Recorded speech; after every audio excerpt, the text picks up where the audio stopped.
Low-grade talent. If you cultivate diligently, you might become a genin in this lifetime. At that time, the elder of the Uchiha clan took only one glance at the newborn Uchiha Gua and shook his head, uttering these chilling words. In this turbulent era, talent truly matters. Shortly after Uchiha Gua was born, the clan leader Uchiha Fugaku also had a son named Uchiha Itachi. He was exceptionally gifted. At birth, a blood-red light enveloped the Uchiha compound, regarded by the clan as an auspicious omen, a heavenly blessing. He carried the hopes of the entire Uchiha clan. In contrast, Uchiha Gua seemed a bit dull. This was no exaggeration, he was truly slow-witted. At birth, there was no strange phenomenon, and he neither cried nor made a sound. His mother Uchiha Nai was so frightened that she spanked his bottom hard, finally making him cry. When Uchiha Nai set him down, Uchiha Gua returned to his vacant state. So Uchiha Nai spanked him again. The cycle repeated. When Uchiha Gua turned 5, he was still different from ordinary children. His peers liked to go out and play, but he preferred to stay at home, in idle mode. Well, he was a homebody. Because of this, his father Uchiha Dashin gave him a fitting name, Uchiha, a good name, but it was vetoed by his mother Uchiha Nai. What child is called Guaji, she chided. Uchiha Dashin scratched his head with an honest, simple smile. Our son stays at home every day, isn't it appropriate? But you can't call him Uchiha Guaji. Uchiha Nai's beautiful eyes narrowed. Uchiha Dashin smiled innocently. A happy thought struck her, and a slight smile curled on her lips. Let's call him Uchiha Gua. No, that doesn't sound right. Uchiha Gua, that sounds much better. He'll be a handsome boy. And so Uchiha Gua received his name in this world. The perspective shifts to Uchiha. In truth, he wasn't slow-witted. He was shocked after transmigrating into this world. He saw his mother's. He saw the ping-pong paddle clan emblem. He even glimpsed the clan leader Uchiha Fugaku, who was scrutinizing him from the shadows with his Mangekyo. This stunned the newly transmigrated Uchiha Gua. He had come to the world of Naruto, and not only that, he was also an Uchiha. Thus he could only pin his hopes on the notion that Itachi, that kid, would spare children and the elderly from his blade. Later, when he heard that the clan leader had a son only a few days younger than himself, hope kindled in Uchiha. While nursing, he eavesdropped and learned that the boy was Uchiha Itachi's age. No, actually 5 days. Uchiha Gua's lips curled up. He felt he had a bright future. But soon reality dealt him a heavy blow. The elder's judgment was correct. Low-grade talent. In this world, talent evaluations were rarely made so rashly, and usually only after some time had passed. But Uchiha Gua was branded with the label of low-grade talent shortly after birth. This showed just how poor his aptitude truly was. Uchiha Gua despaired. Oh vast heavens, why are you so unkind to me? And so he began to worry needlessly. He went into idle mode. His daily routine was eat, sleep, and whack beans. Why only whack beans? Because the plane hadn't awakened yet. During this time, the peer Itachi often came to invite him out to play. Initially, Uchiha Gua conceived a plan to go climbing together.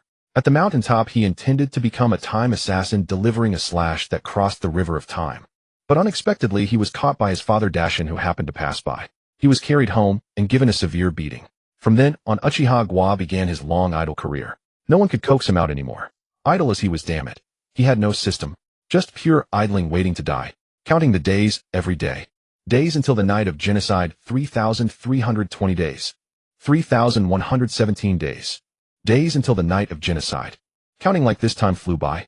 In the blink of an eye, Uchiha Gua turned 6. Uchiha Itachi also turned 6. It was time for school. Gua could no longer idle at home. He had to go to school. He wondered if the teacher would hit him for idling in class. With a less than cheerful mood, Uchiha Nai brought him to the school.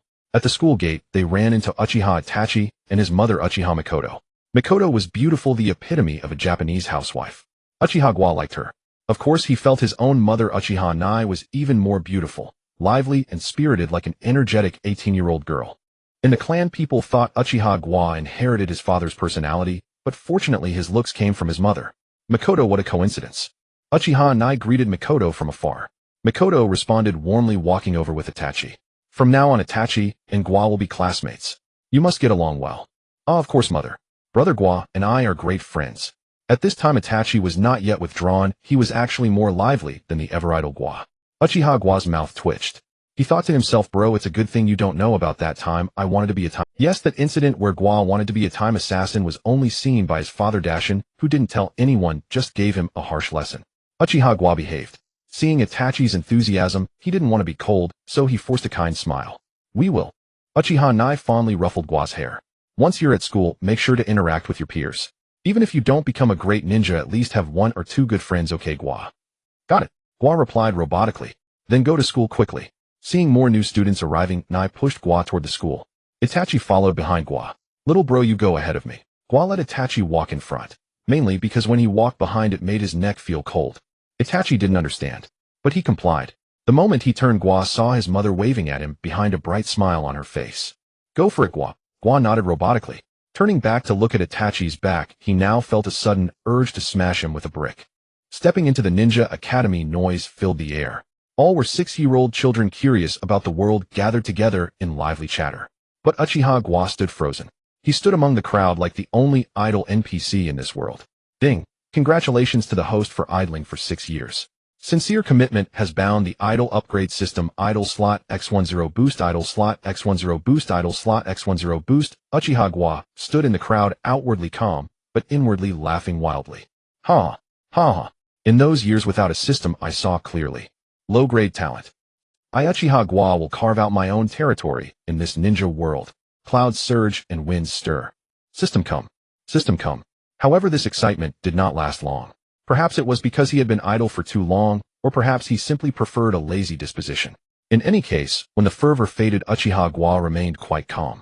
There were no great ripples in his heart. He was like a robot. But with a cheat, won't I be able to avoid being killed by that beast Itachi? Even if I don't think about myself, I have to think about my mother. And also about Lady Mikoto. She is very beautiful. Of course, these were not the main points. The main point was that Itachi would not let him continue idling. Gua, we need to go to the classroom. Itachi's call brought Uchiha Gua back to his senses. Oh, he followed Itachi to the classroom. At that moment, a few students were already scattered in the classroom. Not too many, but not too few either. The classroom was large, so a few dozen students looked sparse. Itachi found a seat and sat down. Looking back, he saw Gua idling in the corridor. Itachi covered his mouth with his hand and called out. Because the teacher had already walked in through the door. Gua. Uchiha Gua did not hear Itachi calling him. He casually checked the system in his mind, then came over and sat down beside Itachi. Itachi looked at Uchiha Gua in confusion. Today Gua seemed to be idling for a bit longer than usual. Gua, we're at school today. You need to focus a little. Oh, Gua indicated that he understood. First of all, he wasn't particularly fond of the Itachi beside him. After all, if you knew that the person sitting next to you would kill your entire family in a few years, you wouldn't be fond of him either.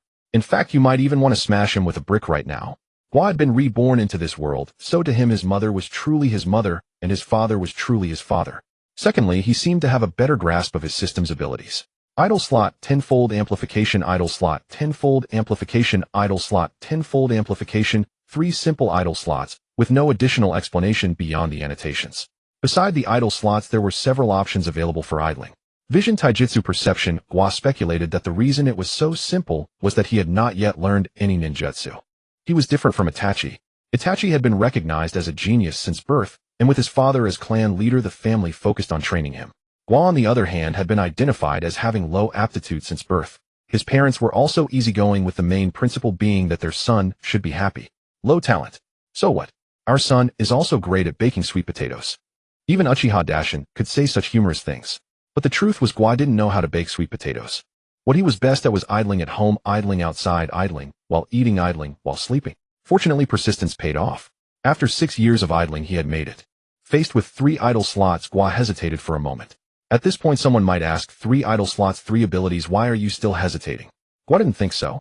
After 6 years of idling, he had grasped some true essence of idling. Now there are 3 idle slots, each with a tenfold amplification. What if I just put all 3 into Taijutsu? Wouldn't that be a 10 by 10 by 10 amplification of Taijutsu? So Gua tried to do it. Unfortunately, he failed. The ability already exists in the idle slot. Please switch and try again. The idea of putting all 3 into Taijutsu failed. Now Gua didn't need to hesitate anymore. 3 idle slots, 3 idle skills. He put them all in. As the 3 skills were loaded, the display on the idle slots changed. Vision, tenfold amplification, Taijutsu, tenfold amplification, perception, tenfold amplification. The 3 idle slots shone with a white light flickering on and off with a dynamic effect. Hello students. Congratulations on officially stepping into our Ninja Academy today and becoming part of this big family. From now on, we will spend 6 years here and we will take care of each other. I am your basic theory teacher and also your homeroom teacher, Fun Uradahe. The teacher was a kind-hearted man with a small mustache and spoke in an exceptionally gentle manner. Perhaps that was why Fun Uradahe was assigned to teach young children like them. The children in the audience, only a few years old, clapped their hands. Fun Uradahe grinned. Then let's start by introducing ourselves today so we can get to know each other. Okay. My name is Uchiha Izumi. I like playing with friends, and I like 3-colored dumplings. My name is Inazuka Hana. I like dogs.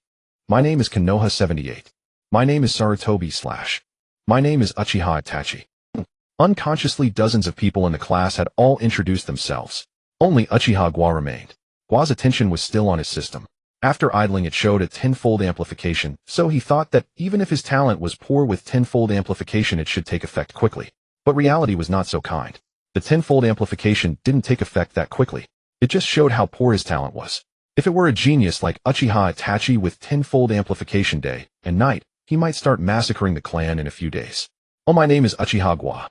Sensing that everyone's eyes were on him, Gua quickly stood up and spoke politely. Funyurudahe was stunned when he saw this. He had heard of Uchiha Gua's name. Since birth he had been idling, and he had idled for 6 years. In 6 years he rarely went out. He could be called the king of idlers. If it weren't for the fact that Uchiha Gua had not shown any other special traits in 6 years, people outside would have suspected that he had awakened some kind of idol to become stronger golden finger. The reality was that Uchiha Gua was very ordinary. His talent was even somewhat poor. Gua, even if your talent is not good, don't give up on yourself. The road ahead is still long. Oh, a robotic reply, a robotic sit down. Funyurudahe continued the class. First lesson of the school year, I will tell you about the history of the ninja village. Does anyone know about it? Raise your hand to answer. Me, I know. The students eagerly raised their hands. Itachi didn't move, he was just observing Uchiha Gua sitting beside him. At this moment Uchiha Gua had his eyes open, but his attention was clearly unfocused, somewhat dazed. It seemed he had gone idle again. What Itachi didn't know was that Gua was still fiddling with his system. He frequently swapped the positions of the 3 skills, trying to see if he could find any little Easter eggs. Perhaps out of boredom, or perhaps he just liked being immersed in his own world. Uchiha Gua was endlessly amused. The day passed quickly. The school bell rang. The students scattered in a rush, hurriedly heading out the door to go home and tell their parents about the fun things that happened at school today. Gua lagged behind the crowd. Itachi lagged behind Gua. What are you following me for? Gua turned around, frowning. I want to see how long you can idle. Itachi blinked and said honestly, Gua, damn, can't you see I don't like you? By the way, Gua, how are you going to do today's homework? Do you need my help? I learned to refine chakra very early on. Itachi suddenly remembered and asked with concern. Ah, you're pretty strong. Gua waved his hand perfunctorily, said a few words, and then went home without paying any more attention to Itachi. Itachi, why does Gua seem to dislike me? It is well known that humans have ceilings, but cheats have none. Gua's cheat is no exception. After a full day of idling, he could already perceive the benefits brought by physical training. His body had gained noticeable strength, and the frailty caused by years of inactivity was gradually fading. He began to grow stronger. Not only that, but his vision had also improved dramatically. The world before his eyes seemed much clearer.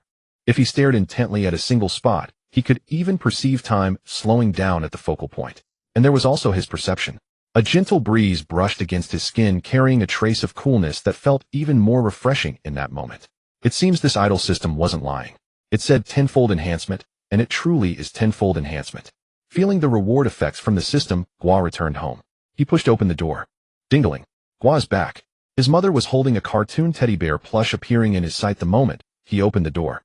Uchiha Nai was 22 when Uchiha Gua was born. Now Gua was 6, and Uchiha Nai was 28. Yet in daily life, she didn't act like a mature mother at all. Or rather, not like an Uchiha. Most Uchiha were bitter and vengeful, especially as they grew older. But Uchiha Nai was an exception. Thank you, Mom. Uchiha Gua took the teddy bear from his mother. He remembered seeing it a few days ago when his mother had taken him shopping. He had only glanced at it one extra time. His mother asked him, Gua, do you like it? Gua shook his head. He truly didn't care. Unexpectedly today, his mother bought it anyway. Gua was indifferent to the teddy bear, but he loved his mother. Gua, how was school today? Did you make any good friends? Uchiha Nai sat cross-legged on the floor with Gua, asking with a smile. Friends? I guess. None. That's okay, don't be discouraged, Gua. I understand. Where's Dad? Hey, Gua, other kids come home and ask where's Mom. But you ask about Dad. Mom is going to get jealous. No, it's not like that. The school assigned homework. Today we need to practice chakra extraction, so I'm looking for Dad. Gua quickly explained. Haha, I see. Your father was called out by the clan leader. He should be back soon. Wait here, and he'll prepare dinner for you all. Uchiha Nai hummed an unknown tune and went to the kitchen. Gua stood up, placed the teddy bear on his bedside, first on the left, then changed to the right. It looked better there. By the time Uchiha Dashin returned, it was already late. At the dinner table, Uchiha Nai rubbed the man's head with her finger and scolded. Today was Gua's first day of school. How could you come back so late? The man smiled innocently, picked up a meatball for Gua, and asked, Gua, how was school today? It was okay. The teacher said we should try to extract chakra today. Haha, is that so? After dinner I'll take you to practice, okay? Okay. Gua replied while eating. After dinner, Uchiha Dashin took Gua to the courtyard. Chakra extraction fundamentally involves the combination of physical energy and mental energy. To extract chakra, the first step is to sense what chakra is. Gua began to follow his father's instructions and try little by little. However, his inferior aptitude soon became apparent. He couldn't even sense chakra. Gua thought he was done for. Could he be a civilian with Uchiha blood? Fortunately, the system solved his problem. Chakra extraction, a new idle option, appeared on the system panel. That's alright, Gua. Let's stop here for today. We can train slowly later. Don't be discouraged. Uchiha Dashin patted Gua's shoulder encouragingly. Night fell. Gua lay on the tatami mat with his teddy bear by his bedside. A night breeze occasionally drifted in, causing the curtain to sway gently. Gua stared at the ceiling. Or rather, he was staring at the system panel. Physical art, tenfold boost active vision, tenfold boost active perception, tenfold boost active, he thought for a moment. Gua removed perception and put chakra extraction on idle. Physical art, tenfold boost active vision, tenfold boost active chakra extraction, tenfold boost active idling for one night. I should make progress by tomorrow. Completing the idle setup, Gua slowly closed his eyes. Sleep. The night passed without incident. The next day, Gua got up, had breakfast, and headed straight to school. On the way, he ran into an acquaintance, Uchiha. Shursui was 3 years older than him, and Itachi born in Konoha year 43, and now considered their senior. Gua, long time no see. Shursui smiled and greeted Gua. Gua politely returned the greeting, Shisunii, long time no see. He still had a lot of affection for Konoha, except for his lack of goodwill toward Itachi. He treated everyone else as fellow villagers. Regardless of Itachi's reasons, he would eventually slaughter the entire clan. What's so-called justice? Before his reincarnation, Gua also thought that way, but after reincarnating he no longer did. Because it would be his own head on the line. Shisunii Guanii, good morning. Itachi ran up from behind looking as if he was late for some reason, and was hurrying. You're so late today. Shursui smiled at Itachi. It had to be said Shursui was a very qualified older brother. Sasuke peed on me before he left, so I had to change clothes before coming. Haha, is that so? Shursui laughed. Gua's mouth twitched. Sniffing, he felt the air was filled with the stench of Erzuzi's urine. Gua moved farther away from Itachi. Itachi. Hey, I showered. Gua Itachi, what kind of attitude is that? I really did shower, Gua, believe me. Gua Itachi. Gua calmly walked into the school with Itachi following beside him constantly, trying to prove his innocence. But Gua always believed him. I believe you. Itachi's face tightened, and he sat down next to Gua. Now he couldn't even focus on class. Gua rubbed his nose. The Itachi before him seemed somewhat different from that merciless beast. Yet how could such a lively, adorable child grow into the future monster? Gua shook his head. Having idled so much, he didn't like to overthink. He opened the panel, casually glanced at it to confirm the skills were still idling and leveling up. He closed the panel again, closed his eyes, and began to sense chakra. 1 second, 2 seconds, 3 seconds. The chakra inside his body started to slowly gather near his lower abdomen. Chakra extraction had reached the beginner level. Idling for an entire night, 12 hours.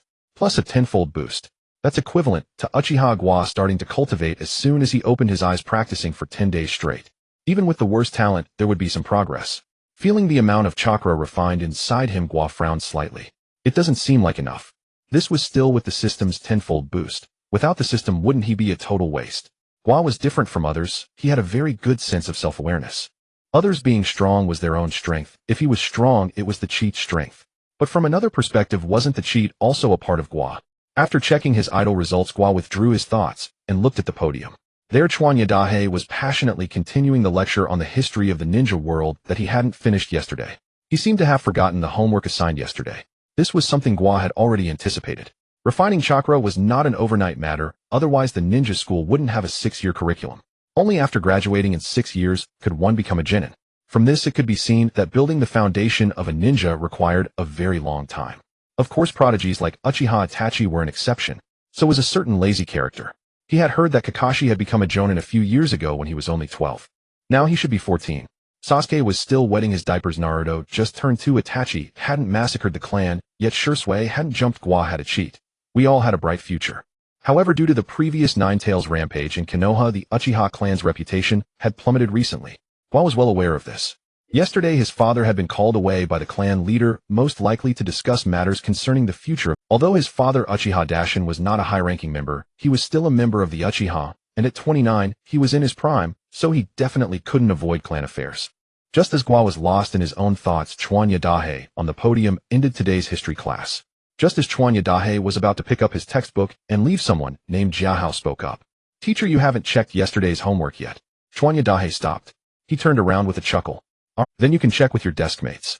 Jiahao spoke again. Teacher, I think it would be more effective if you checked. Chuan Yadahe was smiling on the outside but cursing on the inside.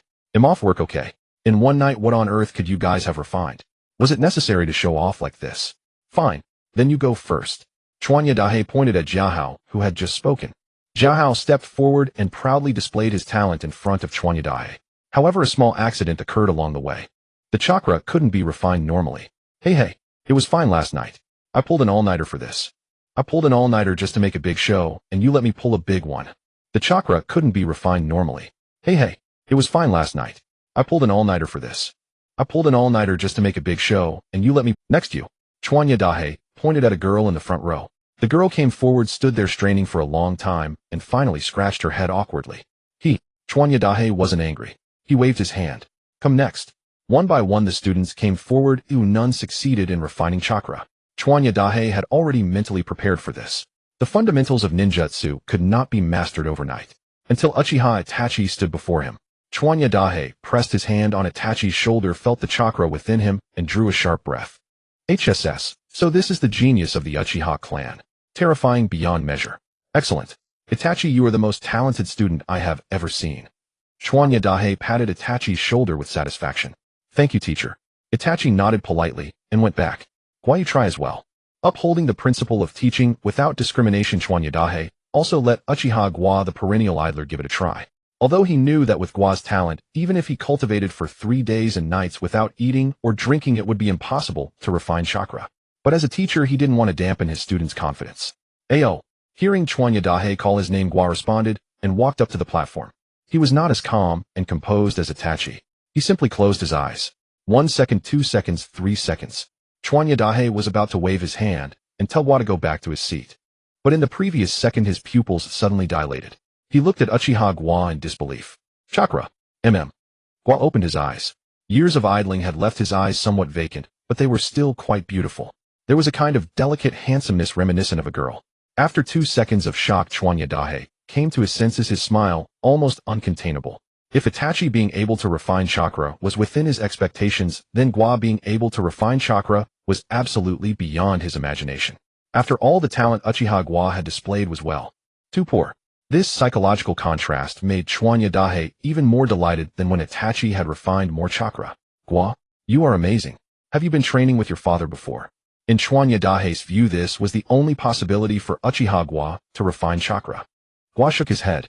Actually, I turned it on. Chuan Yadahe was taken aback, then burst into laughter. You've learned to joke around. Yes, that's good. Don't be bitter and vengeful all day. The Uchiha can't always keep people at a distance and idle all day, right? The corner of Gua's mouth twitched. Just as expected. Even if he said he had turned it on, others wouldn't believe him. Gua returned to his seat. Itachi looked at Gua with a strange expression. Gua, tell me honestly, did you start secretly training long ago? Everyone says you idle at home every day, but in reality, you've been secretly training, haven't you? Gua, didn't you hear what I just told the teacher? Hear what? I turned it on. Ha! Itachi also chuckled. Gua, you seem to have changed a bit recently, different from before. Gua, you're still ha-haing. Wait until I idle a few more days on taijutsu. He'll continue to be a time assassin. I don't believe you kid are that hard to kill. At this moment, Gua was sharpening his knife at Itachi's neck. School days are always so monotonous and tedious. Except for a small ripple caused by Chuan Yadahe checking today's homework, Gua spent the rest of his time in an idle state. It's not that he doesn't want to work hard, rather his talent is just what it is. Including today, he has already idled for nearly 20 hours on chakra refinement technique. 20 hours without rest plus the system's tenfold boost equals 200 hours. For an ordinary person cultivating diligently 8 hours a day, that's nearly a month's time. After a month of hard cultivation, he had only just touched the threshold of chakra refinement. This could be considered the worst talent. Naruto, a world where talent determines everything. The effect of hard work is almost negligible. Rock Lee is an example. Can you say Rock Lee doesn't work hard? He works harder than anyone, but later Gaara directly sent him idle until the finale. Of course, Might Guy is a special case. Gua doesn't think he would be a special case like Might Guy. The reason he is idling on physical arts is that he has no other good skills to idle on. At least idling on physical arts will make his body stronger and improve his close combat. By the way, I've been idling on physical arts for nearly 2 days, haven't I? Gua muttered, 2 days with tenfold boost equals a month and a half of ordinary cultivation. He clenched his fist, feeling a stronger sense of power, wondering what it would feel like to punch the table. Of course, physical arts doesn't show results overnight, and Gua doesn't expect to reach the sky in one step. With an idle system, just idle, and it's done. Time flies like an arrow, days and months like a shuttle. A day passed in the blink of an eye. School was over. Dingling, the school bell rang. Students filed out. Gua, I need to go home to check on Sasuke today. He's been quite fussy lately. Sorry, I can't. When school was over, Itachi said this and rushed off. Gua nodded lightly. He really is a good brother. But even a doting brother shouldn't kill all the clan members, right? Gua sighed and strolled leisurely towards home. Before going far, Gua heard some typical Muyi remarks. Look, that's an Uchiha. Uchiha are all evil brats. Hurry up and bully him. Hey, that kid. Do you have red-eye disease? Say something. Is he a mute? Hearing the voices not too far away, Gua hesitated for a moment. It seems Naruto didn't deceive me. The villagers of Muyi truly have a unique characteristic. Previously, because Gua had been idling at home, he rarely had the chance to experience Muyi's unique character. Unexpectedly, just 2 days into school, he had his eyes opened. Gua slowly turned his head. He saw a group of children surrounding another child, punching and kicking. It seemed the little girl fought back, but she couldn't withstand the many hands and was beaten quite miserably. Laughter came from the group from time to time. After thinking it over, Gua decided to leave. It wasn't that he was cold-hearted, it was that his strength was indeed lacking. Although he had awakened a cheat system, currently only his idle physical training was somewhat useful. His eyesight and chakra refinement could barely play a significant role. With the enemy outnumbering him, he should avoid the sharp edge for now. Moreover, how could a 6-year-old child change the customs of Muyi?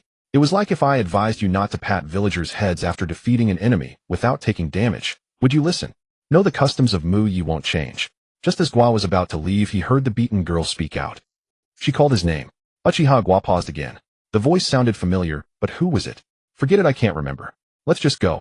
Uchiha Gua shook his head. Long hours of idling had given him little understanding of his classmates. He only felt the voice was somewhat familiar. Yo, it seems there's another Uchiha over there. Oh, another red-eye disease. That guy seems to be Uchiha Gua. Huh, the one who started idling at birth and idled for 6 years. Uchiha Gua. Yeah, we have to go bully him. Let's go. Those people left the girl and chose a new bullying target. Uchiha Gua. He liked idling, but that didn't mean he was a bot. He didn't cause trouble, but that didn't mean he feared it. Damn it. Without a system you bully me, and I keep quiet. Now that I have a system you still bully me. Holy shit. If auntie can tolerate, uncle cannot. It's like if you win and pat someone's head, Gua doesn't care, but if you pat my head, then sorry. Time to test my 2-day idle physical training. Whoosh. Before the bullies could get close, a pebble flew over. His face carried a provocative smile. Slap. The rapidly approaching pebble was caught lightly by Gua. The bullies behind were slightly stunned. Most of them were children of the same age, and their fights were no different from ordinary people's. They had never seen a flying stone caught directly like that. That was quite arrogant, and also extremely lucky. What a detestable Uchiha. Take my rising drag. The boy who had just thrown the pebble twisted his wrist, shouted an unknown move, then leaped up and punched at Gua. Gua stared at the approaching bully, his face devoid of emotion. The opponent's speed seemed to slow down. Though only slightly, combined with Gua's physical training boost, it was enough time to react. This made Gua momentarily suspect that he had activated the Sharingan. But the truth was he hadn't. It was just that his dynamic vision had improved. The boy shouted Dragon Punch and struck, but before making contact he was kicked in the abdomen and sent flying. With a thud he fell to the ground. The other boys were shocked and quickly ran to his side. How is it? Are you okay? I'm fine. This Uchiha really isn't easy to bully. Should we pick someone else? We must bully him today. The leading boy gritted his teeth. The others nodded. Okay, we follow the boss. Hearing their conversation, Gua was dumbfounded. This, the unique character of Muyi Village, was terrifying. You know I'm not easy to bully, yet you still want to bully me. They picked the hard persimmons to squeeze. Truly kind-hearted villagers. The group of bullies recomposed themselves and walked toward Gua once more. This time, however, they were not as arrogant as before. Instead, they carried a hint of caution. Gua, they'll help you. A girl ran over. It was the one who had just been bullied. Gua turned and looked at the other person. Now he recognized her. It was Uchiha Izumi. Unofficial records claim that she was once paired with Itachi as a couple. Looks like Itachi came home at the wrong time today, otherwise this rescue of the damsel in distress would have been his to do. And also, what do you mean by he'll help you? Didn't you just call my name, which caused them to bully me in the first place? Stand behind. Gua said flatly without looking at Izumi. Izumi was taken aback. Off. Gua turned his head and stand behind. Gua said flatly without looking at Izumi. Izumi was taken aback. Off. Gua turned his head and glanced at Izumi. Do you also have an AFK system? You're more of a bot than I am. Gua didn't care about the term bot. He even occasionally used it to tease others, or himself. Izumi was puzzled. Gua. Rising Dragon Fist. Rising Dragon Fist. Gua had no time to deal with this bot. The bullies across from him were already yelling something nonsensical and charging at him with raised fists. Gua couldn't understand what these bullies were thinking. Despite their own lack of strength, why would they jump before attacking, exposing their weaknesses? If that were all, it would be forgivable. But they insisted on shouting out the names of their skills loudly. The key point was that they had no real skills. It was pure bluff, or perhaps a peerless invincible skill they had invented after a few buddies put their heads together. What foolish villagers. Gua kicked out. First he sent one flying, then casually grabbed the thigh of another who approached. That person instantly lost balance and was pulled and thrown aside by Gua. Then with 2 quick thuds he landed punches. 5 or 6 bullies lay on the ground writhing and wailing. Some had broken noses bleeding, while others clutched their stomachs and shouted to go home to their mothers. Gua's mouth twitched. This was no different from kids fighting on launching. Without lingering on these people, Gua turned to leave. He should probably thank them for letting him verify the results of his AFK training. Now his combat power should be among the strongest of his age. He just didn't know how he would fare against Itachi. When would he surpass Itachi and then kill him? Gua felt he needed to play it safe a little longer. Gua. Izumi called his name and chased after him. Gua did not turn back. When he first transmigrated, he might have been a rather outgoing personality, but after becoming withdrawn and staying home for 6 years of AFK training, he really didn't like too much interaction with people. He only wanted a quiet space to AFK. Every day a simple 2-point route: school and home. When he was strong enough from AFK, he would trick Itachi into a deserted place and kill him. You asked why not try to save him. Gua felt that was too much trouble, better to just kill him. Gua, you were so amazing just now. Izumi walked beside Gua, her lively eyes gazing at him with admiration. Gua, you must have been working very hard lately, right? Today I saw that you have even refined chakra. In our class only Itachi, and you have achieved that. Itachi is a genius. Izumi stopped mid-sentence, realizing she had said something wrong, and quickly halted. Gua kept his eyes straight ahead, speaking in a calm tone. Oh, I don't care about that, and you don't need to either. As for working hard, no, I just cheated. When he said these words, there was no emotion on Gua's face. He walked forward steadily, like a robot. Izumi was startled at first, then covered her mouth and giggled. Giggle, Gua, do you know? You are not as boring as those people said. Which people, eh? Gua asked. Izumi was momentarily speechless. Could it be you? Gua asked again. Izumi blushed. Even if it's you, it doesn't matter. I don't care. Gua said. Izumi stopped behind him, glaring angrily at his retreating figure. She waited for a long time, but Gua still didn't turn back. He just walked forward like a bot heading home. Gua. Izumi called from behind. Gua was going home. See you tomorrow? Izumi called again. Gua was going home. Time flew like an arrow, days and months like a shuttle. Gua went home. He slid open the door. His mother was battling with dinner in the kitchen, making clattering sounds. His father was sitting cross-legged on the floor of the main room, reading a newspaper. Seeing Gua return, his father Dashin put down the newspaper, stood up, and hurried over to care for his son. How is it, Gua? Today is your 3rd day at school. Have you adapted? Dashin. Today is Gua's 2nd day. Gua's mother Nai roared from the kitchen. Oh. Truly an unqualified father, ha. Father Dashin scratched his head, his face full of awkward smiles. Gua's mouth twitched. It's okay, Dad. The 2nd and 3rd days are the same. Gua came to sit cross-legged beside his father Dashin and said casually. Dashin laughed, gently patting his son's shoulder. As expected of my proudest son, considerate of your old man. Dashin stealthily glanced at his busy wife in the kitchen, leaned close to Gua's ear, and whispered, I came back late yesterday, so today I made a point to come home early. Nai has prepared tonight's dinner with great care, so you must compliment her well, understand. After saying that, Dashin winked at Gua. It was hard to imagine that his honest and simple father could have such a Gua smiled and nodded. Before long, dishes were on the table: a beef hot pot, a tamagoyaki, 7 or 8 colorful dumplings, a vegetable salad, and a serving of salt grilled chicken wings. Gua sat opposite his father. His mother sat on Gua's left. Let's eat. Mother pressed her hands together, rubbed them, and called out happily. Oh, let's eat. Gua added an extra today. Mother picked up chopsticks. Gua also picked up chopsticks, and Father Dashin poured a small cup of sake. Dashin was really happy today. With such a wife and such a son, Dashin was happy every day. Can I have a little? Gua asked. Dashin was stunned. Just as he was about to move, Nai glared at him, and Dashin froze. In this family, the wife was the boss. There was no help for it. Gua is too young to drink, okay? Mother poked Gua's head with her finger.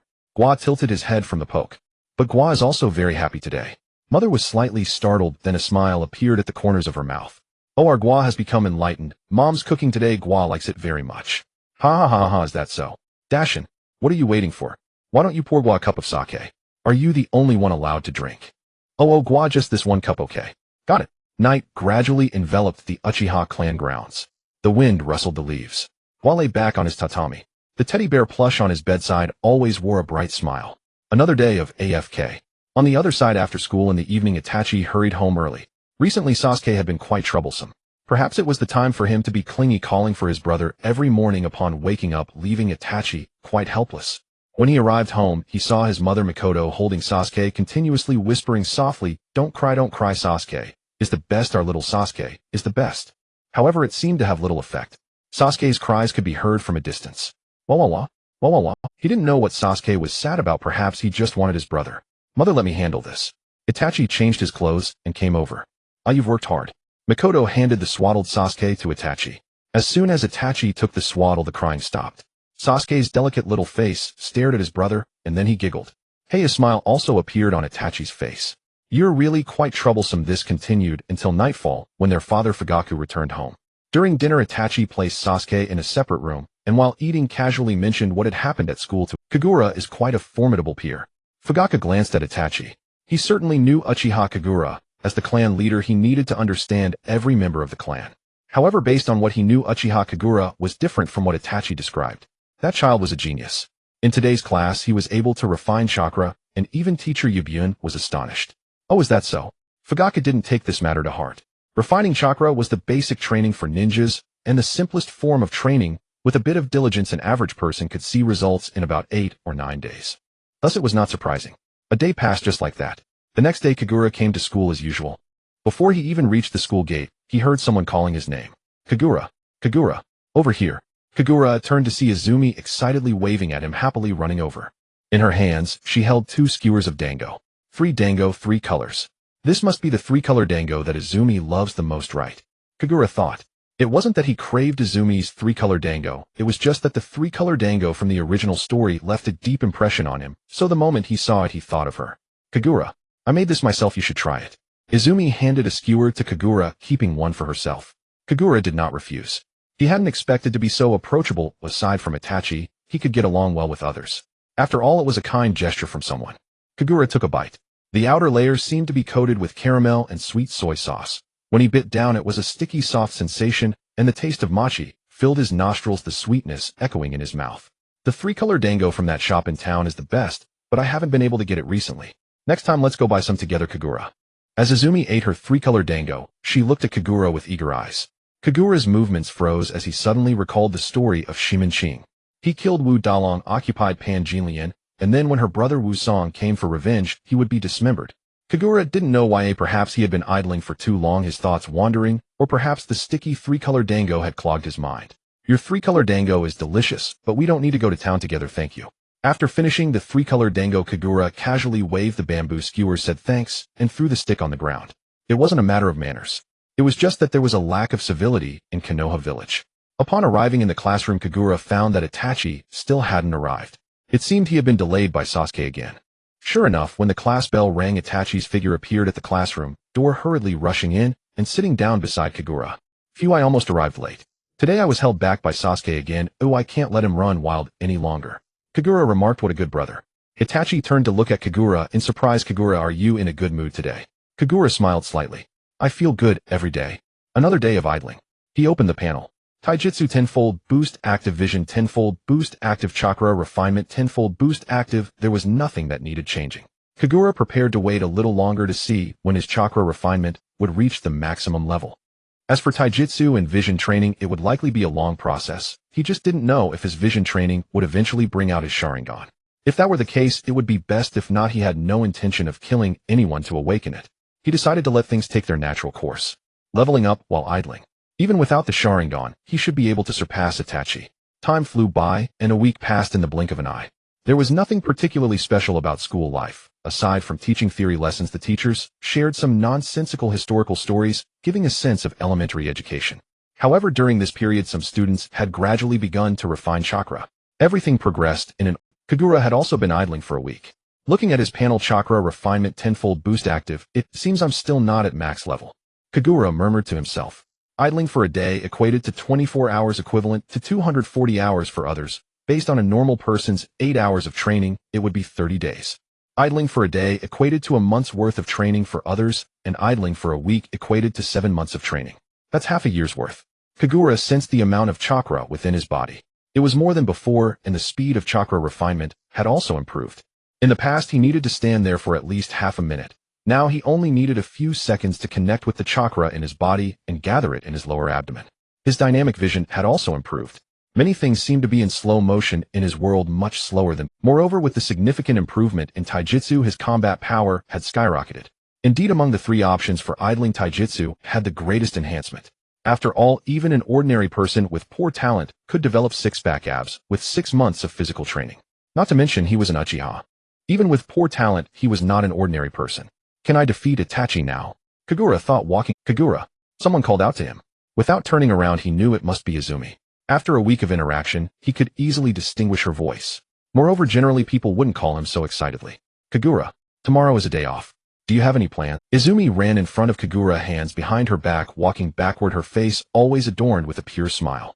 I'm planning to idle at home. So you have no plans? Can I invite you to go to town with me? I heard that the 3-color dango shop has a new flavor. But I need to idle at home. Izumi pouted, huffed, and said, Kagura. What's wrong? Then we shouldn't talk. Hey Izumi, what are you doing here? Are you looking for Kagura? Itachi approached from behind and curiously asked. Nothing. Izumi stomped her foot, gritting her teeth. Itachi replied, that's good. I was about to ask Kagura to train on the back mountain. Shursui has been waiting for us for the past 2 days, saying he wants to give us special training. Izumi looked like a powder keg, staring intently at Itachi. Itachi, confused, quickly left, saying see you when school starts. He hurriedly caught up with Kagura. Kagura, do you have any plans for your day off? I want to idle at home. Shursui wants to take us to train on the back mountain, and I was told to bring you along. Can I not go? I want to idle at home. Shursui said if he can't get you to come, he'll come to your door himself. Alright. Looks like I've been coerced into this. The back mountain of the Uchiha clan's compound. It was an undeveloped area, but there was no real danger. A long time ago, when Gua wanted to become a time thief, he had brought Itachi here to climb the mountain. Unfortunately, back then he had failed. Initially, Gua thought that since it was finally a day off, he could just idle at home. But under Shizui's intimidating pressure, he got up early, had breakfast, and headed to the back mountain. Gua, did you make plans with a friend?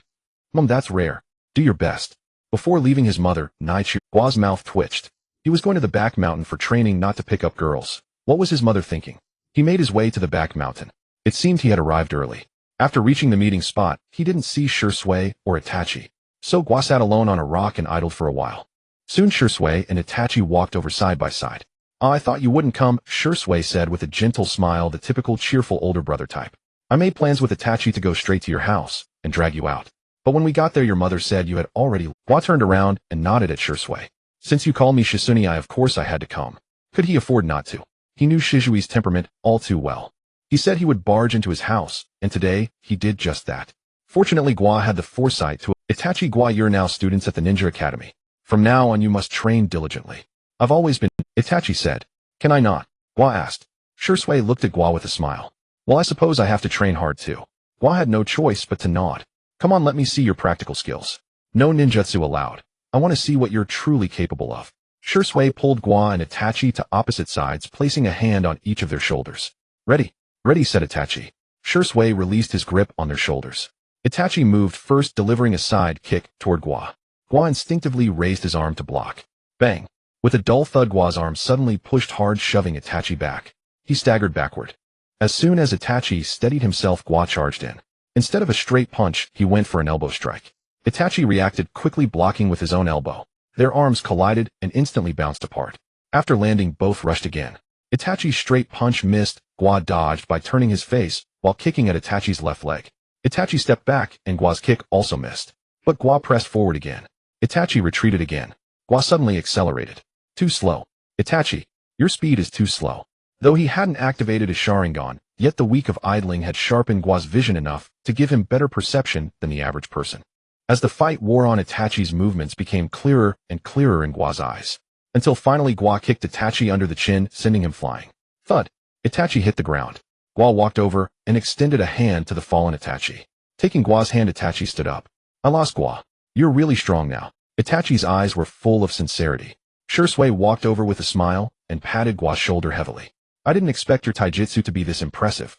Itachi's eyes were full of sincerity. Shursui walked over with a smile and patted Gua's shoulder. Shui was 3 years older than them, so his height naturally dwarfed them. I'm not a genius.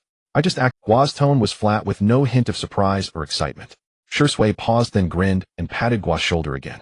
Activated is good. Activated is good. It's better than idling all the time. Gua. I said I activated it, but they insisted I had an epiphany. I said I'm not a genius, but no one Alright, that's enough for taijutsu sparring. Itachi, you need to put more effort into this area. Today I'm going to teach you Shuriken Jutsu. Encouraging Itachi, Shui pulled out a shuriken from behind. Then with a flick of his fingers, 1 shuriken became 3. Shuriken. Itachi's eyes showed anticipation. Gua remained expressionless. I wonder if shuriken can be counted as a skill to idle. Watch closely. They'll demonstrate first. Shui pointed to several targets hanging from distant trees. Whoosh, whoosh, whoosh. 3 piercing sounds rang out together. Clang, clang, clang. After the dull thuds of metal embedding into wood, 3 shuriken struck the bullseyes of 3 targets. Itachi took a deep breath. Can I try? Of course. Itachi took 3 shuriken and stood at the spot where Shui had been ready to try. 3 shuriken hidden in his hand. He hooked his fingers, gently flicked, and 1 shuriken became 3. Whoosh, whoosh, whoosh. After 3 whistling sounds, 3 shuriken hit the targets. Bullseye, 9 rings, 7 rings.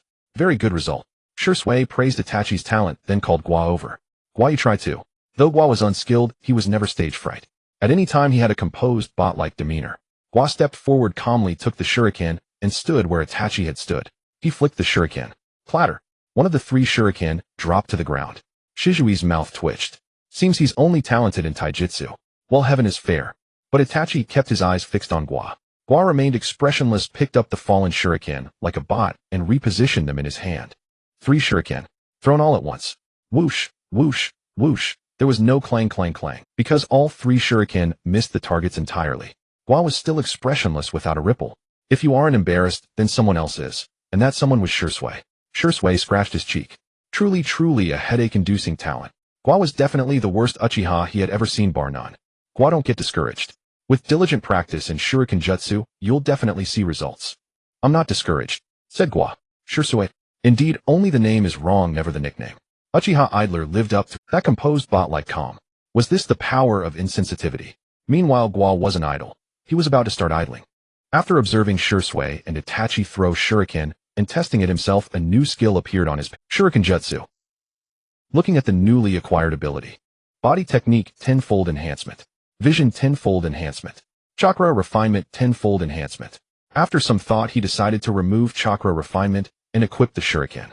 Currently, chakra refinement yielded no substantial results, far inferior to the benefits brought by body technique and vision. Without further hesitation, he removed chakra refinement and equipped the shuriken. The panel changed again. Body technique, 10-fold enhancement. Vision, 10-fold enhancement. Shuriken, 10-fold enhancement. Just like before, although he had equipped the shuriken skill with his talent, he still had not shown any results. He trained all day long. Most of the time, Itachi practiced throwing shurikens while Shui guided him. He watched on the side. This was not because Shui had given up on him, but after several attempts he realized that he hadn't even mastered the normal throwing posture for shurikens.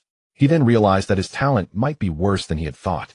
Thus, he let him practice the correct throwing posture for shurikens alone. He gladly went to practice on his own. He practiced all day long. Alright, let's call it a day for now. As the evening glow descended, Shui ended today's training. Itachi, and he waved goodbye to Shui. Returning home. Itachi, did you go out to play with friends? As he opened the door, his father Fugaku sat inside with a stern expression while the sound of Sasuke crying came from the next room. How many times have I told you? You are the hope of the clan, how can you be so playful? How did you do with the great fireball technique I taught you last time? Itachi had gotten used to his father's demeanor and showed little resistance. He took off his shoes, entered the house, and casually explained, today I trained with Shui and him on the back mountain practicing shurikens. Hearing his son's words, Fugaku's stern expression softened slightly. His son had not gone out to play, so he did not lose face. However, Fugaku's voice remained low. That boy. He is very talented. Itachi entered the inner room to check on Sasuke while responding to his father's comments. Very talented. Fugaku was taken aback, feeling that his son might have lost his mind. Uchiha Gua was the least talented in the clan. How could he be considered talented? Is it because he's been too close to Gua lately? Fugaku frowned slightly. He remembered not long ago that Itachi had mentioned Gua. At that time, Itachi said Gua can actually refine chakra. Itachi's tone was full of praise. This was not because Fugaku was stingy and unwilling to acknowledge others' talents, but he knew very well that Gua's talent had its limits. Moreover, spending all day like a bookworm, how could he possibly become an excellent Uchiha? Thus, he felt that his son must have been led astray by certain individuals. Itachi, you should maintain some distance from Gua in the future. Seeing Itachi come out holding baby Sasuke, Itachi sat at the door holding Sasuke. Sasuke giggled in his brother's arms. Dad, today sure sway, let me compete with Gua in body technique. Moi. Fugaku was unconcerned, but then as if remembering something his eyes narrowed. Did you go all out? His son not only needed to be strong, but also to have excellent character. A narrow-minded person was not worthy of being Fugaku's son. Itachi shook his head. I lost. Fugaku was taken aback. What? You lost to Gua? Itachi nodded. Yes, Gua is really talented. He just isn't skilled in certain areas, but in the areas he excels in he can do very well. He is an excellent Uchiha. Ah, is that so? Fugaku's eyes deepened as he looked at his son sitting on the threshold, not knowing what he was. On the other side, when Gua returned home, his mother Nai was preparing a sumptuous dinner. His father Deshan was still reading the newspaper. Although he appeared to be reading the newspaper, in reality his mind was nowhere near it, occasionally glancing through the open door outside. Deshan was waiting for his son to return. In Deshan's eyes, his son was someone who had been staying home all the time, equivalent to being half autistic. Today he had suddenly gone out for the whole day. Even with reliable children like Itachi and Shursue, Deshan still felt somewhat worried. When he saw Gua appear in his line of sight, Uchiha Deshan pretended to seriously read the newspaper. This village has been quite unsettled lately. There have been mysterious disappearances of ninjas. It seems the security team's work will become quite heavy again. Ah, my son is back. As Gua stepped through the door, Uchiha Deshan put down the newspaper, as if just noticing Gua, and exclaimed with delight. Gua smiled. I'm back. Did you have fun with Itachi today? Uchiha Deshan asked with concern. Yeah, it was fine, or I just practiced shurikens, but my talent is really poor. Gua took off his shoes, entered the house, and sat opposite his father. And not being good at shurikens is normal. Our family genes are like this. I, your father, am not good at shurikens either, and your mother Nai is even worse at throwing them. Uchiha Deshan was unconcerned, waving his hand, dismissively indicating that those matters were unimportant. He emphasized a joyful education. Gua wore a knowing smile. He was well aware of the shuriken competition trophy his father had on the bedside table. Gua speculated that his father's ability to win over his mother Nai probably had a lot to do with his skill in shurikens. However, Gua did not expose this on the spot. His parents were overly protective of him. Due to his 6 years of being inactive, Uchiha Deshan and Uchiha Nai had begun to suspect that their son might have some psychological issues. Only Gua knew that back then he had no other options. Based on the system not awakening at that time, he would have only lived to 13 years old. When he first crossed over, he had just started the first year of junior high school. Damn it. His life hadn't even begun before his clan was to be exterminated. Oh, anyone would become reclusive in such a situation. But now the traveler's golden finger, though late, had finally arrived. As long as he is inactive, he will eventually be invincible. After idling for an entire night, his shuriken technique had already achieved a certain degree of proficiency. The next day, when he arrived at the Uchiha training grounds again, his performance exceeded Shizui's expectations. Not bad, Gua. Shursue praised repeatedly as he looked at the 3 bullseyes on the target. Actually, saying 3 bullseyes wasn't entirely accurate, since one was embedded askew on the edge of the target, a feat of considerable difficulty in itself. However, no points. Gua watched as all 3 shuriken hit the target, nodding silently to himself, quite satisfied with the success of his idling. Never mind how, but yesterday, he couldn't even throw a shuriken, and today, he could hit the target. At least he deserved a progress award, right? Gua, keep up the good work. Shursue gave Gua a thumbs up, and at the same time, he felt that his conclusion from yesterday might have been too hasty. Perhaps Gua wasn't bad at shuriken after all. It was just that he needed a little more learning time than others. There were those who were instant geniuses like Itachi, and then there were those who were geniuses through accumulated effort like Gua. Yes, that's it. Shursue nodded, affirming his judgment of Gua. Through Shizui's eyes, Gua could sense something. He hesitated for a moment, then explained, actually, I'm not a genius. I just have a cheat. Shursue nodded vigorously, and a modest genius at that. But Gua, you must not have rested well last night. Did you practice shuriken all night long? Otherwise you couldn't have reached this level. Gua blinked. Shizui's inner monologue was a bit too rich. Look at the dark circles under your eyes. Clearly you didn't sleep well. Take a break from training today and rest. Hard work has its limits. Shursue came up to Gua, pointed at his eyes, and spoke with earnest solemnity. Gua, I slept 10 hours yesterday. Oh, I don't have any damn dark circles. But Gua didn't argue. He seemed long accustomed to this way of life. If his father felt he was tired, then he was tired. If his mother felt he was cold, then he was cold. And now that Shursue thought he hadn't rested, then he would rest. After all, it did no real harm. The main principle was just stay alive, and if not, that's fine too. So the entire day once again became one where Itachi practiced shuriken diligently alone while Gua idled on the sidelines. And idling lasted another day. The sun rose in the east and set in the west. Evening came again. Gua could tell that Itachi was training unusually hard today. He guessed that the other had noticed his own diligence and didn't want to fall behind. So even this genius had to work hard. But how could he tell him that he really hadn't been working hard? I just have a cheat, buddy. If you keep training this hard, when will I ever be able to crush you and then assassinate you? Gua calculated the time. Both of them were now 6 years old with 7 years left until the clan's annihilation at age 13. Plenty of time. But still, I need to work hard at idling. 3 idle slots required frequent adjustments, plugging in new skills and removing ones that were nearly maxed out. Currently, the skills available for idling were Taijutsu, Vision, Perception, Chakra, Refinement, Shuriken. And there were only 3 idle slots. He had placed Taijutsu 10x Boost, Vision 10x Boost, and Shuriken 10x Boost into the slots, leaving the remaining 2 without a place to idle. This system of mine still requires too much micromanagement.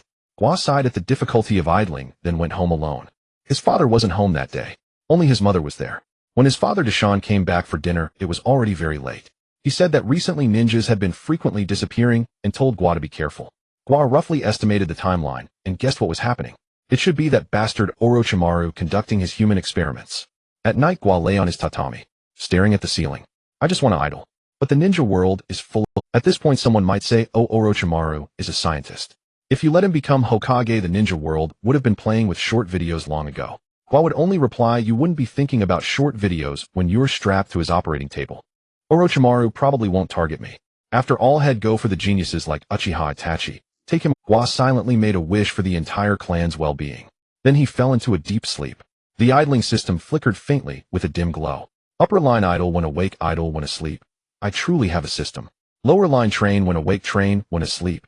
Am truly talented. Horizontal scroll, I have a cheat. Gua dreamed. In the dream it was New Year, and he was pasting couplets with his father and mother. The 2 days of rest passed in a blink. Early in the morning, Itachi and Gua went to school together. At first, Gua had been reluctant to be around Itachi, but as they interacted more, he began to tolerate him. At the very least, until he could absolutely crush Itachi, he still had to maintain peaceful relations with him. There were few peers in the clan, and he and Itachi were only 5 days apart in age. In the eyes of others, it was only natural that the two could get along.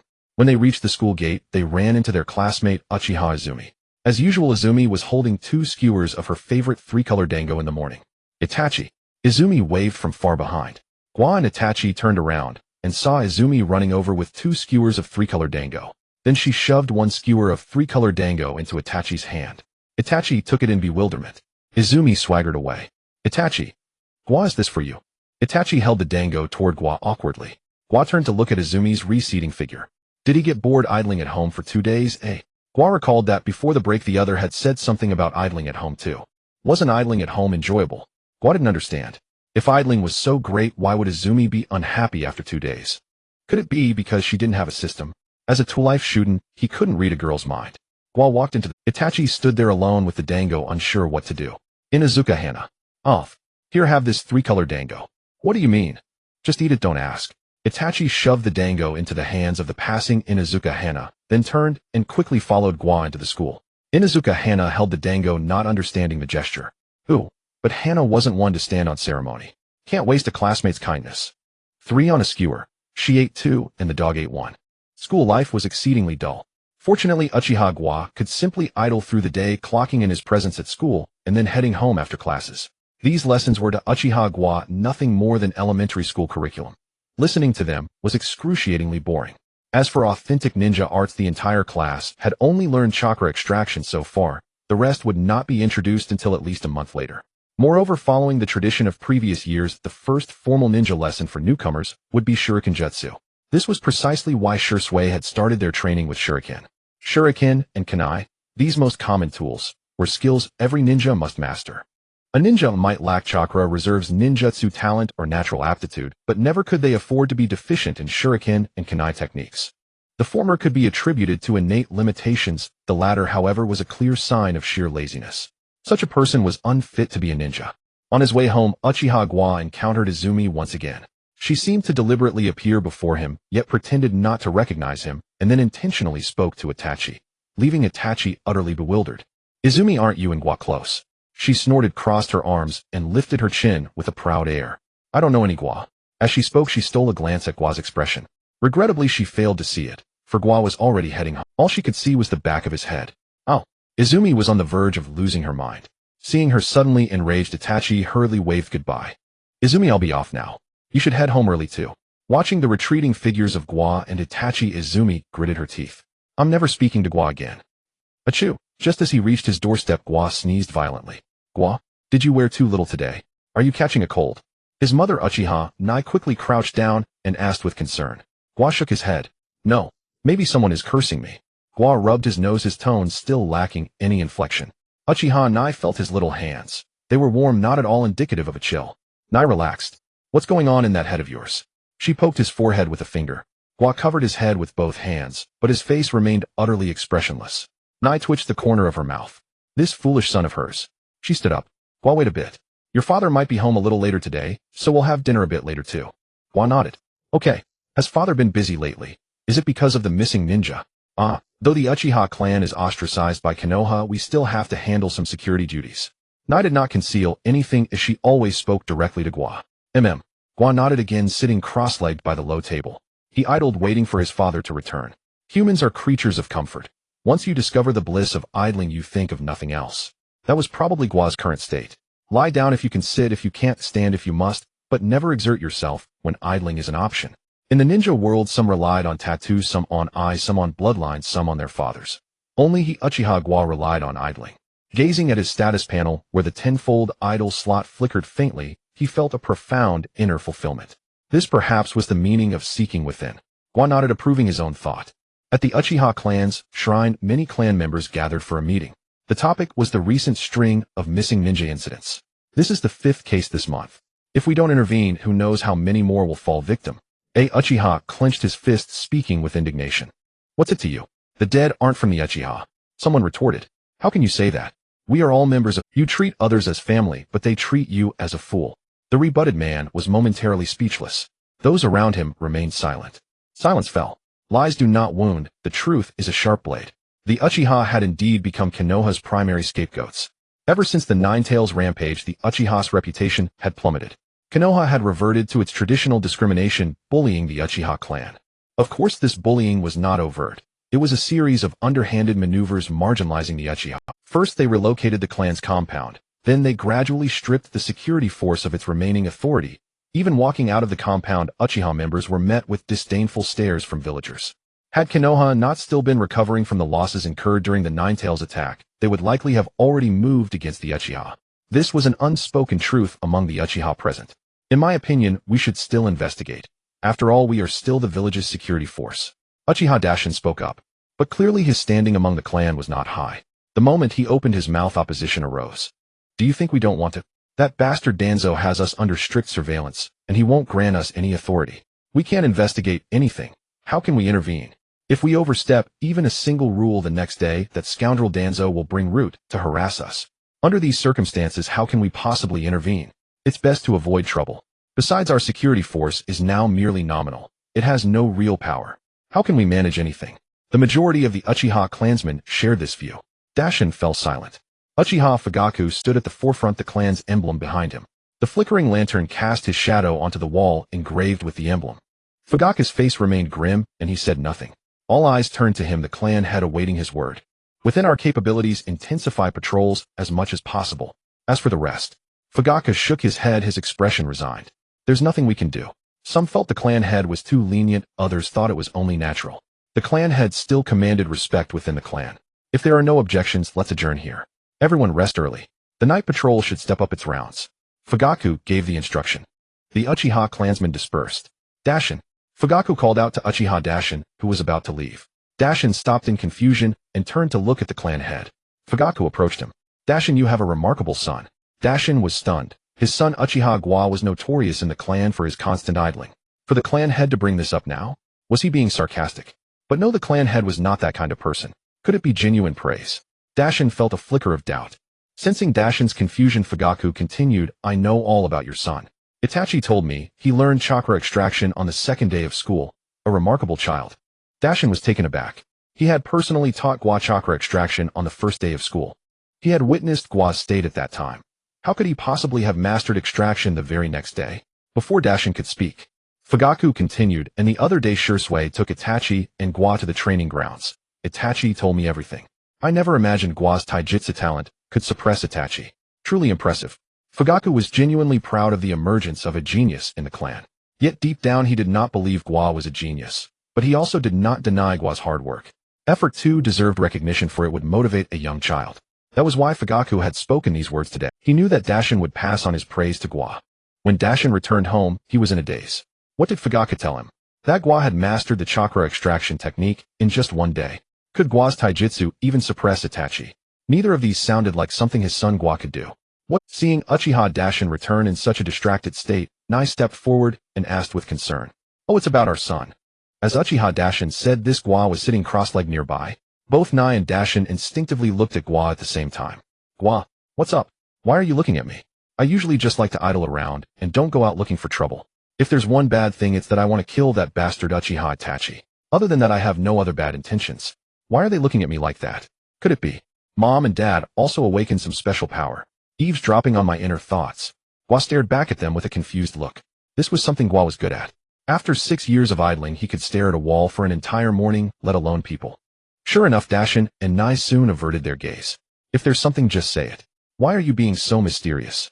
Could our son really be doing something bad? Isn't that right, Gua? Nai scolded Uchiha Dashin, then raised her chin slightly toward Gua. Gua nodded. Uchiha Dashin then recounted what Fugaku had said and told her about the events. Uchiha Nai's expression froze, her mouth slightly agape, her face full of disbelief. What did you say? Are you sure clan leader Fugaku was talking about Gua? I suppose so. Why would he tell me about someone else's son? Uchiha Dashin scratched his head. Nai, her husband was just too dense sometimes. Gua is all this. Did you really learn chakra extraction in one night? And your taijutsu even suppressed Itachi? Nai retracted her shocked expression, closed her slightly open mouth, composed herself, then turned to Gua and asked seriously. Gua nodded. It seemed that this Itachi really couldn't be kept around. He blabbed everything. Damned Uchiha Itachi. Has he revealed his evil nature since childhood? I must nip him in the bud. Nai didn't know Gua's inner thoughts. Upon hearing Gua's own confirmation, her breathing became somewhat heavy. Her son had made something of himself. Some were geniuses in ninjutsu, some in taijutsu, some in intellect. But her son was a genius in idling. Gua, how did you do it? Nai excitedly grabbed Gua's little hand, holding it in her palm, and looked at him with agitation again. After all, what mother doesn't want her son to be successful? It's actually that Gua secretly trained at night, this kid. Uchiha Dashin interjected. Nai turned to look at Dashin, then at Gua. Is that so? That's right. Although I'm usually careless, I can still pick up on clan leader Fugaku's hints. Gua must be training overtime at night to catch up with his peers. That can't go on like this, Gua. Your health is the most important thing. We don't want an excellent ninja, we want you, our son, Uchiha Gua. Dashin again answered Nai's question on behalf of Gua, while looking at Gua seriously, as if exercising his authority as a father to warn him. Gua fell silent. How could he explain? He had already said he cheated, but teacher Yechuan didn't believe him, Itachi didn't believe him, Shursui didn't believe him. They all thought it was the result of his own hard work. This is such a headache, see. I told you. Staying up all night will definitely give you a headache. Dashin quickly added another remark while he had the chance. Gua, I had wanted to get along with you as an ordinary son, but in return I got distrust. Then I won't he'll show my cards. Actually, I used to cheat. The moment Gua's voice landed, the room fell silent. It was terrifyingly quiet. Only the night wind and the sound of a rat gnawing on something remained, but soon that sound also vanished, making the atmosphere even more eerie. Gua, stop making excuses for not sleeping. Dashin's tone was angry. His son really didn't care about it. He was still young, skipping one night's sleep or two was fine, but when he got older it would definitely cause problems. He couldn't let his son continue being so willful. Gua, from today you are not allowed to study. After school each day you must do other things to relax. They'll buy you some extracurricular books tomorrow. Right? We can't let Gua continue like this. Nai firmly echoed her husband. Gua. He had originally thought of finding an opportunity to learn fire release from his father. Now, his father wouldn't let him study. Wasn't this ridiculous? It wasn't like he was so eager to study anyway. The next day, his old man Dashin actually brought back a basketful of extracurricular books. Things like Ninja Adventure, 7 Ninjas, Ninja Restation, Dora Ninja, Young Wife Ninja, Ninja's Conquest Diary, Ninja's Development Diary, Make Out Paradise. All sorts, most of which Gua had never seen. He had never even been outside, so how could he have seen such stimulating books? He was immediately attracted by a book called Make Out Paradise. The content was too explosive to be shown here. Gua had a great time reading it, exclaiming that teacher Jiraiya was truly a creative genius. Now Gua could use it to pass the time while idling every day. As enjoyable as Make Out Paradise was, the important matter of idling could not be forgotten. Gua daily read a book while checking his system panel. Taijutsu tenfold boost active, vision tenfold boost active, shuriken jutsu tenfold boost active. As time passed, Gua's shuriken jutsu also became more and more proficient. 1 month of idling was roughly equivalent to 2.5 years for a normal person. Practicing shuriken for 2.5 years, even an idiot would have reached the pinnacle of mastery. Gua's current shuriken jutsu was already extremely exaggerated. He walked to the riverbank, tucked Make Out Paradise into his pocket, picked up a pebble from the ground at random, and tossed it toward the opposite side of the river. Whoosh! After the sound of something cutting through the air, a wild chicken fluttered up from the grass, but after rising only a short way it fell back down. It seemed its wing had been hit. Gua went around to the other side of the river, pulled the chicken out of the grass, and carried. "We'll have roast chicken tonight." When Gua returned home carrying a pheasant, Dashin and Nai were both stunned. "Didn't I tell you to stop training, Gua? How has your shuriken technique improved again?" You see, in the beginning his shuriken could only hit the target. Hitting a living creature was extremely difficult. Yet today his son actually brought them a pheasant. "I didn't train," Gua said honestly. What he said was indeed true. He had never trained. Since birth he had been a person who had never worked hard, yet everyone thought he was a genius of diligence. Gua felt somewhat helpless. "You still say you didn't train? Then how did you catch that pheasant?" Seeing his son refuse to admit it, Dashin seized the evidence and demanded, "I just threw it casually, and it couldn't fly anymore." "So you did train after all." Then, after eating the roast chicken, the next day, more extracurricular books appeared at home. Endless, truly endless. "Exactly, Dad, why did you even buy those adult books for me?" "Those are for me to read." Watching his father take away the adult book he had found among the pile of extracurricular books, Gua twitched his mouth fine. It had been over a month since Gua awakened the system. Currently, he had been idling in physical techniques for a month, and he felt as strong as a wild bull. In terms of physical techniques alone, even ordinary adults might not be his match. He had also been idling in vision for a month, but unfortunately, he had not awakened the Xylunion. However, his dynamic vision kept improving, though the improvement became increasingly subtle. This was also within Gua's expectations. Whether it was physical techniques, vision, the previous chakra refinement, or the shuriken, he had been idling for a month. All of them showed diminishing returns over time. But for now he had no opportunity to learn new ninjutsu, so he could only continue idling these 3 abilities. Today he came to school as usual. "Guak." As always, it was Quan calling him. As always, there were 3 colored dumplings. It must be said that Quan was a good girl, gentle, cute, lively, and knew how to give. She also knew how to save face. Back then, because of the idling incident, she ignored Gua for 2 days, yet Gua did not notice at all. It must be said that Quan was a good girl, gentle, cute, lively, and knew how to give. She also knew how to save face. Back then, then the next day Quan's ankle was miraculously healed, and she brought him 3 colored dumplings as thanks. And thus, using the steps she had laid for herself, Quan gracefully came down. Gua only realized this later. Thinking of this, Gua gently shook his head.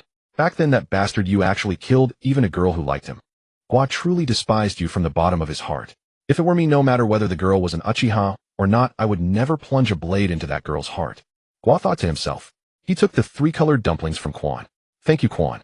Then will you go shopping with me next weekend? I can treat you to the best 3 colored dumplings in town." Quan smiled radiantly. Gua shook his head.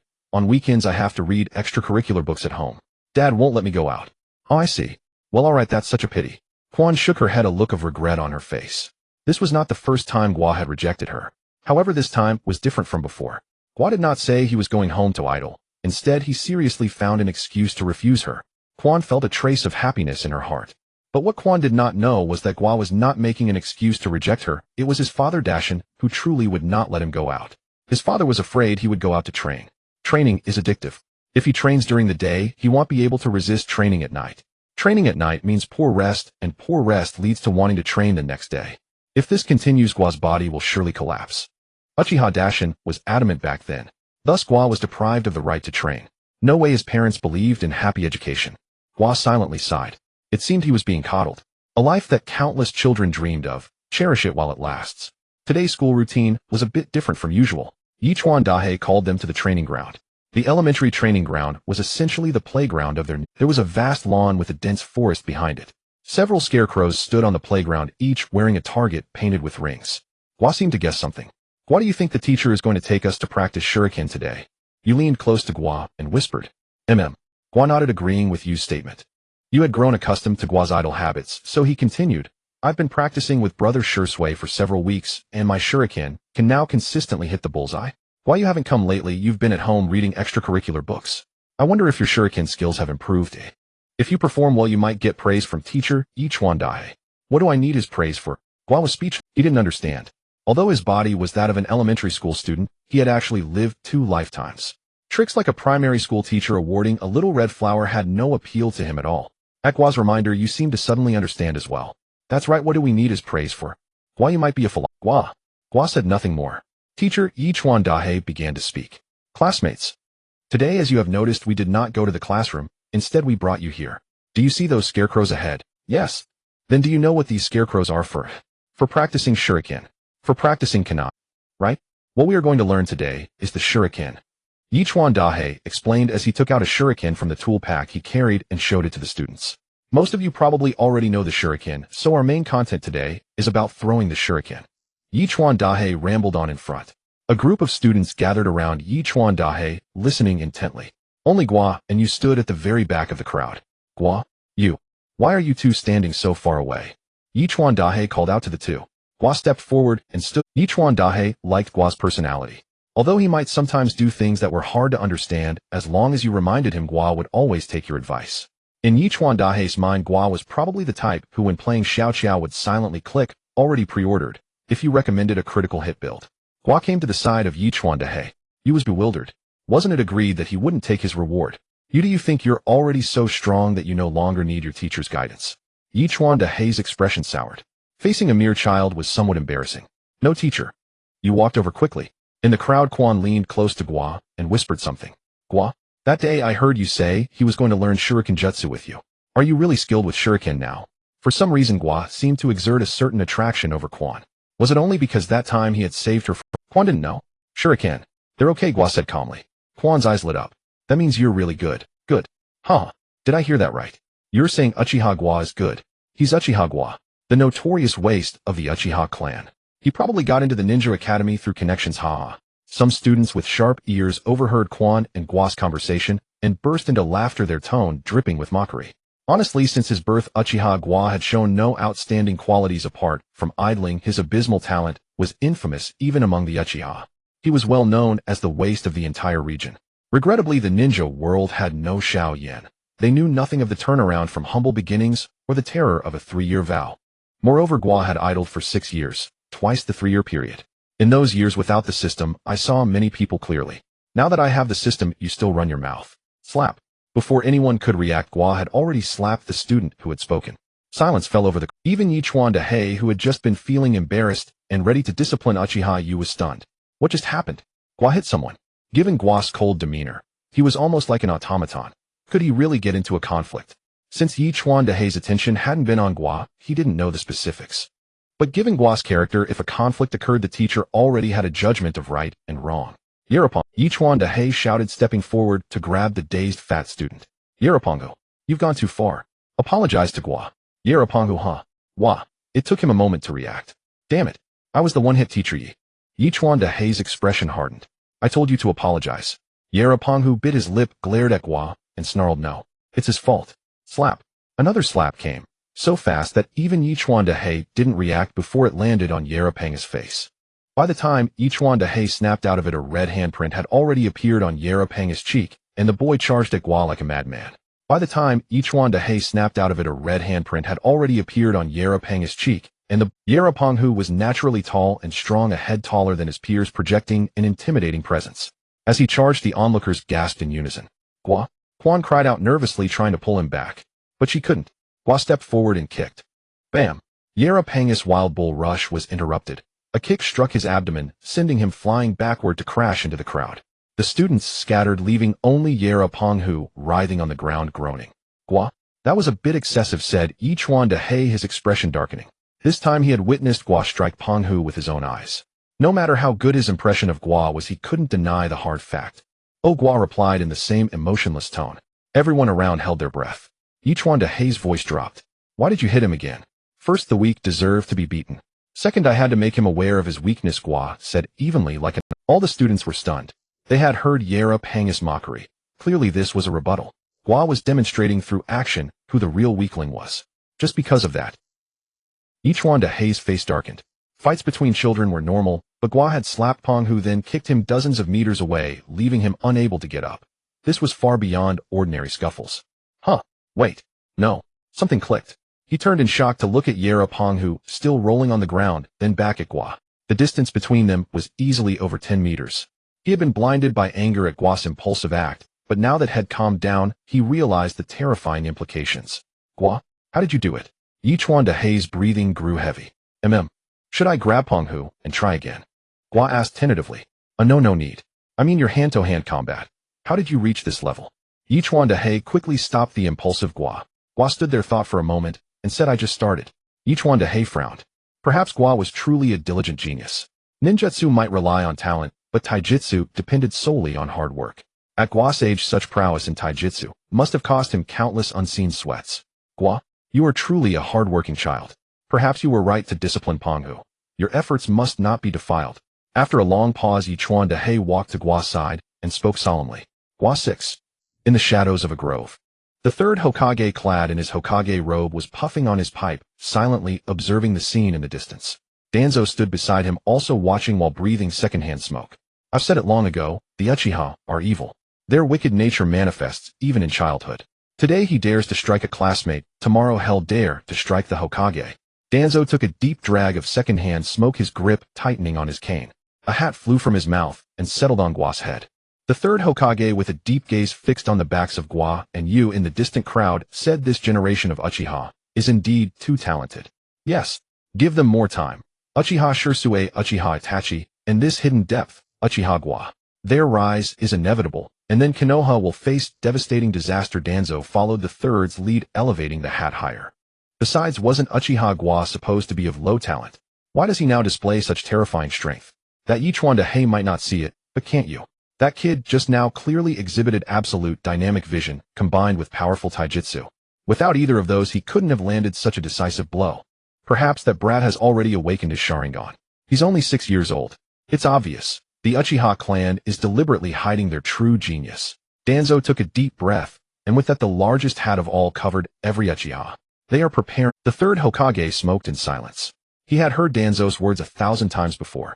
When Shursue was born, Danzo said the Uchiha produced a genius, they will rebel. When Itachi was born, Danzo said the Uchiha produced a genius, they will rebel. When the divination showed some anomaly, Danzo said the Uchiha produced a hidden genius, they will rebel. Thus the third Hokage had long grown accustomed to it. He also understood Danzo's intent, to completely crush the Uchiha. When it came to the Uchiha, he was just as radical as his teacher, adhering to the belief that once an Uchiha, always an Uchiha, and seeking to exterminate them entirely. But Konoha in its current state could not withstand Danzo's meddling. Moreover, the Uchiha had shown no signs of abnormality. Their current clan head Fugaku was a very steady man. We should adopt more moderate measures. After all, the Uchiha are also members of Konoha. Even the second Hokage never said the Uchiha would rebel and sought to wipe them out. Danzo, you should calm down. The third Hokage took a deep drag of his pipe, turned, and walked away slowly, leaving a thick cloud of secondhand smoke enveloping Danzo. A bunch of kids fighting. There was indeed nothing worth watching. Hiruzen, you will regret this. Danzo shouted from behind as he left. Hiruzen departed without replying to Danzo. His old classmate's favorite daily routine was to shout. Hiruzen had long grown used to it. I do have many regrets. On the other side, Yichuan Dahei was astonished by Gua's diligence, but after the shock the fight still needed to be dealt with. Hiruzen had long grown used to it. I do have many regrets. On the other side, Yichuan Dahei was astonished by Gua's diligence, but after the shock the fight still needed to be dealt with. Usually the solution was to punish both sides equally. After all, children trying to distinguish right from wrong didn't even know what right or wrong was themselves. And in this shinobi world, who could truly determine what was right and wrong? So Yichuan Dahei's solution was Gua go apologize to Peng Hu and make peace. Gua's response was okay. This caught Yichuan Dahei slightly off guard. He had thought that since Gua had already struck out today, he wouldn't easily admit fault. Making him apologize would be difficult, and he would likely need to be forced by the teacher's authority to yield. Even with the Uchiha's stubborn nature, forcing might not work. But Gua simply said okay. Then he walked toward the distant Peng Hu, who was lying on the ground. His expression showed no abnormality. He seemed genuinely going to apologize. Arriving beside Peng Hu, the latter instinctively scooted backward on the ground. Gua looked down at him. Gua said. Peng Hu glanced at the teacher behind him. Yichuan Dahei nodded. Peng Hu got up and, I'm sorry, Gua said. Yerapang's fear vanished, replaced by grievance and anger. His face flushed slightly, and he roared, "You think a simple sorry is enough?" Gua turned and glanced at Yechuan Dahe behind him, clearly seeking his opinion. "Teacher, you see, I apologized as you asked, but he won't accept it. Do you have any better solution?" Yechuan Dahe hadn't expected the situation to be so tricky. This Penghu was even more stubborn than an Uchiha. His expression shifted repeatedly. Gua realized that teacher Yechuan Dahe had no other better plan, so he would continue executing the teacher's original command. Gua turned and calmly looked at Yera Penghu. Penghu instinctively stepped back, but then straightened his back, emboldened by the teacher's presence, and met Gua's gaze. Gua didn't care. He said again, "I'm sorry." Yera Penghu curled his lips into a sneer. "Fine, if you want my forgiveness, then say in front of all the classmates Gua is a useless piece of trash, a complete idiot. How about that?" Yera Penghu raised an eyebrow. Gua said nothing. Penghu flew backward again. "Yechuan Dahe, this Penghu, are you the biggest idiot of all? Asking for a beating, weren't you?" Seeing the situation heading in a bad direction, Yechuan Dahe groaned inwardly and hurried toward Gua. "Gua?" Yechuan Dahe called out to Gua, who was about to walk forward. Gua turned. "Teacher, Gua, you can't hit your classmates anymore." Yechuan Dahe stood beside Gua, his expression serious. Gua said, "But he hasn't sincerely accepted my apology." Yechuan Dahe's face twitched. "This apology doesn't really need to be made." Yechuan Dahe muttered inwardly, then turned to Gua seriously. "Well, let's end this here. Penghu said some bad things, and you hit him. That's even. Is that okay?" "Okay." Gua nodded. If the teacher said it was fine, then it was fine. If the teacher said to apologize, he would have. Most of the time when a reliable person gave him instructions, Gua would habitually follow them. For example, if his father said to read extracurricular books at home, Gua would read. If his mother said to finish the leftover rice, Gua would finish. If Shursui said to go train, Gua would go. So when Yechuan Dahe said to apologize, Gua apologized. Because Yechuan Dahe was also a kind of reliable person, a fairly responsible teacher. The storm ended. Finally, Yera Penghu wanted to say something, but when he looked into Gua's eyes, he couldn't utter a single word. Though there was no anger, no warning in Gua's eyes, they were as clean and pure as if they held nothing, like looking at a clear blue sky with white clouds drifting by, indifferent to being watched. Yet those calm eyes made Yera Penghu never want to meet his gaze again. How terrifying these Uchiha! Gua didn't know what Yera Penghu was thinking. He simply silently opened his idle panel, watching the white light flicker, feeling reassured.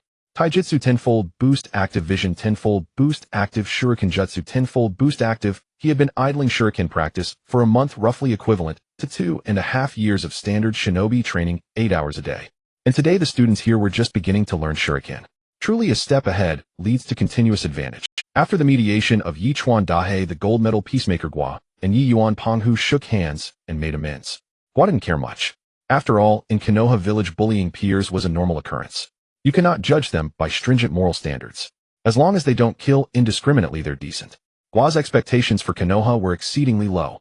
Mainly, if one didn't lower the bar, it would be hard to keep a cheerful heart in an environment where 8 out of 10 villagers in Konoha were rogues. Yuan Penghu was also moved by Gua's sincerity.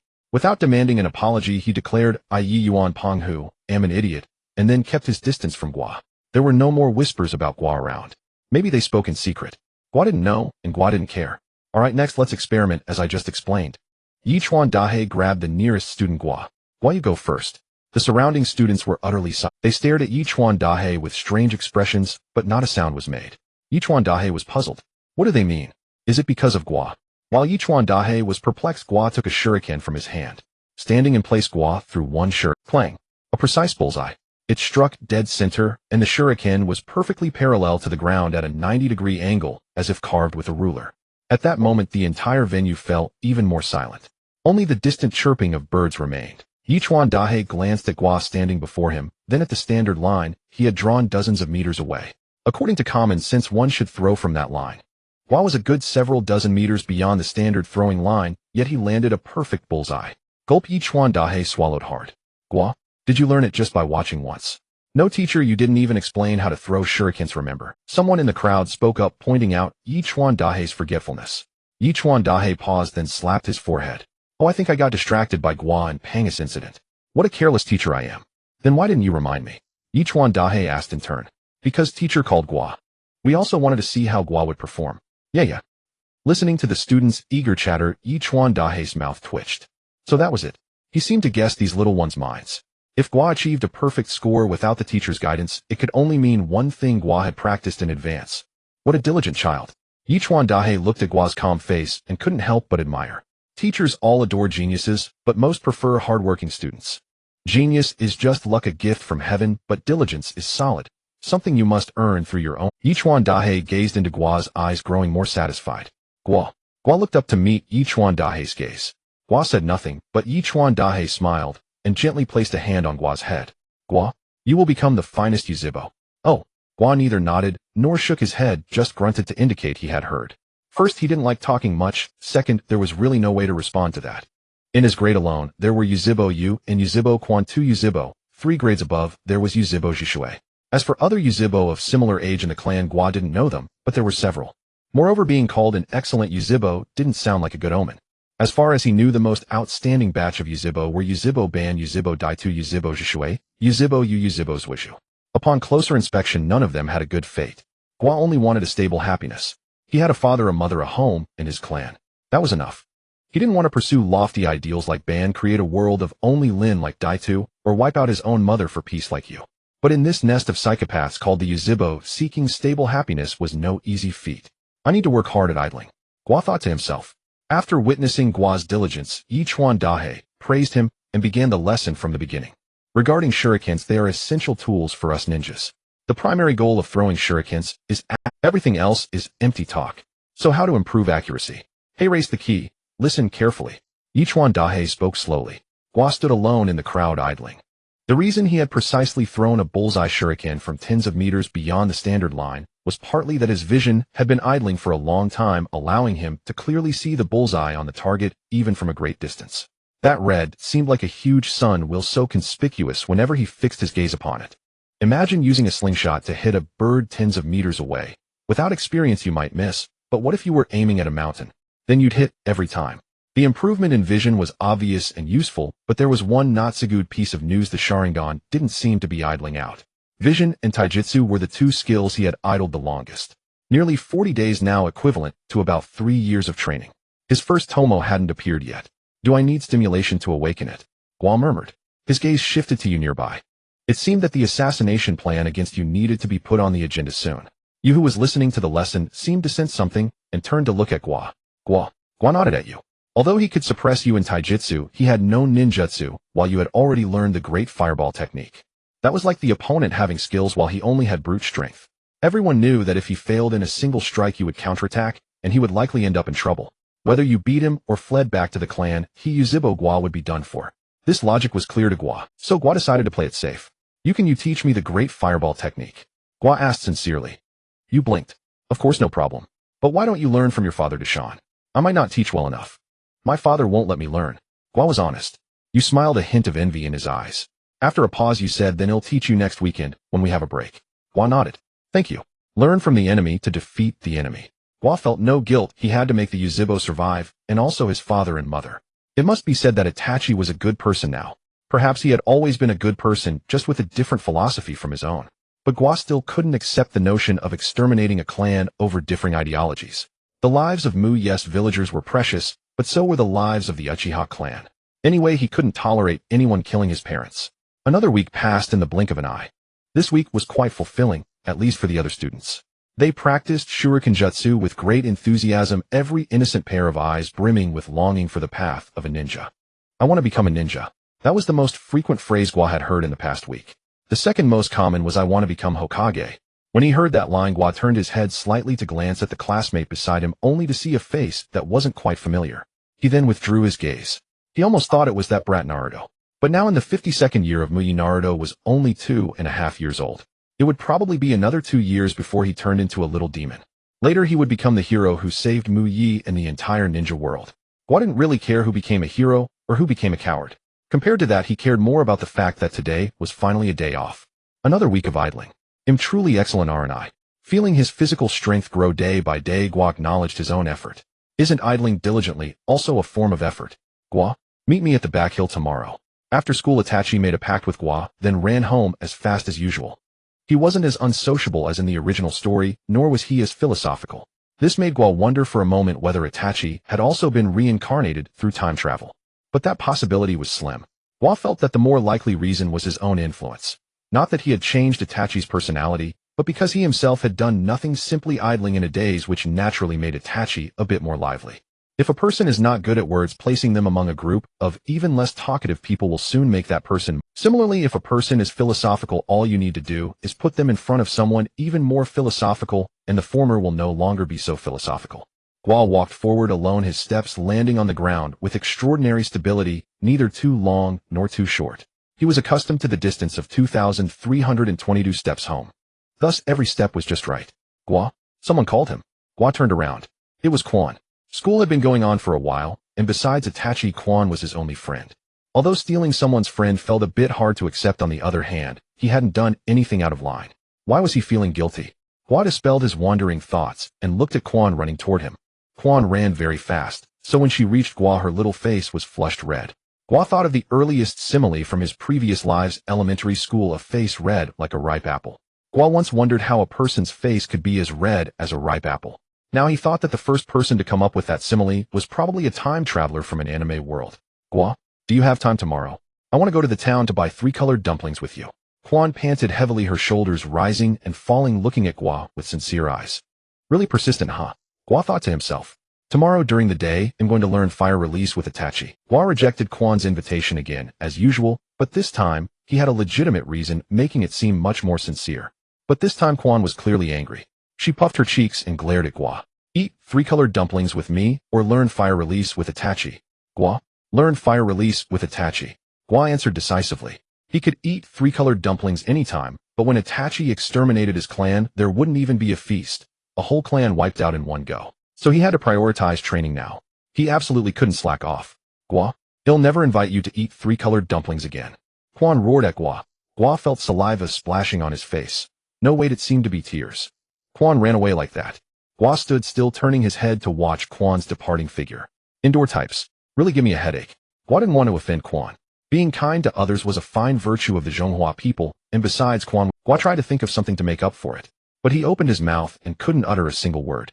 He realized that his knowledge of communicating with girls was somewhat lacking. He didn't even know why Quan was angry. Didn't Quan ask him to choose one of the two? He picked one, so what was wrong? Gua felt that things might be doomed. He might have lost Quan as a good friend. Was he going to create a world with only Quan after all? What kind of logic is that? Gua withdrew his wandering thoughts because he noticed that Quan had actually stopped. It seemed he still had a chance. Quan turned around.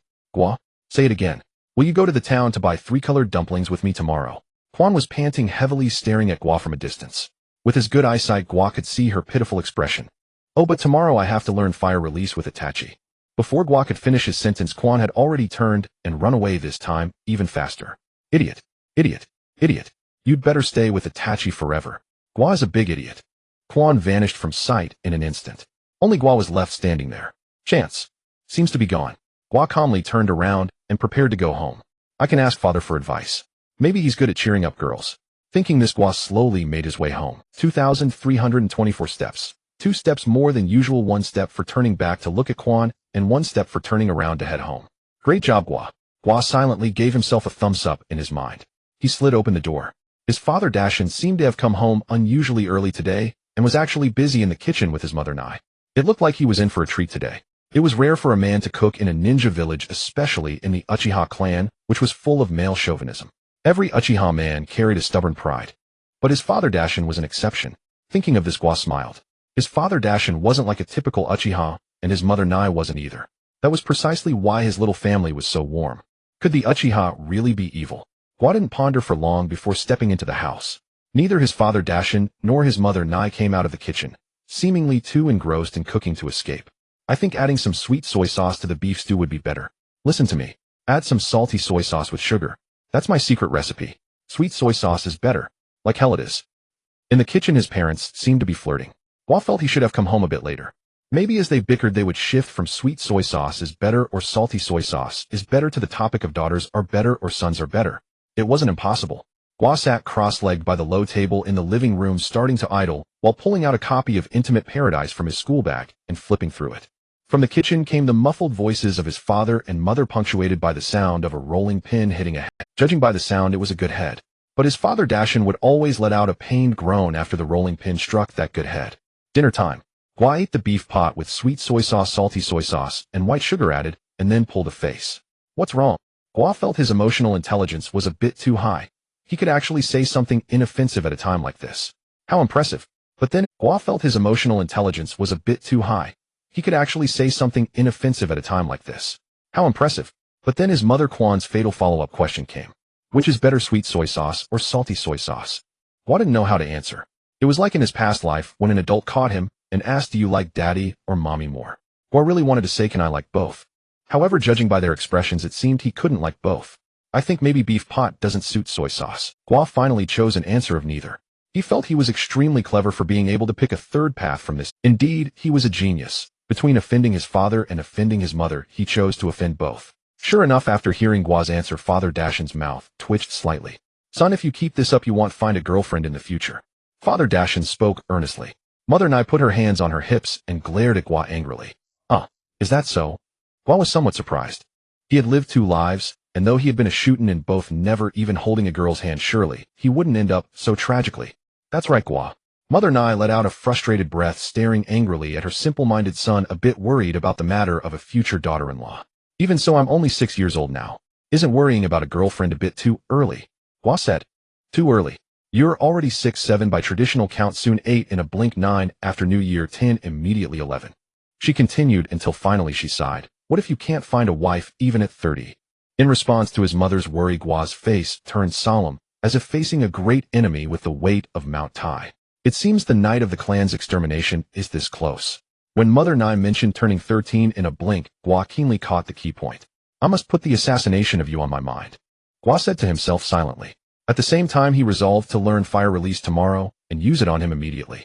After overwhelming you with ninjutsu, that would be the time to eliminate this threat. Seeing her son looking so grave, as if facing a great enemy, Mother Nai laughed. She reached out and gave Gua's head a firm yet gentle poke.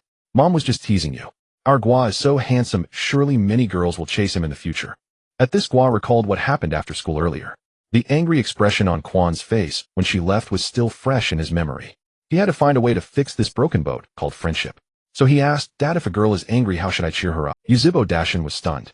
Looking at Gua, who was asking sincerely, he was momentarily dazed. Has my son finally woken up, or did what Nai and I just said scare Gua into thinking he must prioritize finding? If it was the former, fine. If the latter, Yuzhibo Dashin felt that he and Nai might have gone a bit too far today. Gua, is it a female classmate from school? Dashin asked tentatively. Gua replied, a very. Hearing this, Dashin breathed a sigh of relief. It seemed his son really had encountered a problem with boy-girl relations. After figuring it out, a slight smile curved Dashin's mouth. He exchanged a glance with Nai, both seeing in each other's eyes the sentiment and relief that our son is growing up. Thus, Yuzhibo Dashin prepared to impart all his 29 years of pickup secrets to his son at once. When chasing a girl, you have to pursue, relentlessly strike while the iron is hot. When feelings warm up, then unleash the killer move. That is, confess your love. Remember, confession is the trumpet of victory, not the bugle for charging. As for what Father Dashin said about relentless pursuit and killer moves, Gua already knew that from his past life. What he lacked was an actionable plan. Is there something more concrete? Gua asked. Father Dashin's mouth curled up. He seemed to be getting into the conversation, speaking with unusual energy compared to his usual subdued manner. He said, relentless pursuit means you have to let the girl know you're good to her, but not too good. Excess is as bad as deficiency. Remember that. Before you're officially boyfriend and girlfriend, never give overly expensive gifts or the relationship will become distorted. On the contrary, small daily surprises can often have a greater effect. For example, giving breakfast every day is a very good choice. Listening to Father Dashin's words, Gua felt skeptical. Isn't this not quite right? Can giving breakfast every day really win a girl over? But in his past life, there was a universal term for such people. They were called simp. In fact, when giving breakfast every day was mentioned, many people would directly equate it with being a simp. Is father's tactic really reliable? Gua was very doubtful. But after seeing Mother Nai's encouraging gaze, he suddenly thought, maybe girls in the ninja world are different. Gua looked at his mother, then at his father. It seemed he had discovered some surprising little secret today. So this is how father and mother got together. Thinking about it, Father Dashin, when he was in his teens, was probably quite a spirited young man to have pursued relentlessly like that. Definitely not as steady as he is now. Okay, I understand, thanks, Dad. After finishing dinner, Gua stood up and prepared to go to his room to sleep. He needed to conserve energy for learning fire release tomorrow. Watching his son's retreating back, Dashin's mouth curled up. Truly worthy of being Yuzhibo Dashin's son. Although he's not talented, if he can bring back a wife from the ninja school, then it won't have been for nothing. When Dashin said this, his mouth was almost stretched to his ears. Nai propped one hand on the low table, chin resting on it, looking at Dashin with a teasing smile. Back then you knew to bring me breakfast every day? Now when I cook myself you argue with me about sweet or salty soy sauce. Is it that you don't cherish what you've obtained? Dashin rubbed his nose, the grin slowly receding. How could that be? From now on all our family's beef pot will use salty soy sauce. Yuzhibo Dashin's last half-sentence was said with particularly firm tone. I laughed. Life is so wonderful, how can one not be happy? The next day, Guo woke up early, had breakfast, and went straight to Itachi's house to call him out. This was the first time Guo was so proactive. There was no choice. After being frightened by his mother yesterday, he felt that the night of extermination could arrive at any moment, and he might witness the demise of his entire clan. This urgency pushed him to act. Fortunately, when he left the house today, his father Dashi had already left earlier than him, so he was not stopped or forced to stay at home reading extracurricular books. Unfortunately, when Guo arrived at Itachi's house, he found many Uchiha clan members gathered there. His father was among them. Noticing Guo's arrival, Dashi was obviously taken aback. Wasn't he supposed to stay at home reading extracurricular books? This child. Dashi shook his head, feeling a bit helpless. However, there was no other choice. That was good for Guo to be happy and come out occasionally. Dashi stayed with the clan's adults, including clan leader Fugaku, and they seemed to be discussing something routine. Guo didn't eavesdrop. He circled around the courtyard and happened to bump into Itachi, who was heading out. Guo. Itachi was slightly surprised by Guo's unusual behavior today. Let's go train, Guo said. Although he was urging, it still carried a casual and familiar tone. All right. Itachi agreed, as he was originally heading out to find Guo. Now that Guo had sought him out, it was a perfect opportunity for the two to head to the back mountain together. The two arrived at the back mountain. Itachi began to demonstrate the Great Fireball technique. Siwei Shenhai Wu Yin. Fire release. Great Fireball technique. With his fingers joined together in front of him, Itachi's chest heaved violently, and then a thin line of fire spewed from his mouth, immediately exploding a few meters ahead, creating a massive fireball that spread out over a range of 7 to 8 meters. Guo, how is it? Did you learn it? Itachi paused his actions and turned to look at Guo. Guo shook his head. But I can try it first. Okay. Guo stepped forward and began to mimic Itachi's previous hand signs. Siwei Shenhai. Fire release. Great Fireball technique. Mimicking Itachi's movements, Guo joined his fingers together in front of him and expelled a breath of chakra. Whoosh, nothing happened. I failed. Instead, Itachi sighed first. Guo, however, remained calm, and he didn't feel too disheartened by his failure. After all, it wasn't surprising for someone who always ranked last to rank last again. For the rest of the day, Guo kept attempting the fire release technique. Time flew by, and a day passed in the blink of an eye. When the evening glow descended, Guo said goodbye to Itachi and returned home. Upon arriving, he found only his mother Nai at home. Recently, the security team's work had been quite busy, and his father Dashi often returned late. Guo speculated that Orochimaru must have gone completely insane, starting to recklessly abduct people for experiments. And indeed, that was the case. In Konoha, in a certain underground location, above where the tangled pipes of the village, the ground was damp and rhythmic dripping sounds echoed in the empty underground. A tall, long-haired, sinister-looking man walked in from the darkness. Step, step, step. The man approached, gradually revealing his clear, elongated snake-like eyes and pale skin. Half of his Konoha forehead protector was covered by his long hair. As he stepped out of the shadows, his tongue flicked at the corner of his mouth, showcasing his terrifying talent. It was none other than Orochimaru, one of the legendary 3 ninjas of Konoha. Danzo-sama, you called for me. Orochimaru gazed straight ahead at Danzo, who was sitting still, his voice hoarse, and a signature sinister smile always present on his lips. How are your recent human experiments progressing? Danzo slowly began, his voice deep. Everything is going smoothly, the required materials are increasing, but none of this is a problem. Recently, many ninjas in the village have gone missing. This matter is also your doing, isn't it? Danzo's sinister eyes warned Orochimaru, yet his tone did not convey much questioning or anger. Orochimaru smiled without speaking. Danzo did not press further. When doing things, it's best to be cautious. That group of Uchiha has already set. Is that so? Orochimaru didn't seem surprised by this outcome. Then I will reduce the use of some material. After finishing, Orochimaru turned to leave. However, after taking a couple of steps, he suddenly stopped, turning to look at Danzo with a hint of amusement. If I were to say that I want to capture a few Uchiha, Danzo-sama, would that be a problem? Orochimaru had long coveted the bodies of the Uchiha. The reason he posed this question today was to ask Danzo if he would help suppress this matter if the Uchiha investigated under the guise of the security team. He knew that Danzo had the power to hold the Uchiha in check. This was also the reason he was willing to cooperate with him. Don't go too far. Danzo's voice was low, serving as a response to Orochimaru's question. He understood. Orochimaru turned away with a smile, slowly striding out of the dark, damp underground like a wet snake, disappearing back into the shadows. Dinner today was shared between Guo and his mother Nai, as his father Dashi did not return. According to Nai, his father had been working overtime lately. With the frequent disappearances of ninjas, the Uchiha security team had to strengthen their patrols at night. Gua understood, as it was common for employees to work overtime. Moreover, Orochimaru's actions had become more brazen, and even among the students at their ninja school, discussions had begun about who had gone missing. This showed just how reckless Orochimaru had become. At the same time, Gua thought of the third Hokage, that kindly-looking old man who always smoked a pipe. Could he really be unaware of what his disciple was doing? Gua couldn't make sense of it. He decided not to dwell on it further, returning to his bedside to log out and sleep. Body technique, tenfold enhancement. In progress. Vision, tenfold enhancement. In progress. Great fireball technique, tenfold enhancement. In progress. Father Dashi did not return home last night. By the time Gua got up the next day, his father Dashi and mother Nai were already seated at the low table where breakfast was prepared. Simple glutinous rice balls and miso soup. Gua, try not to wander outside too much these days. It's not safe out there. Mother Nai advised Gua at the dining table. Gua nodded while eating the glutinous rice balls. So today he was kept at home by his father, but Gua did not resist. After all, he didn't really care about such matters. What did it matter where he logged out? After finishing his glutinous rice balls and drinking the miso soup, clean, Gua returned to his room alone, logging out while reading extracurricular books. Today's story is about the hero Jiraiya stumbling into the spider's lair. Staying at home all day reading Make Out Paradise, Gua finally finished Jiraiya's magnum opus. The writing was excellent, gripping, and well-paced, occasionally accompanied by some mildly spicy, but not explicit illustrations. It was evident that Jiraiya had put a lot of heart into this book. Who says this is a porn novel? This is clearly Master Jiraiya's philosophy of life. During this time, Itachi came to find him once, but Gua refused to go out. He wanted to stay home and grind.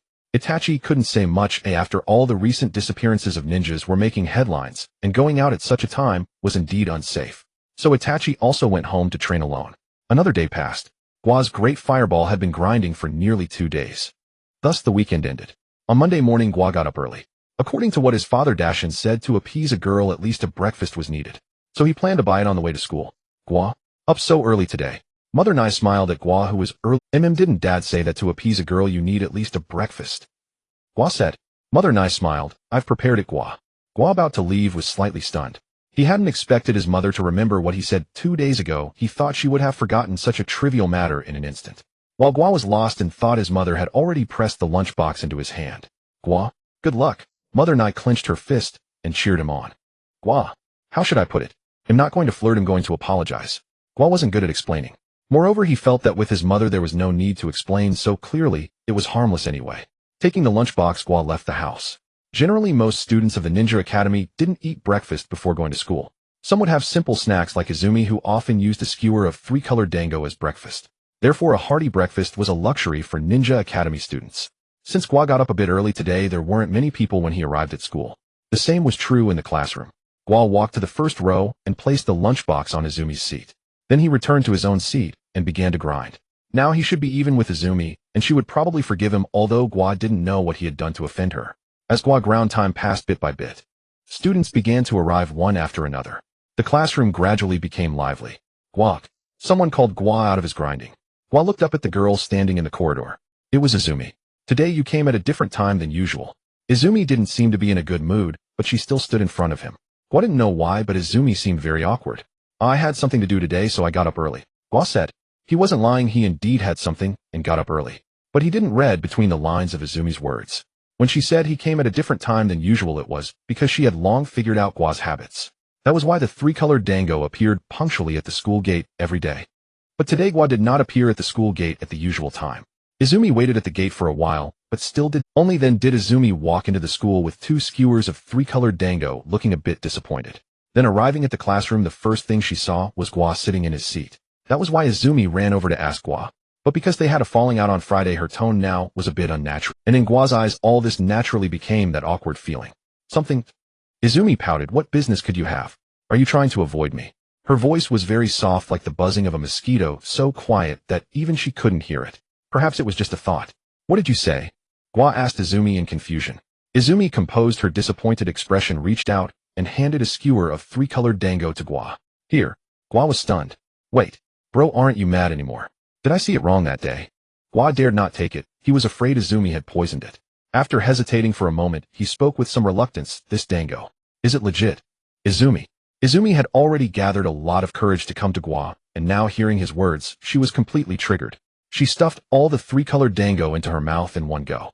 Izumi's mouth was stuffed full. She glared viciously at Gua, stabbed the bamboo skewer into Gua's desk, and turned away. Smack!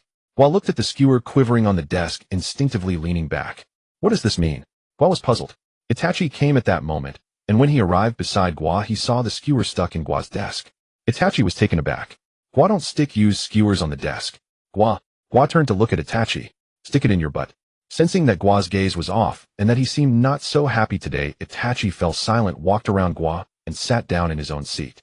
His mood was a bit sour, but this didn't affect Gua's grinding. He casually checked the panel. Taijutsu 10x boost active, Vision 10x boost active, Great Fireball Jutsu 10x boost active. After grinding for 2 days, he hadn't yet tested the Great Fireball Jutsu. He could find a chance to test it after school today.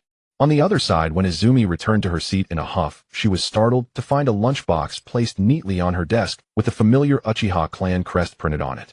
In the lunchbox was clearly breakfast, still with some warmth. Izumi's angry chewing of the 3-colored dango froze. She walked to her seat and struggled to swallow the dango in her mouth.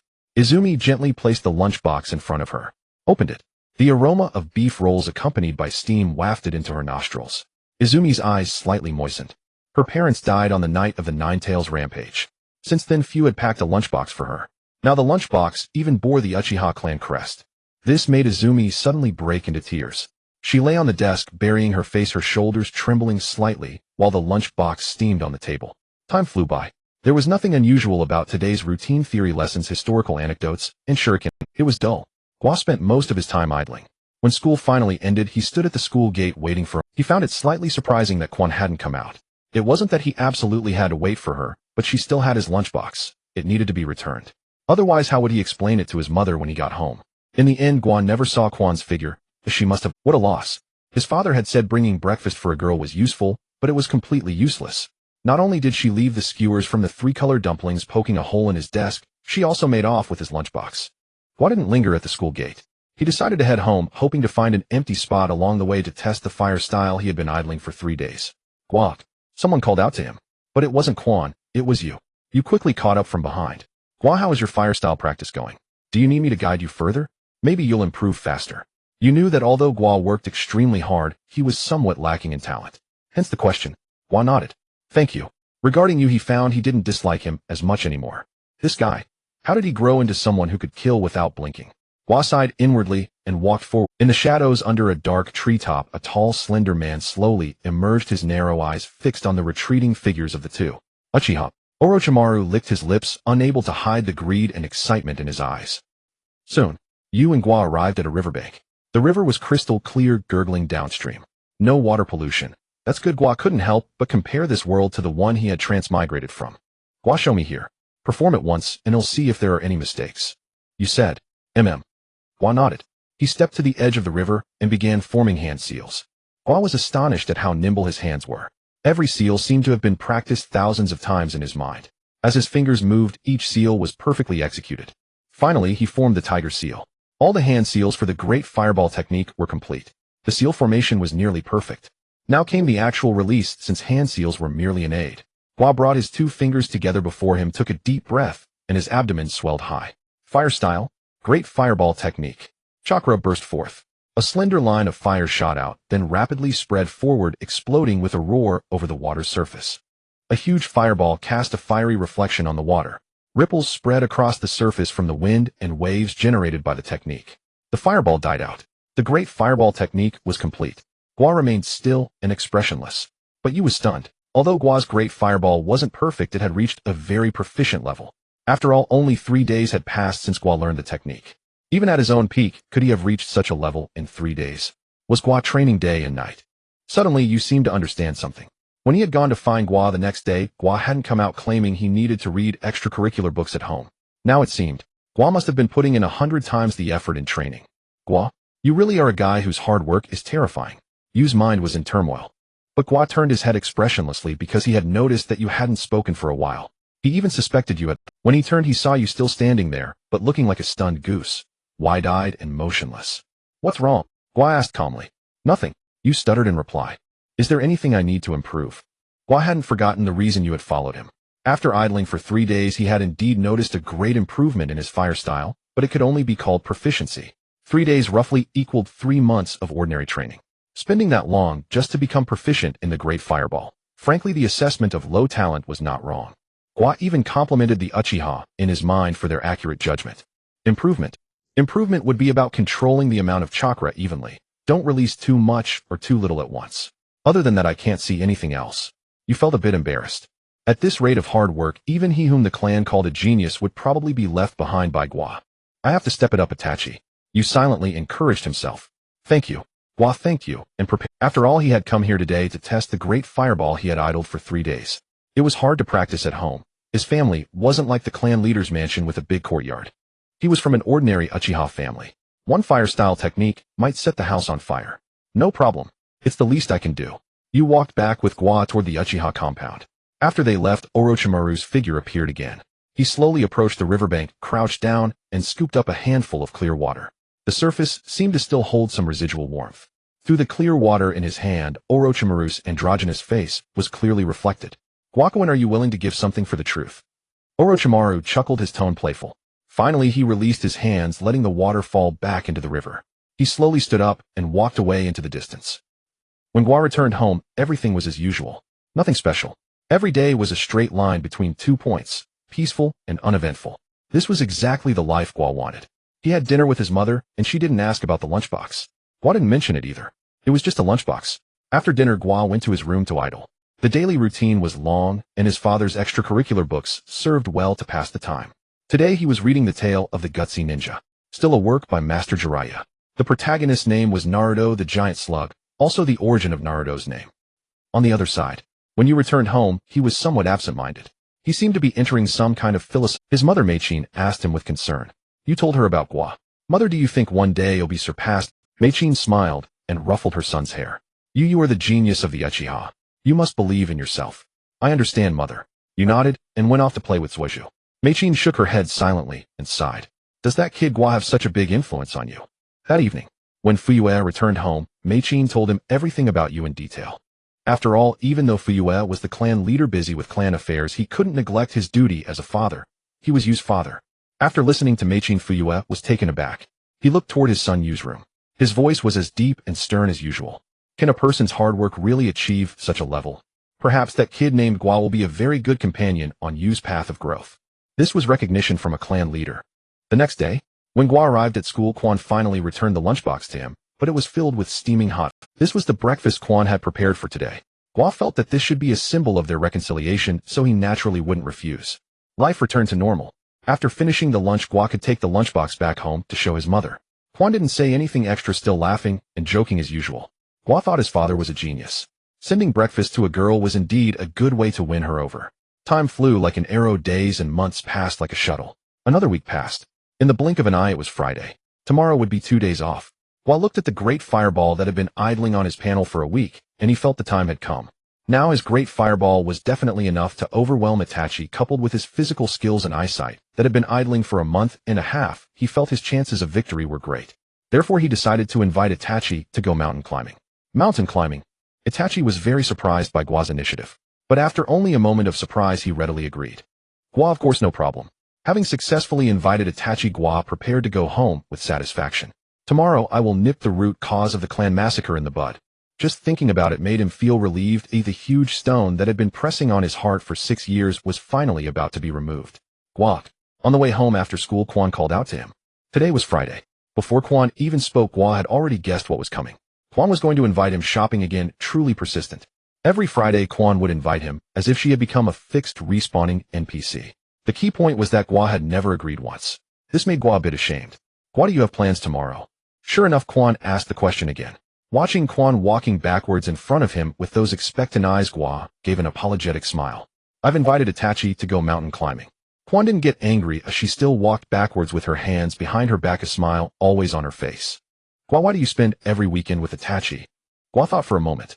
Because Itachi is a very good... Gua didn't know if this was a perfunctory answer to Quan or his true feelings. How could the one who would massacre the clan be a good friend? But it seemed that apart from the massacre, there was nothing else about Itachi that made Gua uncomfortable. And the massacre had not yet happened. Gua shook his head, dispelling these wild thoughts. Tomorrow he would take care of Itachi, and everything would be fine. Save the Uchiha, save the clan, save his family, save himself. They all would have a bright future. Then am I Gua's very good friend. Quan tilted her head and asked. Gua nodded. He didn't think about the question or it just came out directly. How could Quan not be a very good friend? Wasn't Quan much better than Itachi? Itachi was a brute. Quan was an angel. Where did this comparison come from? It felt weird. Gua suddenly remembered a saying, beware of fire theft and little junior sisters. Gua, you have to be careful. Let me tell you secretly, Gua is also Quan's best friend. Quan leaned close to Gua's ear, speaking in a voice only the two of them could hear. Gua didn't expect Quan to suddenly get so close his mind went blank for a moment. Quan had already slipped away. It was time for them to part ways. Quan's home was not in the Uchiha clan compound because Quan was a hybrid. Well, no, Quan was the child of a marriage between an Uchiha and another ninja, so she wasn't considered a standard Uchiha. Her home was naturally not in the clan compound. Gua turned around and looked at the girl's receding figure.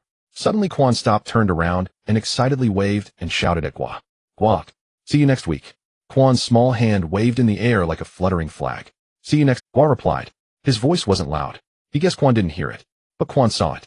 On the way home, Quan hummed a song one her mother had taught her before she died. We watched the disappearing contrails, too dazzling, we always want to escape. The song scattered in the wind. Quan didn't understand the lyrics. Gua walked far away and couldn't hear it. Guakuin. A slender figure approached from behind. It was Orochimaru.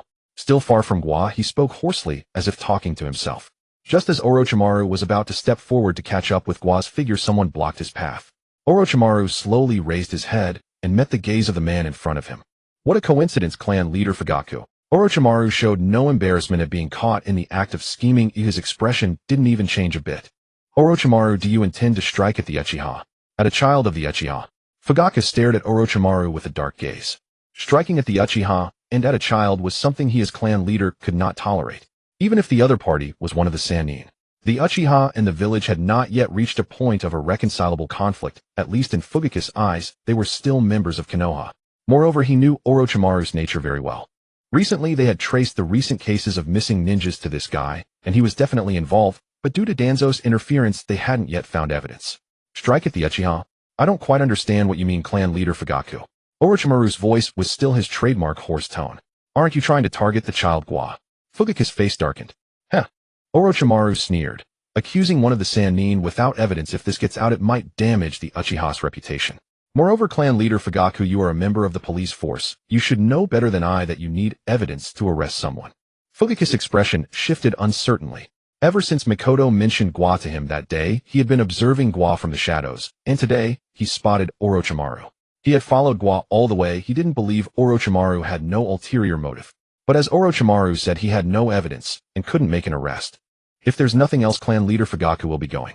Oh, by the way, the recent matter of missing ninjas has been giving me a headache. It seems many people are suspecting me. Clan leader Fugaku, the police force wouldn't treat me like that, would they? Orochimaru was about to leave, but then stopped and turned to Fugaku with a playful tone. Fugaku was almost bursting with rage, but he could endure. Orochimaru let out a light laugh. Without another word, he turned and left. Fugaku watched until Orochimaru's figure completely disappeared, then he looked toward the direction of the Uchiha compound. Tomorrow Gua and Itachi are going to the back mountain. I need to be more careful. Orochimaru has been restless. Dad, I'm going to the back hill today to hike with you. The next morning at dawn, Gua informed his father Deshan and prepared. Father Deshan originally intended to keep Gua at home to read extracurricular books. He was mainly terrified by his son's relentless devotion to study, believing his son to be of average talent. He only wished for him to grow up happily. Yet Gua seemed unwilling, insisting on working diligently. This gave him as a father a tremendous headache. On one hand, he feared Gua was being too harsh on himself. On the other, Deshan worried that forcing Gua to stay home for extended periods might affect his psychological state. After all, at this age, he should be running around with other children. In the end, Deshan did not forcibly keep Gua at home, but instead urged, don't push yourself too hard on training Gua, you understand. I know. Gua decided not to explain because no one would believe his true situation. Everyone assumed his achievements were the result of hard work. But I really didn't work hard. Oh, and be careful. Things have been uneasy outside lately. Even though we're within the Uchiha clan grounds, you still need to watch out. I know, Dad. Gua left the house. Deshan also left. The patrol duties of the security force at the back hill. Gua arrived at the foot of the hill and met you. The Uchiha back hill was not like those towering mountains, but rather a slightly elevated slope. However, the summit was still nearly 100 meters above the ground. It was enough to stage an accident for you. Even if discovered, Gua had taijutsu and ninjutsu as a fallback, completely unafraid of use counterattack. If his assassination plan went smoothly without being discovered, he could use the excuse of Yu's misstep. Given his stereotypical image in the clan, no one would suspect that this dullard would plot against the young clan leader. Everything was perfectly flawless. Today was Yu's death day. This moment I have waited 6 years. Gua, did you bring any dry food? As they climbed toward the summit, Yu turned and asked Gua. I brought soldier pills. Gua said, I brought dry food we can share. Once we reach the top, the view will surely be beautiful. Yu smiled at Gua. Even as a child, you had nasolabial folds. When he smiled, his eyes narrowed into slits, small and adorable. Okay, every beast gets its turn. This year it's mine. Gua felt that the more you said such things, the more he himself resembled a beast. What an utter reversal of the natural order. What the hell have I become, the villain? Throughout the climb, Gua was somewhat distracted. One reason was that he often zoned out, so he easily lost focus. Another was that his mind kept dwelling on matters related to you. Thus, along the way, you reminded Gua to be careful many times. Occasionally, he even reached out to pull Gua forward. Although Gua didn't need it. With his taijutsu, climbing such a hill, even while distracted, was effortless. The two arrived at the summit together. It was already noon. Though autumn had just begun, the weather was still scorching hot. Fortunately, the trees on the summit provided shade. The immense canopy blocked the sunlight, leaving them a splendid sanctuary from which to enjoy the scenery. The Hokage building itself had become a tiny black dot in their view. The distance was too vast. The Uchiha had been completely ostracized from the village. The Hokage building itself had become a tiny black dot in their view. The distance was too vast. The Uchiha had been completely ostracized from the village. Gazing at the distant scene, Gua shook his head with a sigh. The Uchiha's fate was truly unfortunate. Ill fate cannot be blamed on Konoha. If not Konoha, then who? From the second Hokage onward, Konoha had always marginalized the Uchiha, even though the Uchiha had never done anything beyond the pale. A village founded by two people. How had the Uchiha become outsiders now? Gua to some extent felt indignant on behalf of the Uchiha. Because of his father and mother, Gua was different from those hard-hearted orphan transmigrators. His life in the Uchiha clan was warm, so his identification with the Uchiha was quite high. Thinking this, Gua couldn't help but look at you. He who kills my people I shall kill. Gua found a psychologically acceptable excuse to make his move. You took out a handkerchief, untied it, revealing 4 square, modest-sized shortbreads. You first handed one to Gua. Gua was momentarily stunned. Then he still accepted the shortbread. He put it in his mouth. It was crumbly, leaving flakes that filled his mouth with fragrance. The surface, fried in vegetable oil, made Gua's mouth secrete saliva continuously. He could also taste a hint of sweetness. Gua felt somewhat pleasantly surprised. Soon one shortbread was consumed. The shortbread was so delicious that Gua triggered some kind of passive reluctance to bite the hand that feeds. He needed to seriously consider whether to move against you. You also finished one shortbread, seeming just as eager. He picked up a second one and handed the remaining shortbread to Gua. Gua took the shortbread. Now the passive reluctance was doubled. However, the shortbread was indeed very tasty, probably made by Annie Mei-chin. When he got home, he could ask his mother Nai to try making it. As for why he wouldn't try himself, because he was still a child, and if he didn't trouble his mother now, once he grew up bit by bit, he would never have the chance again. Of course, another reason was that Gua was rather lazy. The wind rustled through the canopy, producing a soft, soughing sound. Beneath their feet, and on their bodies, dappled spots of light swayed, running from Gua's feet to Yu's feet, and then back from Yu's feet to Gua's feet. Finally, after the 2 shortbreads were completely digested, Gua prepared to forget his gratitude. He was about to initiate his plan to assassinate you. Yu, is there anything you want to say?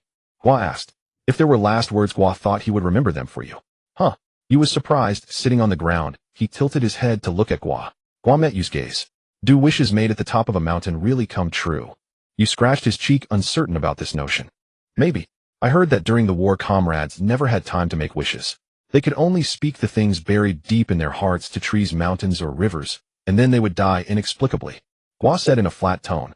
He had never seen war, neither in his past life nor in this one.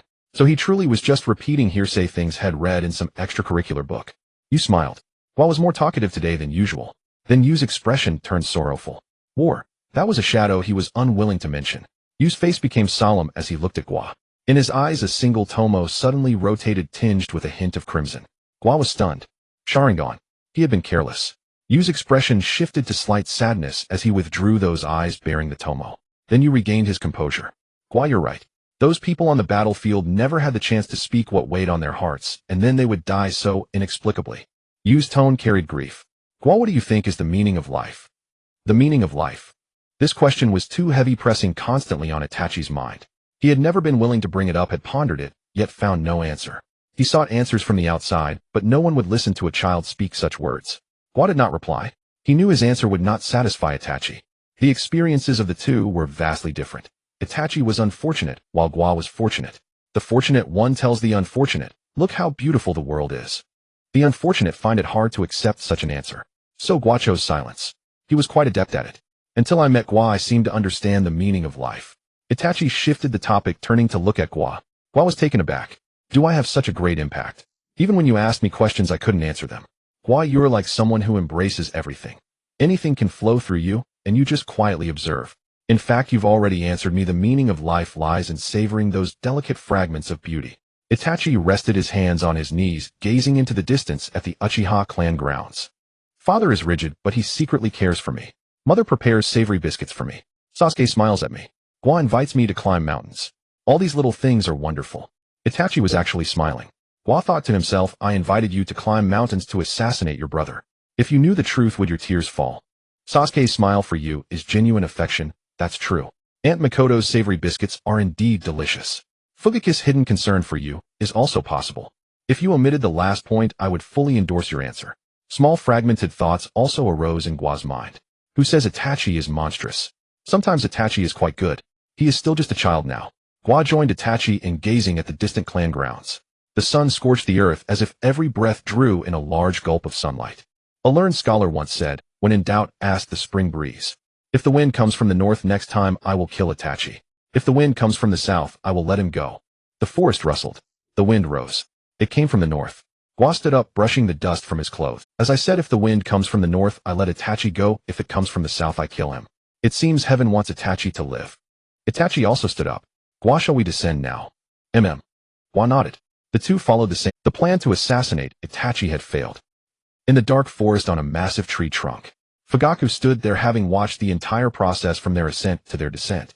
He came to observe Gua, but also to protect his son, as Orochimaru seemed truly intent on making a move against the Uchiha. Though he had no evidence, he still needed to be cautious. Seeing the two descend, Fugaku followed them down. Rustle, rustle, rustle, rustle. The same sound came from the distant forest.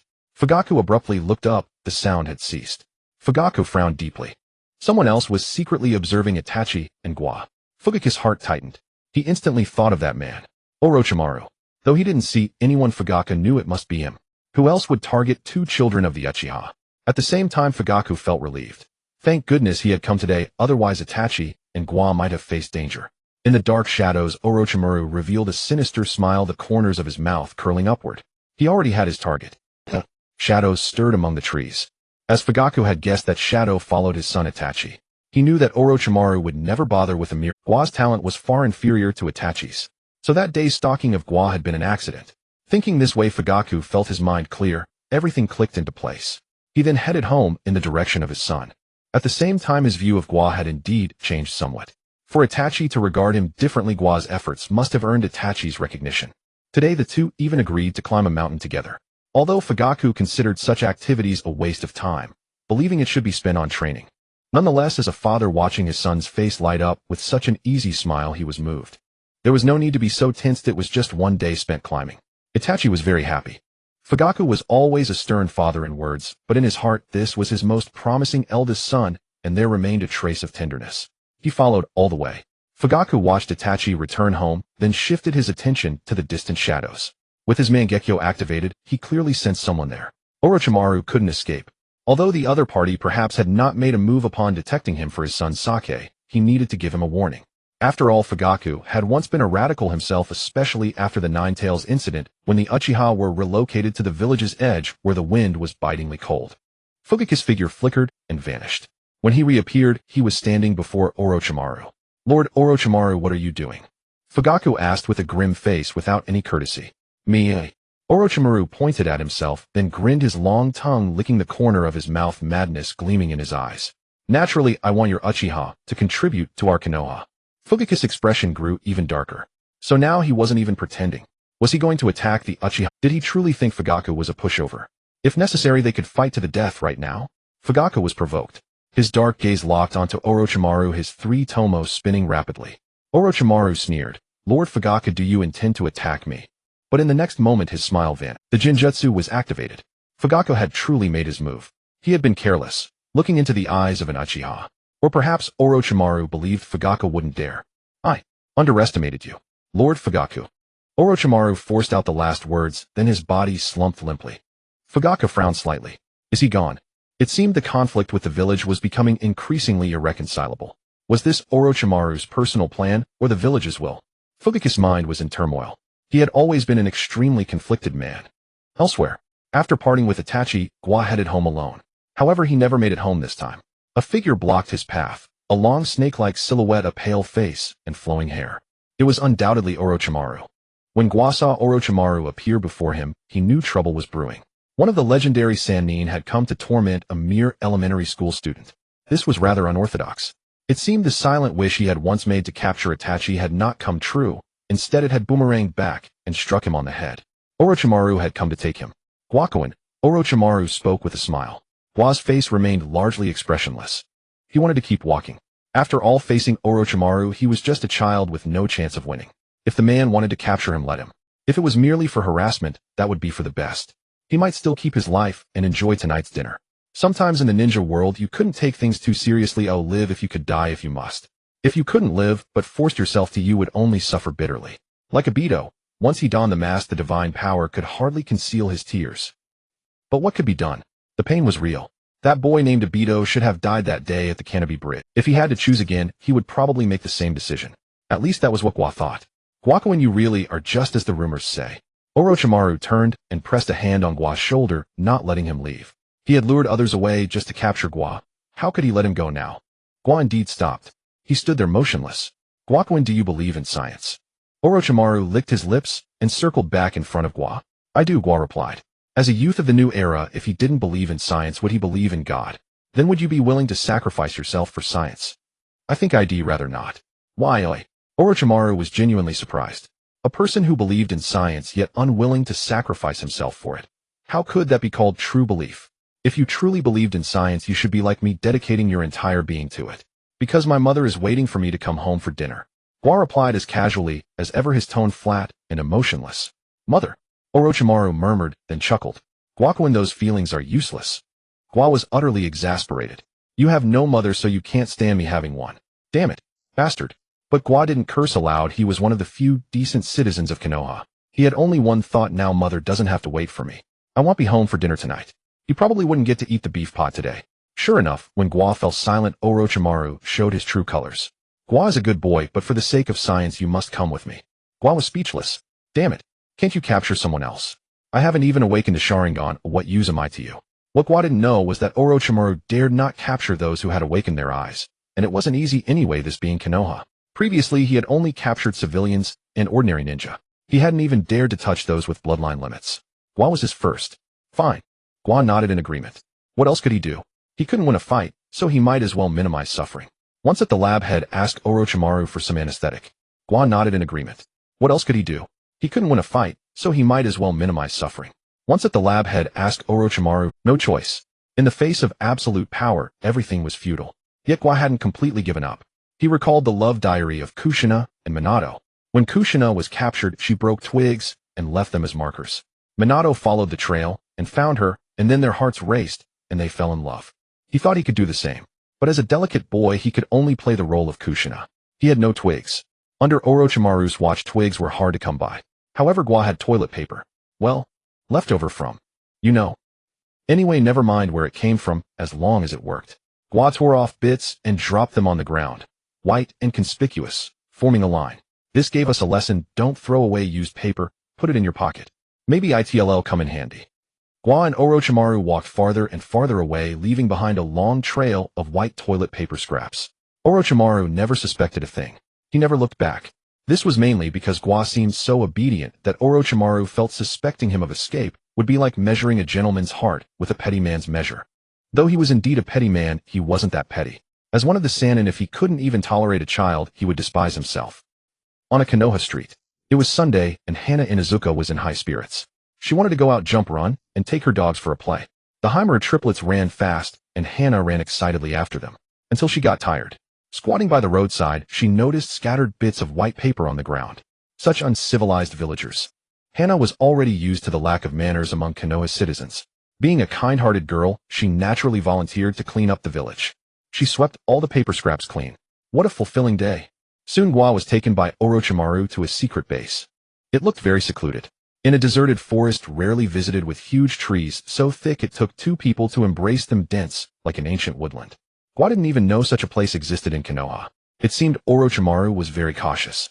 The tree before them was hollow, the trunk had been completely emptied, and they could walk straight in. Gua simply threw the last piece of paper in his hand at the entrance and followed Orochimaru inside. Let nature take its course. He hoped Orochimaru only wanted some red blood cells, then he could just donate blood. What he feared was being treated like a cadaver for dissection. Walking into the hollow trunk, there was a door. An old iron door, rusted and weathered, covered in mottled rust. Touching it felt like licking blood. Gua felt uncomfortable. Could experiments really be conducted in such a place? It was like Hua Tuo trying to split open Chow Chow's skull with a sharp axe. This wasn't a sterile environment at all. Gua was terrified.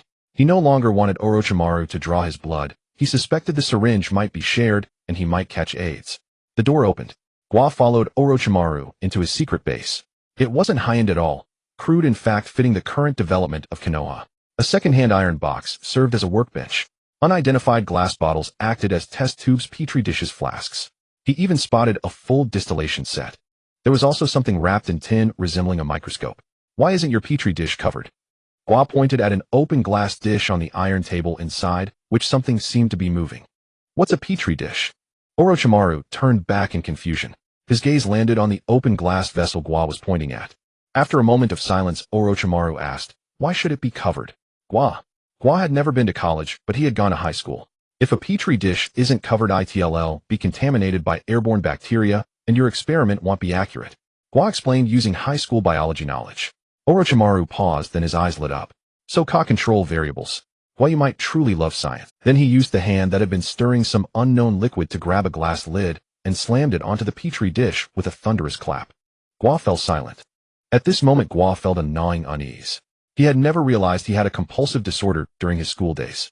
That bastard Orochimaru, did he even know how to conduct an experiment? What the hell are your filthy hands doing? Gua merely cast a speechless glance at Orochimaru, but soon resigned himself to the situation. It was only after the Third Great Ninja War that Orochimaru began to fully embrace science. Thus, he was starting from scratch, painstakingly constructing the twin pillars of biology and physics, two pinnacle disciplines that humanity had studied for centuries. Everything required gradual exploration. After this, perhaps Orochimaru would start to reflect why had some unknown organisms with flagella grown out of his Hashirama cells. Orochimaru seemed to be preparing something, while Gua himself had nothing to do. He felt no urgency of impending death. What use was anxiety? The Damocles sword that was Itachi had hung over his head for 6 years. His nerves regarding death had... Besides, he had just released Itachi today, intending to redeem that fellow. This showed that he was quite indifferent to life and death. No. Gua's heart tightened. What the hell? I just let Itachi go today. Oh no, I need my mother, my father, my clansmen. Gua's heart began to race. He had personally sent his own kin to the executioner's block. Was this the fate of the Uchiha? Gua, I think you might truly be a genius in the field of science, said Orochimaru, turning to Gua after tidying up. Gua forced a grim smile. His clan was gone. It was hard to be cheerful. And the key point was that he himself was about to go too. Lord Orochimaru, could we discuss something? Can you spare my life? Gua made his first plea. Orochimaru smiled. Of course, Gua. I never said I was going to kill you. Gua, you are an Uchiha? I just want to study your body. The Uchiha must have something special. Besides, if I killed you, clan leader Fugaku would surely want to kill me. Moreover, I am one of the Sannin. How could I kill someone? Orochimaru wore a relaxed smile. He was always so relaxed. Perhaps he had discovered that this led to a long life. Then how do you want to study my body? Gua asked again. He was really afraid of things like ductile forceps. Don't be afraid, Guason. I just need your blood. Then why don't you capture adult Uchiha? Because young blood has higher activity. Orochimaru did know a bit of science. Gua understood. But has this syringe been used many times? Looking at the syringe filled with a blue liquid in Orochimaru's hand, he expressed doubts about its safety. Orochimaru chuckled. Rest assured, there will be no problem. According to my statistics, 80% of the time, there are no abnormalities. Only a 20% chance that using this syringe might cause a slight issue. Gua was speechless. It was unscientific, yet he did have a scientific approach. It was scientific, yet not quite. If I can help you in other ways, could you refrain from drawing my blood? Or use a clean syringe? Help me. Orochimaru didn't look down on the little brat before him. He found it amusing. Of course. Then over the next few hours, Gua racked his brain. He poured out all his high school knowledge and ruminated over it. Your microscope is too dim. You can add a concave mirror underneath. When the light is low, it will concentrate the light and make your specimen brighter. Sugoi, this should be for distillation. My suggestion is to add a condenser tube between the two flasks. This will effectively prevent the evaporated liquid from recombining with your raw material. Is that so? Your experimental environment is poor. The air contains a lot of microorganisms. If I'm not mistaken, your repeated experiments will occasionally fail, and you won't find the reason. Oh, is it because of the microorganisms in the air, Guacoin? Time flew by. Gua spoke slowly, stalling for time. He dragged on, hoping someone would quickly discover his disappearance. Whether a prince charming, a blonde, or a senior sister, any divine being descending from the sky to take him away would do. Then he would be theirs. Even offering himself in marriage was not out of the question. But what Gua didn't know was that the marks he had left were all cleaned up by the kind-hearted citizen Inuzuka Hana, who also cursed him for being an uncivilized Konoha villager. Night gradually fell. A figure sped through the forest, rushing toward this direction. It was Fugaku. Since it was already dusk, and Gua hadn't returned home, Mother Nai went to Itachi's house. She saw Itachi, but not Gua. At that moment, Fugaku's heart tightened. He knew it was over. Damn you, Orochimaru. How dare you lay hands on a child? Are you even human? Fugaku was furious. A blaze of anger burned in his chest. Their security force had long investigated Orochimaru's experimental base, but there were no human test subjects there, so they hadn't found solid evidence. But Fugaku was certain that Gua had been taken there. Bang! The rusty iron door was blown open from the outside with explosive tags. Fugaku's figure appeared at the entrance. Gua, who was in the middle of explaining high school biology knowledge to Orochimaru, and Orochimaru himself, both looked toward the door. Clan leader Fugaku. Gua almost wept with joy. Just when he thought there was no way out, a new path emerged. He had been about to run out of things to bluff Orochimaru, and then clan leader Fugaku arrived. Orochimaru. Fugaku gritted his teeth, strode into the lab, and slammed his fist heavily onto the iron test bench. Clang. A loud crash. The various instruments on the bench jumped wildly. Orochimaru was heartbroken. Clan leader Fugaku. You've ruined my experiment. Orochimaru watched in agony as his precious petri dish was smashed to pieces by Fugaku's fist. Orochimaru, you dare to capture my Uchiha clan member. Fugaku stepped forward, pulling Gua behind him. An overwhelming sense of security. As expected of the clan leader. Standing up to his Sannin. Yes, go for it. Orochimaru, I just came to discuss science with Gua. Discuss science, my foot. Gua just wanted to curse. But he couldn't, he had to be the officially recognized good child. Gua, are you injured? Fugaku glared fiercely at Orochimaru, then turned to ask. Gua nodded no. The hexagram was brought back to the Uchiha compound by clan leader Fuyue. He did not confront Orochimaru directly on the spot, but according to what I heard, that very night the clan leader led a group of core Uchiha members to the Hokage's office. The third Hokage, already advanced in years, was forcibly roused by clan leader Fuyue to discuss matters concerning Orochimaru. Fuyue stood his ground. For the first time he confronted Konoha Hiden. Of course it wasn't entirely for Gua. Gua was merely a pretext. As the clan leader, he had also realized that they could no longer yield. If they continued to retreat, the fate of the Uchiha was foreseeable. They would inevitably be forced out of the village. Either remain in Konoha and be drained of their last bit of worth. The old third Hokage was startled. He even suspected Fuyue had come to fight to the death and immediately urged him to calm down. Danzo, abandoning his early sleep, rushed over in haste. Udatane Koharu and Midokado Hamura accompanied him. For the first time, the Uchiha stood in direct opposition to Konoha's high-ranking officials. Calling it a direct confrontation wouldn't be entirely accurate. Orochimaru served as a buffer between them. Fuyue's meaning was, you can target the Uchiha, but you cannot persecute them. Orochimaru is conducting human experiments. And now he wants to capture us Uchiha. And so the matter of Orochimaru was brought into the open. In such a situation, Danzo could only take the side of righteousness and attack Fuyue. Is this how you speak to the Hokage? Uchiha Tekka erupted in anger. Are you the Hokage, you bastard? Danzo was incandescent with rage. He had long said the Uchiha were all evil beings. Everyone's eyes fell upon Hiruzen Sarutobi. Finally, Sarutobi tapped his pipe on the table as if he had made a crucial decision. Investigate. I will give the Uchiha an explanation. Gua learned all this the next morning after waking up from his Father Dashin. Father Dashin had been among the group the previous night. Though not a core member, as the family member of this Uchiha victim, he was a powerful witness. Talking about yesterday's events, Father Dashin was especially excited, his face glowing. This is the beginning of our Uchiha counterattack. The third Hokage and the others have already conceded on the Orochimaru issue. Clan leader Fuyue is truly a reassuring presence. Father Dashin only spoke well of it, showing how deeply yesterday's events had affected him. Our son was almost in danger yesterday. And you're still in the mood to say that. What does the Uchiha matter? Even if the Uchiha become Hokage, if our son dies, he's gone forever. What use is the glory of the Uchiha? Nai's expression remained unpleasant in stark contrast to Father Dashin. As a mother, her mindset was completely different from Dashin's. She cared more about her son. Mom, I'm fine, Gua spoke to reassure his mother Nai. Mother Nai forced a smile at her son. She felt that yesterday must have frightened him terribly, yet today Gua could still be so considerate. What a wonderful son he was. Nai felt that Gua was a gift from heaven. Gua said nothing more, simply nibbling on his glutinous rice dumplings. Today's mother had prepared a bowl of vegetable soup, very light, not as heavy as miso soup. Gua enjoyed it. Gua felt that his mother was a gift from heaven. Soon Gua finished breakfast. When he wanted to go to school, his father Dashin, "Don't go to school today, I'll rest at home." Father Dashin was afraid Gua had been traumatized. He wanted Gua to take some time to recover at home. Gua wanted to say that he really wasn't so fragile. But due to his mother's rare stern look and his father's uncharacteristically gentle gaze, Gua relented. If father said rest, then rest. Gua returned to his small room. Another day of idling with extracurricular. Today's reading was The Gallant Jiraiya's Raid on the Pleasure District. The story of how the giant slug Naruto was captured by thugs and hidden in the Pleasure District. Out of sheer necessity against his true nature, the gallant Jiraiya entered the district, engaged in fierce battles with the women there, and after 300 rounds rescued the giant slug Naruto. The story was touching, albeit somewhat obscure. Still Jiraiya's rogue literature.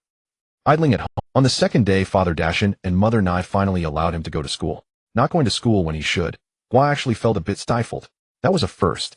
But returning to normal today made things much better. Having given up his plan to assassinate Itachi 2 days ago, Gua's life direction had deviated. Previously, his life goal was to kill Itachi and enjoy a perfect life. Now he couldn't do that anymore. Itachi had bribed him with 2 crispy crackers. He decided to try to influence Itachi for those 2 crackers. He had read an extracurricular book that said the bond between men could be worth sacrificing one's life for a cup of cola. Gua felt that was a bit too sentimental. But crispy crackers were indeed very tasty. Besides, clan leader Fuyue was an excellent clan leader. On the way, Gua also caught wind that Orochimaru was being thoroughly investigated by the 3rd Hokage, and all his human experiments had been exposed. However, this did not completely nail Orochimaru to the pillar of shame. Because his human experiments were not entirely brutal, he had not yet gone mad to that extent. He drew blood and studied human tissues, but he had not yet become truly heinous. In this shinobi world where human life was already cheap, Orochimaru's actions were sophisticatedly defended as for the sake of science.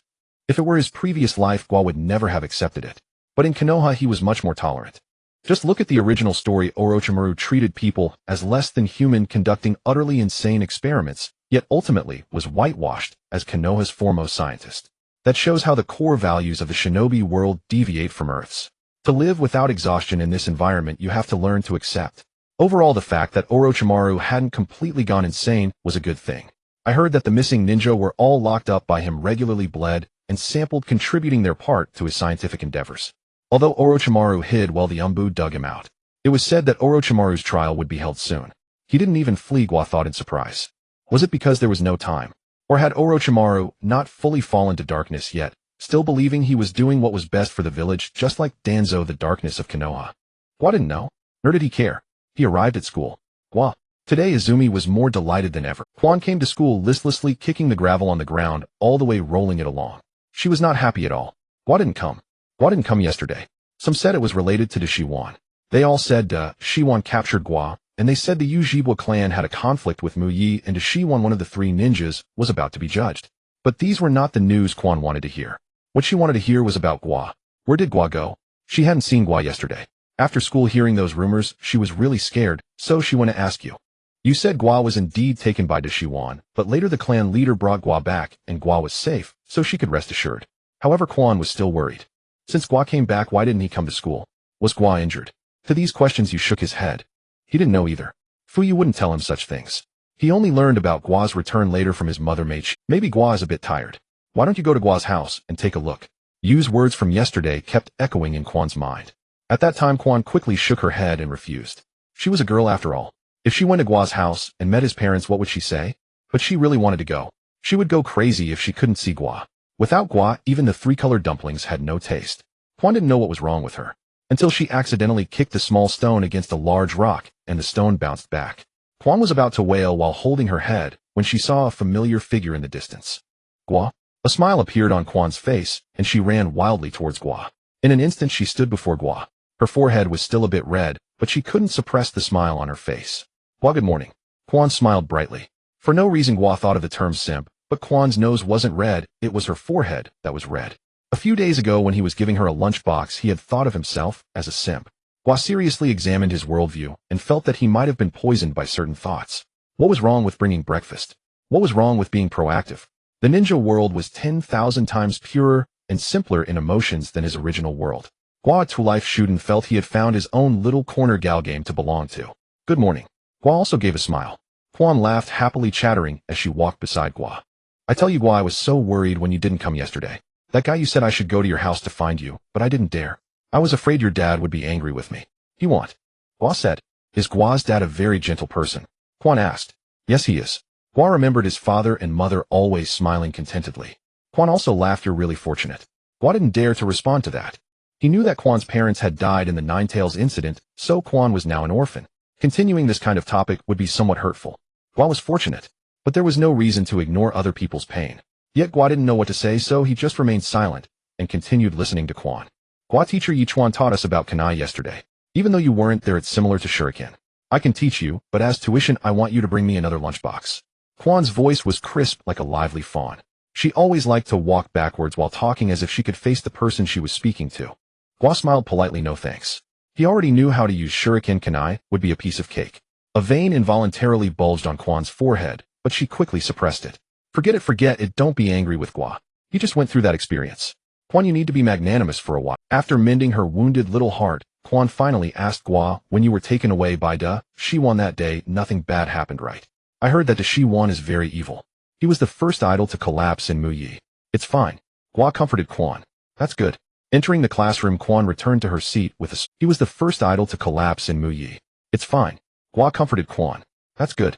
Entering the classroom, Quan returned to her seat with a smile. Quan was very happy every day at school. If she could, she would stay at school forever. There was nothing at home, only an empty house. At school there was Gua. Gua also went to his seat and sat down. You had already arrived earlier than him. It seemed that he had recently taught Sasuke a lesson, so Sasuke no longer pestered him. Gua guessed. Gua, good morning. Good morning. After the weekend mountain climbing, Gua had given up on the plan to assassinate you. So he had to adjust his mental state and reorganize his views on you. And after you spoke those heartfelt words to Gua, Gua became more relaxed and affectionate in front of you. In Yu's eyes, he and Gua had become the best of friends. On par with Jishui. Gua, you were okay yesterday, right? Quan was really worried about you. You began by asking about the Deshiwan incident. In fact, it wasn't just Quan who was worried about Gua, you was also very worried. Yesterday, he specifically went to look for Gua, but was stopped by Gua's father Deshawn. Gua is fine, thank you for your concern, but I think Gua still needs to rest alone.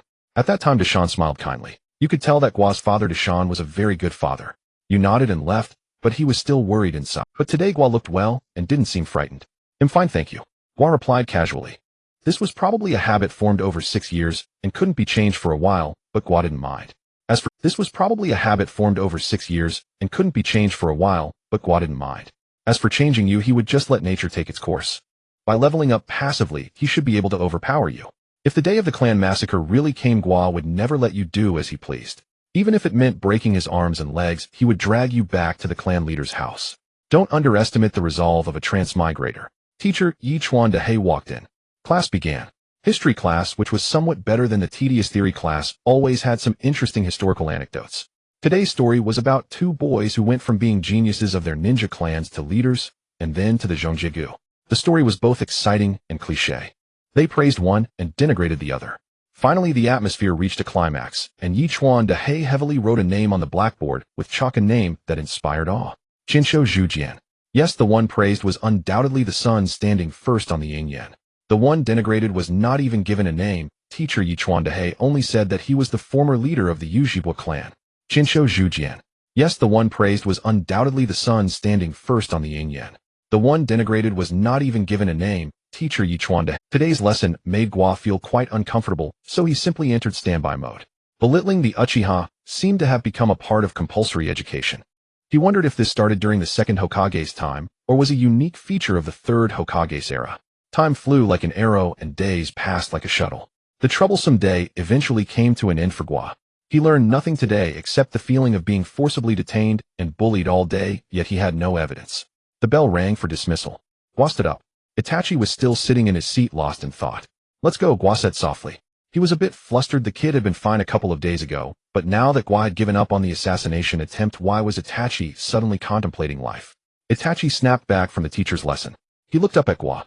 Why do you think the Uchiha are really as bad as the teacher says? Hey. Gua paused then countered, "Do you think the Uchiha are bad?" Itachi fell silent. Gua fell silent too. What kind of compulsory education was Konoha running? Damn, isn't this pure bullying? If I were the Uchiha clan leader, I'd definitely have a showdown at the Valley of the End. The winner is the legitimate ruler, the loser is the rebel. Wait, has someone done that before? Gua nodded in satisfaction. Oh, my charming ancestor. With Konoha behaving like this, it would be a disservice to the Uchiha name not to strike back. Gua ignored Itachi and left alone. Go ahead and ponder life. Oh, I can't exactly monitor his thoughts, can I? The Uchiha are not that bad. Just as Gua was about to walk out of the classroom, Itachi's voice rang out from behind, resolute. Gua turned to look at Itachi, who now had tears in his eyes, and a Totemo Sharingan was spinning in his gaze. Gua, if he could attach a meme to his inner feelings, it would be a helpless, bitter smile. Not. Bro, what's with you awakening the Totemo like this? I've been idling for 2 months in terms of actual strength. Converted to an ordinary person's training time, that's 5 or 6 years. Damn it. I haven't even awakened a single Tomo yet, and you, after a day of brainwashing, angrily awaken a Totemo. Is this the difference between a genius and a dog? But thinking about it, geniuses like Itachi are obviously emotionally sensitive, and the Uchiha clan happens to grow stronger and awaken eyes more easily the more emotional they are. Hence Itachi is a genius. Now everything makes logical sense. But what do I do with this maxed out insensitivity? No wonder I was judged as low-grade aptitude at birth. You really saw through me. Due to the brainwashing of Konoha's distinctive education at school, Itachi was in a state of deep turmoil all day, even getting so agitated that he awakened another Tomo, which made Gua anxious. Gua decided that today he must personally escort Itachi home to let him feel the warmth of the Uchiha. Gua, don't worry about me. I figured things out.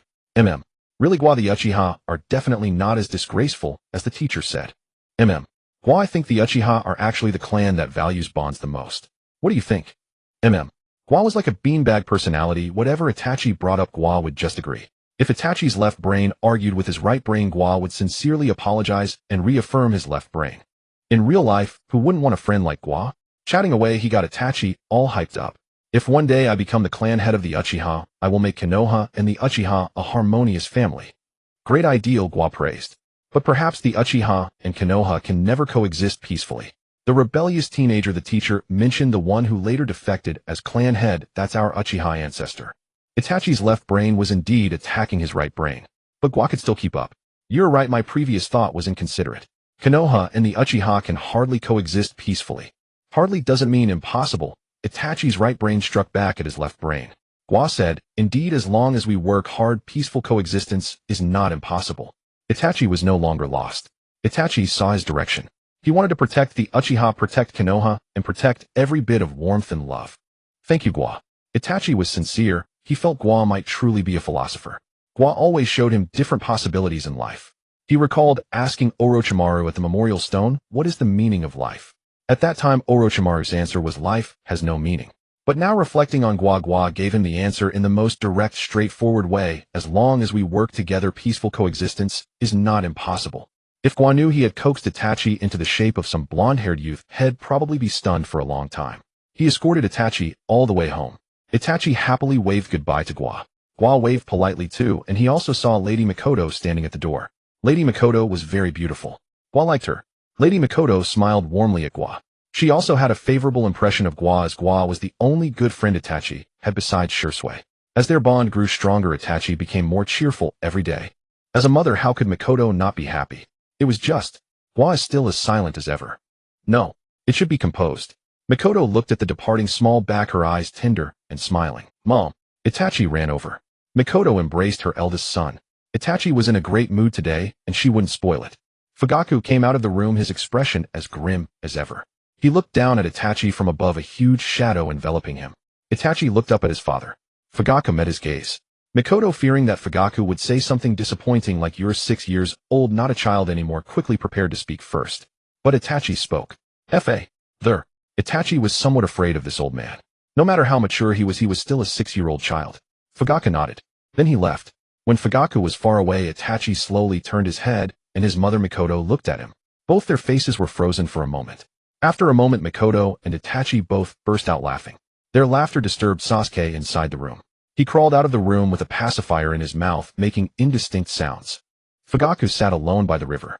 He was contemplating life, contemplating philosophy, contemplating child education, contemplating the future of the Uchiha. As the clan head, he was too tense, too tired. Bearing the destiny of the Uchiha, confronting the village hidden under this constant high pressure, even an Iron Man would crumble. Yet he was also the father of 2 children. He had high hopes for his eldest son training Itachi as the next. The waters of the Naka River rushed noisily downstream, but Fugaku and the Uchiha were crushed and unable to move. Would the village judge Oro? The waters of the Naka River rushed noisily downstream, but Fugaku and the Uchiha were crushed and unable to move. Would the village judge Orochimaru? Maybe it would. But what difference would it make? The village would not change toward them, the Uchiha. New education bred new children, and from the day they left school these children harbored hostility toward the Uchiha. Are the Uchiha evil? No, it's the village that needs the Uchiha to be evil. Returning home after sending Itachi back, it was rare for him to disrupt his usual routine today. So by the time he got home his mother Nai and father Dashin were already quite worried. The two were anxiously pacing in the room. Upon seeing Gua appear in the yard they both froze for a moment before rushing towards the door. What are you doing? Due to Father Dashin's lack of agility, he almost tripped Mother Nai at the door, prompting her to glare furiously at him. Her mood wasn't good today. Naturally, Dashin didn't dare to say a word. Their son had returned, so he thought it fine to let his wife scold him a bit. Moreover, he had made a mistake first. It was best to maintain a good attitude. Nai didn't hold it against Dashin and quickly walked to Gua's side. Gua, why are you back so late? As Nai asked, she checked Gua's body from top to bottom, fearing he might have been hurt. After all, he was their only son, and he was so honest that he could easily be bullied outside. Moreover, he had just been kidnapped by Orochimaru recently. Nai was almost dying of worry. Mother, it's fine, I just sent Itachi home. Gua tried to briefly explain to Mother Nai why he was late. Nai was slightly taken aback. You sent Itachi home. Gua nodded and walked towards Nai. She stared blankly at her son's back. Oh dear, her precious son had finally come to his senses. He had learned to flirt before, and now he knew how to make good friends. He was no longer the Gua who only knew how to idle around. Nai was very happy.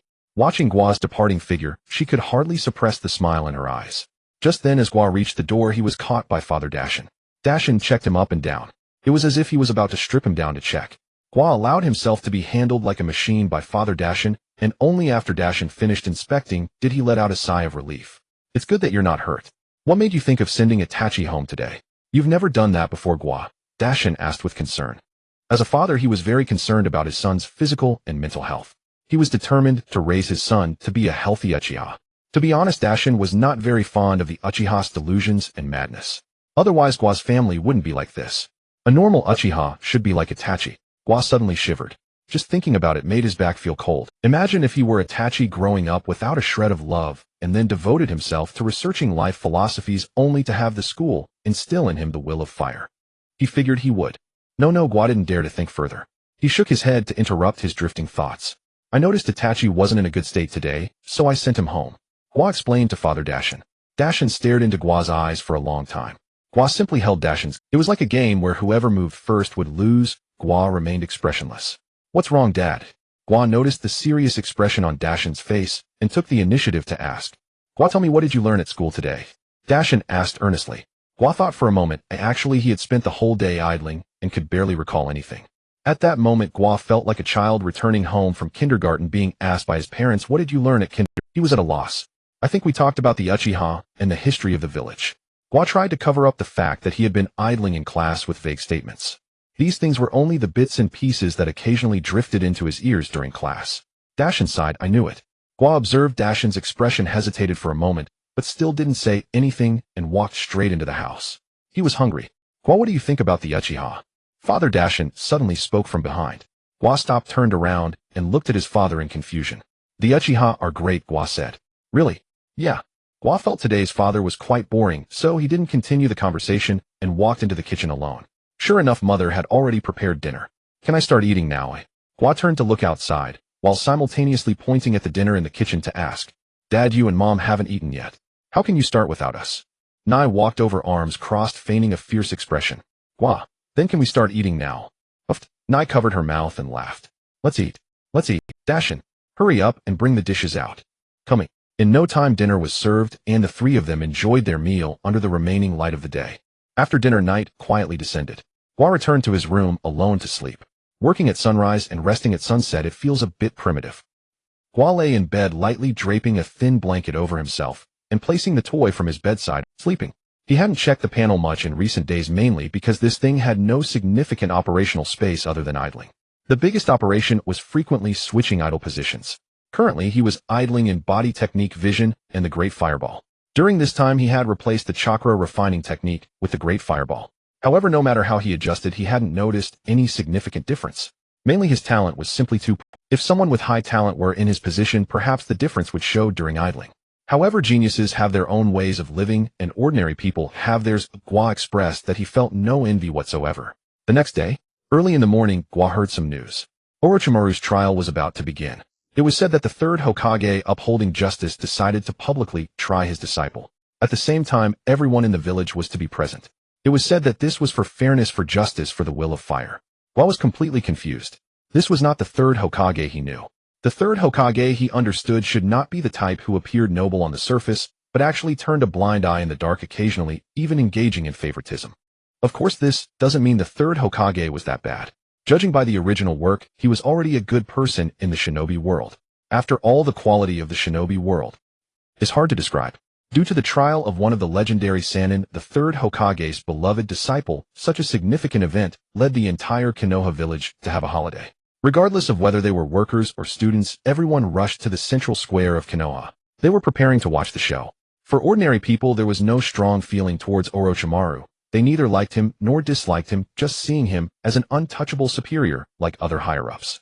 Moreover, in the shinobi world, people didn't have as many twists and turns, nor did they engage in malicious gossip. So even though Orochimaru had been captured and his reputation plummeted, opinions on how to deal with him varied. Some felt, as one of the legendary Sannin, it's normal for Orochimaru to conduct human experiments, although evil is all for the sake of science. Some thought human experimentation is evil. He must be expelled from the village.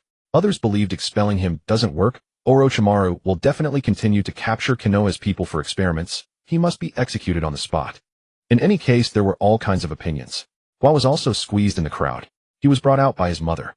Originally, he wasn't very interested in such matters. He preferred to idle at home. However, his mother insisted on bringing him along, saying, "Just consider it as accompanying me. I want to see Gua, don't you want to go?" At that time, seeing his mother pretending to be angry, Gua could only shake his head and sigh. Thus he came along. Gua squeezed among the crowd, seeing nothing but buttocks. Men's buttocks and women's buttocks. Helplessly, he was only 6 years old. Squeezed among these adults, he couldn't see anything at all, only hearing the clamorous noise around him. His mother, Nai, wanted to lift him up to see, but Gua refused. Frankly, his resilience was strong, but being hoisted onto his mother's shoulder for a spectacle like this was somewhat embarrassing. Mother didn't insist, standing on tiptoe to watch by herself. She had activated the gossip gene typical of women. Gua shook his head and silently stood amidst the crowd. Started idling. Gua. Someone seemed to call him. But the surrounding noise was too loud and Gua thought he might have misheard.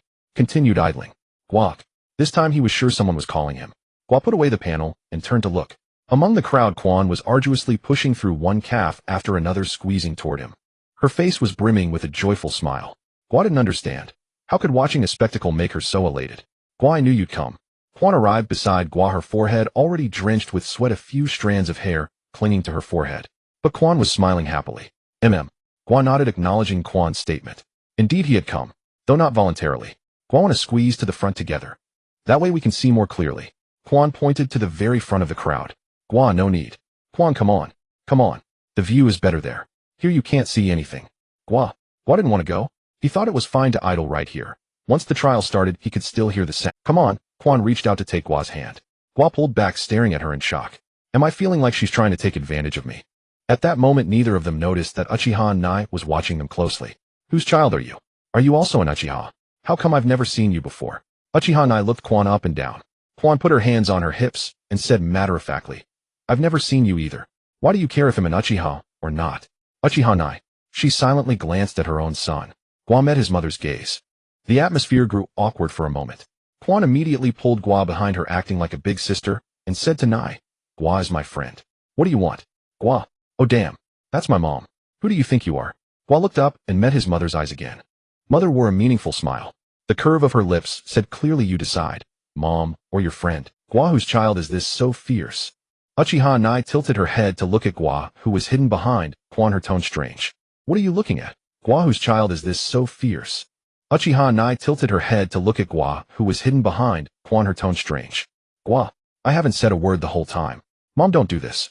Quan was especially aggressive today. She could tell at a glance that this woman was no pushover trying to bully Gua. Then she'd have to step over her body.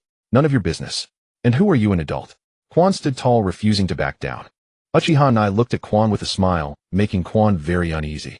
Sensing someone tugging at her from behind, Quan turned around and saw Gua standing there seriously, clearing his throat twice.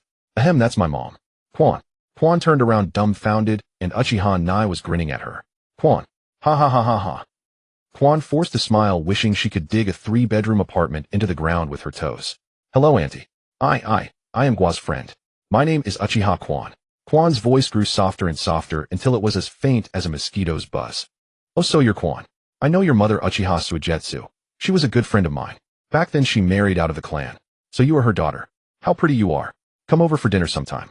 They'll cook for you. I learned my cooking skills from your mother. As she spoke, Nai seemed to deliberately pinch Quan's little cheek. Quan felt her face flush. The more she thought, the more awkward it became. Sensing the awkward atmosphere, Gua decided to step in and salvage the situation. Otherwise, either his mom would be unhappy at home, or Quan would be unhappy at school. Oh, what a hassle. Gua put on a standard mechanical smile. Mom, you watch here. Quan and I will go to the front. Better view there. Mother Nai glanced sidelong at Gua. Gua, I give up. Seeing her son's conflicted expression, Nai burst out laughing. Ha ha ha. Go go go, don't clutter my sight. I told you need to get out more, Gua. I'm right. Gua grabbed Quan and quickly retreated. The two squeezed forward through the crowd. Around them came constant curses. The quality of Konoha villagers, you can imagine. However, since they were children, no one really bothered them. Bullying kids among kids was one thing, but adults bullying kids, they didn't have that face. Taking advantage of their young age, Gua and Quan successfully squeezed to the very front. Lifting their heads, they could see the center of the square where the restrained prisoner stood with a wooden clamp around his neck and hands. Gua found it hard to imagine this was Orochimaru, one of the 3 Sannin. He actually surrendered so obediently. All around were murmurs from the villagers. Damn Orochimaru. Take your science and die. Murdering villagers? Heinous crime. Most of the words were negative. Though some were positive, they were drowned out. If not for maintaining his persona, Gua would have wanted to curse too. But he held back. Behind him, Quan was unusually quiet, head down, silent. Her mind was frantically replaying what had just happened. How could I have argued with Gua's mother? I was so fierce just now. Gua's mother even knows my mother, and she invited me to dinner. I wouldn't dare to go. The more Quan thought, the redder her face became, until she stomped her foot in frustration. Gua. Hearing the noise, Gua looked back. He saw Quan looking like a boiling kettle. Gua. Silently, Gua turned away again, not looking at Quan. At times like this, it was better not to intervene. Head just watched the trial quietly. Bang. The gavel struck the table. The 3-judge trial of Orochimaru began. Orochimaru, do you know your crimes? The question came from Koharyudatane, a Hokage advisor and a member of the Leaf Village's high-ranking council. As a disciple of the second Hokage, she was also a veteran of considerable standing. Orochimaru turned his head slightly, his gaze locking onto Gua amidst the crowd below. Gua also sensed Orochimaru's eyes, but he felt no fear whatsoever. With the entire Leaf Village present, could Orochimaru really attack him here? Orochimaru gave Gua a faint smile, then spoke in a hoarse voice, answering Koharyudatane's question. Please enlighten me. Did you abduct the Leaf Ninja? Koharyudatane demanded sternly. Yes. Orochimaru's answer was resolute. Gua even suspected that Orochimaru was angling for a lenient sentence. Did you conduct human experiments? Yes. Did you steal the Hashirama cells? Yes. And that 6-year-old Uchiha child, Uchiha Gua. Did you also capture him? Yes. Listening to Orochimaru's swift confession, the crowd below erupted into commotion. Just as I thought, Orochimaru is no good. He's done so many terrible things. He's utterly rotten. Gua was utterly bewildered. This Orochimaru isn't the one I knew from the story. Bro, you're the villain who spans the entire saga, and now you're confessing everything at episode 32. What's the deal? Are you planning to reform? Then what do you have to say for yourself? Koharyudatane's voice was harsh. As a disciple of the third Hokage to commit such heinous acts is a disgrace to the clan and a shame to the third Hokage. Beside her, the third Hokage puffed on his pipe, clouds of smoke swirling around him. He glanced at Koharyudatane. He had wanted to protect his beloved disciple. But unfortunately, the Uchiha incident had blown up too big. Fugaku refused to let it go, forcing the village to deal with Orochimaru. Coupled with Koharyudatane, Hamura Midokado, and his old comrade Shimura Danzo, all of them wanted to nail him to the pillar of shame. That was why the joint tribunal for Orochimaru was held today. He was old and no longer capable, which was why things had come to this. Sigh. The third Hokage sighed silently in his heart. But killing Orochimaru today, that was impossible. He had already discussed a countermeasure with Orochimaru. If he was nailed to the pillar of shame, so be it. As long as Orochimaru's life was spared, it would be worth it. The third Hokage always believed that his beloved disciple Orochimaru would eventually turn back. After all, he was the disciple he had the highest hopes for. The third Hokage took a deep drag from his pipe, his gaze falling on Orochimaru, murmuring in his heart, "Orochimaru, don't be stubborn." Although they had already agreed on a plan, the third Hokage knew Orochimaru's temperament well. What was agreed upon might not hold in his mind. Seeing his teacher's expectant gaze, Orochimaru gave a faint smile. He spoke hoarsely. "I confess to everything you've accused me of. I want to know how you intend to punish me." "How to punish you?" Koharu Yutate's eyes shifted as she glanced at Hamura Mitokado seeking help. Today Danzo hadn't come, so it was up to the two of them. And they hadn't expected Orochimaru to confess, so according to their plan, Orochimaru would be furious, indignant, and crafty in his arguments. Then they would argue with him for a long time and finally, with a slam of the gavel, take him back. Adjourned. Then they would secretly negotiate with the third Hokage. They didn't intend to kill Orochimaru either. After all, he was the third Hokage's most cherished disciple and one of the legendary Sannin of the Leaf. His status and prestige were undeniable. Who would want to kill him for no reason? Today's hearing was just a show for the villagers. A mere formality. Once the terms were negotiated, they would mete out a token punishment and let him go. But today Orochimaru said nothing, just moved his lips and declared, "I confess." This caught Koharu Yutate completely off guard. Hamura Mitokado beside her also frowned deep. What the hell is he saying? Does he really not want to live? Not even negotiate? At least put up a fight, deny it, shout that you didn't do it. This is all slander. You could even throw some mud at the Uchiha. The Uchiha's reputation is already ruined anyway. If you smear them, you might even gain some leverage against Fugaku and make them back down. Hamura Mitokado remained silent. Koharu Yutate was also caught in a dilemma. With so many villagers watching, how could they proceed with the trial like this? Every question met with, "I did it." Every statement answered with, "I confess." Do you really think confessing will lead to leniency? No way, right? Koharu Yutate's mind was in turmoil. How do you think you should be punished? She turned the question back to Orochimaru, not believing he would simply say, "I don't want to live, just kill me." Watching the exchange, Gua began to sense the underlying game. Having lived 2 lives, he could read the nuances of human relationships. Clearly today was just a formality. But Orochimaru hadn't followed their script, which led to this awkward situation. So it seemed Orochimaru wouldn't die. Gua wasn't particularly moved. Whether someone lived or died had little to do with him, as long as it didn't threaten him or his family. Even if the entire ninja world exploded, what business was it of his? Moreover, the moral compass of this ninja world was utterly twisted. From sticking explosive tags on a teacher's wife and son for a crush, to massacring a clan for the will of fire, to returning as a village official after 10 years as a rogue ninja, to capturing people for human experiments and successfully being whitewashed. With this world's values, don't even think about fairness and justice. Orochimaru hadn't gone too far yet, and judging by the situation, he was about to be whitewashed and pardoned. Maybe after a few symbolic self-imposed penalties, he would transform into the Leaf Village's chief scientist. After a long pause, Orochimaru finally spoke from the platform. "First, I believe what I did was not wrong. The ninja world needs not only ninjutsu, but also science. Science is the foundation of future development. Second, even from your perspective, my mistakes are merely minor ones that any ninja passionate about science might make. I merely imprisoned those ninja, drew their blood, and took some muscle tissue. I did not harm their lives. In fact, I even gave some of them unparalleled power. The subjects all reported that their bodies had been enhanced to a certain degree. That is the power of science.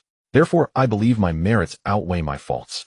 As these words fell, the villagers below fell silent. Even Gua was stunned. Holy shit. This Orochimaru is not only a master of scientific research, but also a master of political sophistry. Wait. No. Gua's gaze landed on the third Hokage seated in the main position, the old man who had been silently smoking his pipe. At this moment, a faint smile curled at the corner of the third Hokage's mouth. Gua immediately understood. So the master and disciple were just toying with Koharu Yutate and Hamura Mitokado. The corner of Gua's mouth twitched slightly. With the master and disciple united in purpose, who in the Leaf Village could outmaneuver them? Koharu Yutate was so furious her head buzzed. She slammed the table and roared, "Orochimaru, you're lying through your teeth. Are you suggesting that the Leaf Village should award you a medal?" Orochimaru's lips curled upward slightly. "I wouldn't mind that. Shameless." Not only was Zhuanqin Xiaochun enraged, but Shuahuman Yin beside her was also furious. This Dashiwan was going too far. He had no shame at all. "Don't rush, you two. First listen to what the villagers have to say." Dashiwan turned to look at the crowd behind him. Soon several ninjas rushed forward from the crowd. "I testify. Lord Dashiwan is a good person. Yes, I can testify too. Lord Dashiwan cured my 10-year-old chronic rheumatism in the legs. Lord Dashiwan cured my weakness and fatigue. Lord Dashiwan cured my short endurance problem. Lord Dashiwan." 5 or 6 ninjas gathered, each speaking in turn, almost raising their hands to shout, "Da Shiwan's grace is endless." Gua fell silent. He didn't know if this was real or fake. Was it a propaganda war, or were these ninjas acting spontaneously? He didn't understand. Even Gua, who had lived 2 lives, could not see through it, let alone the other villagers. Soon the public opinion reversed. Da Shiwan's reputation showed signs of hitting the daily limit in a short time. Da Shiwan is actually a good person. Wow, I really didn't expect this. Is science really so miraculous? I want to try the power of science too. My herniated lumbar disc is also a chronic problem. Da Shiwan is awesome. After several days of hitting the lower limit, the reputation quickly shot up.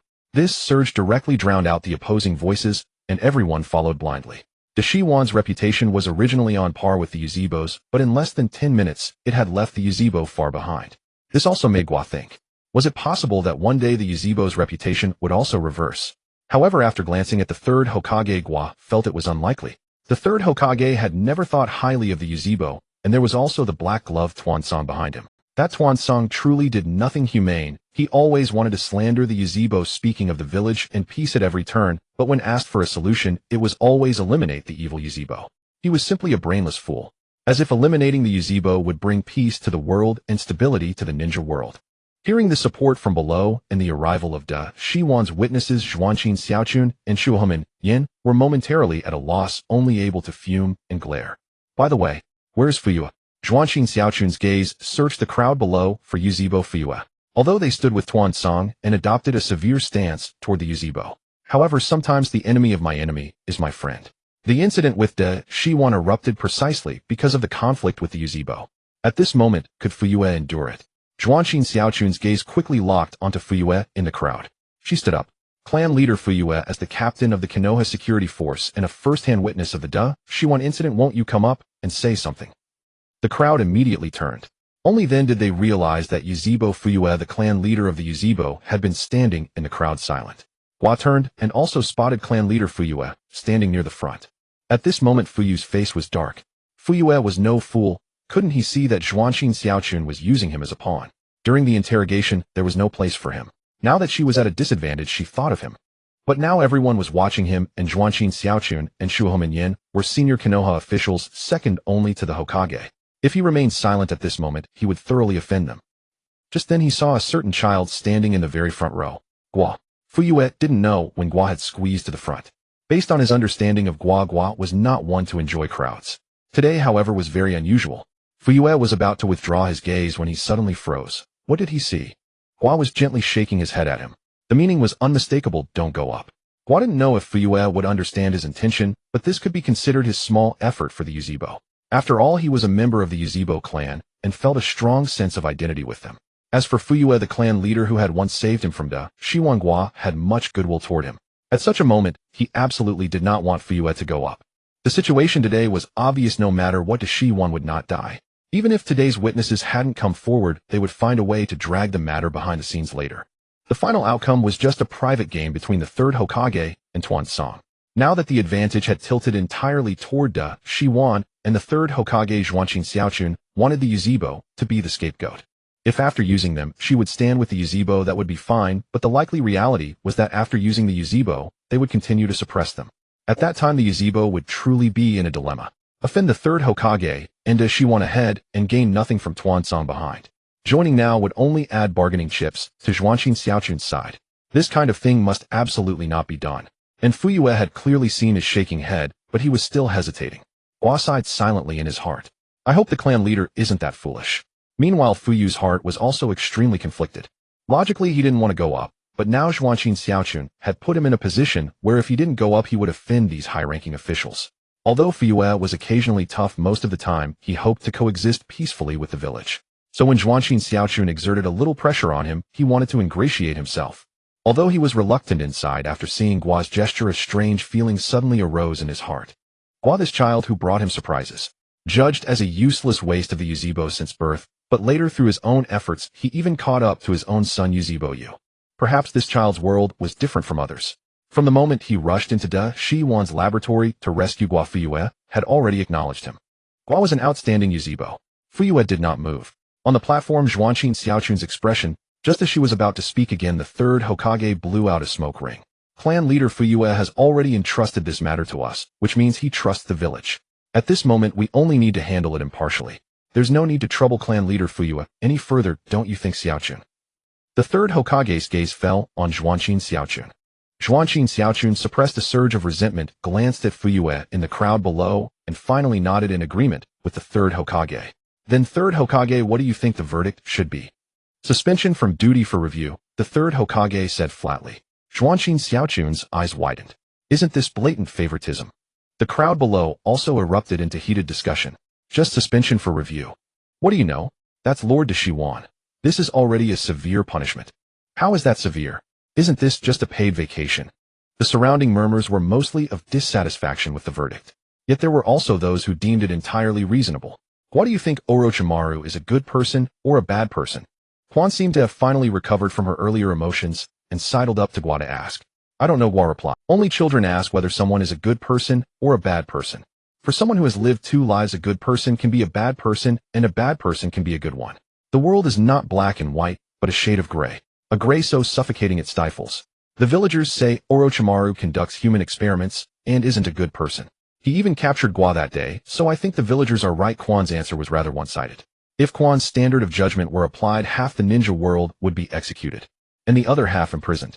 Gua said nothing, simply staying idle. The world's state was none of his concern, he was no savior. Managing himself was already more than enough. Initially, Gua had expected a heated argument to erupt here today. At the very least, the villagers would express dissatisfaction with the verdict, while the third Hokage would argue vehemently for Orochimaru. After much wrangling, they would return to the initial result, adjourned for another day. The final outcome would merely be a private game of chess between the third Hokage and Danzo. However, something unexpected happened next. Many victims spoke up for Orochimaru. Lord Orochimaru is a good person. I was a lame ninja believing my limits had been reached. But Lord Orochimaru modified my leg, granting me a better chance for development. He only took 2 vials of my blood. Yes, I also support Lord Orochimaru. He is innocent. The Uchiha are framing Lord Orochimaru. All because of the evil Uchiha. This is all slander. Gua turned his head in shock, scanning those who spoke for Orochimaru. Could these really not be hired actors? And at this very moment, they sling mud at the Uchiha. Gua was utterly exasperated. Whenever anything goes wrong, they think of the Uchiha. At every turn, they drag the Uchiha out to take the blame. Haven't we Uchiha done anything to offend you? Even if you genuinely stand with Orochimaru, you should have seen that our Uchiha clan leader didn't kick him when he was down. Isn't that enough? You stab us Uchiha in the back. These Konoha ruffians. How infuriating. If I ever become Hokage, I will make sure the Uchiha hold their heads high. But at this moment, Gua couldn't get a word in. He had nothing to say anyway. Let them be. In the end, Orochimaru's reputation successfully turned around. However, to appease the voices enraged at Orochimaru, he was ultimately expelled from the Konoha high rank. At the same time, he became a prisoner. It was a form of house arrest. This was the final decision made by the third Hokage. Kohyudatane was dissatisfied, but had to accept the outcome. He hadn't expected Orochimaru to hold such high prestige in Konoha. Yet he still couldn't understand why those kidnapped ninja now rescued would speak for him. Yes, Orochimaru hadn't been so depraved as to kill them outright, but drawing blood, extracting cell tissue directly from the body. These were real. What were these foolish people thinking? Although Orochimaru confessed quickly, the trial was still noisy and took the entire morning. Finally, when Orochimaru was escorted away, the villagers gradually dispersed. Having feasted on gossip all morning, they were all satisfied. As for Orochimaru's true fate, few cared. Gua was about to leave and find his mother Nai, but when he turned to look, she was already gone. Gone so quickly, Gua wondered. Just then, Quan tugged gently at his sleeve from behind. Gua looked at her and Quan pointed behind him. Gua followed her gaze and saw Fugaku standing in the crowd watching him. By Fugaku's side was Itachi, a tiny figure. Itachi was also looking at him. Gua had intended to leave directly, but now that their eyes had met, he had to go over. Clan leader Fugaku, Itachi. Gua approached them and greeted them politely. Itachi smiled and nodded. Fugaku's face showed no emotion, but it wasn't tense either, appearing slightly relaxed. Gua, feel free to come to our house and play. Gua was stunned. Was that something Fugaku would say? You're not planning a Hongmen banquet for me, are you? When the time comes, you'll say, I'm distracting your son from his studies, and then put on a show of Fugaku wielding a sword. I'm just a little kid, you don't need to. Gua looked up at Fugaku's expression, very serious, earnest, not like a joke. When the time comes, you'll say, I'm distracting your son from his studies, and then put on a show of Fugaku wielding a sword. I'm just a little kid, you don't. After a moment of silence, he nodded. He couldn't figure out why Fugaku had suddenly changed, but he wasn't one to dwell on things. After all, it was just polite pleasantries. Come to our house for a meal when you're free is like let's have dinner together sometime. When is sometime? Which day is someday? A non-committal thing. After exchanging civilities, Fugaku left with Itachi. Watching Fugaku holding Itachi's hand as they walked away, Gua felt a slight daze. They looked like a perfectly loving father and son. How could they? Gua truly couldn't understand. Little did he know the flutter of a tiny butterfly's wings had already stirred a massive tsunami. Gua, what did clan leader Fugaku say to you? Quan ran over now. She had been terrified. Clan leader Fugaku always wore a stern face, as if someone owed him millions. Not just children, even ordinary people felt intimidated.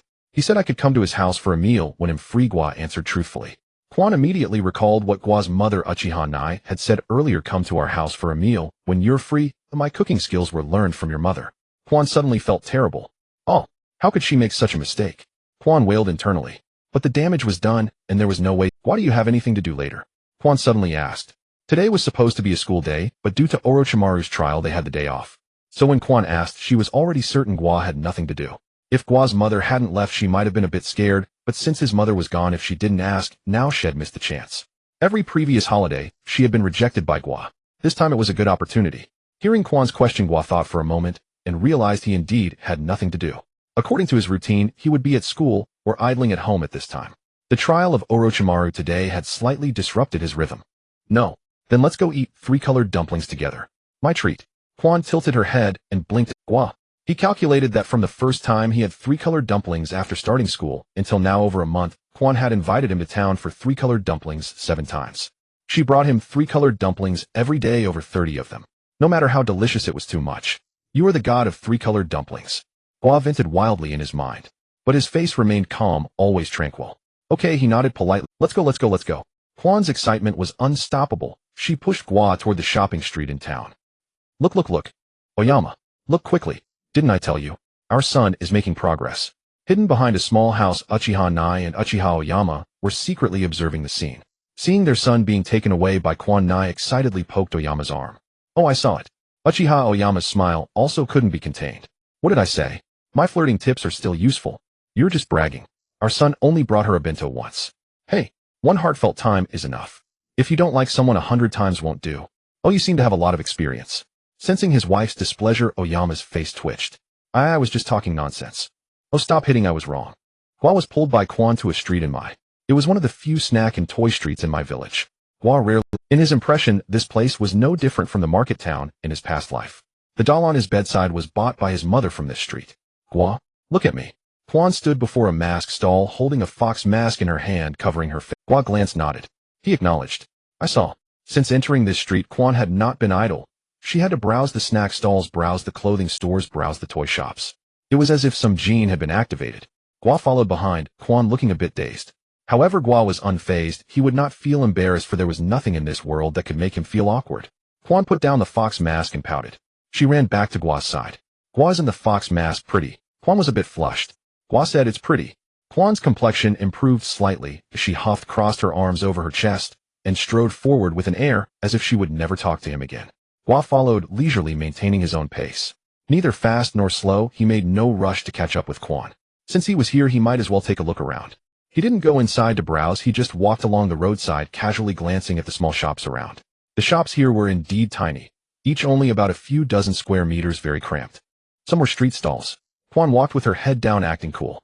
After walking for a while, she realized Gua hadn't called her back, so she turned around angrily. She found that she had already dragged Gua several dozen meters away, while Gua was still walking behind, looking down. He unhurriedly looked back and forth at the surrounding shops, without curiosity, without haste, nor any sense of purpose that one must find a specific store when shopping. It was simply looking. Gua. Quan stopped ahead and shouted at him discontentedly. Gua turned his head to look at Quan in front. He didn't know what was wrong with Quan. Why didn't you catch up to me? Quan said angrily. Gua paused. You walked so fast, what's the point of me chasing you? It's not like you don't know the way. In the midst of speaking, Gua had already walked to Quan's side. Why should I catch up to you? Gua's tone was filled with confusion. I haven't even said anything, and you just coolly walked ahead, yet you blame me first. Gua thought it's only because I have a good temper. Anyone else would have been furious by now. As expected of me. My cultivation of self-cultivation is truly excellent. Such a person lives long. Having said that, seeing that Quan didn't intend to reply, Gua continued walking forward. Quan. Damn. She was somewhat annoyed. What to do? Don't be angry, don't be angry. Quan consoled herself.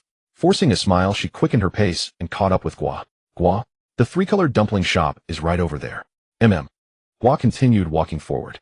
Quan was exasperated. I've been so proactive, can't you show a little reaction? Oh, got it. Okay, your head. Quan was already screaming in her heart. But Gua had no clue, he was just window shopping. An enlightened monk once said before enlightenment, while carrying water one thought of chopping wood, while chopping wood one thought of cooking. After enlightenment, carrying water is just carrying water, chopping wood is just chopping wood, and shopping is just shopping. Of course the latter half was added by Gua himself. Seen this way, he was also half an enlightened monk. In the end, the two stopped in front of the three-colored dumpling shop that Quan had been longing for. The three-colored dumplings were sold by an old lady who seemed to be very familiar with Quan. As soon as Quan arrived, the old lady greeted her. Come to buy three-colored dumplings again. You're in luck today, there's plenty left, so you can take your time picking. The old lady smiled kindly. Gua also politely smiled at her as a greeting. This one. Quan pointed at a pure red, three-colored dumpling through the glass window. Gua was curious. Was a dumpling with 3 pieces of the same color still a three-colored dumpling? Why not call it a one-colored dumpling? Gua picked the three-colored one. He thought it might be more authentic. He also ordered 4 more to take away. Gua wanted to pay, but Quan was very generous. With the air of a big sister, she said, "I'll treat you." Gua put away his small money pouch. Inside was his allowance from his mother. Although he was always idle and rarely spent money, his mother gave him some every week. As a result, Gua's little treasury kept growing. Holding the 3-colored dumplings, Gua and the 1-colored dumplings, Quan, the two, found a spot by the river. The river water was clear and deep flowing. This was a stretch of the Nanhequan and the calmest part of it. The two sat on a half-wooden bridge by the river eating dumplings together. Quan was very talkative. She chattered away from the moment they sat down. Gua, what do you think is at the end of the Nanhequan? The sea, I guess. Then what is at the end of the sea? Still the sea, I suppose. Gua, have you ever seen the sea? No, I haven't. Books say the sea is huge, the kind you can't see the end of, blue, different from the water of the Nanhequan. I haven't been there either. When we grow up and become ninjas, we should be able to see the sea. Then I want to sit by the sea with Gua and eat 3-colored dumplings. At sunset, the sea must be very beautiful. Quan held up the bamboo skewer she had finished, her eyes sparkling. Okay. Gua stuffed the last dumpling into his mouth and was about to throw away the skewer. Quan snatched the skewer from his hand. Quan threw both skewers into the Nanhequan. The skewers drifted away with the current, heading for the distance. The 3-colored dumplings, they will go to the sea together. Quan was still a child. In her eyes, many things were filled with romance.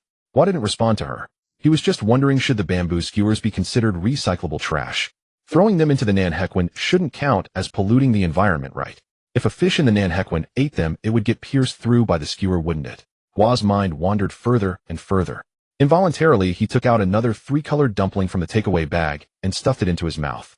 The 3-colored dumplings were surprisingly sweet. Although he couldn't taste any difference from the ones Quan usually brought him, he was in a good mood today. Gua, Quan, you ran over from behind. Gua glanced at you. Didn't you go home with your father? Given the temperament of clan leader Fuyue, wouldn't he have kept you home for a rigorous training session? As if reading the meaning in Gua's eyes, you explained. Father has been very different recently. Although I don't know why either. Dad has become less strict. Today I even saw him smile. I told Dad I was coming to find Gua, and he agreed without hesitation. You explained as he sat down between Gua and Quan. Gua said, I see. Could it be that Fuyue has peeked at the script?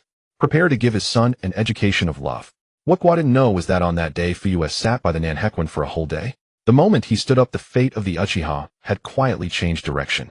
Yu forcefully inserted himself between Quan and Gua. Gua was not fond of talking. The atmosphere was mostly sustained by Quan. Now Quan didn't want to talk either. The atmosphere became awkward for a moment. Yu scratched his head, wondering if he had chosen the wrong time to appear. Unlike Gua, he was very astute and had long noticed something off between the two. He suspected that Quan and Gua were in a puppy love. He decided to drop some hints. Quan, why have you been spending so much time with Gua lately? Oomph. Quan crossed her arms and looked up at the sky, clearly showing she no longer wished to engage with you. He had no choice but to turn to Gua. Gua, why have you been staying with Quan all the time lately? Gua was silent for a moment. He thought to himself, I actually spend the most time with you every day. You're telling me this. This feels like you're subtly interrogating a third party. What exactly do you want to ask? Gua looked at you. Yu scratched his head, leaned close to Gua's ear, and whispered something. Quan noticed and pricked up her ears to eavesdrop. Unfortunately, that stingy, you spoke too softly for her to hear anything. Only after you finished talking with Gua did he sit up straight. Quan immediately turned away, pretending to gaze at the sky. Gua stared blankly at you, then at the 3-colored dumplings in his hand, and fell silent for a moment. He took a skewer of 3-colored dumplings from the takeout bag and silently handed it to you. You, for me. Gua, eat more and talk less. You. You took the 3-colored dumplings fine, he would stop talking. The dumplings were delicious too. You sat between Gua and Quan eating happily. Quan was unhappy. Gua, however, didn't mind. The waters of Nanha River flowed quietly, the years serene and peaceful. It seemed as though the 3-colored dumplings had tinted the entire world with vibrant hues. Until dusk fell, the three finally parted ways. Yu was the first to leave. He had originally wanted to stay longer, but the sky was getting darker, and although his father had been acting quite kindly lately, however, Yu dared not act too recklessly. Returning home early was necessary. Yu left. The sky had grown quite dark. The sun had already set behind the Hokage rock, and the 4 colossal Hokage stone faces in the distance emitted a dim yellow glow. Gua, what did you and you talk about by the river?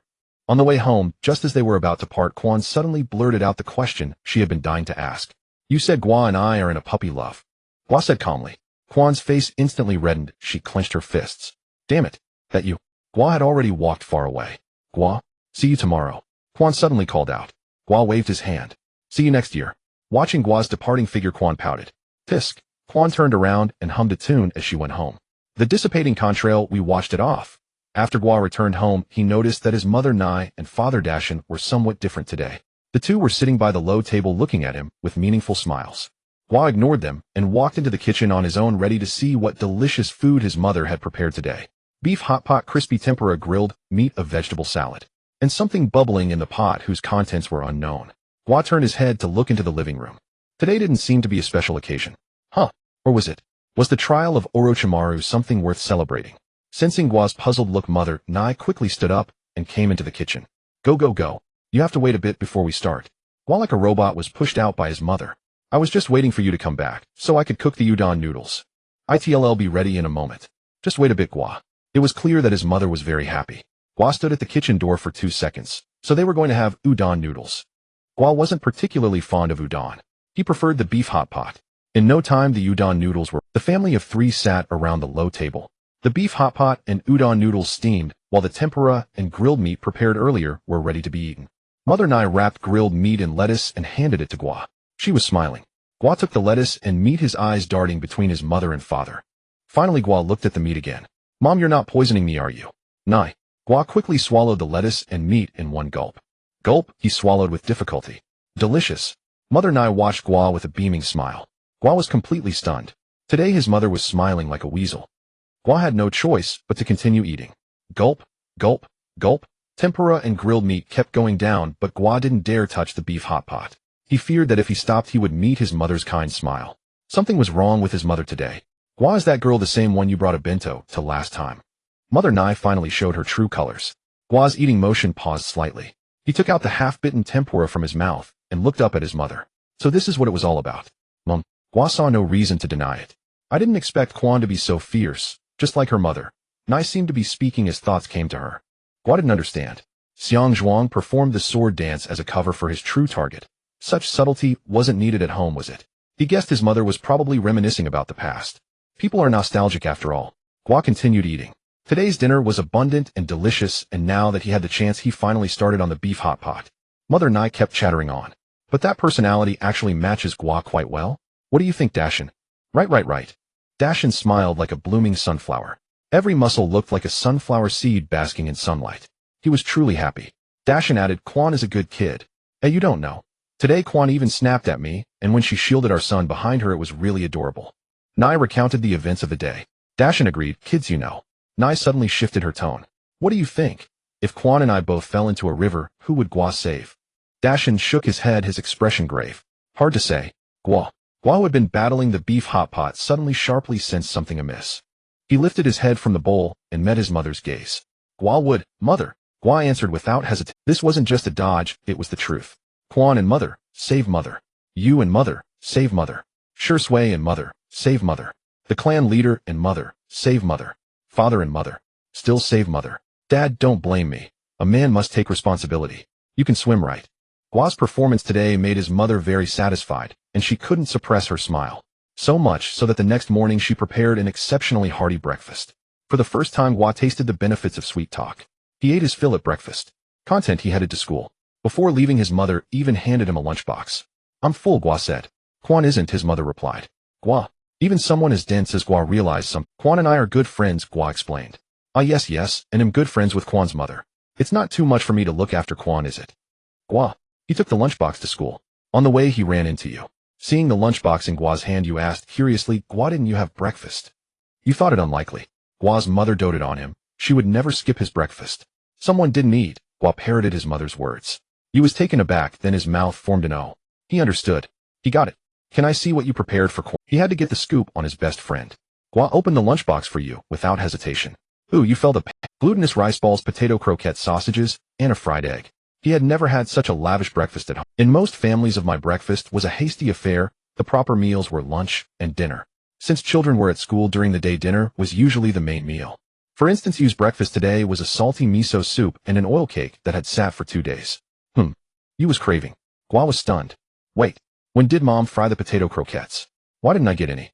Gua wanted to grab his mother and ask, look into your son's eyes. What's the deal with these potato croquettes? Gua and Yu exchanged glances. Want some? Gua asked. Yes, Yu replied. Gua looked around, saw no one, and took a potato croquette from the lunchbox for you. He took 2 for himself and closed the lunchbox again. Yu looked at his potato croquette, then at the 2 in Gua's hand. This brother wasn't loyal. Still having something to eat was good enough. Yu munched happily. After finishing one, Gua split the other in half and gave one half to Yu. Thus the 2 evenly divided 3 potato croquettes.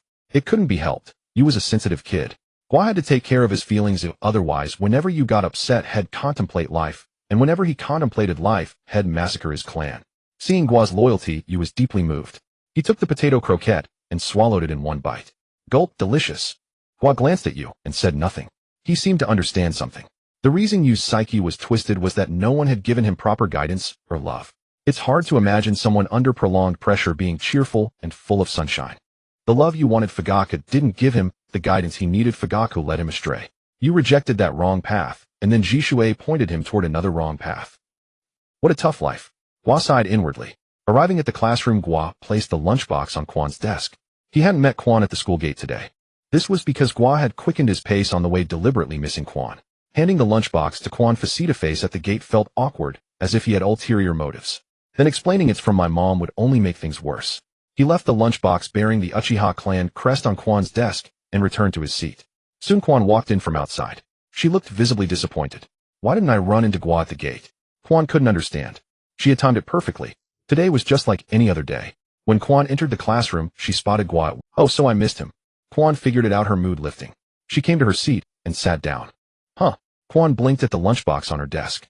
Gua left it for you, said Chuanzhonghua, who was playing with her dog, looking up at Quan. Quan glanced back at Gua in his seat. Gua was idling. Quan averted her gaze and sat down. Staring at the lunchbox, she suppressed a smile. Don't get too cocky, Quan. It's just a lunchbox. You're not that easy to win over. Noticing Quan's change, Chuanzhonghua blinked. Strange. Just then Yichuan Dehei walked in. Class begins. Quan swiftly stashed the lunchbox in her drawer. Class began. Today's lesson wasn't dull. Yichuan Dehei started explaining the most basic ninjutsu, the 3 basic techniques. It's been 2 months since you started refining chakra. From today on, we'll begin covering the fundamentals of ninja. And when we talk about ninjutsu, we must mention the 3 basic techniques: the replacement technique, the transformation technique, and the clone technique. Today I will teach you the transformation technique. He'll explain its basic principles. Yichuan Dehei was a very responsible teacher. On the podium, he covered everything in detail, from the definition of the 3 basic techniques to the transformation technique, its usage scenarios, to the basic chakra circulation path and hand seals. The students listened attentively. After all, this was their first real encounter with ninjutsu. Even Gua listened with unusual focus. He had never been able to learn ninjutsu from his father. The only fire-style jutsu he knew was from you. He felt too embarrassed to ask you for more techniques, so he hadn't learned any new ones. Now that Yichuan Dehei was teaching, of course he wanted to learn. Once learned, he could just idle. A one-time effort for lasting gain. All morning Yichuan Dehei lectured on the transformation technique. During the 3rd repetition of the chakra circulation path for the transformation technique, Gua attempted to follow it, circulating his chakra in a specific way. Then a selectable auto-idle option appeared in his mind. Transformation technique. Seeing the pop-up, Gua guessed it was a result of his chakra refining idle practice. In the past, with his own aptitude, he would never have unlocked this auto-idle. Option so quickly just by listening to Yichuan Dehei's explanation. With the idle option available, Gua didn't hesitate. He immediately assigned it, replacing the Great Fireball. Body technique 10x amplification, vision 10x amplification, transformation technique 10x amplification. Over the past month, he had frequently switched between the Great Fireball technique and chakra extraction training, spending roughly half his time on each. As a result, Gua could clearly sense that his comprehension of new ninjutsu had surged far beyond before bolstering his confidence considerably. Perhaps he wasn't talentless. Maybe he possessed a growth-type talent. Just look at Mike Guy, who everyone said the universally acknowledged loser couldn't even enter the ninja academy, yet look what happened. He unlocked his potential and nearly kicked his way to the grand finale. Gua began idly training while daydreaming about his bright future. Transformation technique tenfold amplification. Watching the flickering technique, he felt a deep sense of security. Your realms rely on yourselves shaky and unstable. My realm relies on auto-training step by. Since the transformation technique training option had appeared in his mind, Gua stopped listening to Yechuan Daihe. After all, he was never the type to pay attention in class. Not in his past life, and not in this one either. With the auto-training system, who would bother working hard? The other students, however, were different. Most of them listened intently, including even you. Gua was somewhat curious. Why would a genius like you need to listen so seriously? But Gua didn't dwell on it. He just kept auto-training from morning till afternoon. By the last class, Yechuan Daihe was still lecturing, and Gua was still auto-training. Until a piece of chalk flew and hit Gua on the head. Thanks to his taijutsu boost, Gua reacted swiftly. Even distracted, he instinctively caught the incoming chalk. Gua stared at the chalk in his hand. The other students stared at Gua. Gua thought, I have a bad feeling. Yechuan Daihe's face darkened at the blackboard. You still have the nerve to catch it. He was truly exasperated. Gua always slacked off in class, and he never said a word, but today, the basic ninja 3 techniques. How could the kid be so clueless? Didn't he know when it was inappropriate to slack off? Gua could only stare at Yechuan Daihe with his big watery eyes, keeping silent. Yechuan Daihe was furious. Gua, do you have any idea how important today is? Hey, don't think you can make up for it after class. Even if you put in tremendous effort, some things are hard to catch up on, you know. Yechuan Daihe scolded sternly. Although they had all seen Gua's hard work outside class, some things were indeed better learned in class. There was no doubt about it. Gua twitched his mouth. What after-class effort? I really didn't. Come up. Demonstrate the basic use of the transformation technique for Gua. Yechuan Daihe called you to the stage, intending to show Gua what a real genius looked like. At the same time, he wanted to set an example for the other kids in the classroom. You obediently went up as instructed, standing beside Yechuan Daihe, facing the students. Begin. Yechuan Daihe was confident in you. He swept his gaze across the students below, focusing on Gua. Watch carefully, Gua. Gua nodded. You started the demonstration. He performed hand seals while channeling chakra. Thump. An extremely stable transformation technique. You turned into Yechuan Daihe. Yechuan Daihe looked at the duplicate of himself beside him, nodding repeatedly, with undisguised admiration. You truly deserve to be the genius of the Uchiha clan. Then Yechuan Daihe turned to Gua. Gua, did you see that? Gua replied, I saw it. Gua's answer was plain, but to Yechuan Daihe's ears it sounded as if Gua didn't care at all. He hadn't taken it seriously at all. How infuriating. Gua, this kid. Gua, come up and demonstrate the transformation technique. Gua had been slacking off all day, so he definitely hadn't learned anything. Thus, making Gua perform the technique in front of his classmates would serve as a small lesson, letting him see the gap between himself and you. Perhaps then Gua would be spurred into working harder. That was Yechuan Daihe's beautiful vision, but Gua didn't yield to pressure. Even if embarrassment could motivate him, Gua didn't even know what embarrassment meant. His emotional resilience was maxed out. If only that were all. More importantly, I've been auto-training all day. Gua complained inwardly. His transformation technique had been auto-training for a day. At least had reached the beginner level now. Gua calmly walked up to the stage and stood beside you. Yechuan Daihe looked solemnly at Gua. Begin. Gua still had that flat robotic vibe. He began forming hand seals and transformed. Thump. With a dull sound, Gua completed the transformation into a perfect replica of Yechuan Daihe.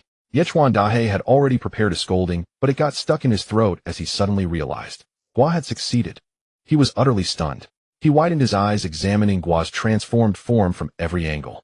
Although there were minor imperfections here and there, this was nowhere near the level of someone who had only learned in one day. And more importantly, Gua had been slacking off the entire day. After a day of slacking, you're telling me you succeeded? Yechuan Daihe looked at Gua in disbelief. Gua expressionlessly deactivated the technique. Thump. Gua reverted to his own appearance. The students below were all dumbfounded, their eyes wide. Could Gua be a genius? Holy crap. Gua is an Uchiha. Didn't you see you always hangs out with Gua? How could he not be a genius? Would a genius hang out with a loser? No ID, bully him if anything. Right? Birds of a feather flock together. Gua must be a genius hiding his talent. Damn it. Was he trying to secretly surpass me? Surpass you secretly. Don't you worry about that. Watching the students instantly burst into chatter, Gua stood calmly without a word. These students were making a big deal out of nothing. I told you all before him on another level. None of you believed me. Now you see. Except they didn't seem to think he was on another level. They all believed he was a genius. What a headache. Just then Yechuan Dahe snapped back to reality and stared at Gua dumbfounded. Gua, did you study with your father at home? Gua shook his head. No. Yechuan Dahe nodded. What a humble child. You must have worked extremely hard in private to achieve such results. I misunderstood you. It seems this class really wasn't necessary for you. I apologize. Gua thought in my past life my homeroom teacher would have thrown me out, and here he's apologizing. Admittedly, Mui's education system had issues, but most of its teachers were still decent. Next, Gua returned to his seat. You kept scrutinizing Gua with a strange gaze. Gua, when did you secretly learn the transformation technique? You couldn't fathom what kind of talent this was. Moreover, judging by how Gua effortlessly caught teacher Yechuan Dahe's chalk, just now Gua's taijutsu had grown. You couldn't fathom what kind of talent this was. Moreover, judging by how Gua effortlessly caught teacher Yechuan Dahe's chalk, just now Gua's taijutsu had grown even stronger. It was even stronger than when he had defeated him before. Yet during this time he had clearly worked very hard. In those corners unseen by Gua, he had not relaxed at all, desperately honing his physique. Even though his father was not as strict as before, you still did not loosen his own standards in the slightest. Even so, was he still inferior to Gua in terms of effort? Or was Gua a genius? No, impossible. The elders would not be mistaken about people. Gua must have put in effort that ordinary people could not imagine. Maybe I'm just good at the transformation technique, Gua replied calmly to Yu's question. You nodded. Everyone has their own specialty in ninjutsu. That's perfectly normal. It was just like how everyone has their own chakra affinity. Gua, have you been pushing yourself too hard lately? Yu suddenly asked an inexplicable question. This forced Gua to snap out of his idle state and fix his gaze on you. He looked you up and down. He felt that you must have taken the wrong medicine today. I've never worked hard. You did not believe this answer at all. He thought Gua was being stubborn. On the surface, he seemed to care about nothing, but deep down, he must be gritting his teeth, determined to stay ahead of everyone. You felt he had seen through Gua. I can't fall behind either. You thought to himself, and then said to Gua, Gua, after school, I want to spar with you, Gua nodded while still in his idle state. This only further ignited Yu's competitive spirit. Gua, let me see just how strong you really are. Yu clenched his hand under the desk. In the blink of an eye, school was over. Yechuan Dahe instructed, when you go home, all of you must review thoroughly. Then he packed up and left. The students filed out of the classroom one after another. Guak. This time it was Quan who called out to Gua in the classroom. Quan was still holding a lunchbox stamped with the Uchiha crest. Gua, want to walk home together? I'll wash the lunchbox and give it back to you. Quan blinked. You challenged me to a onion, Gua said. Quan. Quan's gaze instantly locked onto you beside Gua. You. It was indeed my invitation. Not a onion, but a taijutsu spar. Quan glared, picked up the lunchbox, and walked away. You? Gua. Gua silently glanced at you. Had to challenge me for no reason, and now, you scratched his cheek. It was indeed my invitation first. First come, first served, right? Besides, you wouldn't go home with Quan anyway. Gua thought for a moment that seemed to make sense. Then let's go. Gua stood up and left with you. By the Naka River, the two youths stood facing each other. The only sound around was the gurgling of the river. Come on, Gua. You flew into the air. At that moment, you was completely stunned. What just happened? How did Gua suddenly appear? How did he himself fly up? Are you kidding me? In those few seconds from takeoff to landing, you had already rethought his life hundreds of times. His worldview developed a tiny crack. Thud. You fell to the ground, a small footprint left on his chest. Gua walked over and extended a hand. He hadn't expected himself to be so fast. This was his first move in 2 months. Last time, he was brought by Ji Shui and forced to spar with you. Back then the two fought back and forth. It was only later that he gained the upper hand. So this time Gua still held. He thought you is a genius. Only 2 months had passed, so it was uncertain who was stronger. After all, geniuses usually explode with power early on. His own cheat was meant to shine later. But he never expected that with one kick you would just stand still and fly up. Gua thought I didn't even sneak attack. You don't have to frame me like this, right? Meanwhile, you was completely dazed. He groggily took Gua's hand, stood up from the ground, his eyes somewhat unfocused. He was still replaying what had just happened. That kick. So fast. The force was also terrifying. His chest was still throbbing with pain. Moreover, the first kick was clearly a probe, with Gua focusing on speed, yet his chest hurt this much. If Gua had put power into it, one kick down. You stared at Gua in shock. Gua, did you deliberately suppress your strength when we sparred before? You recalled their sparring match over a month ago. At that time, although he was at a disadvantage, he could still trade moves. Moreover, he had trained taijutsu hard these 2 months. He should only be stronger. No, Gua answered Yu's question. You was unwilling to accept. Then how are you this strong after only 2 months? Gua, maybe my talent lies in taijutsu. Everyone has their own strengths. That's normal. But during today's class you said you might be good at transformation technique. Now you say you're good at taijutsu. So what are you not good at? Amazing. After a long silence you exclaimed sincerely. Gua. He didn't know if this guy was sincere or if he had shattered his Tao heart.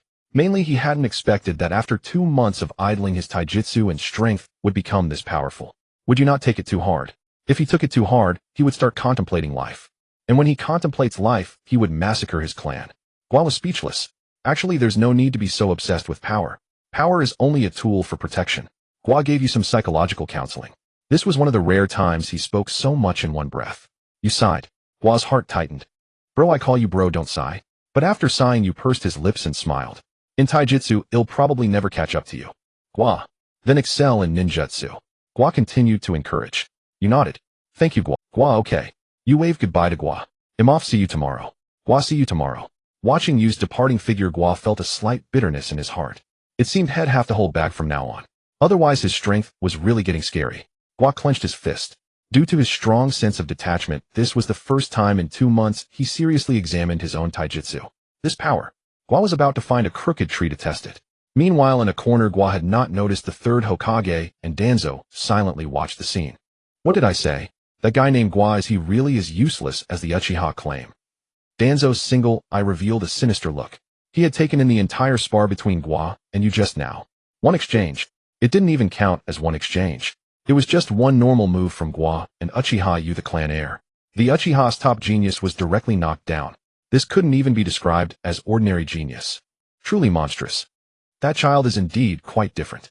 The third Hokage took a puff of his pipe, his gaze deep, as if contemplating something. Could the Uchiha produce a genius like Madara Uchiha back then? When that happens, the village will suffer. Danzo escalated the issue. The third Hokage sighed. I will find an opportunity to speak with clan leader Fugaku. But I hope the matter of Orochimaru ends here. His human experiments haven't reached an irreversible point. This was effectively a mutual bargaining chip. The third Hokage would suppress the Uchiha, as Danzo wished. Danzo in turn could no longer make waves over the Orochimaru affair. Danzo snorted coldly. Sooner or later you'll realize that curbing those wicked Uchiha is for the village's own good. When that day comes you'll thank me. The third Hokage shook his head helplessly. His stance toward the Uchiha had always been one of neutrality. He was not as harsh as the second Hokage or Danzo, but goodwill. That was hardly the case. When Danzo had initially pushed the Uchiha to the village's periphery, the third had tacitly consented. Yet Danzo seemed unsatisfied. He wanted the Uchiha to have no chance of recovery. If possible, the third suspected Danzo would even slaughter the Uchiha entirely. But how would that differ from being a butcher? Faced with his old comrade, he could only shake his head and sigh. Let's focus on that child instead. The third redirected the conversation to Gua. Danzo said nothing more. Together they gazed into the distance at Gua. Gua left the spot where he had sparred with Itachi and came to the riverbank, choosing a crooked tree. You'll do. He exhaled softly. Bracing into a horse stance, he slowly gathered power. 1 second, 2 seconds, 3 seconds. Gua suddenly struck. A heavy punch thudded against the crooked trunk, a dull sound echoing. The tree tilted slightly, but only slightly. Gua withdrew his stance. His strength had increased significantly. His hand-to-hand combat skills were also quite impressive. Then Gua approached the river and looked down at his own clear childish face in the water. He widened his eyes. Nothing changed. His pitch-black pupils remained pitch-black. The Tomo did not appear. It seemed his Sharingan had not awakened. Yet Gua was not discouraged. With his body art improving so rapidly, he could manage without the Sharingan. Perhaps later he could learn the 8 gates from Might Guy, equip them alongside his taijutsu, and soar to new heights. Gua rose from the riverbank and turned toward home. Did you see that? That child is definitely abnormal. Danzo watched Gua's retreating figure, his tone dark. The third took a drag from his pipe. I agree. That is not the power an ordinary child should possess. Not even an ordinary Uchiha. Within the Uchiha, he is a genius. He is only 6 years old. If he were to grow for another 2 years, what would he become? His talent is no less than Kakashi Hataki's. And yet he is an Uchiha. Danzo's eyes glinted with ruthlessness, his grasp on the cane tightening. In his view, this boy would become a great menace. Perhaps we could have Kakashi approach him and guide him onto the right path, the third said slowly. Geniuses always share common ground. Danzo, in my opinion, it would be better to find an opportunity. Enough. The decision is made. The third cut him off and turned to leave. Danzo glared venomously at the third's back. Hiruzen, you will regret this. I am the Hokage. After confirming his strength, Gua went home alone. His mother Na Uchiha greeted him warmly. She had noticed he was about half an hour later than usual and guessed that today's lunchbox had worked its magic. He must have been with Izumi. But when she eagerly asked, Gua, why are you so late today? Gua replied, Itachi dragged me into a spar. In that moment, Uchiha's heart felt like it had been doused with cold water. And Izumi. Uchiha couldn't help pressing further. Izumi. Gua turned to his mother curious. Looked at him with hopeful eyes. Gua. Izumi can't beat me, I guess. Itachi couldn't even beat him in taijutsu, so how could Izumi stand a chance?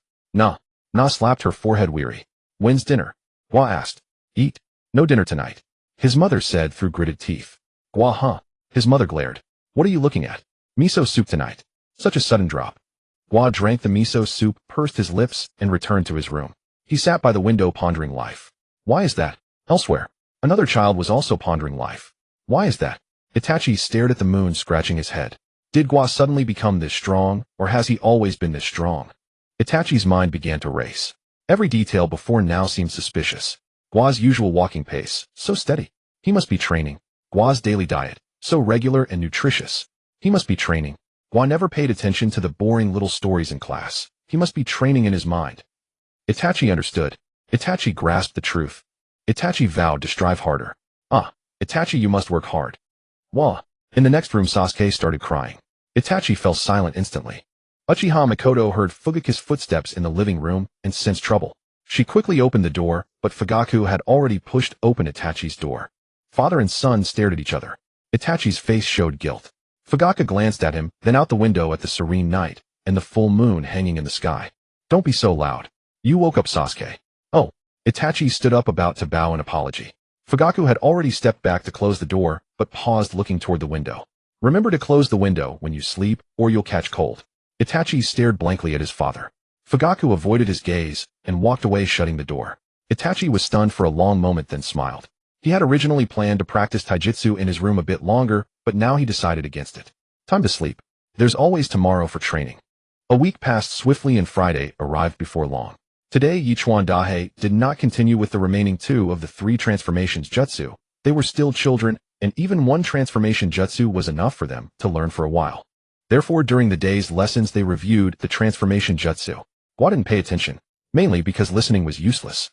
For things that could be coasted through, messing about on his own might even backfire. Friday always passed in a flash. Ring, ring, ring. The school bell rang, and students gradually left the classroom. Gua and you left together. At the school gate, Quan was already waiting for them. Quan handed the lunchbox back to Gua, and Gua took it, finding it already washed clean by Quan. Are you free on Sunday, Gua? Quan's perseverance was astonishing. Like Sisyphus pushing a rock up the mountain every day, Quan invited Gua every week. Gua didn't answer immediately. His mind was racing. He wanted to say, Quan, we can't eat 3-colored dango every day. ITLL, give us cavities. If I eat any more, I'll go crazy. I might have to stay home. The word coast was about to leave his mouth when a figure blocked the 3 of them. Gua swallowed the words at his lips and looked blankly at the person blocking them.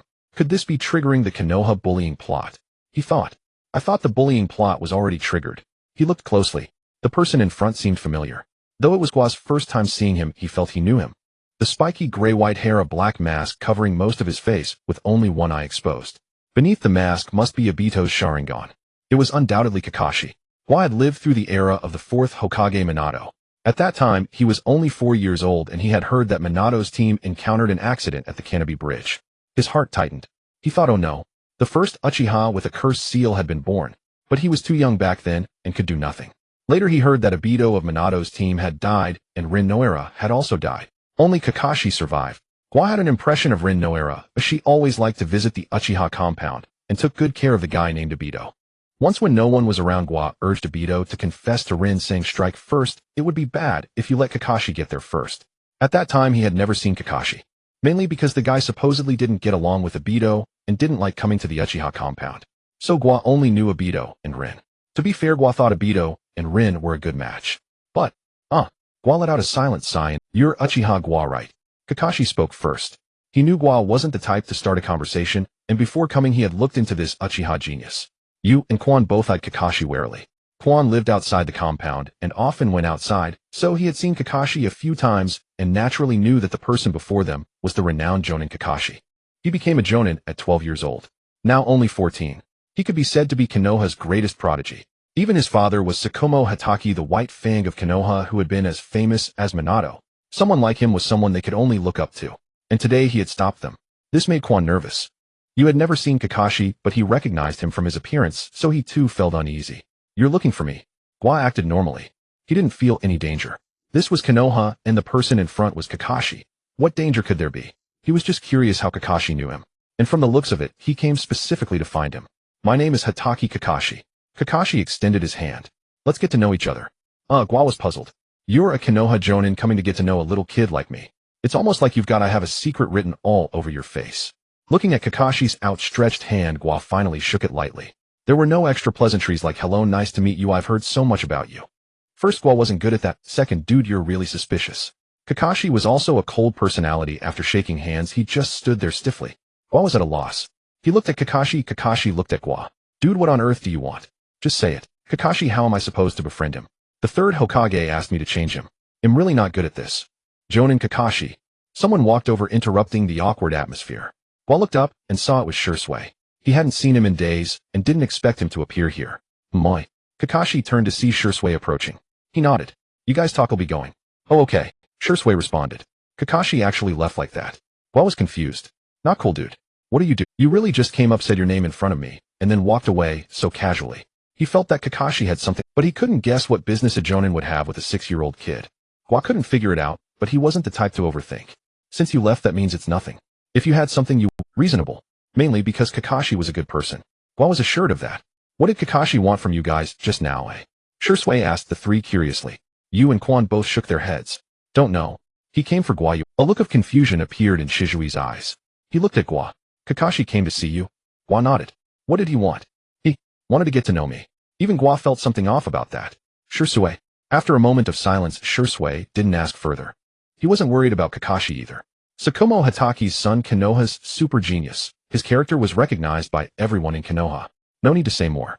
So Shursui turned the topic back to himself. I might graduate early, so we won't have many chances to meet from now on. I want to have one last gathering with you too, Gua. Will Quan come too? Shursui asked politely. He wasn't familiar with Quan. Had barely met him, so it was just a polite question. Quan naturally shook his head quickly. Oh, I won't go.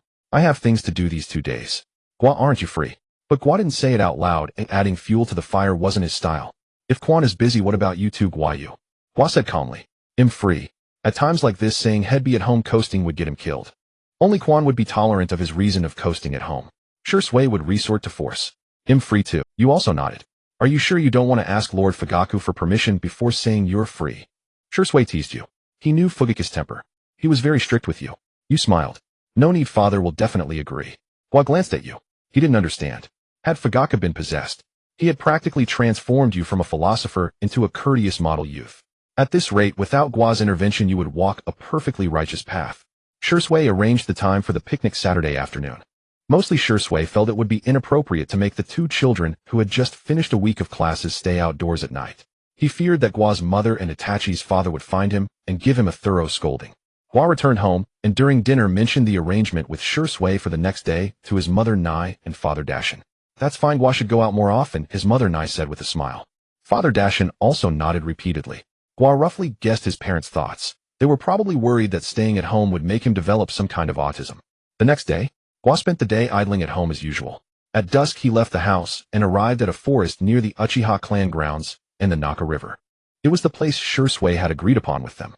Few people came here, so even if they caused a ruckus, no one. A gathering after parting always needed a place where others couldn't disturb, where those reluctant to say goodbye could sit together and drink freely even if they got drunk and acted foolish.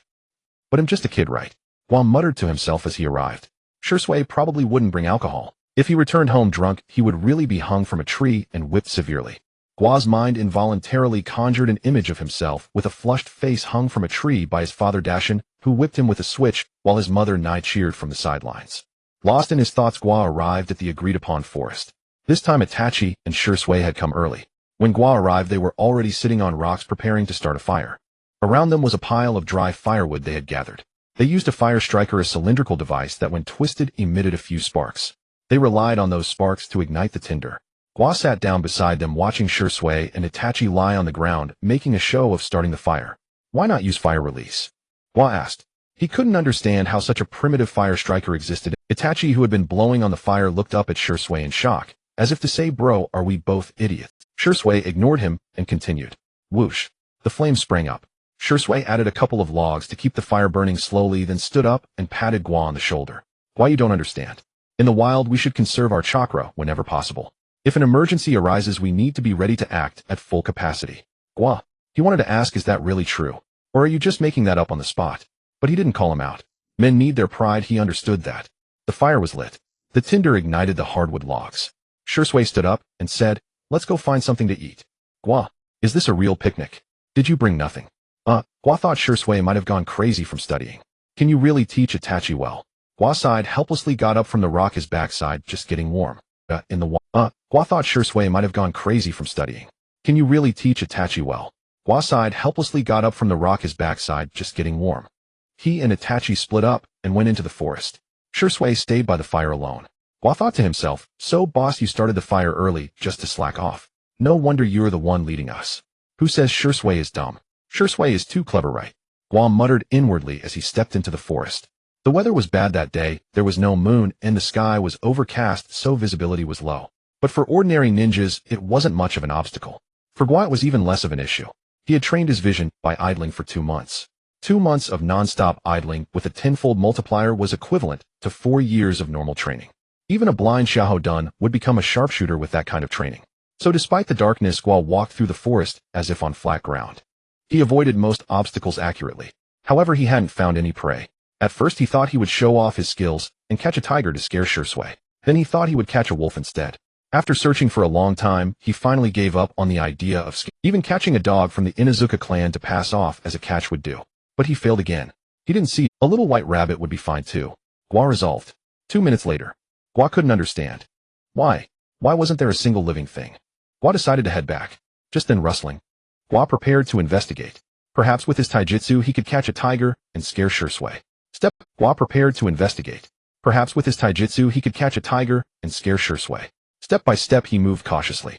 Each step was very, very light, barely making a sound on the ground. Only he could hear it. 1 step, 2 steps, 3 steps. Gua got closer to the sound. At that moment his sixth sense told him something was wrong. That wasn't an ordinary animal. If it were a wild dog or boar, the sound would have been louder given how close. If it were a small creature. Small creatures have acute hearing. Approaching this close should have startled it. Was his taijutsu just too good? Although it was possible that his footsteps were too soft, Gua still felt a vague unease. But retreating was not an option. Driven by curiosity and upholding the virtue of since you're here, he continued forward. The sound ceased. Gua stood under a tree listening intently. It was indeed silent, not a sound. A sharp sense of crisis made Gua look up abruptly. Not far away on a treetop, a figure in black crouched, seemingly observing something in hiding. Gua's pupils contracted slightly. Curiosity killed the cat. He didn't dare move. He planned to confirm that he hadn't been spotted before sneaking away. 1 second, 2 seconds, 3 seconds. Gua felt like he was dancing on a blade's edge. Though dangerous, he remained as calm as a seasoned acrobat. But the moment he moved, the seasoned master slipped. A kunai flew toward him. Gua was dumbfounded. What the hell? I was so careful. Not a sound, and you just predicted me. I'm going to report you for cheating. In his past life, Gua hated nothing more than cheaters who used hacks. Whoosh, clang. A kunai flew over and embedded itself into a tree trunk not far ahead of him. Gua, you? He had no respect for the black-clad figure's throwing technique. Even an elementary school student could throw more accurately. This wasn't just missing the target, it was like throwing a kunai and hitting the exam proctor 800 miles away. If this were an exam, you'd be thrown out on the spot. But then Gua sensed something was off. That throw hadn't been ran. On the very spot where the kunai had struck, a figure emerged from the tree bark as if made of liquid. Gua, turns out there was another target there. Brother, who are you? Gua peered closely but didn't recognize the man. But he recognized the mask the man wore, a white mask with animal-like cloud patterns. Umbu. That person is from the Umbu. Gua's heart tightened. Then he looked at the figure in the tree. Black clothes, black mask. One glance told you that's not a good guy? Good and evil were clear at a glance. But this has nothing to do with me, an elementary school student. Gua prepared to slip away while the two were distracted. Whoosh! The black-clad man threw another kunai. At that moment the Umbu moved. Clutching his injured right hand, he dodged with difficulty and started to flee. In an instant the game of hide and seek turned into a chase. Gua took the opportunity to make his escape. Thump, thump, thump. He didn't bother to hide his footsteps. He ran as fast as he could. It wasn't that he was terrified, but that Umbu was running straight toward him. And that meant the black-clad man followed. Damn it. Why are you chasing me? You don't expect a 6-year-old kid to take down the boss, do you? Gua complained inwardly, but his feet never slowed. Fortunately, he had been practicing taijutsu for 2 months. He was confident even Usain Bolt couldn't outrun him. When fleeing for your life, you always tap into incredible potential. Gua's speed left the Umbu far behind, and the black-clad man was even farther away. Gua ran in a steady rhythm. He knew if his footsteps became chaotic, he wouldn't be fast.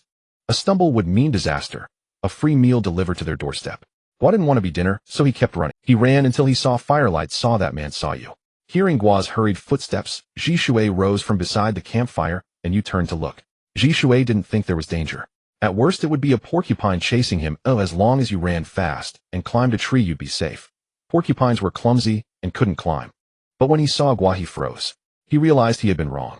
Gua might really be in danger. He had never seen him run so fast. Gua.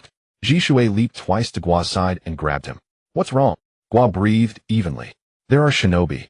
At the word shinobi, Ji Shu's eyes tightened, and he looked deeper into the forest. He heard the muffled sounds of shinobi jumping through the trees. Clang, clang, clang. The sound of kunai. Ji Shui pulled Gua back to Yu's side. He realized the area wasn't safe and intended to take the children. Swish. A figure jumped out of the woods. Ji Shui was startled. The figure wore an Umbu mask. An Umbu. Ji Shui abandoned the idea of retreat. He pulled Gua and Yu behind him, took 2 kunai from his pouch, and handed one to each. Protect yourselves. If something happens, run.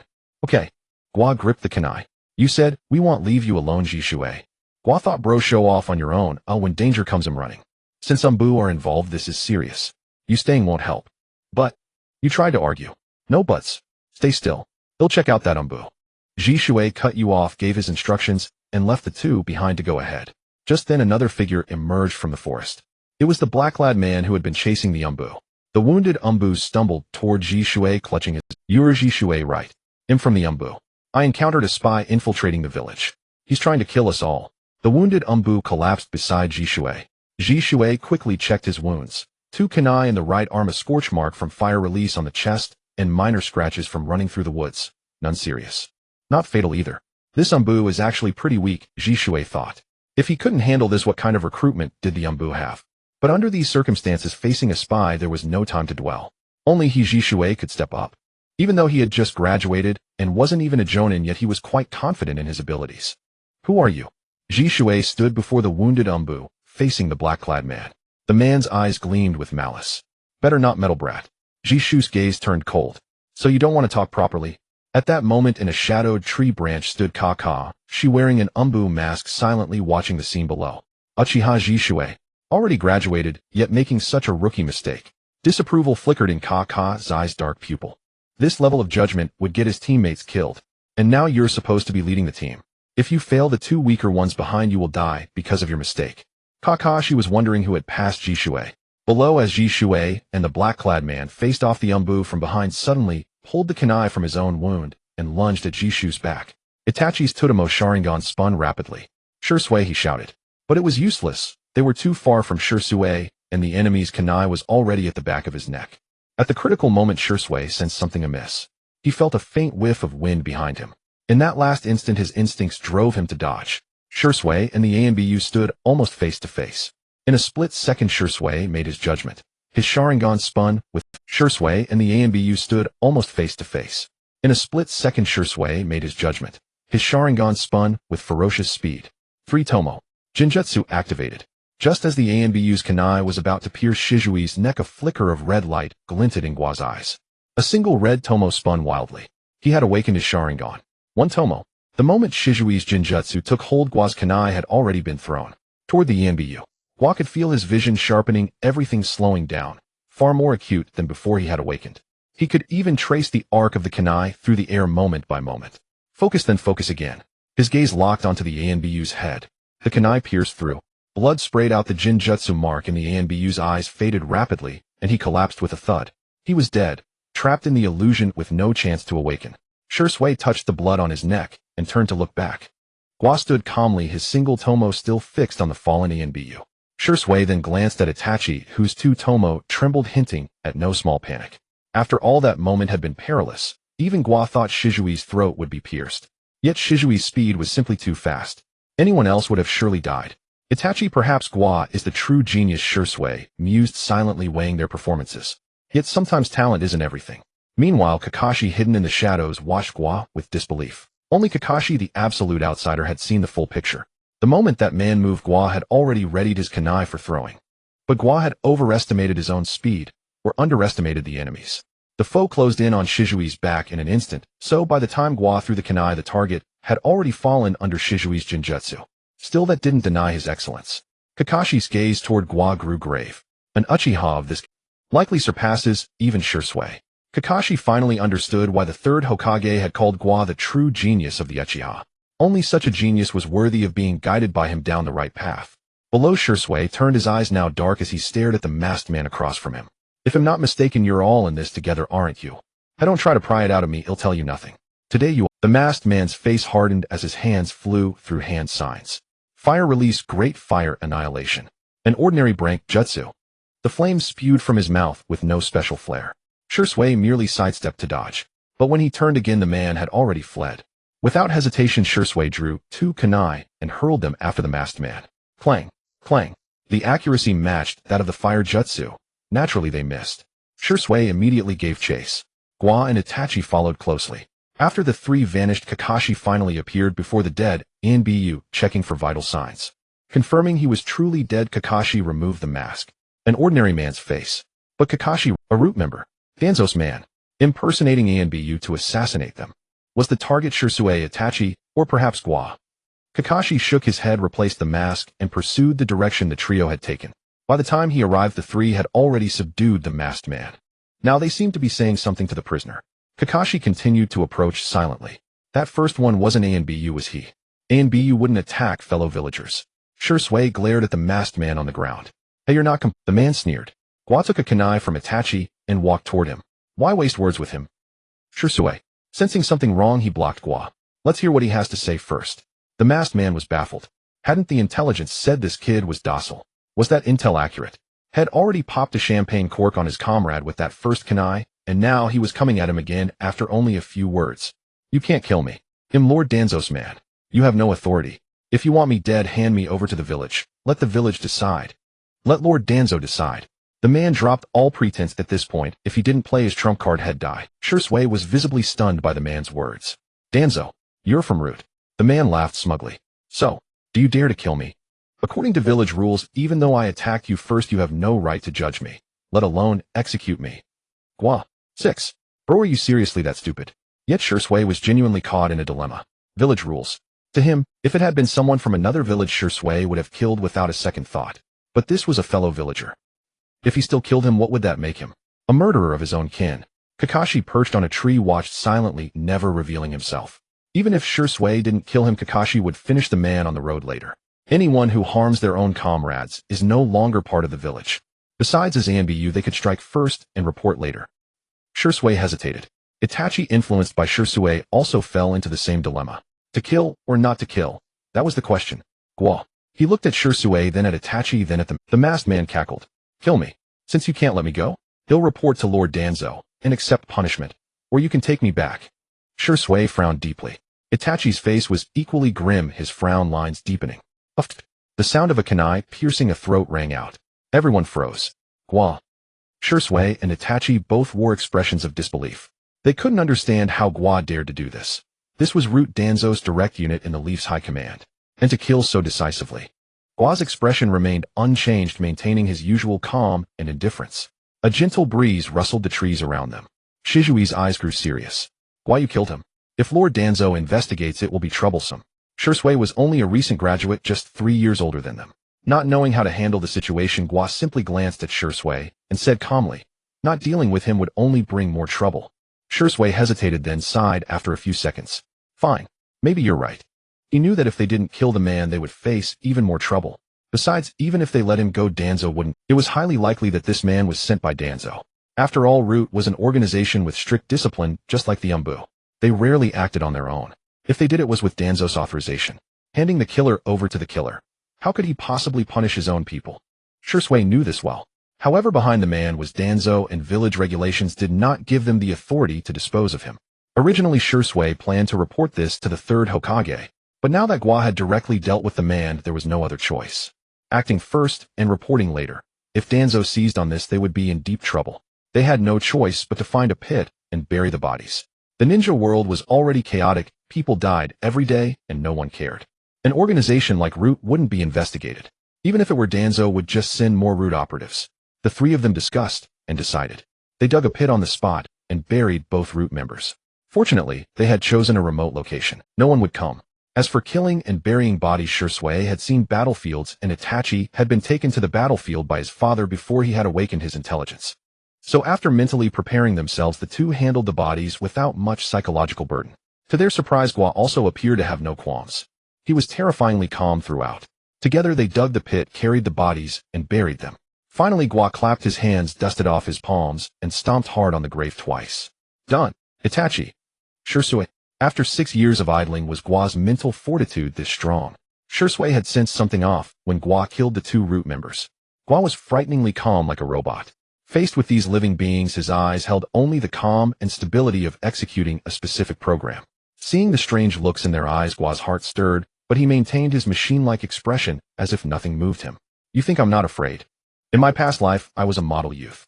This is my first time killing and setting fires. If it were my previous life, my legs would be trembling. In this life, after 6 years of idling, his body had developed muscle memory. Nervous. Gua could be, but his body wouldn't. Though his heart was trembling with anxiety, his body performed the most standard actions mechanically. Let's go. Gua spoke up, seeing that the other 2 had no intention of speaking. He couldn't stand their gazes as if they were looking at a monster. It's just killing 2 people. Why make such a fuss? Neither of you has never killed before. Acting innocent now. Let's go. Shursui snapped out of his shock and prepared to lead them away. Picnic. At a time like this, who would be in the mood for a picnic? Better to go home and find your mothers. Gua, Itachi, when I'm no longer around, you 2 must take care of each other. You are best friends. Shursui trailed off. He had originally intended to give Itachi some advice. Gua is usually a bit slow, so look after him. But now, it's uncertain who will look after whom. Shursui could vaguely sense that Gua possessed some kind of power that drew Itachi and Quan to him, even though, how strange. Shursui shook his head, unable to understand how Gua had turned Itachi and Quan into his devoted followers. We will shisu a brother. Itachi stood beside Gua, eyes shining. Shursui was slightly surprised. He had never seen such an expression on Itachi's face before. Gua nodded. Shursui was a good man, but too good. A man who is too good often cannot accomplish earth-shattering deeds. If Shursui had used his Kodoame Tsukumi, he would be a protagonist template. Even Obito would have to step aside. In the night, Shursui escorted Gua and Itachi home one by one before leaving alone. Gua returned home. Candlelight flickered in the living room. Father Dashin and Mother Nai seemed to be talking by candlelight. Usually they would be asleep by this hour, but tonight they weren't. Obviously it was because of him. With a clatter, Gua slid the door open. Inside, his Father Dashin and Mother Nai both looked over. Gua? Back so early? Mother Nai was surprised. Gua nodded. Shursui didn't bring anything, and we couldn't catch anything. It was an excuse to brush off his mother. Mother Nai didn't press further, believing Gua should have his own private space. This had always been her philosophy. Gua took off his shoes and sat down at the low table. The candlelight flickered, casting black shadows on the table where a newspaper lay open. Leaf Scientific Experiment Base established, expanding the boundaries of ninjutsu, benefiting ordinary villagers, lighting the torch of science. Third Hokage Hiruzen Sarutobi appointed as first director of the Leaf Scientific Experiment Base. Special appointment Orochimaru as chief scientist of the Leaf Scientific Experiment Base. One eye-catching headline after another. Gua's gaze swept across them, captivated by the thunderous words. Holy shit. I thought Orochimaru would turn over a new leaf, but I didn't expect him to do it so quickly. The Leaf Scientific Experiment Base is already established, and the third Hokage is personally promoting it. This is official endorsement. Orochimaru's research is now a village-approved, legitimate field. But it doesn't seem like a bad thing. If the third dares to take on this responsibility, then Orochimaru won't dare to mess around, and the third won't allow it. It seems the master and disciple are really ready to leave the gray areas and put on suits and ties. This third Hokage is really too much. Dashin looked at the newspaper, grimaced, and thumped the paper on the table twice with his hand. The Uchiha clan gathered a mountain of evidence, but in the end he was only removed from his original position, detained for 2 days, and on the 3rd day, he transformed into the chief scientist again. Who could tolerate that? What did clan leader Fugaku say? Mother Nai frowned at this matter as well. She wanted to know what Fugaku thought, for his opinion would largely determine the Uchiha clan's attitude toward the village. Clan leader Fugaku was also furious upon hearing this news. During the day, he was summoned to the Hokage building by the 3rd Hokage. He said he must demand an explanation. By the time he returned in the afternoon, clan leader Fugaku was practically livid. Although clan leader Fugaku is calm by nature, and rarely shows obvious emotions during the day, he was clearly about to lose his temper. Dashin spoke of these matters with righteous indignation, but then shook his head helplessly. There was really no solution. The relationship between the Uchiha and the village was too complicated. If the two sides split, most members of the Uchiha clan would probably be unwilling. Getting along well with the village was also impossible, for the village would only continue to suppress the Uchiha until they bound their own hands and feet, leaving them with no power to resist. No matter which path, it was a dead end. Thus a bold idea brewed in Fugaku's heart: rebellion. At the Uchiha clan leader's home, Fugaku slammed the table, his fury blazing. Uchiha Makoto and Uchiha Itachi, who had just returned not long ago, were both dumbfounded. Was this something to be said? What nonsense are you talking about, Fugaku? Uchiha Makoto tugged at Fugaku's arm. Fugaku's face remained gloomy. In the next bedroom, Sasuke crawled out with a pacifier in his mouth. Mommy Uchiha Makoto let go of Fugaku and hurriedly picked up Sasuke, heading toward the bedroom.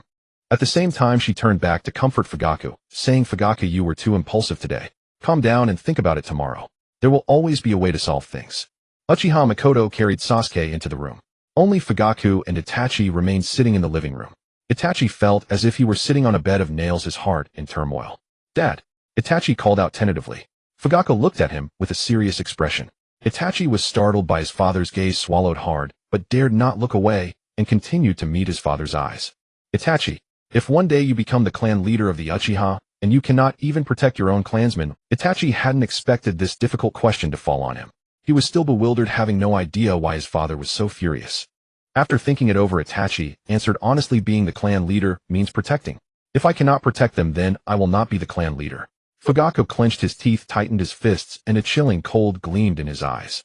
"Do you remember Orochimaru?" "Yes, I remember." How could he forget after just a few days? Orochimaru has become a blasted scientist. The third Hokage has become his public shield. Fugaku slammed his fist heavily on the table. He was furious. Today in the Hokage's office, before I even asked about Orochimaru, the third Hokage actually asked whether we had concealed Gua's talent. They think we Uchiha are deliberately hiding a genius. He is warning us. He believes we Uchiha are accumulating power and preparing to rebel. Fugaku's expression was complex. It was hard to say whether it was anger, resentment, or the helplessness of being misunderstood by the village. "So, father, you..." The atmosphere was heavy. Itachi cautiously asked. Fugaku let out a long sigh. After speaking, some of the pent-up frustration in his chest was released. "What will become of the Uchiha? Heaven knows." The clan leader seemed to have aged several years overnight. He had always looked old, but now he appeared even more weathered. "Father, what if we Uchiha leave Konoha?" Itachi suddenly stood up, his expression serious as he looked at his father. Fugaku was slightly stunned. He looked up at his eldest son, in whom he had placed great hopes. He had thought that under the influence of the will of fire, his son would say something like, "We should follow the Hokage's will." He even felt that such a response would be more like the son he remembered than "We Uchiha leave the village." "Father." Seeing Fugaku lost in thought, Itachi spoke up cautiously again. He was afraid that his father would think he was being rebellious. Rebellion was still internal strife, but leaving the village would be a split. However, after coming to his senses, Fugaku did not rebuke Itachi. Instead, he patted Itachi on the shoulder and said earnestly, "I am very glad that my son has the thinking befitting a clan leader. However, Itachi, you do not know the specific situation of the Uchiha. The path of leaving the village is not feasible. Now, although it seemed that the Uchiha were united all for the glory of the Uchiha, once you mentioned leaving Konoha, they would simply not agree. In the past, even their ancestor Uchiha Madara had not been able to do it." Fugaku did not think he had more authority than Madara. Itachi said no more, silently accompanying Fugaku. "Go back and rest quickly. It's already very late." Fugaku motioned for Itachi not to stay. Itachi cautiously glanced at Fugaku, who nodded to him. Itachi then returned to his own room. He closed the door. Standing at the doorway, he looked up through the open window at the moonlight outside. Is there truly no place for the Uchiha in Konoha? No one answered him. Only the wind swept fallen leaves past the window. A vigorous scientific movement had begun. The village began distributing pamphlets about science. 2 small sheets of paper, but the content was all, starting from "Science is not poison science" to "Why we should develop science" to the basic definition of science, and finally concluding that science is good, science is the only productive force of the future. The villagers listened in confusion. However, the eggs were real. One day after school, Gua even went to collect a. He wasn't going for the eggs. He just wanted to see if there was any difference between Orochimaru's science and the science he understood. After roughly browsing through the red pamphlet, Gua understood. Orochimaru still wanted to take the path of physics. He explained that science is not poison science, with the argument that science can cure diseases. He said we should develop science, and this science is the study of living cell tissues. The basic definition of science he gave was the positive transformation of living beings, including humans, through reasonable means. Orochimaru called it evolution. He said that science is the primary productive force. People can gain power through science, and with power comes productivity. For example, transplanting Hashirama cells could achieve a surge in physical strength, although the survival rate was a bit low. However, Orochimaru firmly believed that through his unremitting efforts, he could overcome these difficulties. After reading, Gua fell silent. Good news. Konoha had begun to develop science. Bad news. The tech tree was skewed. Developing technology, and this is what you've achieved. Gua grinned, wryly complaining internally. This damn Orochimaru, is he only focused on studying the human body? But thinking about it, it made sense. Orochimaru's goal was immortality. And at first glance, the most promising path to immortality was indeed studying the human body. Originally, Gua thought that letting Orochimaru pursue science might not be a bad thing, but now it seemed he had been too optimistic. The ninja world was still ignorant and backward. Facing the vast technology tree, there would be many detours. Gua shook his head and went home carrying eggs. Gua! A hoarse voice called out to him on his way home with the eggs. Gua almost instinctively hurled the eggs at Orochimaru's face. Are you out of your mind? Do you think the Uchiha are easy to bully? The clan leader can tolerate it, but I cannot. Once I grow stronger, I'll be the first to take you down. Guaquin, it seems you're not happy to see me. Orochimaru looked at Gua with a smile. Gua grinned wryly. Damn it. Should I congratulate you on becoming Konoha's chief scientist? You don't expect me to bring you 2 bottles of Matai to celebrate, do you? Damn it. The clan leader is useless. The Uchiha are weak. The village is too oppressive, and I haven't grown strong yet. What to do? Pack up and become a rogue ninja. Lay low outside for a decade or so, then return and strike Konoha from behind. Cosplay as Pain of the Six Paths, make them feel the pain of the Uchiha. Gua's mind raced through all possibilities. If kneeling and begging would work, he would kowtow to Orochimaru on the spot. Guaquin, you have a deep misunderstanding of me. Orochimaru shook his head and sighed, his tone unexpectedly tinged with helplessness. I just wanted to discuss science with Guaquin. Actually, according to my thoughts, I should have defected when teacher Hiruzen caught me, but I gave up. Do you know why? Orochimaru looked at Gua with slightly expectant eyes. Gua, for love. For you, Orochimaru said. Gua's silence was deafening. Faced with Orochimaru's idiotic request, Gua felt goosebumps on his back. I've turned over a new leaf now. I won't do those things anymore. Guaquin, you should believe me. Orochimaru spoke with unusual sincerity, as if he genuinely meant to explain. Gua thought, I believe you, but what the hell does your turning over a new leaf have to do with me? Even if you never turn over a new leaf and defect, that's none of my business. I'm not the Hokage. Guaquin, I came this time to discuss science with you. You also attended the lectures at our Konoha science base. I think Gua must also agree with my science. As he spoke, Orochimaru's eyes occasionally fell on the eggs in Gua's hand. This was proof of Gua's attendance. Gua, I really went through a lot for those 2 eggs. Damn you. Can I just throw them to you? Gua was speechless, weighing the eggs in his hand. Return them to you. Orochimaru shook his head, looking at Gua with a sincere expression. Guaquin, come with me. I have much knowledge I wish to learn from you. Gua, the sun must be rising from the west today. You are Orochimaru, one of the Sannin, now Konoha's chief scientist. I'm just a first grader in elementary school. This is like Einstein going to a kindergarten and asking, who can solve the grand unified theory for me? What's the difference? But Gua had no room to resist. Orochimaru was too strong, he still had to lay low. Fine, let's go. You've turned over a new leaf, so you wouldn't lay a hand on me, right? Hey, this is all the clan leader's fault. Can't you be more assertive? At worst, we could have fought them. Then I wouldn't be caught by Orochimaru again. I'm about to become like Tang Sanzang. Guaquin, you were the one who killed those rude operatives that day, weren't you? On the way to the experimental base, Orochimaru suddenly spoke. This sent cold sweat down Gua's back. Fortunately, he remained calm on the surface, walking silently, as usual, without a word. Hey, Guaquin, do you know that there is a ninjutsu called impure world reincarnation that can bring back the dead and make them speak? You can't hide it from me. Gua stopped. Orochimaru's lips curled slightly. Was he about to confess? Gua turned to look at Orochimaru, staring for a long time. In those pitch-black pupils, there was something that even made Orochimaru's heart skip a beat. Gua, you child, what exactly? Orochimaru didn't even realize his breathing had slowed down, like a lurking snake suppressing all its life activity. After staring for a long time, Gua said nothing, and turned to continue walking. Orochimaru was stunned, not going to say anything. Meanwhile, Gua was thinking, if Orochimaru isn't defecting, then I have to. I'm so done. They handled it so well, but they forgot this world has such an overpowered ability as impure world reincarnation. Now Orochimaru has seen through my every secret. Killing and rude operatives at that. No matter how you look at it, it's indefensible. Once Orochimaru exposes this Danzo will seize the chance to bite back, and he'll be finished. Damn it. Shursue, you've really screwed me. Couldn't you have just killed those two yourself back then? Then I wouldn't have had to do it, and no one would have traced it to me. Now I've gone from victim to perpetrator. The world is upside down. Gua's heart was extremely conflicted.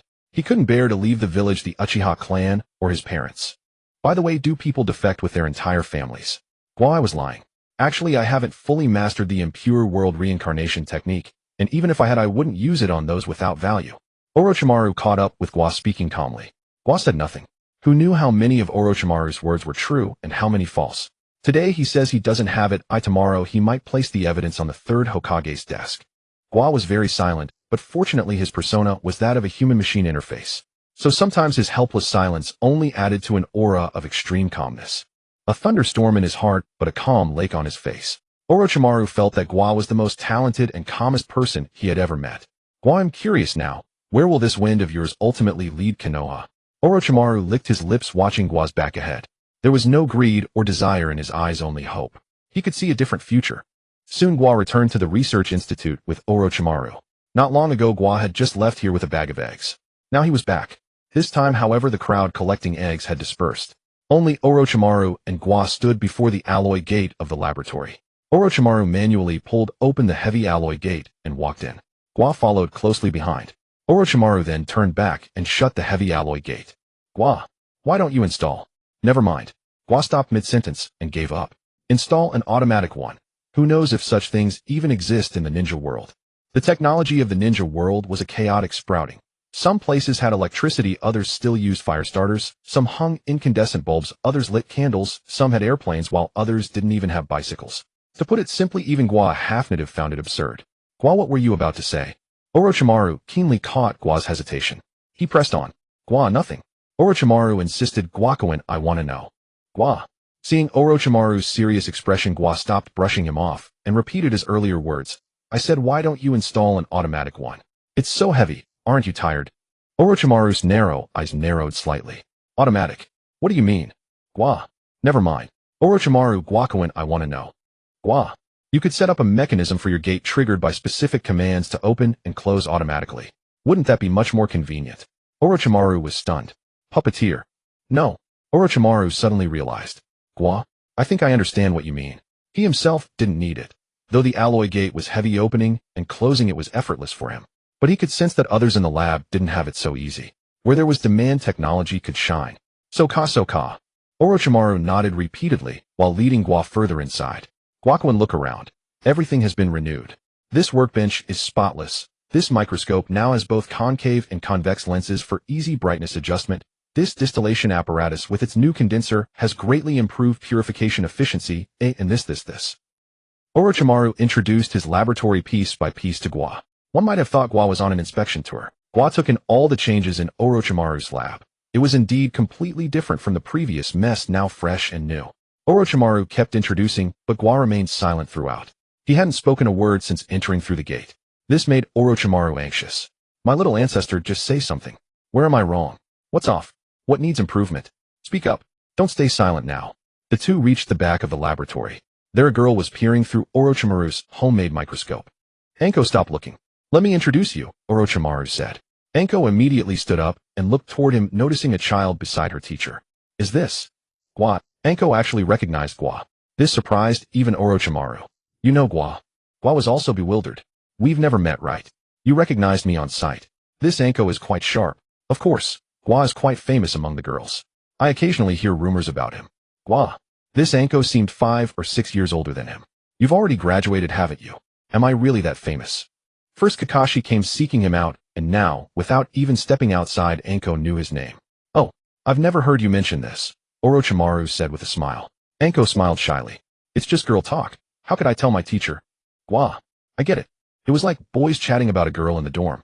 Gua only hoped they would be kind and not spread rumors about him. Oh right, sensei, your experiment. It's different again. Anko suddenly remembered something and pointed at the microscope she had been using. Orochimaru's expression stiffened. Failed again. Yes, your plant tissues grew for a while and then suddenly died. I wanted to see what was inside, but I couldn't figure it out, Anko explained. Orochimaru sighed. Never mind. Next time maybe it will succeed. His experiments were all non-replicable. Out of 50 attempts he might get 10 or 20 results. Orochimaru called it the unobservable phenomenon of science. Before the experiment, the result existed in a superposition of states. Once begun, the result was fixed. Gua didn't know what Orochimaru was thinking, but if he did, he would have rolled his eyes hard. Your theory is way off.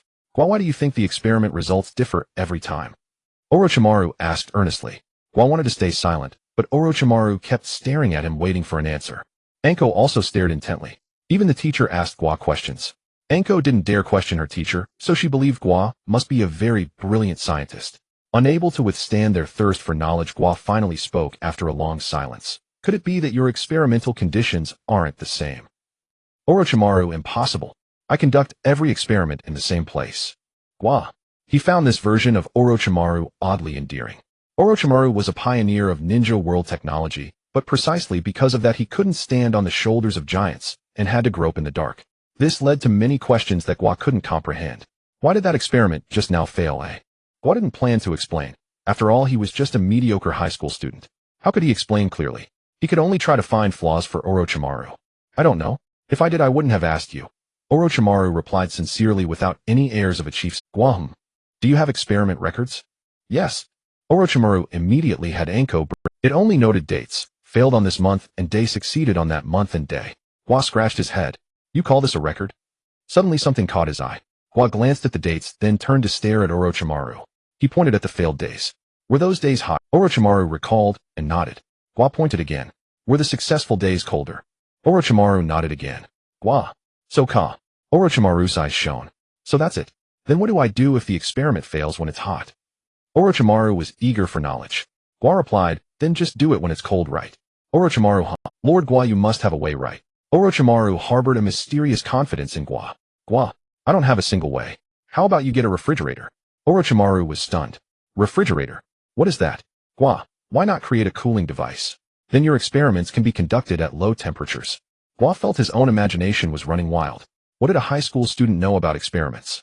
Yet Orochimaru's eyes sparkled. Soga soga soga. Orochimaru saw Gua off with unusual eagerness. Gua even suspected that if Orochimaru had a car, he would drive this expert right to his doorstep. It seemed Orochimaru truly respected science. Leaving the door, Gua never forgot to carry his eggs. Glancing at the sky, it was almost dark. Gua hurried home. By the time he arrived, darkness had just fallen. His mother Nai asked where he had been. Gua honestly replied, I went to listen to Orochimaru's science lecture. He put the eggs in the kitchen. Nai. She had never noticed her son's passion for science. Nai had no fondness for Orochimaru, and by extension no fondness for the science he spoke of. She opened her mouth to dissuade Gua from believing in that so-called science. But in the end she didn't say it. Well, it was normal for her son to have his own hobbies. As long as it didn't go too far. Nai suppressed her urge to control. She called Gua for dinner. After dinner, Gua returned to his room to idle. Taijutsu, tenfold amplification, vision, tenfold amplification, substitution technique, tenfold amplification. Yes, in the past couple of days Gua had also learned the substitution and clone techniques at school. Now all three basic techniques had idle options in his system space. However, Gua only idled the substitution technique. He was unwilling to remove taijutsu and vision. Mainly because the amplification of taijutsu and vision was utterly addictive. The enhancement of taijutsu was clearly evident from his sparring match with Itachi. As for vision, after Gua awakened his first tomo alongside Shursui that day, the amplification was astonishing. He could feel that after awakening the first tomo his world had changed. Previously idling his vision only made the world clearer and slowed down things when he stared at certain places. Now after activating his Sharingan, he could even clearly predict the movements of others within his field of vision. Not just people but animals and even non-living things. For example, at that moment the falling leaves outside the window would fly northward. Sure enough, the next moment the leaf spun in the air and was blown north by the wind. Awesome. Gua knew the Sharingan was powerful, but he didn't expect it to be this powerful. If Itachi had awakened the second tomo, wouldn't that make him terrifyingly strong? Thinking this, Itachi had not used his Sharingan during their spar. If he had used it, the outcome would have been uncertain. Itachi's talent was terrifying. Gua's thoughts were unknown to Itachi. If Itachi knew, he would be dumbfounded. What? You can even predict non-living things with your Sharingan. The Sharingan's prediction is based on capturing more information, thereby achieving predictive effects on the battlefield against enemies. And this is built upon the Sharingan's ability to capture information. The more it can capture, the more it can predict. Generally, predicting the actions of the enemy in front is already the limit of the Sharingan. Gua's case was off the charts. Gua simply thought this was the power of an ordinary Sharingan. No wonder the Uchiha constantly shouted about the glory of the Uchiha, and looked down on everyone else. If you had told me the Sharingan was this awesome, I would have found it hard to treat others as ordinary people. I'm clearly a superhuman. How can you ordinary people sit at the same table as me? But Gua only thought about it. He retracted his Sharingan and prepared to rest. Activating it, even for a short, while was tiring, it was better to use it sparingly. Gua lay in bed. Surprisingly, he suffered from insomnia tonight. He couldn't sleep. Not at all. I should have asked Orochimaru for something during the day. Judging by his attitude, he wouldn't have been stingy. Gua felt a bit unbalanced. It was like losing 2 million. He couldn't settle his mind. Forget it, let's sleep. He'll talk to him another day. If I go now, he won't give me anything. That night in the Hokage's office, Kakashi stood opposite the third Hokage with a serious expression. Lord Third Gua seems to understand science. The third Hokage, who was smoking, choked and coughed twice. Cough, cough. What did you say? I said Gua might be a scientist. Kakashi repeated. Lately he had been secretly tailing Gua. The third Hokage's task was to change Gua's mindset and infect him with the will of fire. However, his one attempt to approach him hadn't gone well. He had only left his name. He wasn't good at socializing, and according to Kakashi's observations, Gua was even worse. The two had no chance of becoming friends. But the third Hokage had given orders and Kakashi had to complete them. So he began tailing Gua day and night, observing his habits. And today he saw Gua follow Orochimaru to the experimental base. When Orochimaru came out, his eager expression made Kakashi wonder if he was seeing things. Was that really one of the Sannin? What do you mean? The third Hokage looked at Kakashi curiously. He knew Kakashi wouldn't speak without reason. Since he said it, there must be something to it. So Kakashi recounted what he had seen during the day. The third Hokage listened with a furrowed brow, taking 2 puffs of his pipe. That Orochimaru really hasn't given up? He dares to capture an Uchiha again. The third Hokage's focus was entirely on Orochimaru capturing Gua. Kakashi opened his mouth to explain, but the third Hokage waved him off. Kakashi, you may go. Yes. Kakashi left. The third Hokage went straight to Orochimaru's experimental base. Orochimaru, you must give me an explanation. What did you promise me? I gave you a lab, just do your experiments. Sensei, I don't understand what you're upset about. How did you capture Uchiha Gua again? Why do you keep going after him? The third Hokage was so angry smoke came out of his nose. It was fortunate that this was his beloved pupil Orochimaru. If it were anyone else like Jiraiya, the third Hokage would have already embedded his pipe in their head. I was just discussing science with Gua. Orochimaru felt wronged. Do not deceive me. The third Hokage struck the laboratory table with his pipe, scattering ash everywhere. Orochimaru watched in trepidation. Oh, my teacher. The divination said this lab must be sterile. This lab requires controlled variables. One cannot introduce just anything into it. And here you are presenting me with 2 ounces of ash. Orochimaru's heart ached, but he kept silent. After all, he was a death row convict, and his teacher had commuted his sentence to righteous act, and even appointed him as chief scientist. What more could one ask for in a master-apprentice bond? If his teacher flicked a little ash, so be it. He would swallow his grievance and endure, for he was a shinobi. I am not deceiving you, teacher. I sought Gua only to discuss science. Why won't you believe me? Orochimaru explained desperately, but his teacher remained unconvinced. Earlier when Fugaku captured you, you also clamored that you seized Gua for the sake of science. Gua, why don't you install? Never mind. Gua stopped mid-sentence and gave up. Install an automatic one. Who knows if such things even exist? I admit the first time I captured Gua, I deemed him insignificant and intended to take some blood to study the Uchiha lineage. But later I was moved by Gua's erudition. I realized Gua is a true man of science.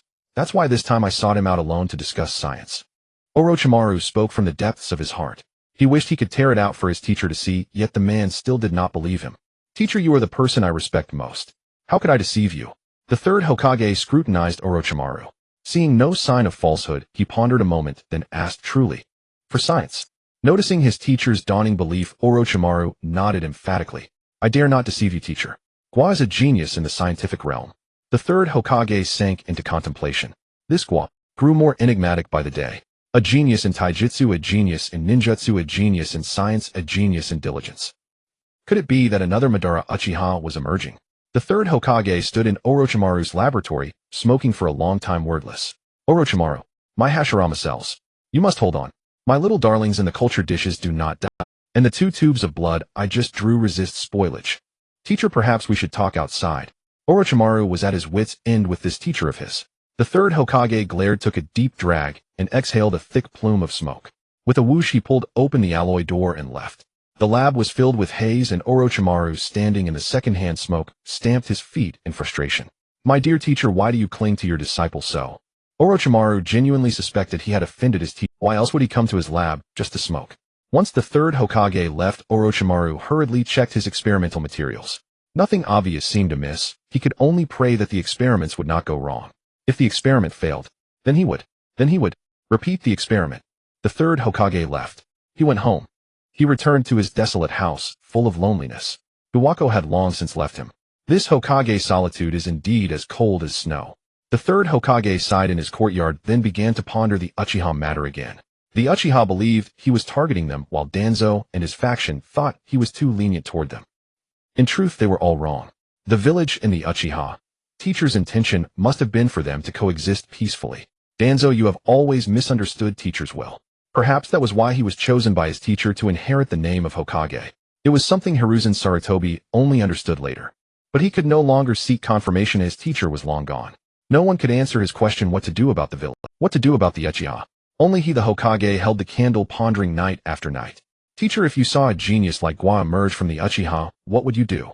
Hiruzen Sarutobi gazed at the starry sky. The shadow of the second Hokage was faintly visible. He felt dazed. He was too old, had nothing left but a flickering flame of conviction. Fools. A bunch of fools. Beneath Konoha, in the dark and damp environment, Danzo's voice thundered with rage. Two root members wearing masks bowed their heads, afraid to meet his eyes. You say the two missing root agents cannot be found. Then what am I feeding you for? Danzo abruptly stood from his seat, staring intently at the two subordinates. Lord Danzo, we did search, but could not find the bodies. However, we discovered a large pit that had been dug and then refilled. At first we suspected bodies were buried there, but after digging we found no bodies inside. Yet there was a bloody smell. I suspect the two root agents have been killed and the bodies were likely removed. The root member finished speaking cautiously, then held his breath, waiting for Danzo. Danzo fell silent for a long time, then suddenly remembered something. I understand. You may withdraw. Yes. The two agents left side by side. Danzo's eyes darkened. Orochimaru. Orochimaru. Danzo pushed open the laboratory door.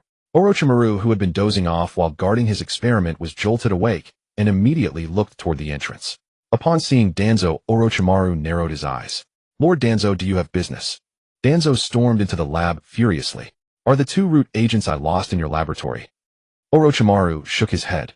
I have long since parted ways with you. Why come to me with this? I only wish to pursue science in peace. Danzo, who else in all of Konoha delights in digging up corpses besides you? Orochimaru's gaze turned cold. Lord Danzo, this is my laboratory. It is directly under the third Hokage.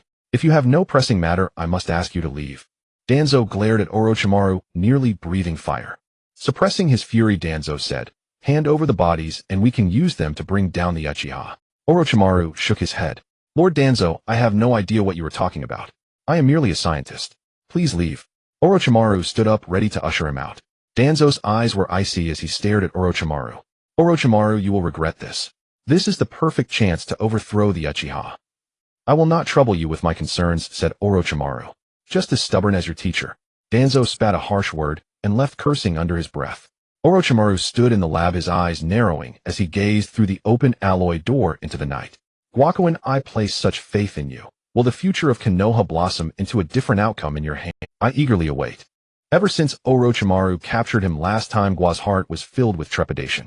After all, Orochimaru claimed that Gua had killed those two root members. Wondering if Orochimaru had gathered some evidence, Gua sneaked back to the original burial site the next day when no one was around. Criminals often return to the scene of the crime. When Gua, that criminal, went back, he was shocked to find that the corpse had vanished. Gua was utterly terrified. Over the next 2 days, though his exterior remained calm and unchanged, only he knew that he was living in constant fear. He wavered endlessly between wishful thinking and the thought of defecting. Defect, eh? Or gamble it? That was the question. Gua chose to gamble. He figured that the missing corpse must have been dug up by Orochimaru, and Orochimaru clearly had a favorable impression of him. To sum it up, Gua decided to bet on Orochimaru's conscience. Orochimaru, I'm really counting on you. Don't let me down. Gua truly had no other option. Defecting required immense resolve. He would have to abandon his village, his clan, and his parents. Gua clearly lacked that resolve. 1 day, 2 days, 3 days. After 3 days, he became desensitized. Whatever will be. Live if I can, die if I must. Gua's attitude completely leveled out. He went to school and came home on time every day until he ran into Kakashi. Each time Kakashi coolly greeted him with Guakuin, what a coincidence. Once, twice, thrice. Gua felt like he had stumbled into a rule-based anomaly. Each time Kakashi coolly greeted him with Gwakuin, what a coincidence. Once, twice, thrice. Gua felt like he had stumbled into a rule-based anomaly. Gua wasn't the only one who thought so. Izumi and Itachi also found it strange. The key point was that after greeting, Kakashi would just walk away nonchalantly. There was no conversation, just pure harassment. Why did you offend Senior Kakashi? Itachi couldn't help asking on the way home. Izumi was curious, too, perking up her ears. Gua thought, hell, I want to know too. Kakashi's-in, what's wrong with you? On the 4th, 5th, 6th day, when the Kakashi rule anomaly struck on the 8th day, Gua decided to dodge. Gua took a detour. Meanwhile, Kakashi was still lurking in the roadside bushes. He saw Itachi and Izumi, but not Gua. Kakashi was puzzled. Where's Gua? After waiting a while longer, Kakashi still didn't see him, realizing that Gua probably wasn't coming. Did he skip school, eh? Kakashi leaped out of the bushes and silently blocked Itachi's path. Itachi. Oh no. Gua had taken a detour today, so the rule anomaly fell on Itachi. Itachi, where's Gua? Kakashi asked casually. Itachi. I don't know. Itachi stuck to the principle of never betraying a comrade. Kakashi nodded and left. Itachi let out a long breath. Phew, that was close. On the other side, Gua dodged the Kakashi anomaly, but unluckily ran into the Orochimaru anomaly. Orochimaru cornered him on a side street. What if this world was a Naruto built from rule anomalies? Gwakuin. Orochimaru smiled slyly. Gua was once again voluntarily taken away by Orochimaru. What could he say? He was speechless. It felt so nice to have someone thinking about him every day. Gwakuin, I've made a lot more improvements to my lab. Orochimaru brought Gua to his lab and first showed off his fully automatic alloy sliding door. There was an extra button next to it. Orochimaru pressed the button gently. The sound of gears meshing came from inside the door, and the alloy door slowly opened. Gua was stunned.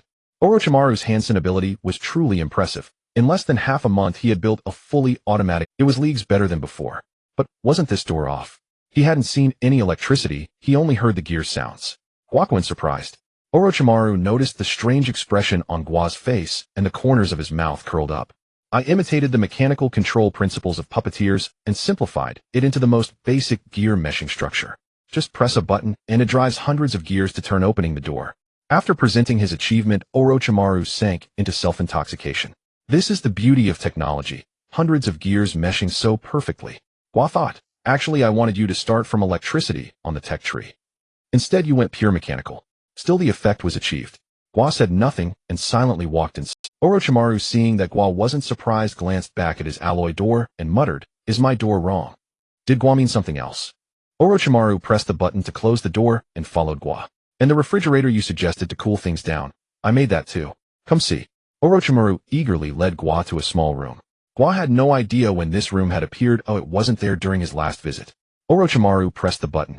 The small room's door opened, and a blast of cold air came out, forming a white mist that dissipated to reveal what was inside. So much ice. Gua sighed inwardly. He could also see Anko fiddling with something in the room, shivering from the cold, but still diligently working on her experiments. She was practically a nuclear-powered workhorse. When she saw Orochimaru and Gua, Anko lifted her rosy, cold-reddened face and said, Sensei, Gua, this experiment should succeed. At least there's no sign of death yet. Thanks to Gua and Sensei. Anko smiled happily. Gua didn't know why she was happy. Even if Orochimaru credited her as first author on the research, the Leaf Village gave no rewards for scientific achievements. Could Anko be a pure lover of science? Gua wondered inwardly. Gua, you're truly a genius in science. Orochimaru beamed at Gua upon hearing this. Gua was silent. This Orochimaru, always smiling at him, was turning from a venomous snake into a benevolent old man. Gua didn't know how to face him anymore. He averted his gaze and observed the surroundings, curious about how Orochimaru had created such a cold room without electricity. His eyes swept over the icicles until he saw a ninja with reddened hands making hand seals in a strange posture in the corner. Ice release. Ice pillar technique. Huh. With a palm strike, a small ice pillar rose. The ninja exhaled a couple of warm breaths and continued gathering chakra. Gua, you were supposed to develop science. What kind of damn development is this? Why use ninjas? Gua asked curiously, looking at Orochimaru. Orochimaru looked puzzled. Didn't you say you needed a cold room so my experiments could be conducted inside? Is that wrong, Gwakuin? Gua. It seemed there was nothing wrong. Gua decided not to say more. At that moment, although he possessed a treasure trove of 9-year compulsory education, he had no desire to exchange another word with Orochimaru. He had finally experienced the feeling of a top student looking at a struggling student. The top student said, when eating grapes, spit out the skins. The struggling student asked, what about the seeds? The top student replied, spit them out too.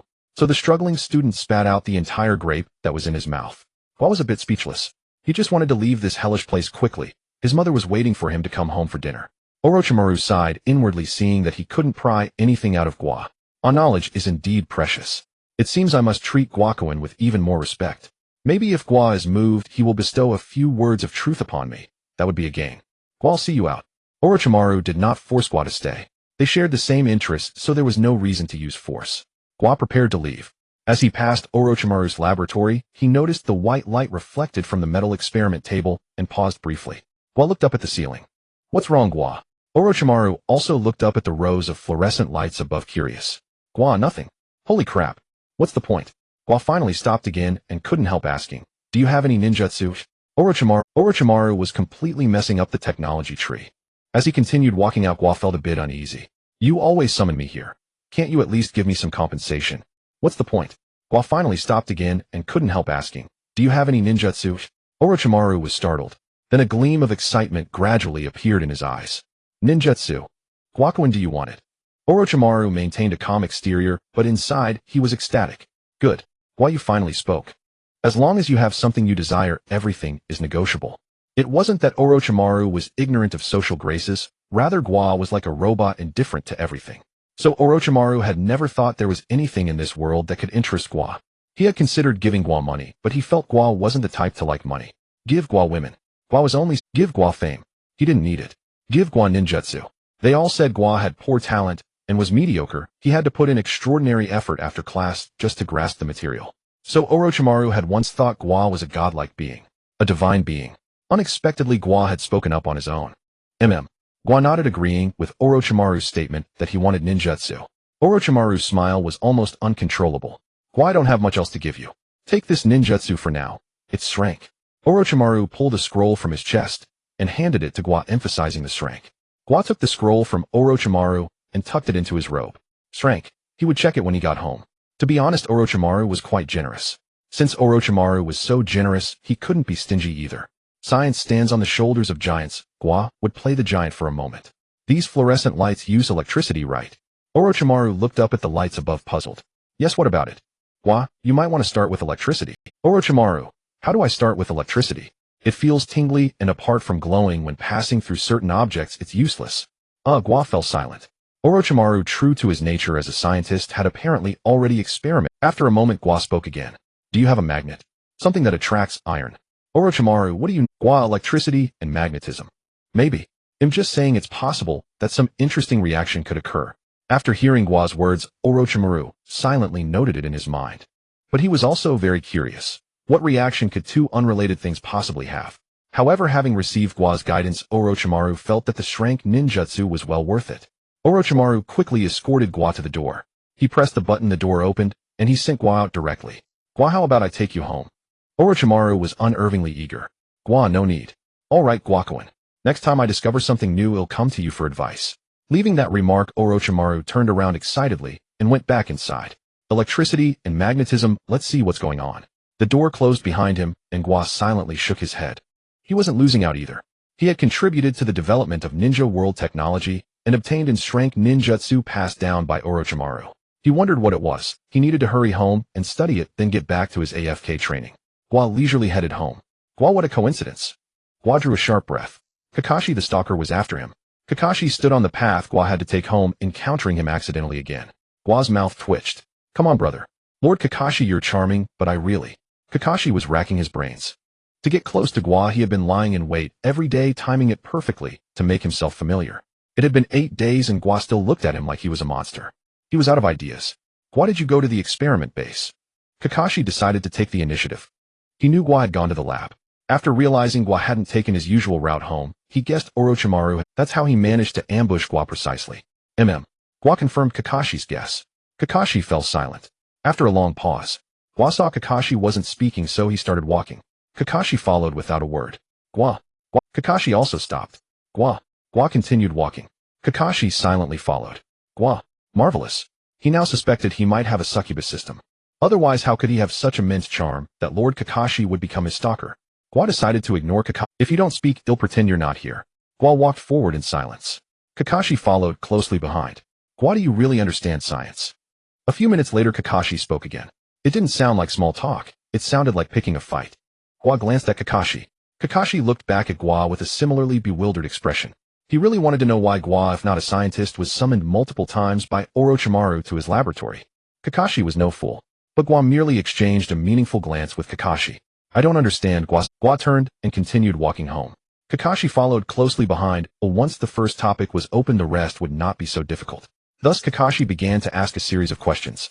What did you and Orochimaru talk about? Are you and Orochimaru on good terms? Do you agree with the village's judgment of Orochimaru back then? Gua was completely dumb. Hey buddy, are we that familiar? If someone didn't know better, they'd think you're monitoring me. Gua glanced sideways at Kakashi, who had followed him closely, and paused slightly, as if understanding something. Kakashi now seemed to be a member of the Umbu. The Umbu only answers to the Hokage. So, buddy, all this time you weren't here to expand our acquaintance, you came to be my human surveillance. Gua was speechless. What was the third Hokage thinking? Sending an Umbu to monitor me. If you're going to surveil me, at least ensure my personal safety, right? When I was with Shursui in the woods and encountered the root, you turned a blind eye, and later when you met Orochimaru you also pretended not to see. You should return Itachi's Sharingan to us, Uchiha. Kakashi noticed that Gua was not too keen on engaging with him, which made him somewhat awkward. After a while Kakashi steeled himself to speak. Gua, do you think we are friends? Gua, not really. Kakashi. He was so direct. I felt a little disappointed. For 8 days, I waited for you in the bushes at the crossroads, every day. Gua, you have no heart. Kakashi was pained. He left dejectedly. Gua. Watching Kakashi's departing figure, Gua's mouth twitched. How should I put it? Kakashi, why are you so melodramatic? You're here to monitor me. You're not genuinely here to befriend me, and yet you're putting on a show. If I weren't still young, I would have kicked you away. Let you act all buddy-buddy. But no rush. Orochimaru gave me and strength secret scroll. He'll go back and hang it up. He. Gua felt he had a bright future ahead. Who says Orochimaru is bad? Orochimaru is amazing. 20 minutes later. In Gua's bedroom. Looking at the open scroll before him, Gua fell into a long silence. Impure world reincarnation. How should I put it? Orochimaru is quite generous. He gave out all his best-kept secret, but what the hell am I supposed to do with this? Good news, Orochimaru gave me and strength secret scroll. Bad news, he gave me impure world reincarnation. Originally, he planned to pursue a career in sports, learn some various ninjutsu, and just hang in the game while waiting to become invincible. But now I've switched to a grave-robbing profession.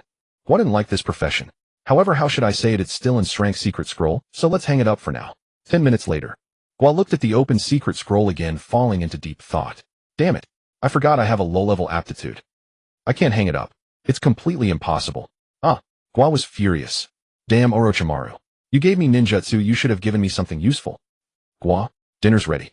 His mother Nai called him from the living room. Gua sighed, put away the scroll, and placed it in the small drawer by his bed, entrusting it to his plush teddy bear for safekeeping. Gua sighed again, and opened the door to go eat.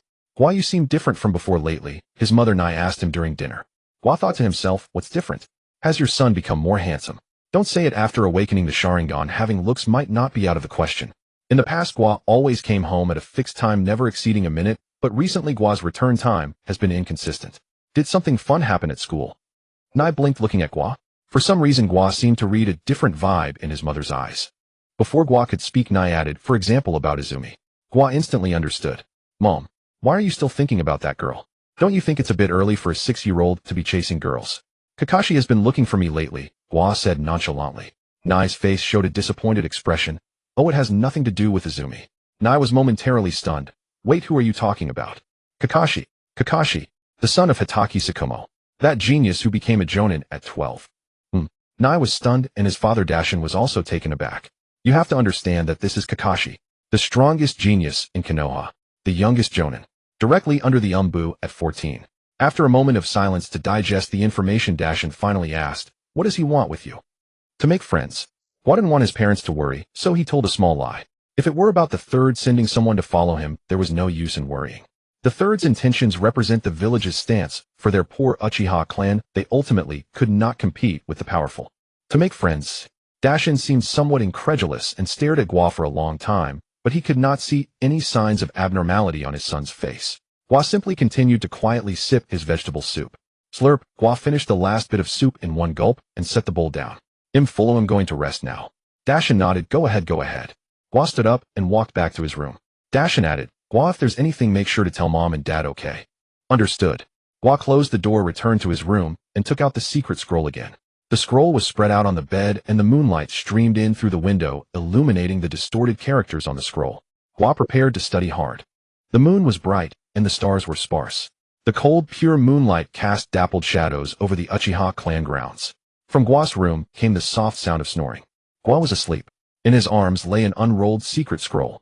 Time flew like an arrow. Days and months shuttled by. The moonlight gradually dimmed as the sun began to rise. Gua slowly opened his eyes. Wiping the drool from the corner of his mouth, he glanced at the scroll in his arms and scanned it from top to bottom. It was just like yesterday, an indecipherable celestial text. Gua got up, placed the celestial text back in the bedside drawer, and entrusted it to his toy bear guardian. He'll study it another day. After breakfast, Gua prepared to go to school. His mother Nai had actually brought out a lunchbox again after so long. Gua was dumbfounded. "Mom, are you that desperate for a daughter-in-law? Your son is still a child." Mother Nai, however, wore a stern expression, as if to say, "Don't you dare come back," without winning Quan over. Gua's mouth twitched as he picked up the lunchbox and left. Watching her son's retreating figure, Mother Nai silently clenched her fist. "Go for it, son." For days now, she had initially thought Gua had been coming home late, because he was spending time with Quan, their feelings deepening. But it turned out he had been running into Kakashi every day. How disappointing. Could Kakashi ever be a daughter-in-law? Absolutely not. What good was bumping into Kakashi? So Nai felt she had to step up her offensive. Whether it was driving a duck onto a perch or forcing an unripe melon, she would have a taste and see if it was sweet. Go for it, son. And so Gua, a 6-year-old brat, set off for school carrying his mother's hopes for a future daughter. Gua, what a coincidence. The rule anomaly had refreshed. Gua silently walked on, lunchbox in hand. Before, the Kakashi anomaly only appeared after school, but now it was showing up on the way to class too. Damn it. Gua, why won't you talk to me? Kakashi chased after him. He had thrown caution to the wind now. He had already been crushed yesterday, so he decided to go all out. He refused to believe that a genius like him could have a weakness in making friends. Kakashi would not accept it. Gua continued forward, lunchbox in hand, muttering to himself, "Invisible, invisible, invisible. As long as I don't see the ghost can't kill me." Kakashi, Gua, why are you still carrying that lunchbox? Gua said nothing. Gua, did you not eat breakfast? Gua remained silent. Gua, why isn't Itachi with you? Gua said nothing. Gua. Phew. Gua had arrived at school. He strode briskly into the building. Kakashi stopped at the entrance. Gua let out a sigh of relief. Another day survived. However, because Kakashi had been chasing him, Gua had walked faster and arrived at school when only a few people were there. Gua planned to go to the classroom first and put the lunchbox on Quan's seat. In the hallway, he happened to run into Yorifune Daikoku, who had come to school early today. When he saw Gua, Yorifune Daikoku was visibly taken aback. He rubbed his eyes, and after confirming it was indeed Gua, he called out to him. Gua. Gua stopped and looked up to see Yorifune Daikoku. "Good morning, teacher." Gua greeted him. Yorifune Daikoku nodded. "Here so early." Gua nodded. Yorifune Daikoku. Gua was a good kid in every way except he wasn't much of a talker. Still, that wasn't really a flaw. After a polite greeting, Gua was about to leave. But just then Yorifune Daikoku noticed the lunchbox in Gua's hand. Gua, did you skip breakfast? Gua answered again. At a time like this, he couldn't exactly say, "This is what my mom prepared for me to woo a girl," could he? Yorifune Daikoku would probably kill him. With a complicated expression, Yorifune Daikoku watched as Gua entered the classroom, lunchbox in hand. Tears of emotion welled up in Yorifune Daikoku's eyes. What a hard-working child. Yorifune Daikoku had once been a dead-last loser too, but he had been a failure from start to finish. Otherwise, he wouldn't have ended up teaching here. Who would choose the Shinobi World Civil Service exam if they could become a real ninja? That was precisely why Yorifune Daikoku felt such emotion seeing Gua and Uchiha judged to be of inferior talent working so hard. Keep it up, Gua. Looking at Gua, he seemed to see another version of his own life in a parallel world. Even if he wasn't as handsome as Gua. But everything else was the same. When he reached the classroom, it was empty. Gua went to Quan's seat, placed the lunchbox there, and then returned to his own seat. Time to zone out. His mind was replaying the contents of yesterday's secret scroll. Impure world reincarnation. A technique to summon the souls of the dead. Hey, why the hell am I learning this? Gua was at his wit's end. He really didn't like this specialty. On the other side, Konoha Scientific Experiment Base. Orochimaru had been conducting in-depth research on electricity and magnetism. He hadn't paid it much mind at first, but once he started, the truth dawned on him. So na no ka. Orochimaru watched the current-carrying wire deflect within the magnetic field, his eyes gleaming with excitement. Two things that seem completely unrelated can produce such a marvelous reaction. How truly unexpected. Gua, just how far can those eyes of yours see? Teacher, what is this? Anko curiously leaned in, watching her teacher fiddle with a magnet, unsure what he was up to. Hadn't he always been researching biology? Why was he studying magnets now? Could he be developing a new ninjutsu? Anko stared intently and suddenly noticed. The wire was spinning inside the oddly shaped circular magnet. Teacher, is this a magnet release? Anko, you're still too young. How could magnet release compare to the greatness of science? Orochimaru flipped the switch, cutting off the power to the wire, and the wire slowly stopped spinning. Anko stood dumbfounded, eyes wide. Teacher, what does this have to do with science? Orochimaru smiled mysteriously. Under Gua's guidance, I saw the interaction between electricity and magnetism, and that revealed another possibility, another path for science. Another possibility. Anko's mouth hung open in utter confusion. Orochimaru nodded with satisfaction. He wasn't going to waste more time chatting with Anko. He had to continue his experiments. This mechanism didn't require moving parts at all. Wouldn't it be more convenient to drive it with electricity? So this was what Gua meant all along. Gua, when you really see far ahead. And that refrigerator Gua mentioned. How could electricity achieve cooling? I need to keep studying this. Orochimaru threw himself into his fervent scientific experiments. The edifice of physics was pried open just a crack by Orochimaru. Gua. Unbeknownst to him, it was already time to leave. Gua was roused by a shout. He snapped out. He had spent the whole day recalling the strength scroll on impure world reincarnation. But he had made no progress at all. That technique was simply beyond his ability to learn. Gua felt his spirit starting to crack. He could only grind away slowly, hoping that someday he would get through it. He sighed silently. He stood up. Gua, thank you for the lunchbox. Quan was beaming today. Gua nodded. Glad you liked it. This was probably exactly what his mother had wanted. Gua thought to himself, if you like it, I'll take you home and have my mom cook for you. You two can have a deep chat. I think you and my mom would get along perfectly. When you two hit it off, just let me know the wedding date. Gua felt that was quite reasonable. Gua, how should I repay you? Quan stood behind with a lunchbox in hand, blinking at Gua. Gua was silent. Repay? How? Mom didn't teach me that. She just told me to bring you lunch. No need for repayment. We're friends, Gua said. Quan's eyes dimmed slightly. Just friends. Well, okay. Quan laughed again. But friends should also give and take. Gua, this week I'll treat you to ramen. Let me tell you, I discovered a new ramen shop. It's delicious. Quan recalled the taste, his eyes unconsciously lifting as if reminiscing. Yao ramen can even rival three-colored dumplings. It's simply too delicious. What do you mean? Quan looked at the tissue Gua handed him, puzzled. Gua, you're drooling. Quan's face instantly reddened. He snatched the tissue and turned away. Gua walked out of the classroom. When someone embarrasses themselves, it's best not to keep watching. By the way, is ramen really that delicious? In the original story, Mingren loves it, Shutian loves it, Jixinai loves it, Shuemin loves it, Zilai loves it. Now Quan loves it too. Could Uncle Yao be adding something? Otherwise it's hard to make so many people share the same. Time flies like an arrow, days and months like a shuttle. A week passed in the blink of an eye. Gua still hadn't lit up the idle option for the first time. Gua felt how long time could be.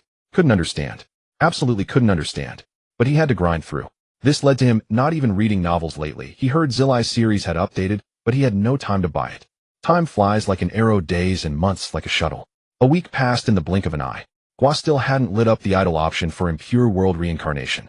He didn't go eat ramen with Quan on the weekend either. He locked himself at home and continued grinding. Another week passed. Gua still hadn't ground out the idle option. But this week the frequency of encountering Kakashi increased.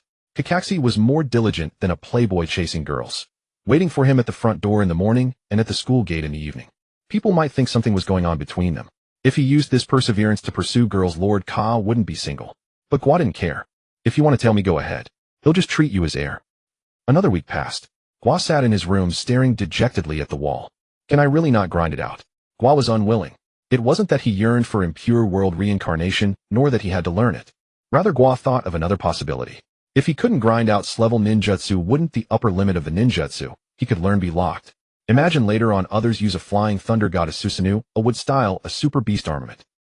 While he himself coolly weaves hand signs, finally after 800 seals spits out a single great fireball. Isn't that ridiculous? No way. I must grind it out. Gua gritted his teeth. Started studying. First week. You noticed Gua had changed. He became more reluctant to go out, and every day after school, he went straight home. Second week. You noticed Gua started muttering to himself occasionally, gesturing with his hands as if forming hand signs, but not quite. Third week. You could basically confirm that Gua was grinding hard.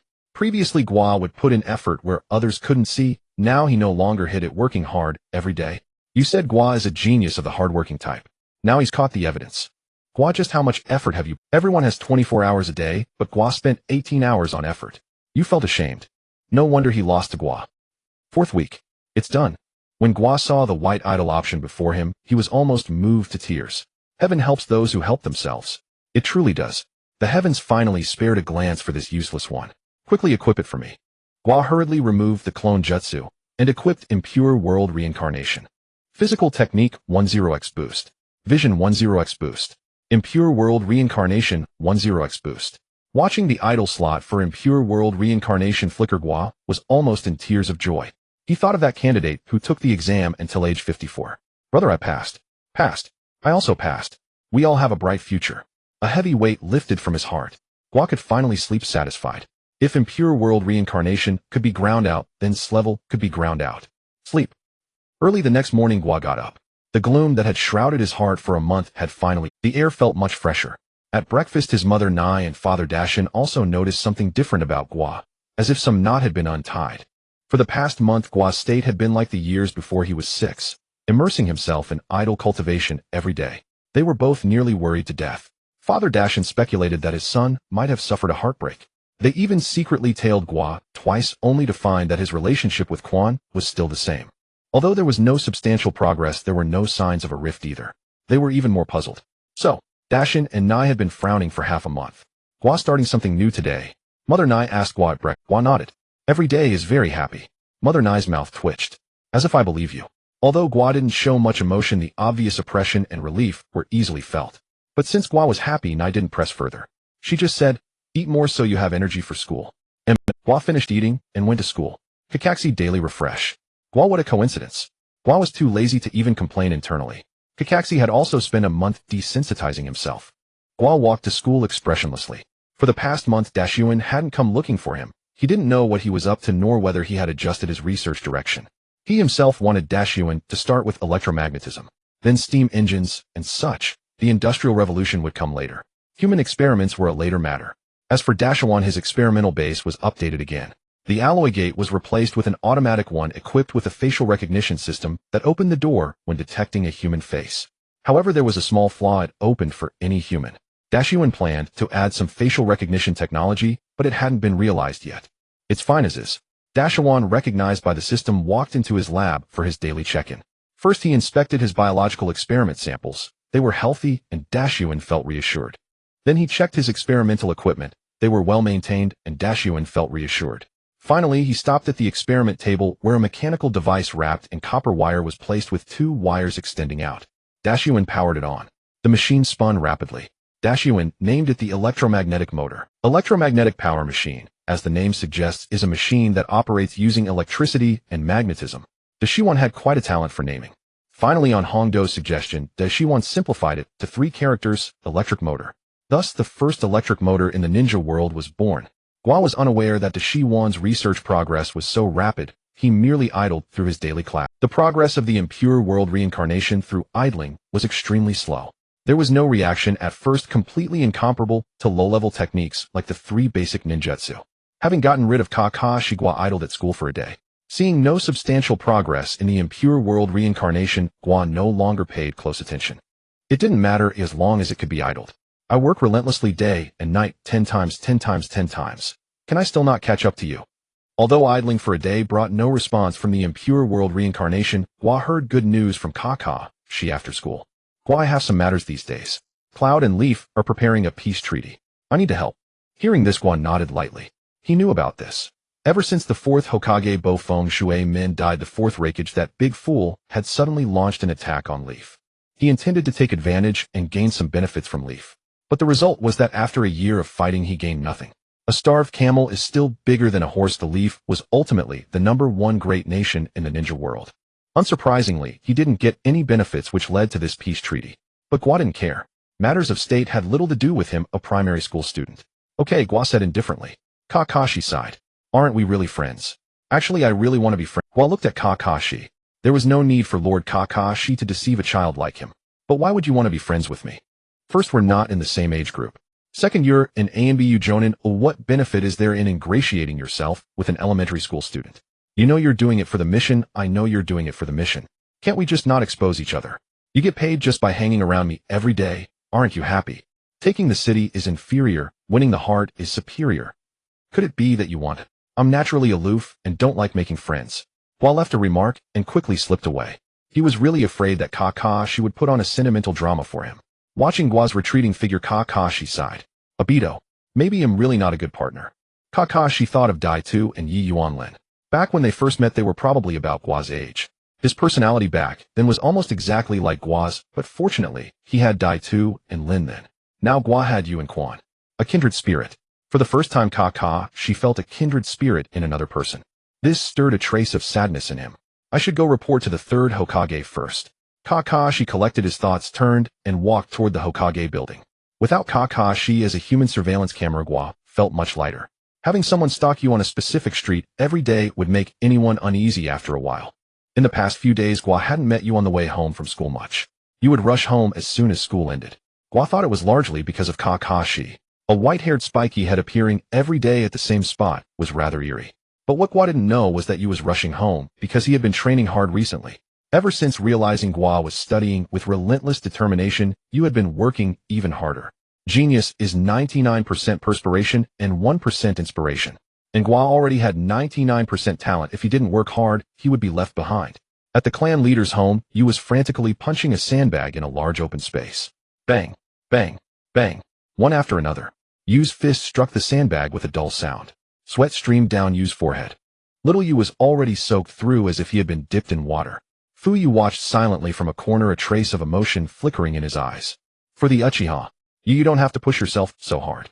As a father, Fuyu couldn't help but feel pain seeing his son working so desperately for the clan. Ever since the incident with Shiwan a month ago, the Uchiha's relationship with the village had completely plummeted to a freezing point. Seeing that the Uchiha didn't dare to resist, the village intensified its efforts, gradually allying with other clans to ostracize them. The work of the Uchiha police force became increasingly difficult. Fuyu was also frowning with worry every day. If things continued this way, the Uchiha police force would be disbanded. Just as the Uchiha's situation grew more dire, you became more desperate. Fuyu's heart ached. You struck the sandbag with a fierce punch. Bang! I must catch up to Gua. Fuyu stepped out from the shadows. He was slightly startled, retracted his fist from the sandbag, and turned to look behind him. Father. Fuyu looked at his eldest son, of whom he was so proud, and was slightly moved. You don't have to work so hard. You're still a child. You was stunned. It felt as if an electric shock ran through his body. You felt some small, tender part deep in his soul had been fiercely struck. He didn't know why his father said that, but involuntarily tears welled up in his eyes. You squeezed his reddened hands from the heavy punching and said yes. Fuyu stood for a moment longer, many words swirling in his heart. His lips moved, but ultimately he said nothing, silently turned and walked away. You stood there watching his father's back.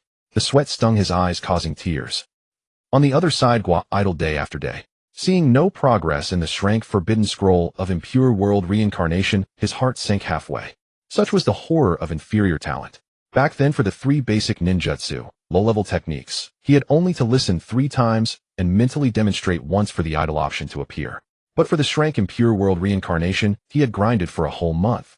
Only then did the idle option appear. And after idling, the progress was as slow as a turtle crawling.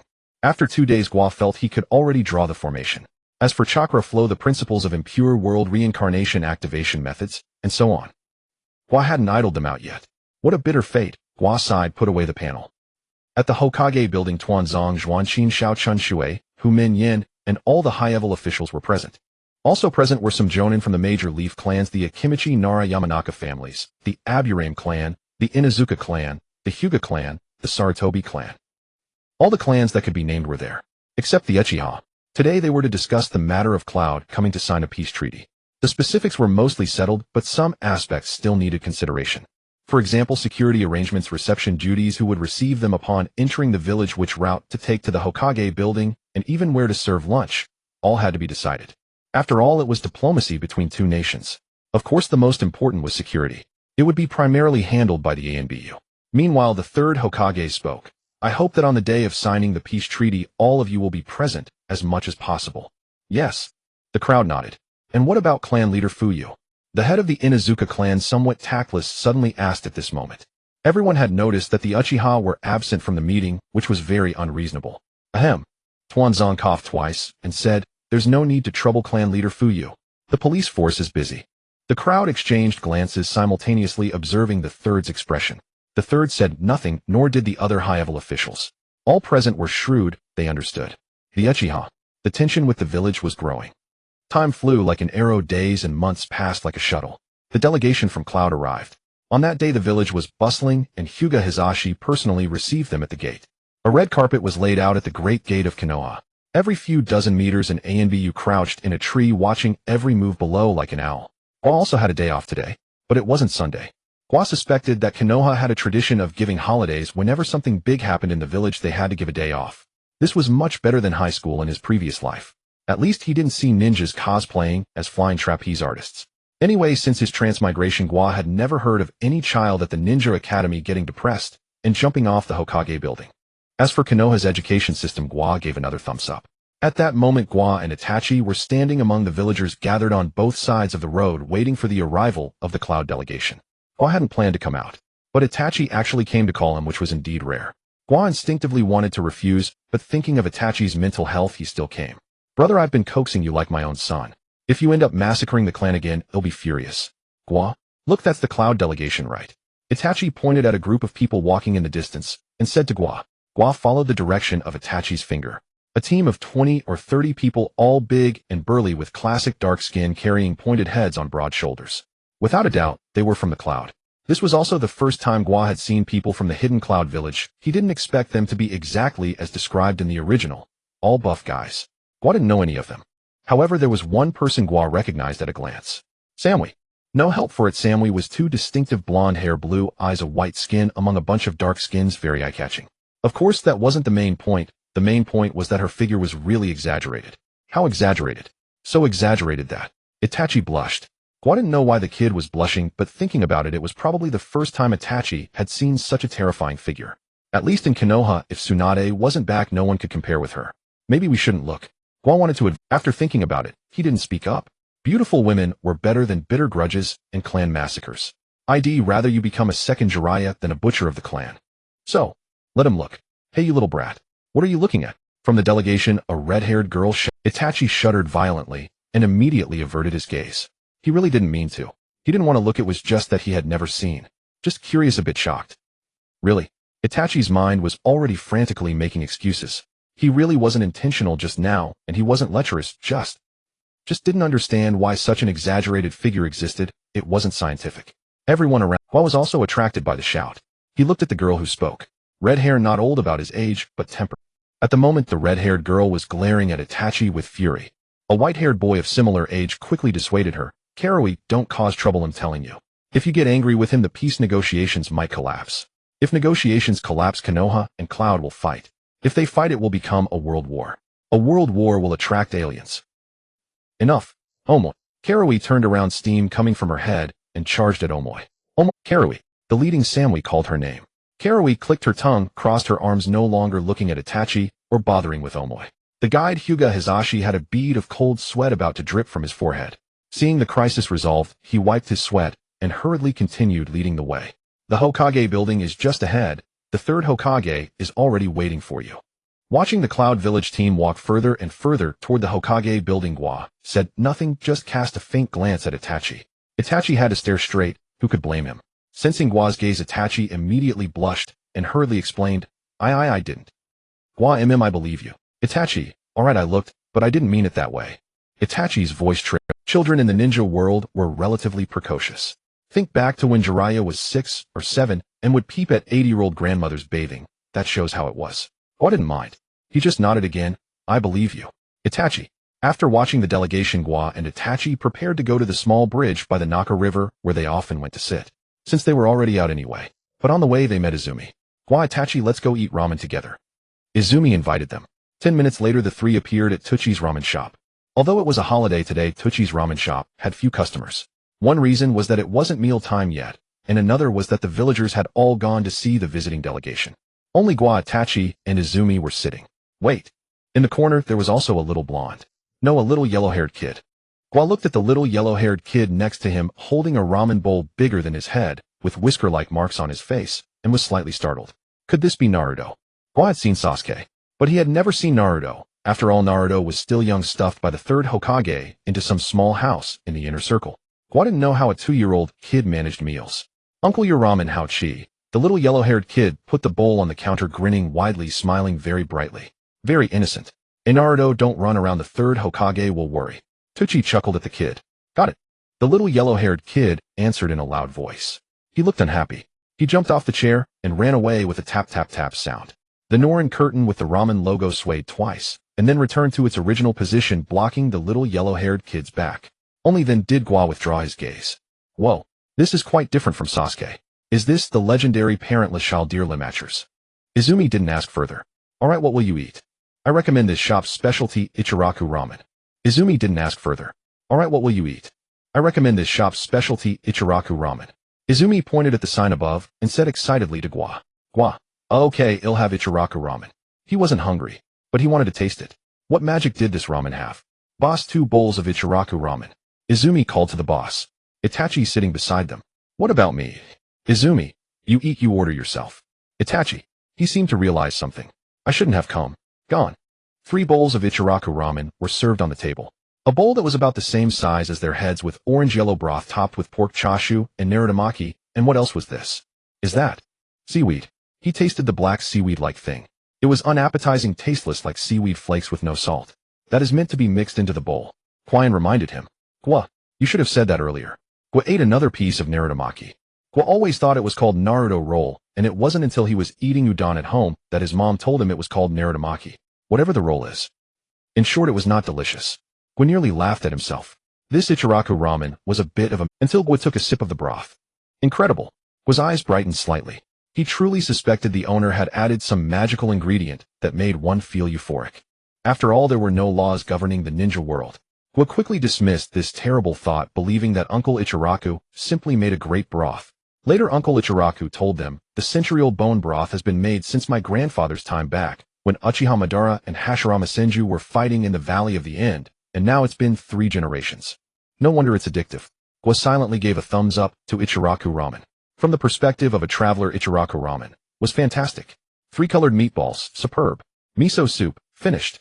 Although not hungry, Gua still cleaned his large. The broth was exceptionally delicious, even giving Gua the impression that it contained mysterious spices. The ramen was of perfect thickness, very pleasant to chew. Gua hadn't eaten such delicious ramen in a long time. His mother only made udon. How should I put it, udon in? Average. This is Gua's candid evaluation. After eating ramen, Quian was about to pay. Last time Quian treated him to 3 colored meatballs, this time it made no sense to let Quian treat him to ramen again. As a boy, he couldn't start relying on others at 6.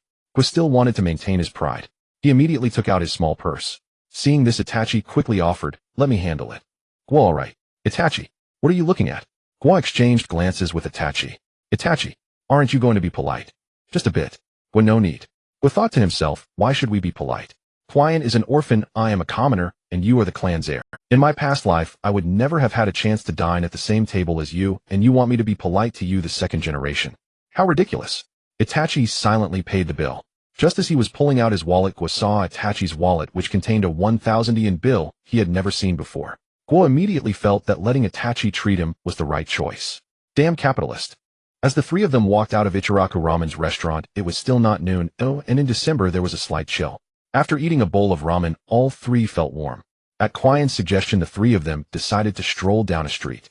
There was no way around it. Once they came to this street, Quian's female switch automatically turned on. After all, they had arrived, and Gua had no reason to refuse. As for Itachi, his thought was that with Gua around they might as well stroll, since he was out to have fun with Gua. The invitation from the Hidden Cloud Messenger Corps was merely an excuse to get Gua out. Thus the 3 of them began to wander down the street. Meanwhile, in a corner, Nai and Dasha were sneakily following them, quickly darting from one wall corner to another, and then from another corner closer to them. They attracted quite a few curious glances from passers-by. Nai and Dasha didn't care. They were more concerned. They didn't want to meddle too much, but Nai simply couldn't contain herself. As a woman, she felt her intuition was. It seemed Gua was called out by Itachi. In reality, he would definitely meet up with Quian outside. Itachi is just a decoy. Nai was absolutely certain. But Dasha didn't want to interfere. Who our son likes is his business, and besides, he's still young, no rush. Then Dasha was hit hard by Nai. Dasha had to admit defeat. He felt he had fallen under his wife's control for life. There was no way out. However, after coming out, he indeed confirmed what Nai said. Their son was meeting Quian, and now they were shopping. The spark of love is ignited through friction. Nai showed a motherly smile. Dasha could only nod in agreement repeatedly. On the other side, a red-haired Karui crossed her arms, striding down a famous street. In Konoha, behind her, Omoi was silently following, sucking on a lollipop. Won't we be looked down upon for striding so arrogantly on someone else's turf? If people disapprove, conflicts will arise, and conflicts among villagers will lead to conflicts between villages, which will lead to conflicts between great nations, and those will create opportunities for aliens to attack us. The world will be destroyed then. Omoi's mind was overwhelmed with these images, making his expression turn serious. Karui. Omoi was about to say something. Shut up. The moment Omoi opened his mouth, Karui knew he was about to say something ridiculous and didn't give him a chance to speak. Omoi had no choice but to remain silent. He could only wonder, what if the world truly gets destroyed? Karui completely ignored him and continued striding forward. Suddenly her gaze fell upon two familiar little brats. Annoying guys. Karui snorted coldly but still walked ahead.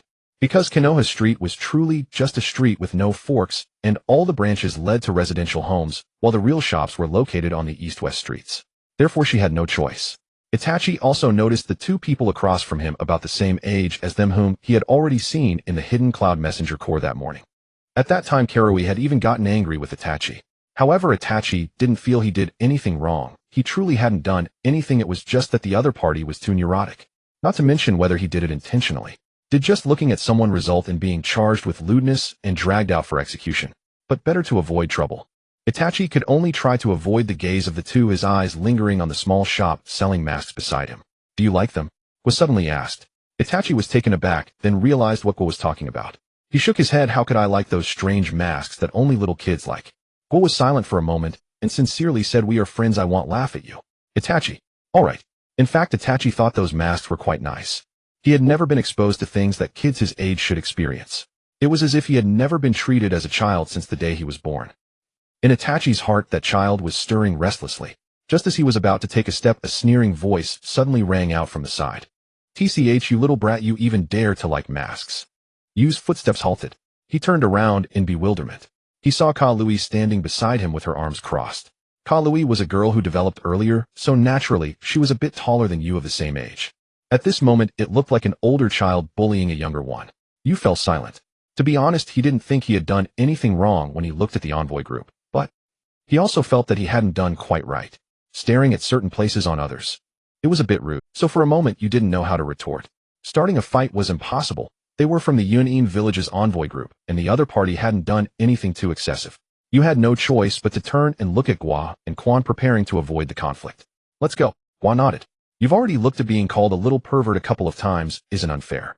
Quan only felt that the red-haired girl in front was very fierce. But with Gua around, she wasn't afraid. The three of them no longer headed to the mask shop. They turned around and prepared to leave. Stop. Karui couldn't take it anymore. How could this little lecher completely ignore her? Didn't he have any awareness of his wrongdoing? Yu actually obediently stopped. Gua glanced at Yu. My little brother, what are you doing? She says her stuff, we go our way, if she tells you to stop, you stop. Are you an elementary school student so obedient? Gua helplessly turned around with Yu to face Karui. You little pervert, don't you have any awareness of your wrongdoing? Karui pointed at Yu and said angrily. The people around all cast their gazes over. The Muyi villagers not only loved bullying, but also loved watching the excitement. This time Yu was completely put in a spot. If he admitted it now, his reputation would really be ruined. He would end up on the same level as Zilai Yi. However, after a moment of hesitation, Yu decided to apologize. He didn't want to implicate Gua, and Quana, once things blew up, it would definitely be hard to handle. Yu stepped forward. Soar. Slap. A hand grabbed his hand. Yu turned around in bewilderment to look at Gua. Quan also looked at Gua. Although most of the time in this trio Gua was the one who spoke the least, they all knew that Gua was the soul of this little group. No need to apologize to someone like that, let's go. Gua said calmly. Yu opened his mouth, then turned back to glance at the furious Karui. In the end, he decided to leave with Gua. Before the three could turn around, Karui was completely enraged. How dare you, rude brats. I'll teach you a lesson. Karui had already drawn the sword from her back and charged at the three. Hey. Aomai was dumbfounded. He wanted to dissuade, but it was too late. He certainly knew that Karui had a hot temper, but he didn't expect her to be so angry today. This time those three kids of the same age were going to suffer. After all, he knew Kalui's combat ability. Among peers, she was invincible. A top-notch fighter of the Yunin village's same generation. Otherwise, she wouldn't have been taken as a disciple by together with him. If a fight breaks out, what if the Mu Yi kids get injured? Then Mu Yi would go to war with Yunin, right? Would be detained here directly, or maybe killed outright. Really? Troublesome. Aomai could already imagine them being locked in a prison cart and paraded through the streets. Probably rotten eggs would smell terrible hitting his face. However, the next moment something unexpected happened. Karui charged angrily at the three with her sword, and at the same time Gua took a step forward to the front of the three. He walked very slowly. It seemed he was not facing a sudden attack at all, but rather taking a steady step forward like a machine. The sword came. Swoosh. It slashed toward Gua at the front. Gua didn't move at all. Ka Lui's forehead broke out in a cold sweat as she only wanted to teach these 3 kids a lesson not to actually kill anyone. This guy, he actually didn't dodge. Some of the surrounding villagers even screamed. Oh. And at that, when the blade was only a few centimeters away from Gua, Gua moved. He kicked toward Ka Lui. The angle was tricky, the speed astonishingly fast. Even the blade just centimeters away didn't have a chance to fall. With a heavy thud to her chest, Ka Lui was sent bang. Ka Lui crashed heavily to the ground. The surroundings fell silent. Gua still stood there calmly. Aomai snapped out of it and quickly ran to help Ka Lui up. Ka Lui, are you alright? I'm fine. Ka Lui forced herself to stand up, but her ribs ached faintly. That guy was not only fast, but also ruthless. And what she didn't know was that Gua had already held back a lot after his last spar with you. Gua knew his own physical arts were astonishing. Plus he had been idle for over a month in terms of physical arts, so Gua certainly didn't dare to go all out. At this moment, on the Hokage building, the third Hokage, the Yun-In representative Sa Muyi Tuanzong, and a host of Muyi high-ranking officials and leaders of other major clans all stood by the window witnessing this scene below. Sa Muyi's expression showed slight surprise. Although Ka Lui was still young, she was very clear about her strength. Otherwise, they wouldn't have brought them on this mission to Muyi. One of the main reasons was to let the outstanding younger generation of Yun-In see the world. Unexpectedly, Ka Lui was instantly defeated. This caught Sa Muyi off guard. The third Hokage, on the other hand, had a deep gaze, pondering something without voicing any opinion. Tuanzong tightened his grip on the staff, his single eye filled with gloom. Uchiha brat. The other clan leaders exchanged glances. At this time they dared not speak. What is that child's name? Sa Muyi asked. The third Hokage took a puff of his pipe, blowing out smoke rings. Gua. An Uchiha child. Sa Muyi nodded. So he's an Uchiha. If it was Uchiha, it made some sense. Although still incredibly strong, the Uchiha were a clan renowned for geniuses. Having one more prodigy was not too surprising. However, the name Uchiha Gua was etched into Sa Muyi's mind. In the crowd, a little boy with bandages wrapped around his head silently watched this scene. A hint of gravity appeared in his pure white eyes. Risyong Ningxi. He had only come to watch the excitement today. Unexpectedly, he saw this. It caused quite a shock to his young mind. Such terrifying power. The opponent clearly looked only a few years older than him. Is this what a true amazing? The little yellow-haired boy let out an exclamation of surprise beside the Byakugan boy. Risyong Ningxi looked down at the little yellow-haired boy. He recognized the other, Demon Fox Ominous. These were his labels. The boy's name was Xian Waming Ren. Risyong Ningxi indifferently averted his gaze. Just then another commotion arose from the crowd behind. Several burly men rushed over from a distance. Gua recognized them, as did everyone watching. They were the envoy group, from Yun-In to Muyi. Ka Lui. Aomai. They were all adult ninjas, and most from Yun-In were robustly built, so at this moment, they stood like a few small mountains blocking their path. I'm fine. Ka Lui reassured them. However, the hot-tempered Yun-In men ignored that, and turned to lock their fierce gazes on Gua and his 2 companions. You Muyi people are too unreasonable. Kid, today I'll make you understand that Yun-In is not a pushover either. Several men cracked their knuckles, disdainful of bullying kids, but as elders of Aomai and Ka Lui, they had to stand up for their children at this moment. Gua still stood there calmly. He didn't reason with those people, nor did he waste words with them. He just stood there quietly, just like before. Gua. Yu and Quan called out in concern at the same time. It's fine. Gua replied calmly as usual. The man opposite charged at him. A fist came smashing toward Gua. Suddenly a tomo appeared in Gua's eyes, his Sharingan spinning rapidly. Too slow. Still too slow. This shouldn't be the strength of a Jonin. Is he taking it easy because I'm a child? The divination saw through every movement of the opponent. It was not just a single person in front, but everyone else to the side as well.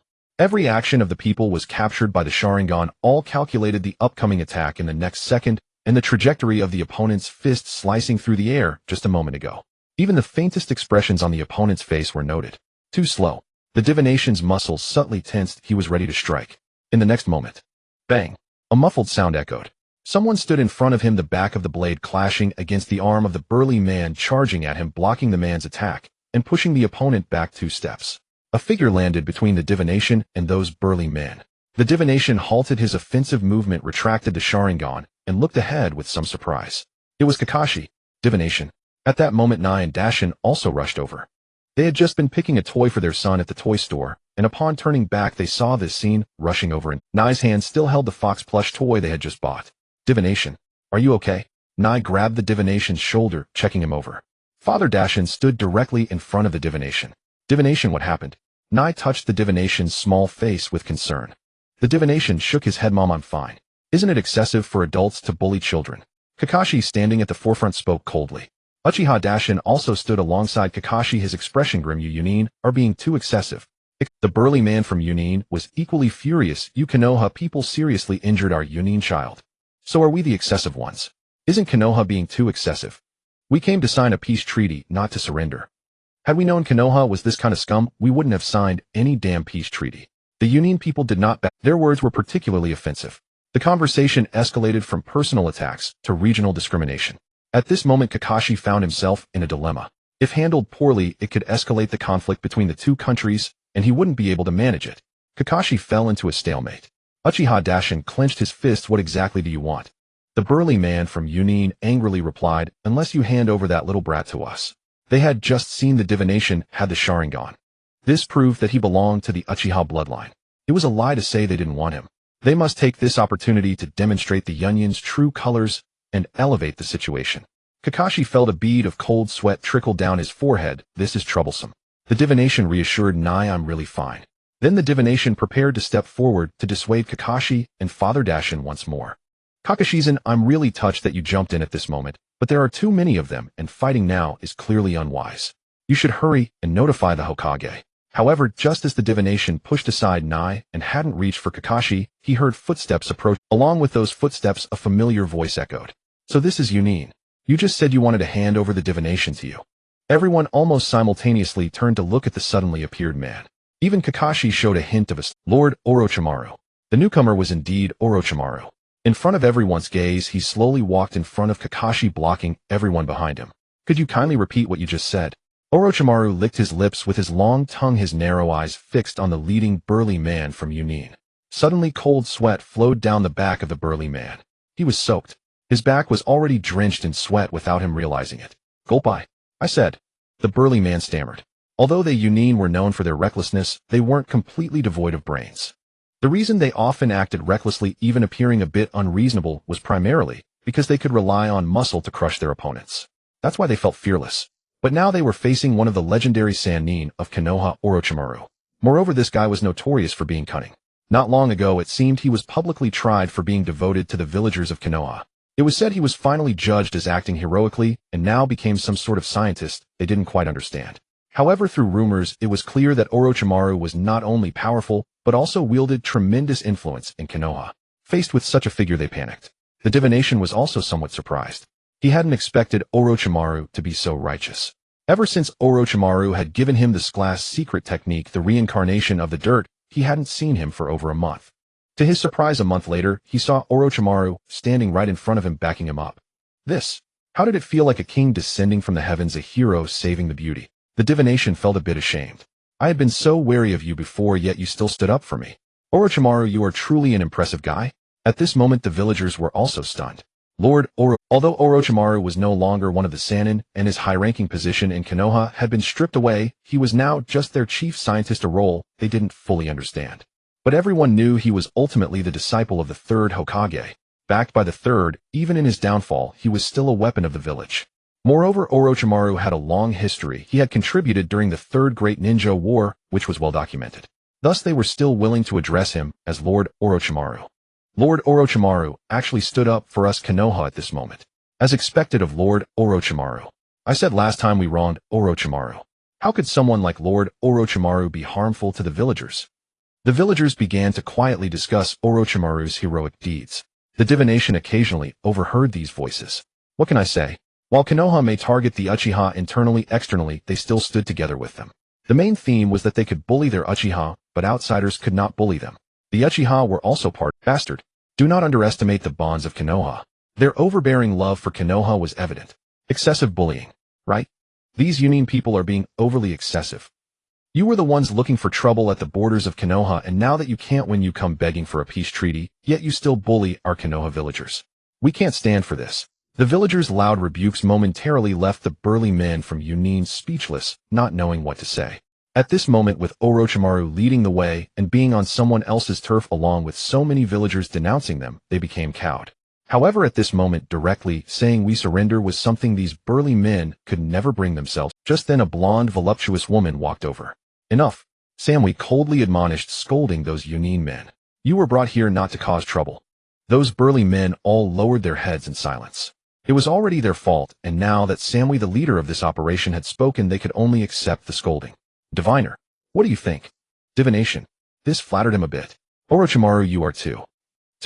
I'll spit. Orochimaru loves science, not you, Gua. You're overthinking. Gua dismissed his thoughts. Steadying his mind, he spoke, I'm fine, just leave. He really didn't want to stay here any longer. If he did, things would only escalate. At first it was just a conflict between Itachi and Karui, then it became between him and Karui, then between him and the Cloud Ninja, and finally escalated to the Umbu Kakashi and those Cloud Ninja, and eventually Orochimaru and Samui both showed up.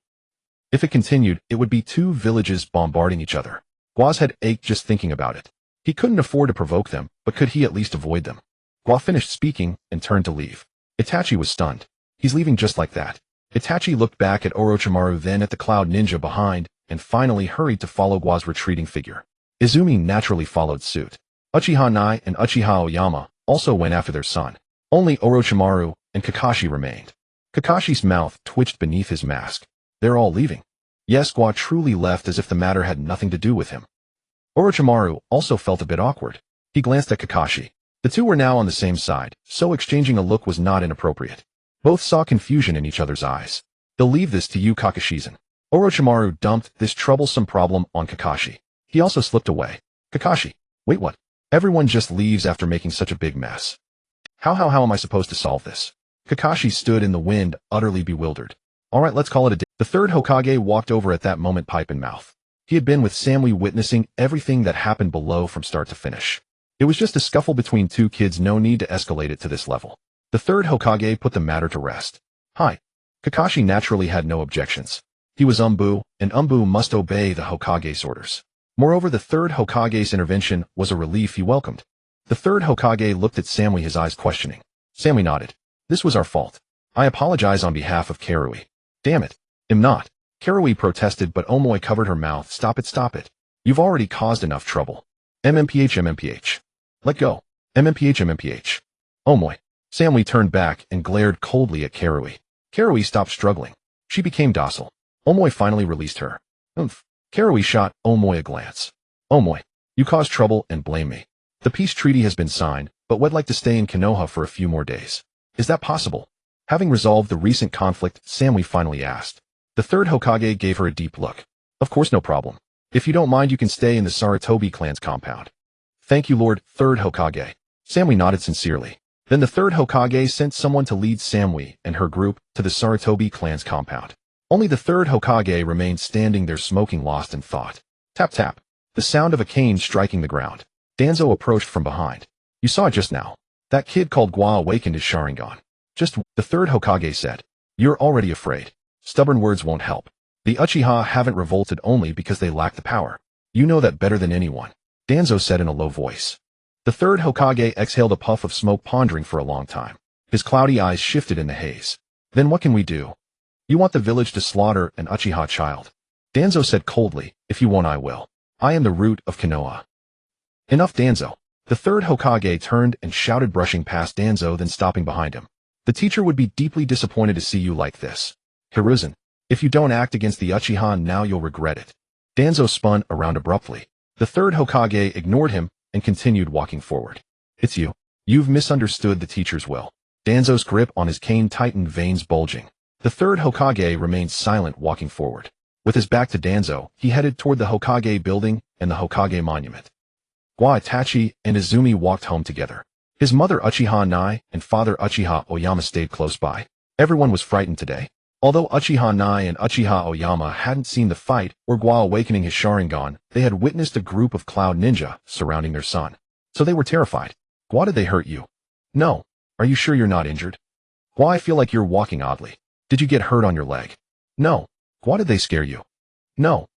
To his mother's incessant chatter, Gua answered every question, but each reply was robust. As for scaring him, it was generally hard to do.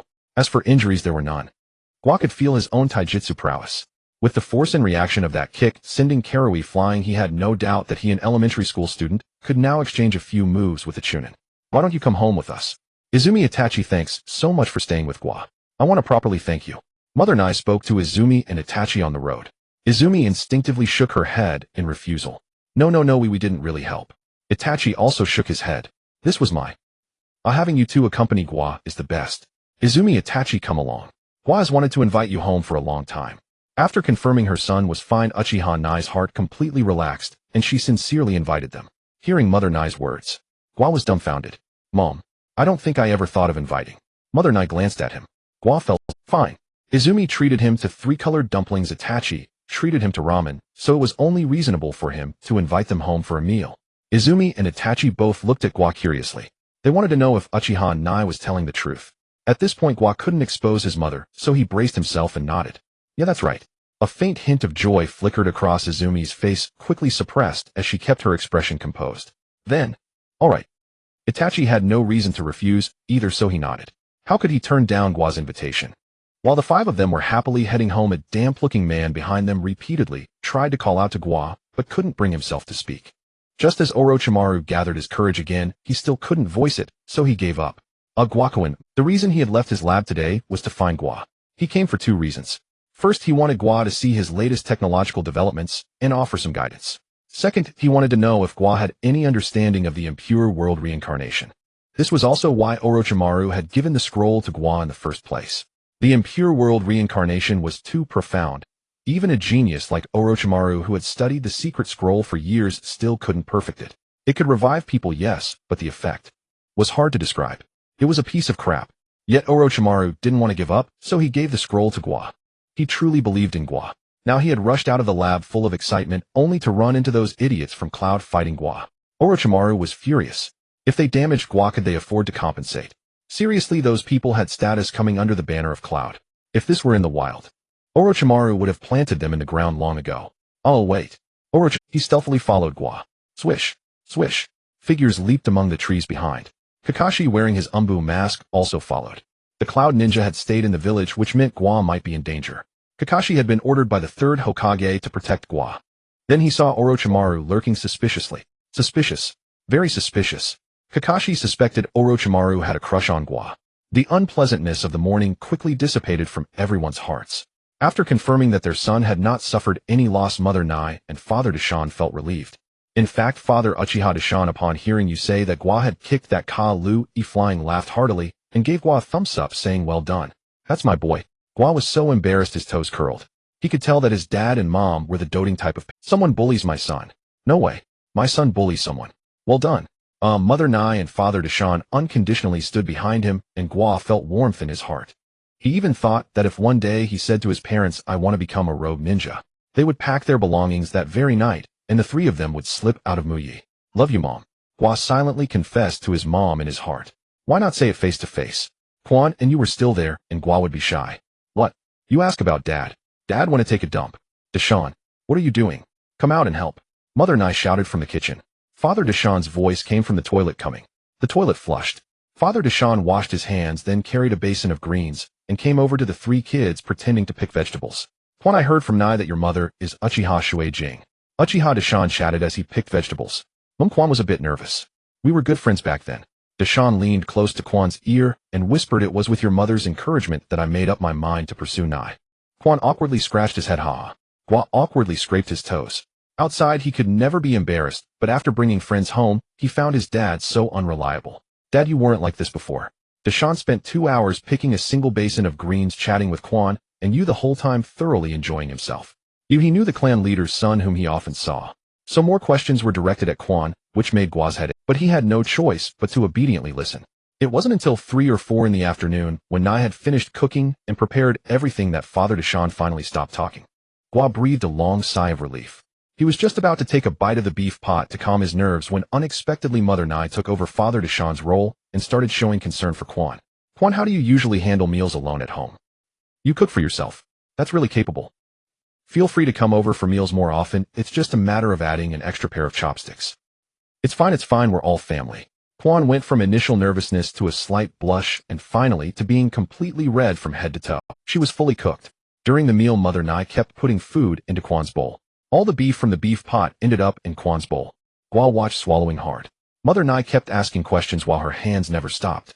The last piece of beef in the pot was picked up by Mother Nai. Gua wanted to cry. I only had one bite. My favorite beef pot. Feeling helpless, Gua could only watch as the last piece of his beloved beef pot went into Quan's bowl. It gave a sense of a powerless child. You, however, did not hold back. With all the attention focused on Quan, he could eat to his heart's content. He only had one piece of the beef pot as well. It was quite good, but you thought the other dishes were also delicious. The red bean croquettes. He had been longing for them ever since he last ate them. Unfortunately, he didn't dare to mention it to his mother Mei-chin, and he couldn't make them himself, so he could only dream. Today he finally got to eat them again. So you alone devoured most of the entire plate of potato croquettes. The remaining half was snatched away by Gua. Gua finally realized, if he didn't take the initiative today, he would have no food to eat. Quan was treated like a treasure by his mom, who kept putting delicious food into Quan's bowl. Quan was too embarrassed to refuse an elder, so she had to eat it all. The more she ate, the more enthusiastically Mother Nai served her, and she could only eat even harder. It was a vicious cycle. And that infuriated Gua even more. This guy was a reincarnated starving ghost. While Gua was eyeing the beef pot, this kid single-handedly eliminated half of the potato croquettes. Damn. Gua stopped thinking about the beef pot, and just ate whatever was available. The potato croquettes were delicious, so were the tempura, the fried pork cutlet, the rolled omelet, and the glutinous rice balls were okay, but the udon noodles were really not good. Leave them for tomorrow's leftovers. After the meal, they were all full and satisfied. All three of them were stuffed. Gua was stuffed because he realized that if he didn't eat more with someone competing with him, he would really have nothing left. He was a reincarnation of the gluttonous beast Tao Tai. As for Quan, she was entirely fed by his mom. After dinner, his mom spoke up. It's getting dark, Gua, go escort Quan home. It's not safe for a girl alone. No. Quan transformed into a shy little girl, twisting her hands nervously, not daring to make big movements, quite like a demure maiden. Gua glanced outside at the 5 o'clock sky, which was still bright. The sun hadn't even set. How is it late? Gua opened his mouth to speak, but Mom narrowed her eyes. Gua gave in. All right. Gua went out with you and Quan. Quan kept her head down, her face flushed. You, full and satisfied, had the energy to focus on Quan. Quan, are you sick today? Hearing this, Quan lifted her flushed face, glared at you, turned away, and ignored him. You. Is it wrong for me to care? You was speechless. But after having such a delicious dinner today, he soon put Quan's weirdness out of his mind. Since both Gua and you lived in the Uchiha compound, Gua naturally offered to walk you home first. You said it wasn't necessary. Gua said I'm free anyway. You didn't understand, but was still forcibly escorted. Watching you return to the clan leader's house of 8 or 900 square meters, Gua was dazed. Damn capitalists. He admitted he was a bit envious of the rich, even though this rich person was his brother. Come on, I'll walk you home. Gua averted his gaze from the huge house and prepared to escort Quan home. Along the way, Quan's mood improved a lot as she was not as embarrassed as before, looking much more relaxed and natural. As they neared her home, her steps became lighter. Gua could sense all this. Up ahead is my house. Quan pointed to an ordinary house among a cluster of houses and introduced it to Gua. Quan hesitated for a moment, then spoke again. How about you just see me here? Gua nodded. Though he said Gua kept walking forward. Quan could only follow and silently lead the way. Gua arrived at Quan's residence.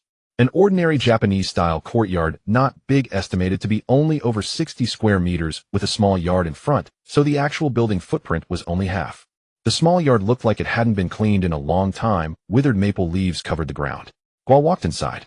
A standard Japanese cottage. Sliding the door open, there was a small room on each side, a living room in the middle, and the kitchen directly behind the living room. Very standard. The whole house had no trace of living presence, silent. Eerily quiet. Gua stopped. A slight ripple stirred in his heart. My room is this way. Quan stammered inexplicably as she introduced her adjacent room to Gua. Gua glanced at it. Spotless, a stark contrast to the outside. It seemed only this small 10 square meter room held a faint trace of warmth and humanity. Gua felt a pang of unease. Quan's father was dead, her mother was dead too. Being a ninja meant dying eventually, sooner or later. There were many like Quan in this village. They had no families. They had only tiny houses. They lived in solitude, the world bright, yet rarely casting light upon them. In the shadows, Orochimaru silently watched this scene. 2 children stood quietly in the lonely room, saying nothing, just standing there. At that moment, Orochimaru once again felt the vanity and cruelty of life. Gua, as long as death exists, pain will always persist. How far can the two of us go? Orochimaru too harbored noble ideals. Madara sought a world without pain. And Orochimaru, through immortality, wished to evade all suffering. But their paths diverged. Orochimaru did not believe in emptiness, he only believed in reality. Science would lead the ninja world out of the cage of pain. Meanwhile, another person panicked. Kakashi. Crouching on a tree branch, he watched the scene below, longing to jump down and persuade Gua to leave. Gua, please don't fall into melancholy. Kakashi knew the Uchiha too well. One bout of unhappiness could spell disaster, leading them down a path of no return.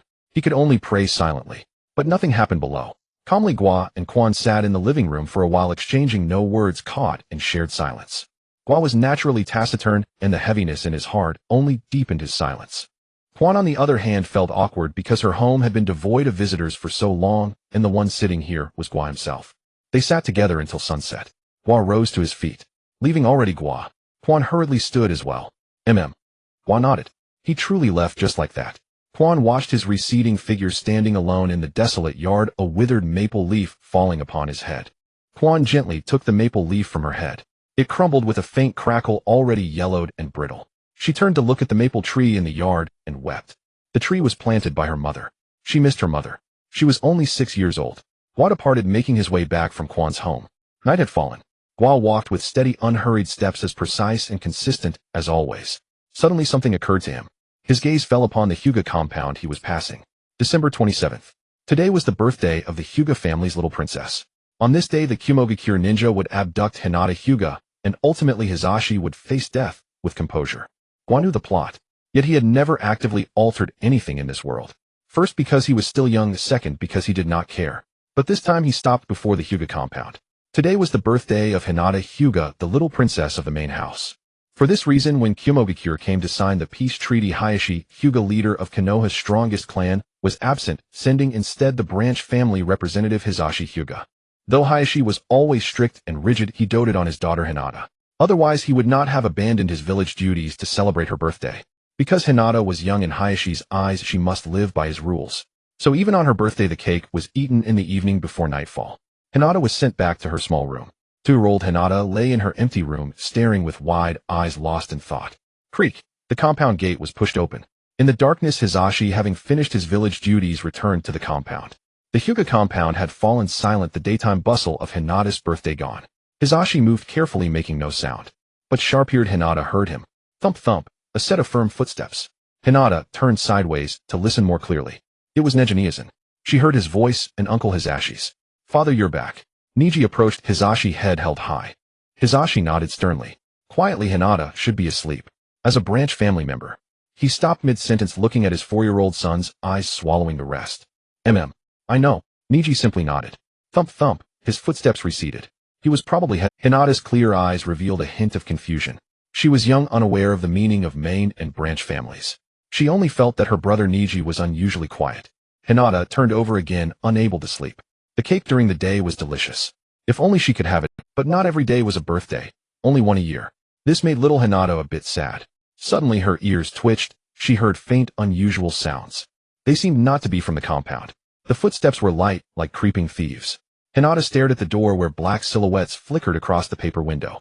Little Hinata had no idea what this meant until her door was smashed open and 2 black-clad figures burst in. Her eyes were clear, filled with bewilderment. The men seized her. Fear crept into Hinata's eyes as she finally understood what was happening. She began to cry out, but her mouth was quickly covered. The 2 figures whisked her away and vanished from the room. The next moment, Hisashi flung open the door. Lady Hinata. The room was empty. Hisashi's Byakugan. Veins bulged slightly around his eyes as he rapidly scanned every corner. Lady, not finding her in the room, he chased after them out of the compound. 2 figures leaped swiftly through the forest. Having kidnapped the Hyuga princess, their only goal now was to leave Konoha as fast as possible and return to Kumogakure, claiming the Hyuga clan's Byakugan for themselves. They had been hidden within Kumogakure's peace delegation, waiting for this moment. Peace talks. Naturally, they wouldn't come empty-handed. If Konoha offered no concessions, Kumogakure would take matters into their own hands. Given the Fourth Raikage's temperament, it was only right to never leave empty-handed. They believed their plan was flawless, waiting until Hisashi returned to the compound and avoiding him before striking. Even if the Hyuga gave chase, it would be too late. But just then the leading black-clad figure halted on a tree. The one holding Hinata was forced to stop as well. What's wrong? He asked in confusion. We've been discovered. The figure in front fixed his gaze on a child among the trees below. The child was no more than 5 or 6 years old, dressed in the standard Uchiha clan attire. Standing in the night, he exuded a sense of cold solitude. Like a soulless sculpture, he stood there indifferently until a trigger was activated, and then he moved. Shifting his steps slightly, he looked up at the 2 black-clad figures perched on the treetops. The moment their gazes met, the 2 black-clad figures, aided by the faint starlight, discerned the child's face. Uchiha Gua. During the day among the Cloud Hidden Peace delegation, they had naturally seen this child, who had clashed with Karui. 6 years old with a single tomo, and in taijutsu, he had even kicked Karui away. It was terrifying. But that was only among his peers. They, however, were chunin. 2 chunin facing a 6-year-old child. Even if he were a genius, what could he do? A genius that has not yet grown is merely an ant. It's convenient to grab another Uchiha on the way. The rakeage will surely reward us. The black-clad figure holding Hinata revealed greed in his eyes. His teammate ahead, however, was somewhat uneasy. I think this isn't that simple. A mere child, what are you afraid of? If you dare not go, I will. The companion scoffed, and was about to hand Hinata over to his teammate. But the teammate refused. He'll go. You take the Hyuga princess and leave first. The companion was clearly more cautious. The black-clad figure holding Hinata sneered, coward. Nevertheless, he followed the suggestion and prepared to leave with Hinata. Just then a flash of cold light streaked. The black-clad figure holding Hinata sensed something wrong and sidestepped. The sharp edge of a kunai grazed his face, leaving a bloody gash. The black-clad figure wiped the blood from his face, a chill running down his spine. Such a level of kunai technique. He had nearly been taken down by that single throw from the kid. The black-clad figure who had intended to flee with Hinata stopped and cast a dark gaze downward at Gua. Kid, are you asking for death? The black-clad figure spoke harshly. Only he knew that he was bolstering his own courage. He had already abandoned the idea of capturing this Uchiha. This Uchiha was different. The other black-clad figure also leaped down from the tree trunk, standing before Gua, seemingly trying to buy time for his companion to escape. Go first, he said to his companion on the tree. At the same time, he drew a kunai and charged at Gua. Gua stood there motionless. He was indeed somewhat unhappy today. Gua's eyes spun rapidly with 2 red tomo. The black-clad figure who had already rushed before him showed shock in his eyes. 2 tomo. A 6-year-old with 2 tomo. He had no time to think further, attempting to withdraw and retreat. But he was too slow. Gua clearly saw every movement, every thought, the subtle quivering of muscles and nerves, the slight changes in facial expression, and the fear in the other's eyes. Gua struck. Bang. He kicked the black-clad figure in the chest. The figure retreated half a step, then felt a tremendous force surge from his chest, sending him flying backward and crashing into a tree with a resounding thud. When the black-clad figure tried to rise again, he found his ribs broken. Even the slightest movement would drive the fractured ribs deeper into his chest cavity. He dared not move further. If the ribs pierced his chest cavity, he would surely die. The companion on the tree, before he could escape, witnessed his teammate being defeated in a single exchange, causing a cold sweat to bead on his forehead. 6 years old. Is this guy a monster? The black-clad figure clutching little Hinata had every muscle tense to the limit. Little Hinata had forgotten her fear. She too, along with the black-clad figure, stared blankly at Gua below. That pair of eyes with 2 specks of crimson radiated a piercing coldness, a coldness that bordered on utter indifference. Gulp, the black-clad figure swallowed hard. At that moment, Gua moved. He stomped the ground heavily, lunging forward like a swift leopard. The black-clad figure made an instant decision, throwing little Hinata in the opposite direction to buy himself time to escape. Thud. Clone technique. The advancing Gua split into 2. One clone lunged toward the thrown Hinata, while the original pursued the black-clad figure, leaping into the tree. The black-clad figure fled in panic. But he was caught. The opponent's speed was astonishing. He's like a... That was the first thought that flashed through the black-clad figure's mind as he was overtaken. 6 years old. Such strength, such speed, 2 tomo, perfect foresight of actions, and flawless clone technique. I surrender. The black-clad figure was reckless, but he also knew how to read the situation. The opponent was a child. If he couldn't win through strength, perhaps he could coax or deceive with words to gain some advantage. After all, it was only a 6-year-old child. Just as the black-clad figure was about to speak, Gua had already closed in. The black-clad figure facing those tomo directly felt a chill grip his soul. Gua delivered a sidekick. Bang. The black-clad figure fell from the tree, tumbled twice on the ground, and looked up dazed. Gua had already jumped down from the tree and stood before the black-clad figure. Fear crept into the figure's heart. He didn't know what was wrong. This child before him was like a madman.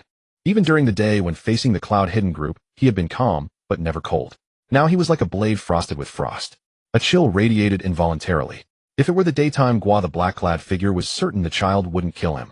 But now with this Gua, he was uncertain. On a concealed treetop, Orochimaru silently watched the scene. Tonight's Gua had exceeded Orochimaru's expectations, revealing an eerie strangeness. First, he had remained silent for so long at Izumi's home. Then on his way back home, he suddenly diverted to the forest near the Hyuga clan's territory. After that, he just happened to be there when these 2 black-clad figures attempted to abduct the Hyuga. It was as if he had foreseen it. Orochimaru could still attribute this to luck, but what followed shocked him even more. How had he suddenly awakened 2 tomo? Orochimaru couldn't understand. Didn't everyone say Gua had inferior talent? Inferior talent, yet 6 years old with 2 Tomo. Kakashi was equally stunned. This can't be right. During the day he had seen Gua awaken 1 Tomo, and that had already shocked him. And now, 2 Tomo. Kakashi's face was a picture of utter bewilderment. Then he suddenly was it at Izumi's house? But he couldn't figure it out. Clearly nothing had happened between the two at Izumi's home. What exactly had triggered him to awaken 2 Tomo? Just because he saw Izumi's lonely home, he awakened 2 Tomo. That didn't seem right, did it? He hadn't realized Gua was so love-struck before. Spare my life. Let me live, and I'll do anything you ask. The man in black pleaded in terror. He was not as flustered as he appeared. After all, being a ninja tasked with such missions, their mental fortitude was more than adequate. Yet he still feigned it. What if it moved the other party? After all, the opponent was just a 6-year-old child. When you're already trampled under someone's foot, you can't grit your teeth and act tougher than anyone else, shouting a man dies when he must. Then who else would die but you? He was not afraid of death, but he didn't want to die either. All right. Gua's tone was indifferent. Please spare me, HM. The man in black, still about to beg, suddenly realized what Gua had just said. You said. The man in black looked uncertainly at Gua. Gua expressionlessly said, but it'll bring you to see the... The man in black gazed into Gua's eyes. Now the Tomo had vanished, replaced by a pair of eyes so pure, they were almost extreme. Instinctively, he wanted to struggle further. But seeing those eyes, the words at his lips died away. Gulp, the man swallowed his saliva. If we see the Hokage, will you really let us go? Too much nonsense. Gua produced a rope from somewhere and tossed it on the ground. The man instantly understood. He picked up the rope, ran to his companion who was severely injured with broken ribs, tied him up, and then bound his own hands in a bizarre posture. He played a sly trick, seemingly already bound in truth with a slight effort. Thump thump. Footsteps drew the man's attention. A shadow clone of Gua was pulling a little girl along. It was the rescued Rishiang Chutian. After bringing Chutian to the main body, the clone vanished. Gua glanced at the little girl with white eyes beside him, then looked away. The clone had confirmed she was uninjured and that no tricks had been played.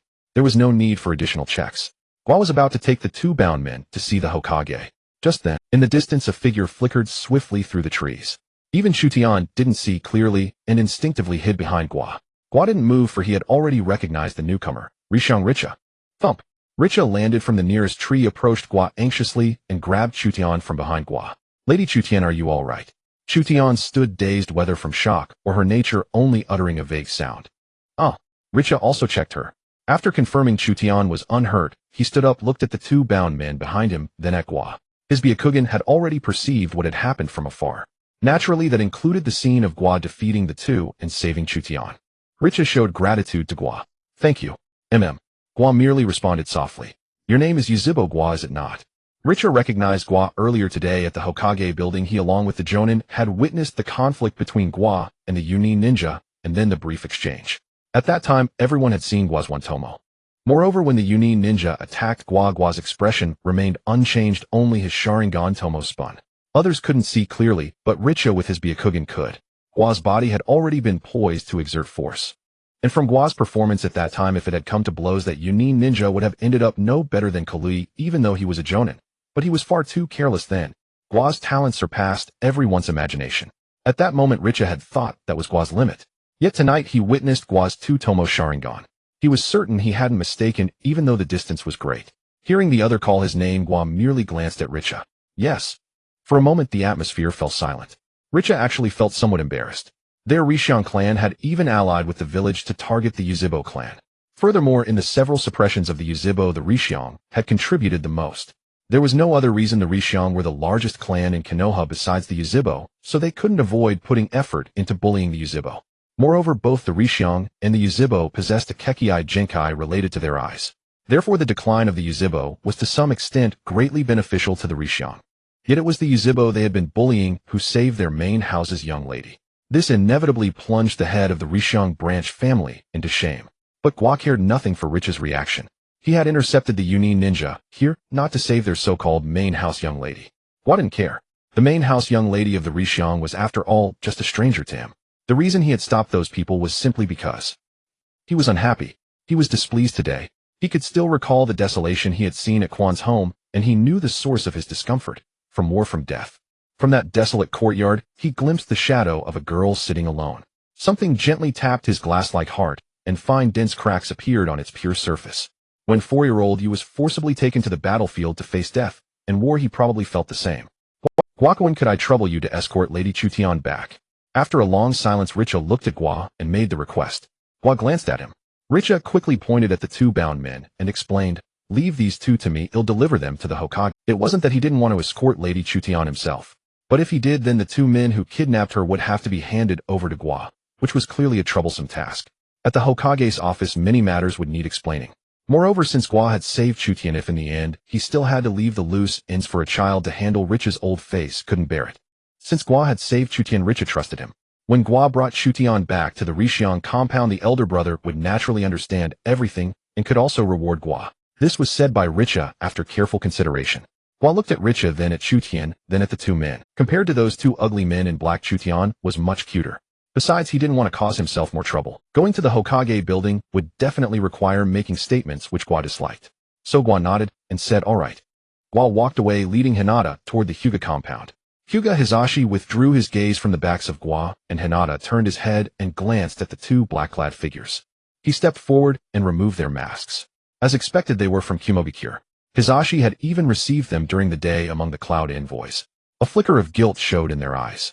Hizashi said in a low voice, let's go. The two black-clad figures exchanged a glance and silently followed Hizashi as he led them toward the Hokage's office. Thud, thud, thud. Thud, thud, thud. Their footsteps echoed in the desolate woods. Hizashi's eyes were heavy with thought, constantly pondering how to explain this matter to the third Hokage. Suddenly, he felt the rope behind him grow heavy. Hizashi froze for a moment. Then came two muffled thuds from behind. Hizashi whirled around, but it was too late. The two Kumogakure ninja lay on the ground. No visible wounds, but black blood seeped from the corners of their mouths. Poisoned.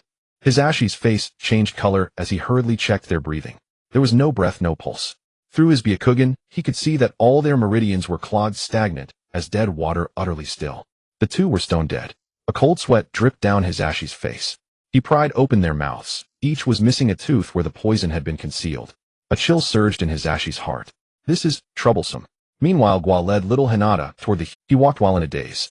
But this time his mind was unsettled.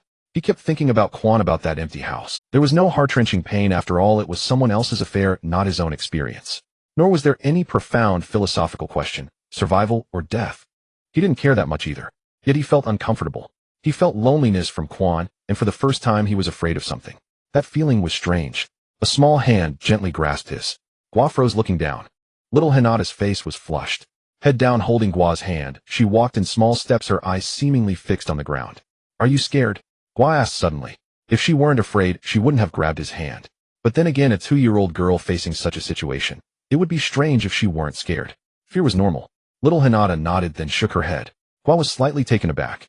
Little Hinata looked up at him, met his eyes, then quickly lowered her head again. I think Big Brother is a little unhappy. Her voice was tiny, like a mosquito's hum. Gua looked at little Hinata, said nothing, took the girl's hand, turned back, and continued walking slowly along the road ahead. My name is Hyuga Hinata. After a long silence, little Hinata spoke again. Gua replied flatly. Silence again. What is Big Brother's name? Gua. Pausing, Gua added, Uchiha Gua. Hinata looked up at Gua's profile and smiled shyly. Big Brother is good. She swallowed the word gentle, replacing it with good. But Gua wasn't looking at her. Gua had something on his mind. Hinata lowered her head again and continued following him.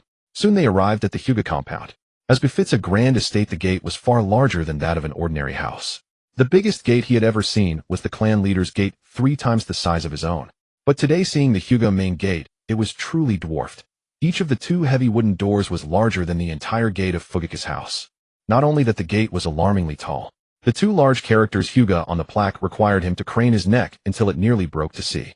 Damn capitalistic bastards. Gua didn't feel inferior, but he did feel some resentment toward the wealthy. Still, he had to knock. He stepped up to the gate. Knock, knock, knock. Soon there was movement from inside. The sound of a heavy bolt being lifted, then a creak as one side of the gate opened.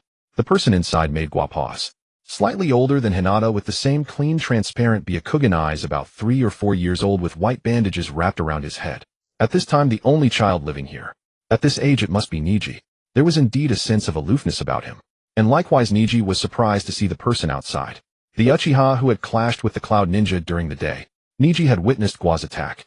Instantly, facing a jonin from Kumogakure, he showed no fear. Instead, his single Tomo eyes revealed a calmness that suggested everything was under control. Niji's Byakugan had also sensed something. That calm of Gua's was definitely not feigned. He had always been regarded as a genius. But when genius meets genius, there is also a sense of inferiority. Watching the slowly lowering head of Uchiha Gua frowned. Is this guy an idiot? What the hell are you staring at? And more importantly, the guy stared at him for 2 seconds, then looked down. Did I do something to embarrass you? If you tell me you'll change, okay. Gua quickly pulled Hinata in front of him, so Niji could see clearly. Take a good look at who this is. Niji's just lowered eyes narrowed sharply. He looked at Hinata with tension. Lady Hinata. Niji immediately grabbed little Hinata's shoulders and hurriedly checked her up and down. At this hour Hinata should have been sleeping in her room, so how? If anything had happened to Hinata, he and his father would never be able to atone, even if they died 10,000 times. Lady Hinata, are you all right? How did you end up outside? I'm fine. Hinata's voice was as small, but she still earnestly explained to Niji what had happened. After hearing her account, Niji's eyes widened, and he turned to look at Gua, his gaze filled with gratitude. Thank you. My name is Hyuga Niji. May I ask yours? Gua. Alright, I'll go tell Uncle Hayashi. Niji tried to usher Gua inside, but Gua didn't move. I need to go home. My mom's waiting for me. Gua left a word, ignoring Niji and Hinata's stunned expressions, and walked away on his own. It was really late. If he didn't get home soon, his mother would probably scold him to death. But what Gua didn't know was that his mother Uchiha Nai and his father Uchiha Oyama were grinning at each other in the living room. Our son has made something of himself, Nai said. No doubt about it, Oyama agreed heartily. Hey, what if Gua doesn't come home tonight? Nai propped up her chin, imagining that if Gua brought home a child bride tomorrow, she might die laughing in her dreams. Oyama's smile never left his face either. This deep in the night, one man, one woman, mutual affection, bowing to heaven and earth. Whoosh, the door slid open. Gua walked in through the door. His face bore neither delight nor disappointment, just a placid expression as he entered, casually calling out, "I'm back, Mom." His mother Nai and father Dashin's expressions simultaneously froze for a moment, their smiles gradually fading. This was not what they had imagined. According to their expectations, shouldn't their son be beaming with joy, radiant as a spring breeze, and exuding the refreshed vigor of someone who had just charmed a girl? Why did it feel as though a dark cloud loomed over his head? Though Gua did not show much as his parents, they could still sense. Mother Nai and father Dashin exchanged a glance, both detecting gravity in each other's eyes. Why did you take Quan home?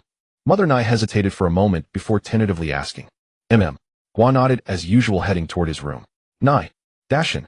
Hey, then you came back so late. Did you go out with Quan for a while? Father Dashin, seeing his son about to enter his room, quickly asked one last question. No. Gua went into his room. Dad, Mom rest early. Gua even showed rare concern for them. This stirred a faint unease in Dashin and Nai. Gua did not notice. He felt no different from usual. Back in his room, Gua sat on the edge of the bed, not immediately sleeping. He was idly contemplating. How can I avoid the occurrence of pain? Gua thought all night. Not because he figured it out, but because dawn broke. The next day, Gua did not go to school. He had his mother ask for leave. He needed to continue thinking. The third day, Gua took leave again. The fourth day, Gua took leave again. The fifth day, Gua did not take leave. Not because he didn't want to, but because it was the weekend. 2 days off. Gua continued thinking for another 2 days.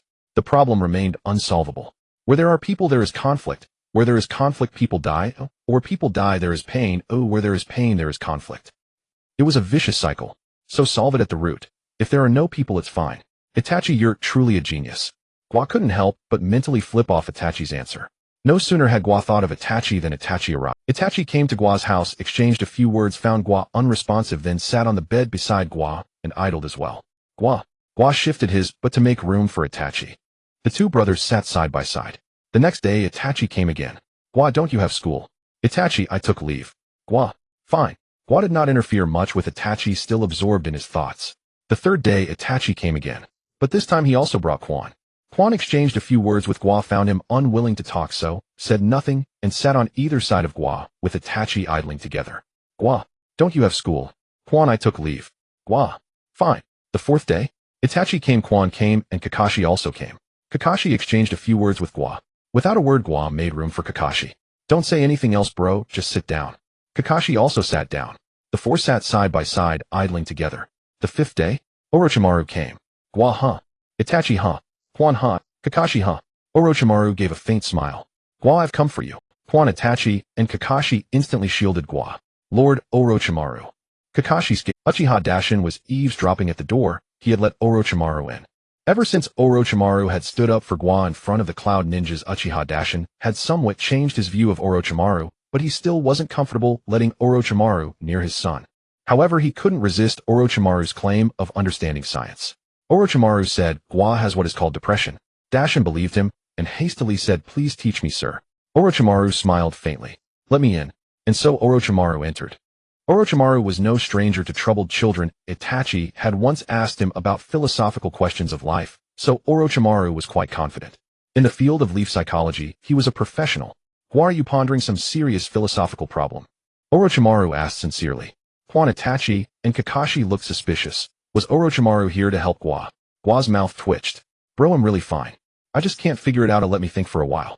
Gua had his limits. He wouldn't come up with misanthropic answers mainly because the warmth of his family had shaped his character's foundation.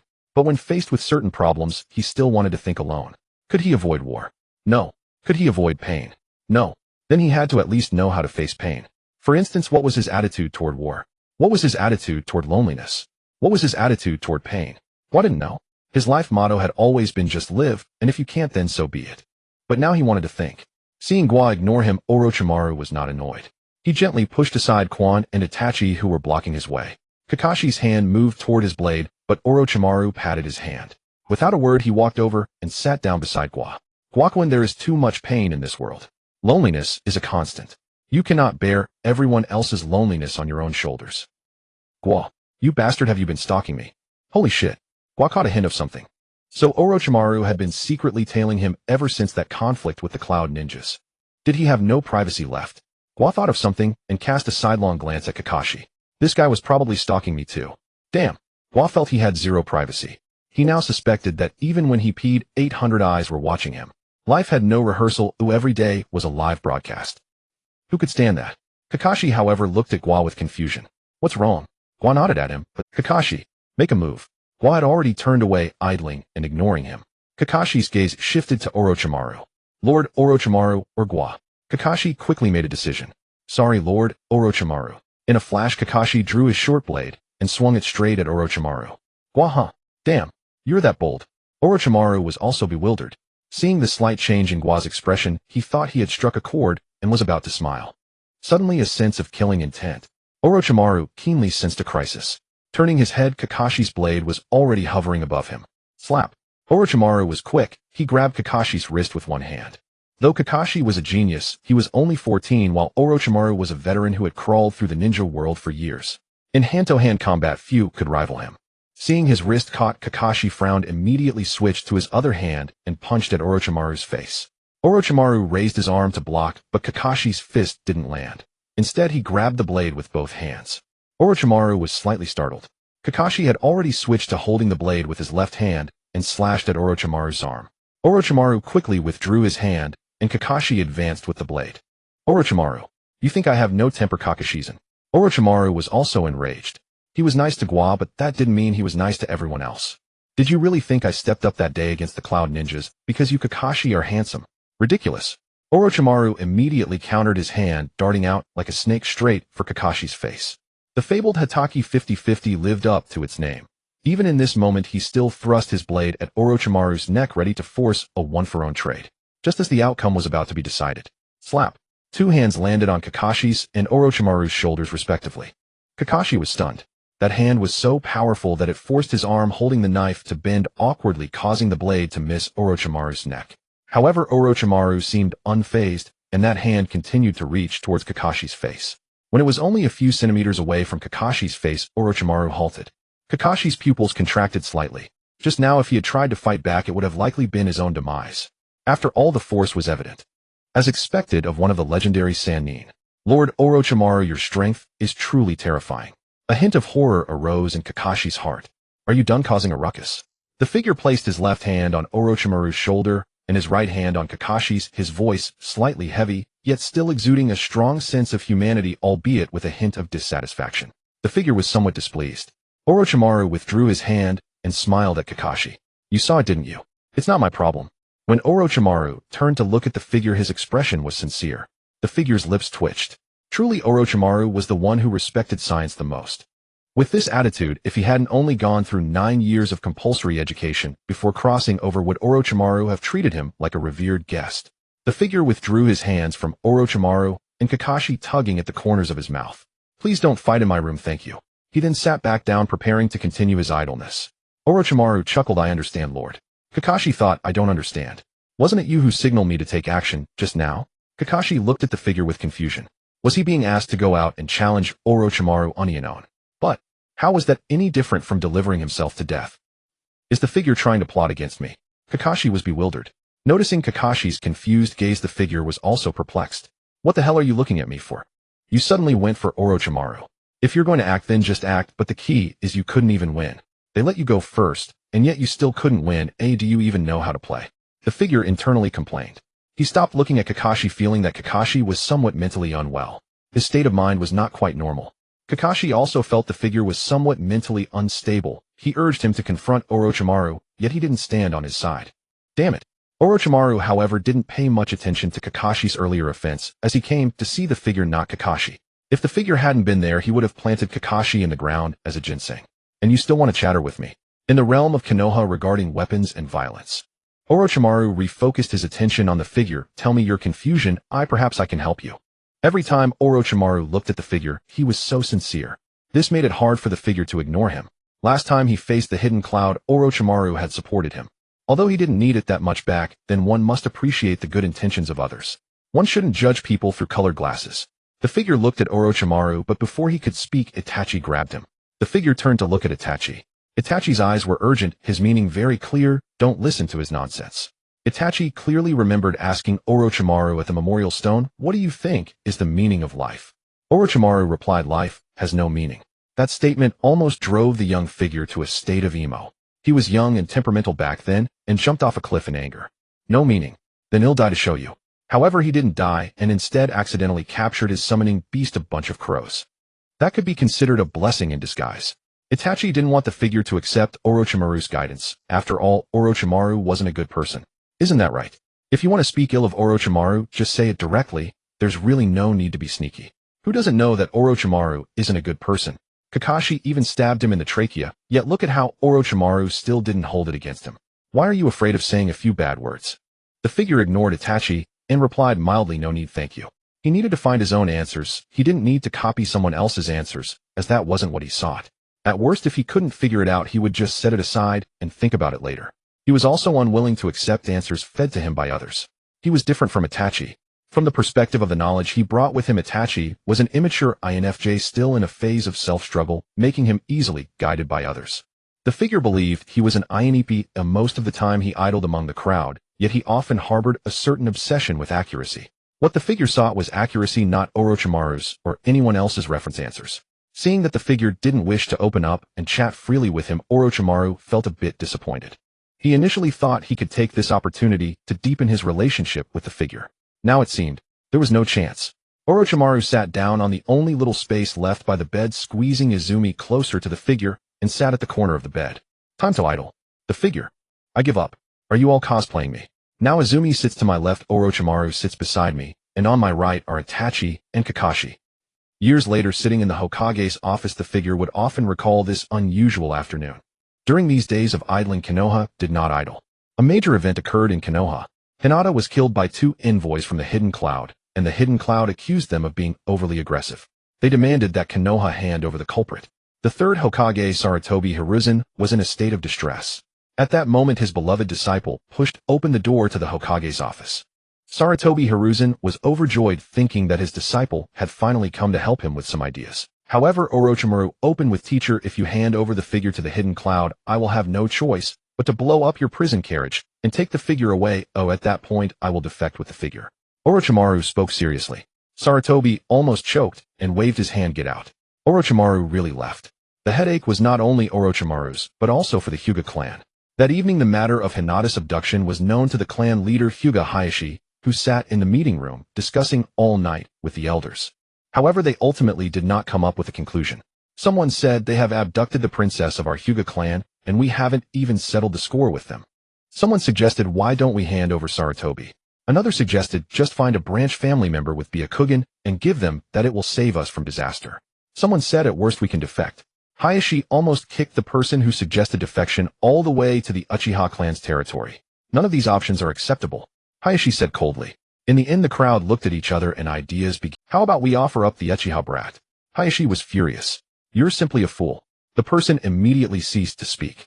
The two suggestions he put forth, defection and backstabbing the Uchiha brat, were both rejected by Hayashi. He couldn't help but feel a sense of lament in his heart, unappreciated talent. If he were born in the Uchiha clan, his future would surely be bright. Regarding the conditions proposed by Yun-in, the third Hokage remained silent. This left the Hyuga clan increasingly restless. Should they hand over Uchiha? They were unwilling to sell out the Uchiha. They could never bring themselves to do such a thing. Betrayal. That was something only the Uchiha would consider. After all, they were the noble Hyuga clan. In the end, Hyuga Hizashi personally visited the Uchiha clan's territory to meet with clan leader Fugaku. When Fugaku saw Hyuga Hizashi arrive at his home, the shock on his face was evident.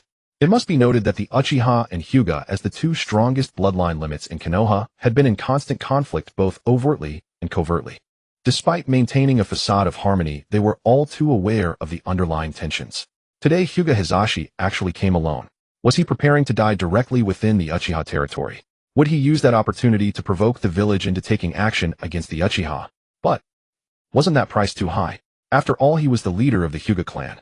Clan leader Fugaku, I wish to discuss matters regarding Yun-in with you. Hizashi got straight to the point.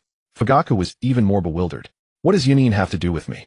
The Uchiha had not provoked Yun-in. If they wanted you to hand over the culprit, you could simply give them Uchiha, couldn't you? What do you want from us, Uchiha? Do you expect us to hand over one of our own? That's unreasonable. Actually, it was one of your Uchiha that saved my daughter that day. It was the child Gua. Hizashi was frank. Fugaku's mind was... It was not surprising, as the Uchiha had distanced themselves from the power center of Konoha. Coupled with the third's deliberate secrecy, everyone only knew that the conflict was between the Hyuga clan, and Yun-in. Fugaku naturally thought the same. It was the child Gua. Hizashi was frank. Fugaku's mind was already in a state of chaos. Gua. He was still just a child. I know this is hard to believe, but this is what Uchiha saw with his own eyes. You can verify this with Uchiha. It's not that our Hyuga clan intentionally wants to involve your Uchiha in this, nor is it a fabricated lie. You can verify this with Gua as well. Fugaku was a bit confused about Hizashi's intentions. So what does the Hyuga clan want to do? He sensed a hint of danger. The Hyuga seemed to be pulling the Uchiha into a predicament. Are they asking us to hand over Gua? Just a moment ago, Hizashi was saying that it was Gua who saved his daughter. Such hypocrisy. Fugaku had already been deeply hurt by Konoha. He was on high alert, perceiving everything as suspicious.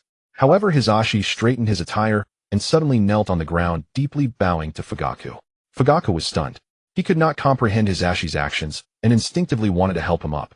Hizashi did not rise, but continued to speak with his head down. Regardless, the Hyuga clan is grateful to Gua. However, I still wish to make an unreasonable request. I must ask that the Uchiha stand with the Hyuga clan this time. Hizashi was somewhat sorrowful. I cannot hand over Uchiha. Please. Fugaku was taken aback. What kind of talk is this?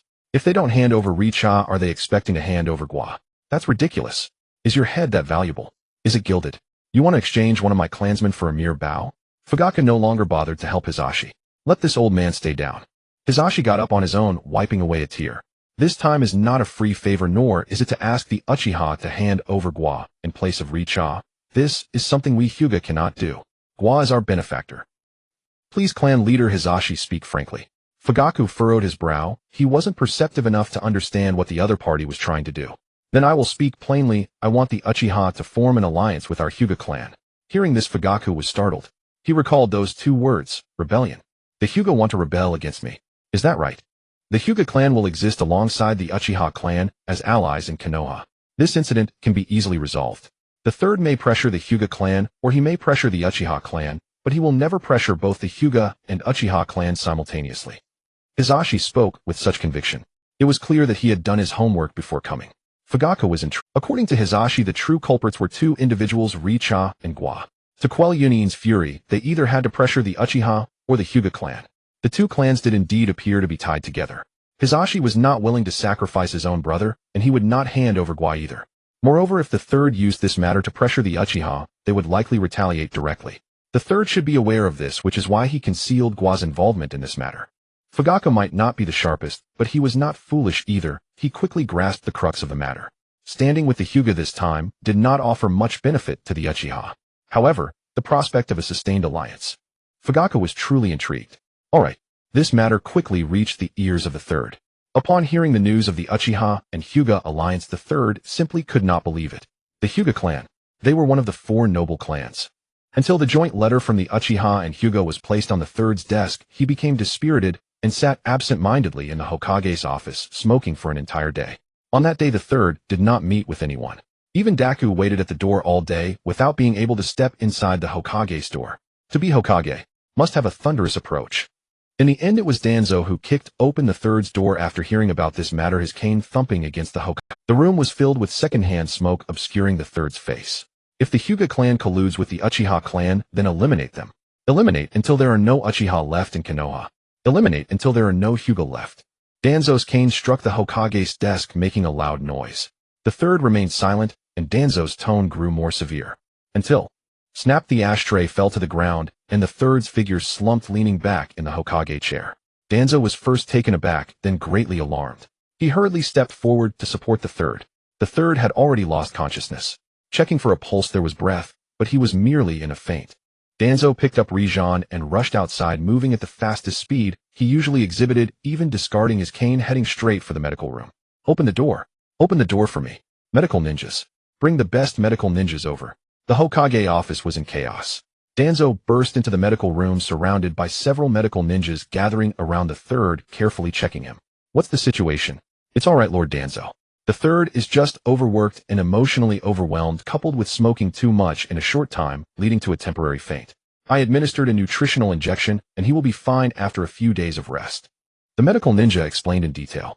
Danzo loosened his grip on the medical ninja, glanced at Rijan on the bed, and snorted coldly. Worthless old fool.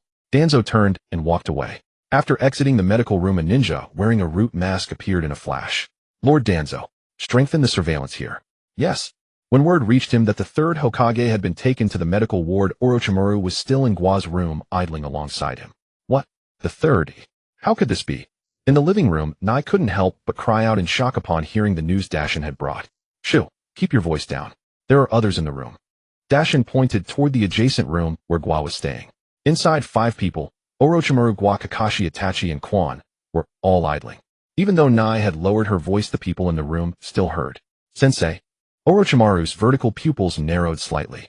Kakashi rose to his feet as well. Lord Third. Kakashi exchanged a glance with Orochimaru, then opened the door and rushed out. Gua didn't move. In the face of such a major event, there was little he could do. He was no medical ninja. At most, once he had perfected the impure world reincarnation technique through idling, and if the third were to pass away, he could summon him back from the afterlife. What? Disrespect toward the dead. Gua still had no idea how that was disrespectful. They were already dead. Whether they remained in the Pure Land or dwelled in the mortal realm made no difference. The only drawback was that the population of the ninja world would swell. Gua pulled his scattered thoughts back and silently calculated the timeline in his mind. It was only the 52nd year of Konoha. Logically, the third's body should still be robust. How had he ended up in the ICU all of a sudden? Gua turned to look at Quan. Has anything happened in the village recently? Quan thought for a moment, and then recounted the conflict between the Hyuga clan and Kumogakure. Hizashi killed 2 Kumogakure ninja. Gua's eyes widened slightly. Holy crap. Even with a transmigrator interfering, you still follow the original plot. This is unbelievable. Who would have thought that Hizashi, with his honest and docile appearance, was actually a murderous maniac? No. Gua suddenly thought of something. Hizashi wouldn't be foolish enough to personally dispose of those 2 Kumogakure ninja. Gua seemed to grasp something. Those bastards from Kumogakure are utterly despicable.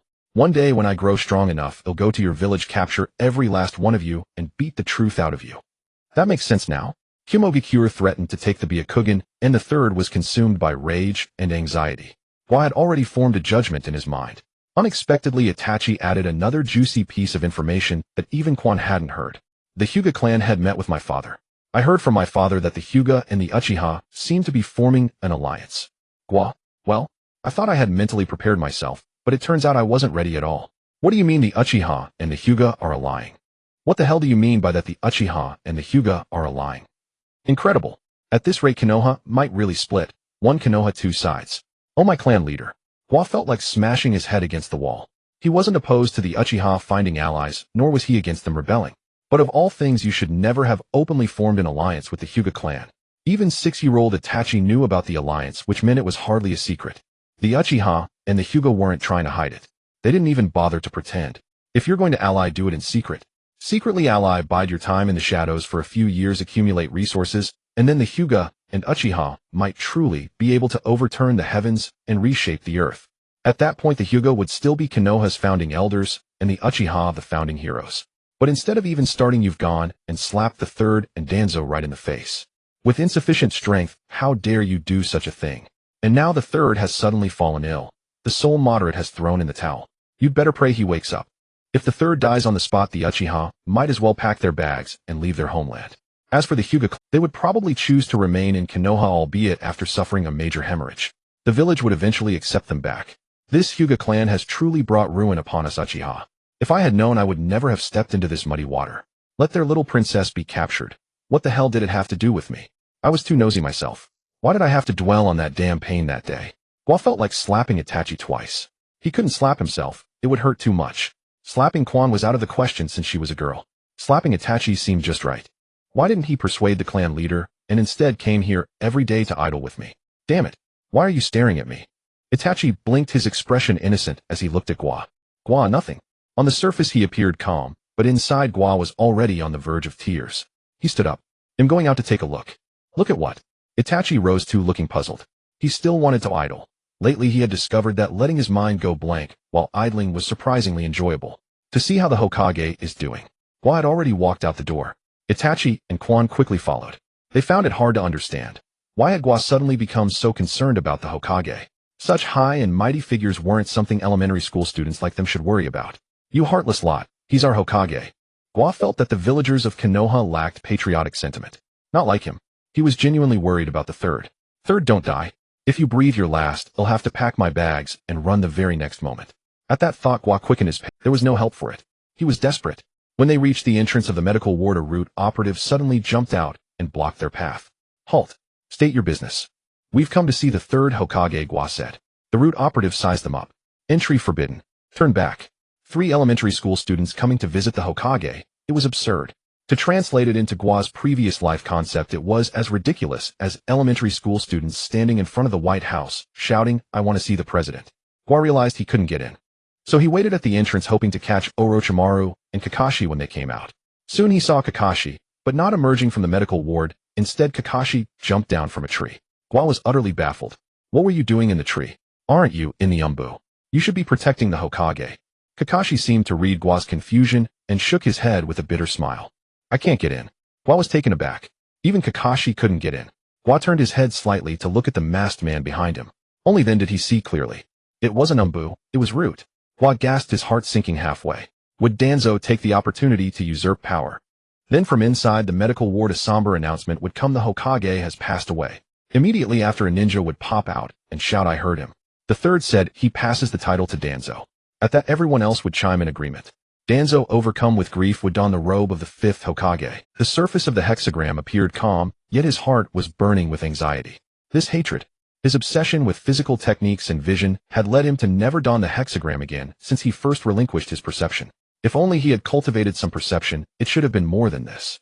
Itachi and Izumi looked bewildered, having no idea what the hexagram was waiting for at the door. Caring about national affairs. It didn't seem plausible. How could he, who couldn't care less about his own fate, be concerned about national matters? The third Hokage was indeed in power, but did the third owe the Uchiha any unpayable debts? In fact, the third Hokage wasn't even friendly towards the Uchiha, considering that it was during his tenure that they were forced to relocate from the heart of Konoha. The third had passed away, and a new Hokage would emerge. Hexagram, you don't need to worry. The third lord will be fine, Itachi reassured. The hexagram nodded. However, he was on the verge of tears. Don't die. Hang in there, third Hokage. Orochimaru has already gone in right. Your good apprentice will definitely save you. Really, please don't die. The hexagram silently lit 3 incense sticks in his heart. At the very least, wait until I grow up before you die. Give yourself another 10 years, and that should be enough. The waiting time at the door was particularly excruciating. The hexagram stood quietly, saying nothing. At this moment, he hadn't seen anyone from the Hyuga or the Uchiha. The hexagram was truly baffled. Were they not afraid that Danzo would directly kill the third inside, and then come out with a succession decree? Hexagram. Someone emerged from the medical room and immediately spotted the hexagram standing at the door. My brother Orochimaru, you've finally come out. How is the third lord? Kakashi rushed forward as soon as he saw Orochimaru. Orochimaru glanced at Kakashi, ignoring him completely. This brat Kakashi made him think of the times he chased after him, asking how things were, and then would unsheath his blade to attack. What good impression could Orochimaru have of him? He would rather plant him in the ground. How is the third Hokage? The hexagram asked. His tone was calm, devoid of any waves. The moment Orochimaru came out, the hexagram had already relaxed. He did not see any pain or sorrow on Orochimaru's face. Instead, there was a sense of relief. The master is fine. Seeing the hexagram speak, Orochimaru answered, he just exhausted himself too much, and was also startled. He will be fine after resting for 2 days. Upon hearing this, the hexagram felt completely at ease. The third is fine, that's good. Suddenly his gaze shifted to the person blocking the door from the root. What? The hexagram began to ask, but stopped halfway. The person from the root, still in Umbu, was not something he, a mere elementary student, could decide. Better to avoid trouble, the hexagram decided not to ask, and prepared to leave. At this moment, Orochimaru also realized something was off. He had been too anxious just now, so he rushed into the medical room. At that time, this root had blocked him. However, he kicked them away on the spot. There hasn't been anyone in Konoha who could stop Orochimaru. Now, having calmed down, he realized that the ones guarding here were not the Umbu, but the root. Why isn't it the Umbu directly under the master? Orochimaru's cold gaze landed on the root member. The root member shivered all over, meeting Orochimaru's snake-like eyes, and stiffly replied, "This is Lord Danzo's order." Orochimaru chuckled, "Then where is the master's Umbu?" The root member remained silent, just standing there. Orochimaru turned to Kakashi, "Your Umbu. Are they useless? Is the master's safety entrusted to the root?" Kakashi lowered his head and stated the truth. "This place has been completely controlled by the root. We can't intervene. The third is already unconscious, and no one has given orders to the Umbu, so we can't act without permission." Kakashi's words were the truth. This was what he learned from his Umbu comrades upon arriving later. This was also a significant flaw of the Umbu. Once the Hokage was unable to give them orders, they would fall into a completely paralyzed state. In theory, they did not have the authority to act independently. Orochimaru was furious. What does Danzo want? Kakashi remained silent, looking down. At this moment, the hexagram left. He no longer needed to stay. He couldn't enter the medical room, and he couldn't intervene in Danzo's affairs. This was the downside of being weak. Now he could only watch how Orochimaru dealt with Danzo. On his way home, the hexagram's mood was so he still couldn't understand which crouching dragon from the Hyuga came up with the alliance with the Uchiha, just happened to bump into the Phoenix chick Fugaku. The two truly were talents. All I wanted was to hang out peacefully. Is that too hard? He suddenly realized why the Uchiha was annihilated when Itachi was only 13. It wasn't a coincidence. Fugaku, the clan leader. Not too bright. If it weren't for Fugaku charging into Orochimaru's lab to rescue him back, then the hexagram really wanted to curse. Foolish Fugaku. However, secretly cursing in his heart was fine. Foolish Fugaku. I've finally found you. I want to duel you. A little brat was shouting. The hexagram was irritated and casually bullied him. He kicked the little blonde, sending him rolling and tumbling on the ground. Having stayed in Konoha for so long, bullying came easily. Izumi was taken aback and quickly went forward to help the little blonde up. "Are you okay?" The little blonde wiped the dirt off his face with his sleeve and stubbornly declared, "My name is Uzumaki Naruto. I will come back, and one day I will surpass you." The hexagram continued walking, ignoring him. When that little blonde appeared, the hexagram recognized it was Naruto. So what if it was Naruto? It was still bullying for him. The bloodline of Konoha surged high within him. Watching the overly enthusiastic little blonde in front of him, Izumi stood up and followed the hexagram's pace. She could see that the hexagram was not happy today, and just when that little blonde appeared, it was the worst timing. Uzumaki Naruto will definitely become the strongest. The little blonde was still shouting from behind, and the hexagram tugged at the corner of his mouth, ignoring him. This little brat clearly didn't understand what being Hokage meant. By the time he realized what it entailed, he would probably be shouting, "Uzumaki Naruto will become the man who is Hokage." Anxiously, the hexagram returned home. I feel like the Uchiha might really be finished this time.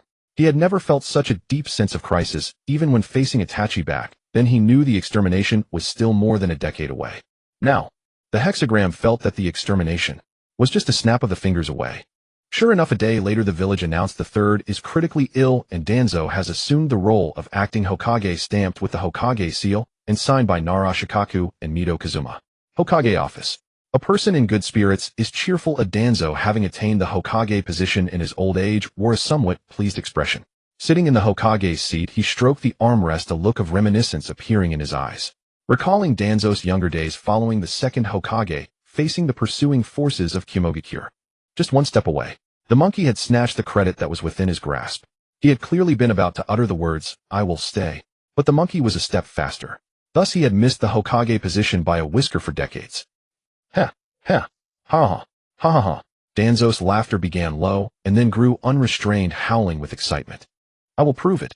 I am more suited for this Hokage position than you." Danzo's expression suddenly hardened, his face dark and gloomy. 3 days later, Konoha received another letter from Kimogakure. "Hand over the culprit." Danzo glanced at it, and scrawled a few large characters. "What do you think you are? Afterward, he handed the letter to Root. Deliver this to Kumogakure. Did they really think Konoha was easy to... Even if the Hyuga clan were completely annihilated or the Uchiha clan were all killed, that would still be an internal matter of Konoha. If the Hyuga die, they are still Konoha's Hyuga. If the Uchiha die, they are still Konoha's Uchiha. Asking Danzo for the Byakugan. Are you worthy? After receiving the letter, Kumogakure was furious. Fourth Raikage A ordered, continue attacking Konoha. Samui hurriedly advised, we just signed a peace treaty. Fourth Raikage A slammed the table. I am a barbarian. I don't understand etiquette. I don't know any treaties. Attack Konoha. Thus, Kumogakure launched another assault on Konoha. A not-so-intense battle broke out at the border between Konoha and Kumogakure. It was a minor skirmish since the Land of Lightning did not have enough troops for a full-scale invasion, and they couldn't sustain prolonged warfare. Thus, this move was merely to show Konoha that Kumogakure was not to be trifled with. It was a clear stance. Unexpectedly, after learning of this, Danzo was completely unconcerned. He waved his hand dismissively. He wants to fight. Then we'll fight him. Konoha continuously dispatched troops to the northeastern border. Kumogakure realized they still couldn't win. So they sent a letter. I don't want a pair of Byakugan, or just give me one. Then we'll stop fighting. After reading it, Danzo wrote another large character, scram. The fourth Raikage was furious after reading it. Mobilize troops. Mobilize troops. Konoha and Kumogakure were locked in fierce conflict, but Danzo was not concerned at all. He still had a major worry.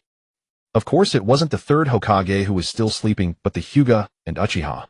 The alliance of the two great clans in Danzo's view could not be allowed to exist. Especially the Uchiha. Exterminate the Uchiha clan, weaken the Hyuga clan. This was Danzo's fundamental policy. While dealing with the escalating war with Kumogakure, he prepared to purge the parasites within Konoha. On the other side, when Gua heard that Danzo had become the fifth Hokage, he found his father and mother and made a decision that defied his ancestors. Shall we defect? At that time, Uchiha Nai blinked her eyes, thinking she had misheard. Uchiha Daisuhan frowned and said, Gua, what did you say? I said let's defect. Gua repeated with a serious expression, unwavering determination.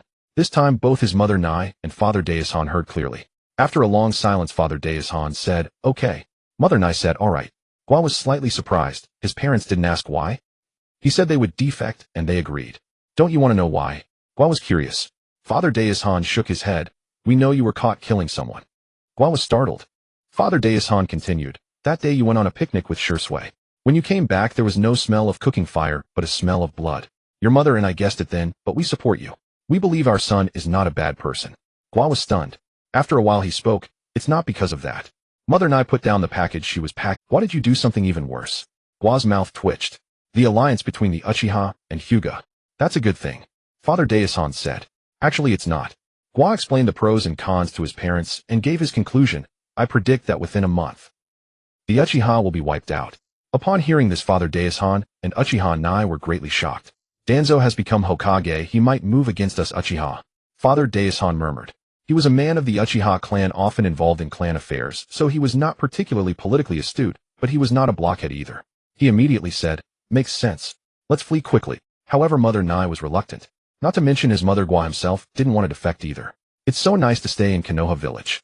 AFK for 10 odd years, and he would be Konoha's pillar. Even if his talent was truly poor, if he AFK'd for 20 or 30 years, he could still achieve late bloomer status.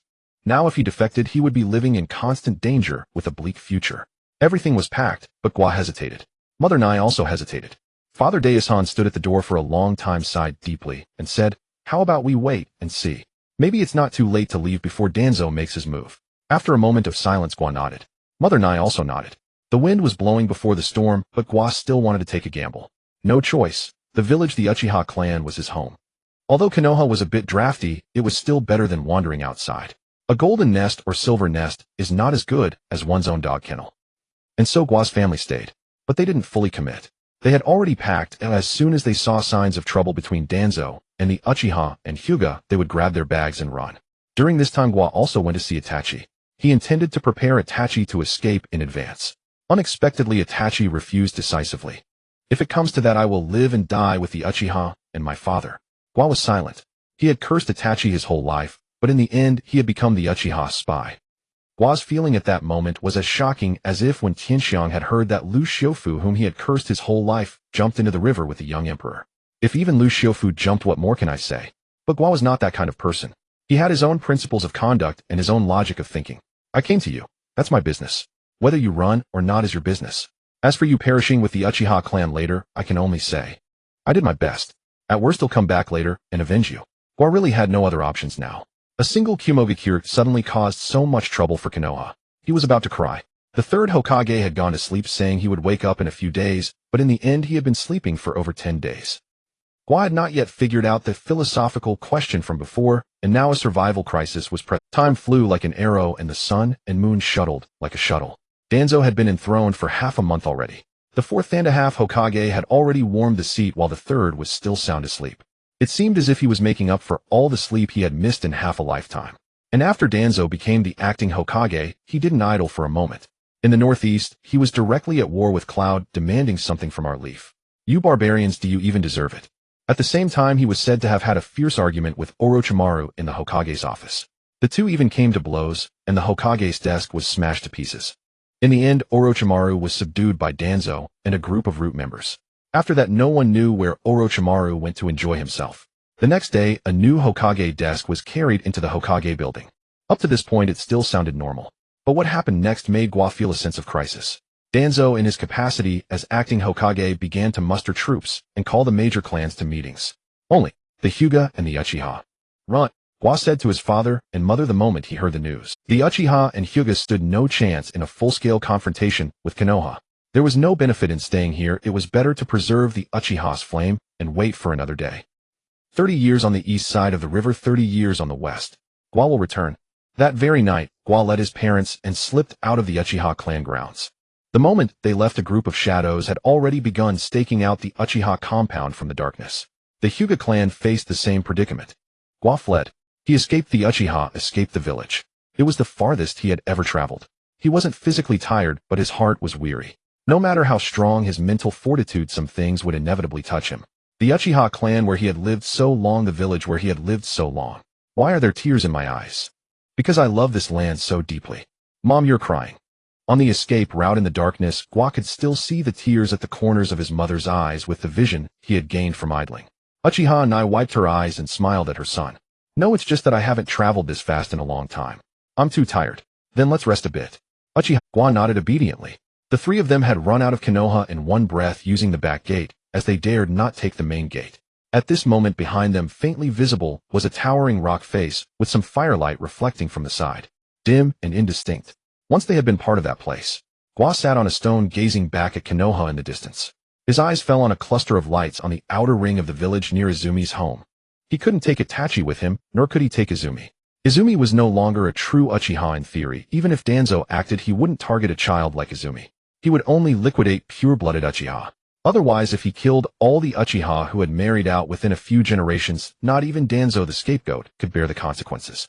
Otherwise, if he killed all the Uchiha who had married out within a few generations, not even Danzo the scapegoat could bear the consequences. Gua withdrew his gaze.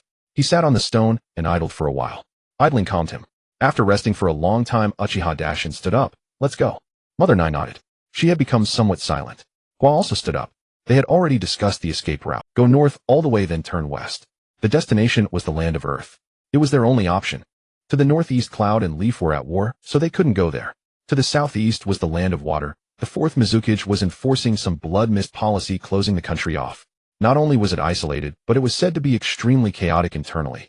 New graduates had to fight in an octagonal cage to survive and qualify for graduation. That was an even worse place. To the southwest was the land of wind. That place was dirt poor, but couldn't even support its own people. If outsiders like them went there, they would starve to death. So the land of Earth became the only choice. It was like picking the tallest among the dwarfs. Even so, Konoha was better. But if they stayed, they would die. Hopefully Danzo would show some mercy. And so Gua's family fled from Konoha. After several days of journey, Gua, his father Dashin, and his mother Nai left Konoha, crossed the land of grass, and headed straight for the land of Earth. In the land of grass, Gua heard a piece of not so good news. Konoha has fallen into chaos. I heard that the Uchiha and Hyuga clans formed an alliance, and the newly appointed acting Hokage has begun to purge the two great clans. When he heard this news, Gua was buying flatbread. It was hard and not tasty, but to survive he had to eat it. After finishing the flatbread, they continued on toward the land of Earth. The land of grass was too close to Konoha. Not only was it vulnerable to the war, but it was also easy for Konoha's people to track their movements. Alas, he had committed no crime, but was forced to flee Konoha. Worse still, he was penniless. Gua sighed in his heart. As a time traveler, he was as down and out as one could be. He wondered how they would make a living in the land of Earth. He didn't even know how to weave straw sandals. Meanwhile, in Konoha, the third Hokage was severely sleep-deprived and had fallen into a deep sleep from which he couldn't wake. Some rumors said Danzo had poisoned the third. That was really unfair to Danzo. Danzo himself was curious about the third's condition. He had visited the medical room twice and found the third sleeping soundly. He asked the medical squad what's going on. The medical squad just shook their heads, don't know. Danzo didn't argue with them. After all, he was the acting Hokage now and had to show humility. In the past, if anyone said don't know to him, he would have whacked them on the head with his cane on the spot. But it was best that the monkey didn't wake up. Danzo had become the acting Hokage without shedding blood. He only needed to deal with the Uchiha and Hyuga, consolidate his position in Konoha, and by then, even if the monkey woke up, it would be useless. The situation was set. At that time, he would stand before the clans and say, I want to be Hokage. Who agrees? Who opposes? With the deterrence of annihilating the Uchiha and pressuring the Hyuga, he could force the major clans to submit. What could the monkey do to compete with him? Danzo chuckled as he walked away, leaning on his cane. The Hyuga and Uchiha. Dealing with these two families was urgent. Summon the major clans. Prepare to move. At this moment, within the Hyuga compound, those with Byakugan had already detected the surveillance of root members. Not only that, but the Hyuga compound was directly sealed off. They only dropped a line by order of the Hokage. The entire village is under lockdown. Whether it was the entire village or just the Hyuga being locked down, they couldn't tell because the Hyuga couldn't leave. It wasn't that no one thought of forcing their way out, but the root members just shoved them back with one sentence: lockdown for 3 days. After 3 days, you can move freely. Within 3 days, anyone who moves is a traitor to the village. This made the Hyuga dare not move. They couldn't even privately contact the Uchiha. 3 days. The village gave an exact time. Any move would be treason, and the village made its stance clear. But the only problem now was that they had no idea what was happening outside. Brother, is the village going to make a move against our Hyuga clan? In the Hyuga clan's council hall, Hisashi clenched his fists, veins bulging on his forehead, clearly angry. It must be so. Hayashi sighed. Danzo is different from the third. He won't allow the Hyuga and Uchiha to form a powerful alliance. He will undoubtedly act against us. Hayashi had guessed this when Danzo became acting Hokage. Of course, he knew that the alliance between the Hyuga and Uchiha was a huge threat to Konoha's government. But he also knew that the third Hokage dared not and would not act against the Hyuga and Uchiha clans. So he boldly allied with the Uchiha to pressure the third while protecting his brother Hisashi and indirectly protecting that child Gua. This would also improve the Uchiha situation in Konoha. But who would have thought that the third would fall into a coma and never wake up? Danzo directly took over as Hokage. With Danzo's temperament, he wouldn't hesitate to let Konoha clash directly with the Hyuga and Uchiha. Stabilize the interior before dealing with external threats. Everyone knew Danzo's philosophy by heart. Now the Hyuga were afraid. How about we negotiate peace with the village? Our Hyuga are veterans of 3 regimes. We don't need to go down with the Uchiha. The elder head deliberated for a long time before speaking. Patriarch Fugaku. The clan is surrounded. A man rushed frantically into Fugaku's home only to find that hundreds of Uchiha men had already gathered inside. The man paused in surprise, then turned his gaze to the imposing figure beneath the clan crest. Uchiha Fugaku. Patriarch. Fugaku stood beneath the clan crest, his eldest son Itachi quietly at his side. Both their faces were set with such resolve that the messenger was momentarily dazed. Young master. A long silence followed. At last Fugaku spoke in a deep voice. I wish to hear the thoughts of the clan. Silence reigned below. Suddenly Fugaku drew the long blade at his waist. A flash of white light burst forth. Only then did the others realize that the sword in his hand was the sacred blade enshrined in the Uchiha shrine. Patriarch Fugaku. The Uchiha clansmen swallowed hard. They had no idea what their patriarch intended. Fugaku held the sword with both hands, facing the gathered Uchiha. For so many years the Uchiha have endured humiliation in the village. It is because I as patriarch am incompetent.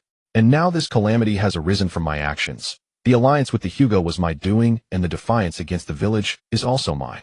All of you may take my head and offer it to the village. I, Fugaku, will bear every sin alone. Fugaku's words struck like a thunderbolt, leaving every Uchiha present wide-eyed and speechless. Itachi stood silently beside his father, his gaze unwavering. After a long moment, a clansman finally reacted and shouted, Patriarch. What are you saying? You are the patriarch chosen by us, the Uchiha.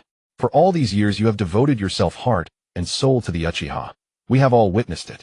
At a time like this, you ask us to trade your life for cowardly survival. The Uchiha cannot do that. The honor of the Uchiha forbids such a thing. Patriarch. Someone fell to their knees with a thud.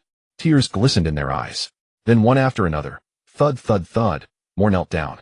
In the shinobi world, there was no precedent for kneeling in homage. This was the Uchiha's true emotion laid bare. We might as well fight Konoha to the death. The worst that can happen is that the Uchiha cease to exist. But the Uchiha's honor shall never fall. A man stepped forward, seized Fugaku's sword-bearing hand, and took the sacred blade from him.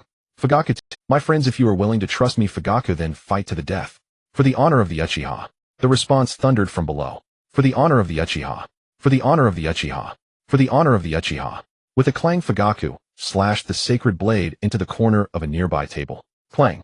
The collision of table and sacred blade produced a dull thud. The table made of sturdy wood remained intact. The hall was stunned.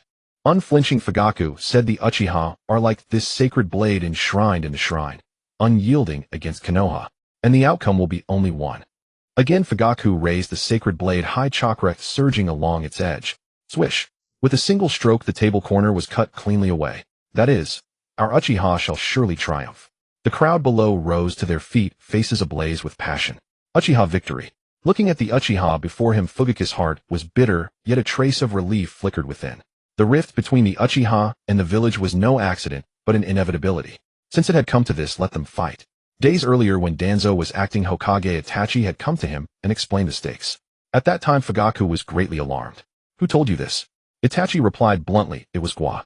Fugaku was both shocked and overjoyed. Shocked that the village and the Uchiha had already reached this point, and overjoyed because he had been mistaken. The Uchiha had produced a true genius.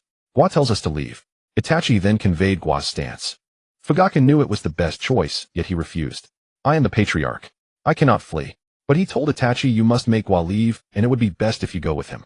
As long as you two are alive, the Uchiha line will not die out. Especially Gua's talent. He will revive the glory of the Uchiha. Itachi did send Gua away, but Itachi did not leave. I am willing to fight to the death for my father. The 6-year-old Itachi stood straight. Fate was unstoppable. Then let it come. The young master must never flee. Gua was still escaping. He had reached the border of the land of earth. One more step, and he would be inside. Fleeing was not shameful. Only by surviving could one have a chance to turn the tables. Gua held no grand ambitions or lofty ideals, but the hatred of clan annihilation. For the first time, Gua felt the weight of fate. It pushed you forward, and you had no choice but to go. Finally, late one night, Gua's family of 3 reached the border of the land of earth. Following the stream at their feet, they kept moving forward. Thus they would enter the land of earth. This route had been mapped out by his father Uchiha Daishin before they left. The stream beneath their feet was called the Nien River, which originated in the land of waterfalls, passed through the land of grass, and finally flowed southeast into the land of earth. They had been walking along the Nien River all the way. Deep into the night, Uchiha Nai suggested resting nearby for a while before moving on. After all, even the strongest tire. Constant travel was not sustainable. This stretch of the Nien River was relatively gentle and happened to pass through a dense forest, a good place to rest. The family of 3 lit a campfire and settled for the night. I'll go catch something to eat. Father Daishin stood up, planning to hunt for game. Gua also rose. I'll come too. But his mother Nai pressed his shoulder and made him sit back down. Think your mother is useless now. After days of walking, Mother Nai had regained some of her former vitality. She snorted at Gua. Gua quickly shook his head. No. Mother Nai shrugged. Then stay here. Your father and I will go together. You watch the fire. Don't let the fire go out. It'll be troublesome to rekindle. Understand, Gua? She warned him like a child not to take candy from strangers. Okay. Gua nodded, watching his mother Nai and father Daishin disappear into the woods. Gua sat by the fire. After a while, he stretched out his hand and warmed it over the dancing flames. The firelight flickered in his eyes as he remained silent. The wind rustled the treetops, making a swishing sound. It was the season when leaves had long fallen. The bare branches stood like solitary withered old men, or like starving ghosts that had gone hungry for too long. Occasionally the wind would whistle through them, issuing sharp shrieks. Thud! Something fell to the ground with a dull sound. Gua's perception was not keen, and his hearing was insufficient to clearly identify what it was. He turned toward the direction of the sound. The trees blocked his view. He could see nothing. Almost instinctively, Gua stood up. He wanted to leave the fire. It was too conspicuous. He could not extinguish the fire. That would produce thick smoke and attract even more attention. So he had to hide first. Just as Gua began to step back, another sound came from the woods. Clang, clang, clang. This time Gua heard it clearly. Shuriken. Gua felt he might be somewhat unlucky. Had he just stumbled upon a ninja duel the moment he entered the land of earth? Without lingering, Gua hid behind a tree some distance away, leaning against its trunk, just able to glance sideways at the scene by the fire. Opt, opt, opt. The forest rang with agonized cries. A boy's voice, not yet mature, suggesting he was around 10 years old, his voice just beginning to crack. Gua had no idea what was happening. He merely leaned against the tree, silently watching the dancing flames, hoping not to be discovered. But clearly luck was not on his side. Someone came stumbling toward the fire. Gua could not yet see the figure, only hear the footsteps growing closer. Soon the boy appeared by the fire. Yet he seemed not to notice the fire at all, brushing past it. He threw himself onto the riverbank, knelt there, and used the water to reflect his own face. For a long while he remained still. Then suddenly the boy took off his round-rimmed glasses and his forehead protector, leaning close to the stream, nearly pressing his entire face against the water, as if trying to see his own features clearly. Why? Why? Why? The boy first choked out a low sob, then screamed as if driven mad. His short, gray hair swayed in the night breeze with his movements. Suddenly the boy clutched his chest and collapsed heavily by the stream. A black figure hurled shuriken from the tree. Swoosh, swoosh, swoosh. The pitch-black shuriken were well concealed by the night, but the fallen boy did not dodge. It seemed the pain in his heart had completely overwhelmed him. Thud! One of the shuriken pierced the boy's arm. The boy gasped in pain, clutching his injured left arm. Yet he did not look at his enemy. His eyes were hollow like those of a dead man. He curled up, holding his heart. Gua did not move. He just watched. If he were a great figure like Uchiha Madara, he would have leaped out and slapped those sneaky attackers one by one. He wouldn't even have to care whether they were good or evil, kind or wicked. In the ninja world, there is rarely a distinction between right and wrong, only opposition. But Gua was not a great figure like Madara. He was just a child. Even more, he was a fugitive who had fled from Konoha in a panic. He was like a clay idol crossing a river, barely able to save himself. At that moment, stop! Hearing the voice, Gua was slightly startled. Someone ran closer. Gua had not misheard. It was his mother. Mother Nai and Father Deshawn ran to the fire, each carrying a wild pheasant they had caught. In such cold weather, they had probably dug them out of their nest. Where is Gua? Uchiha Nai gazed at the empty fire, dropping the pheasant. The bird fluttered frantically, but couldn't fly, finally limping away into the distance. It seemed determined to survive. But at this moment no one cared about it. Uchiha Nai's eyes locked onto the ninja, who had just jumped down from the tree. The ninja wore a mask, carried a sword on his back, and his appearance looked vaguely familiar. However, Nai had no mood to dwell on that. She had seen a fight nearby, and thought the injured one was Gua, so she had shouted. But when she ran over, she found it was not Gua. Gua had disappeared. Konoha root. Uchiha Deshawn tossed the pheasant on the ground, stepped forward to stand in front of Nai, and locked eyes with the masked ninja. Have you been chasing us? What have you done to Gua? Uchiha Deshawn's face darkened, staring hostilely at the hiding behind the tree. Gua silently watched this scene, his heart already wailing. My dear father, they are not after us. Their target is that gray-haired boy. Can't you see that? His father had just made a mess of things.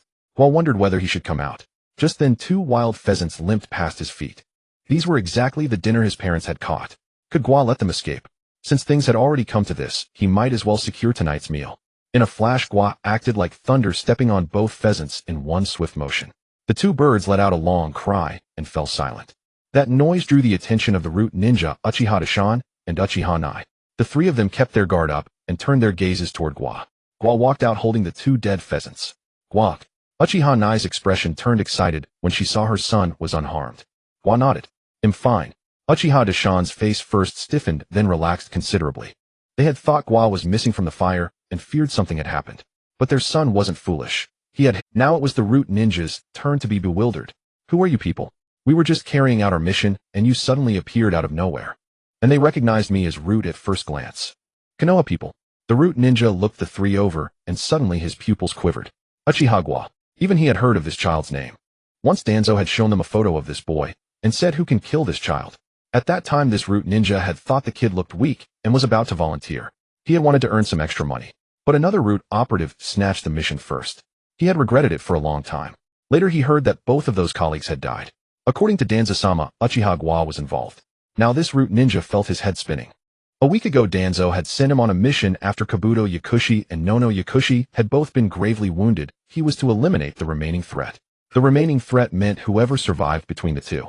So he had come to kill Kabuto Yakushi. Yet here he unexpectedly encountered the Uchiha. Suddenly realizing something, the root ninja's eyes widened in disbelief. You've defected from the village. In an instant he pieced together the whole story. Uchiha Deshawn and Uchiha Nai both furrowed their brow. This was a disaster. The root ninja immediately blew a whistle. Moments later the rustling of leaves sounded, and within seconds another masked figure landed before him. Is it really that troublesome to deal with one Kabuto Yakushi? The newly arrived root ninja started to complain, but then suddenly realized something. Who are these 3? Uchiha defectors from the village, his companion replied. Now Uchiha Deshawn also had a pounding headache. They had crept along in secret the whole way only to run into Konoha route here at the border of the land of Earth. And there were two of them. Gua, be careful. When a fight breaks out, you must take care of yourself. Uchiha Nai stood beside Uchiha Deshan. Gone was her usual gentle motherly demeanor. Instead, she looked like a true cold-blooded ninja. She stood shoulder to shoulder with Uchiha Deshan, the kunai in her hand glinting slightly. They looked like lifelong battle companions. At that moment, Gua felt a sudden daze. He realized that his mother had not always been a mother. She had been a ninja too with her own past. It was only because of him that she had become the gentle mother he knew. Got it. Gua nodded, echoing his mother. Just then the root ninjas made their move. The two separated, and then converged, charging toward Uchiha Deshan and Uchiha Nai in a deadly assault. Leaf. The siege had begun. Tuanzong had made all preparations. The Hyuga were surrounded, and the Uchiha as well. He had allied with nearly every ninja clan he could, offering immense benefits as a gesture of sincerity. This time the objective was singular: the annihilation of the Uchiha. He intended to erase this long-standing destabilizing factor within Leaf completely. Master, your will must ultimately be fulfilled by me. Amid the dappled shadows of trees, Tuanzong leaned on his staff, gazing ahead at the Uchiha clan. Dozens of root operatives crouched in the trees like blades concealed in darkness, ready to unsheathe at Tuanzong's command and sever the heads of the Uchiha. Above the Hokage monument, space twisted. A man in a tiger-striped mask materialized silently. Uchiha Obito. He stood atop the stone head of the third Hokage, Sarutobi Hiruzen, overlooking the two great clan compounds in the distance. Uchiha and Hyuga. Magnificent. What a clever scheme, Tuanzong. I never imagined you possessed such a mind. Truly astonishing. At that moment, from Obito's vantage point, he could roughly discern the situation at the Hyuga compound. Dozens of ninjas encircled the grounds, all of them mere clones. So the main force was nowhere near the Hyuga. Observing the Uchiha side, an immense oppressive mass of ninjas loomed. Even standing atop the Hokage monument, Obito could feel the crushing pressure. He had wondered how Tuanzong could muster enough forces to strike both the Hyuga and Uchiha simultaneously. So he was merely stalling the Hyuga. But can clone technique really fool the Hyuga? At that moment, within the Hyuga compound, a reconnaissance Hyuga branch member reported, the majority of those surrounding our compound are clones, disguised but not genuine ninjas. When this news reached the Hyuga council chamber, silence fell. No one spoke, they merely exchanged glances, intimidating the Hyuga with clones. Had Tuanzong grown senile? No, absolutely not. None present were fools. Tuanzong's meaning was unmistakable: an empty fort strategy. You Hyuga know I lack the forces to surround you. I know you know I lack them. But so what? Would the Hyuga dare to break out? If they did, they would sever ties with the village, firmly aligning themselves with the Uchiha. Inescapably so. No matter which Hokage succeeded, the Hyuga would be irrevocably bound to the Uchiha, with no chance of redemption. This section was intentionally left empty for continuity. At that moment, Tuanzong seemed to be engaged in a silent dialogue with Hayashi. Hayashi, I know you have no troops. Tuanzong, I know you know I have no troops, but I wager you dare not come out. The lamp flames flickered.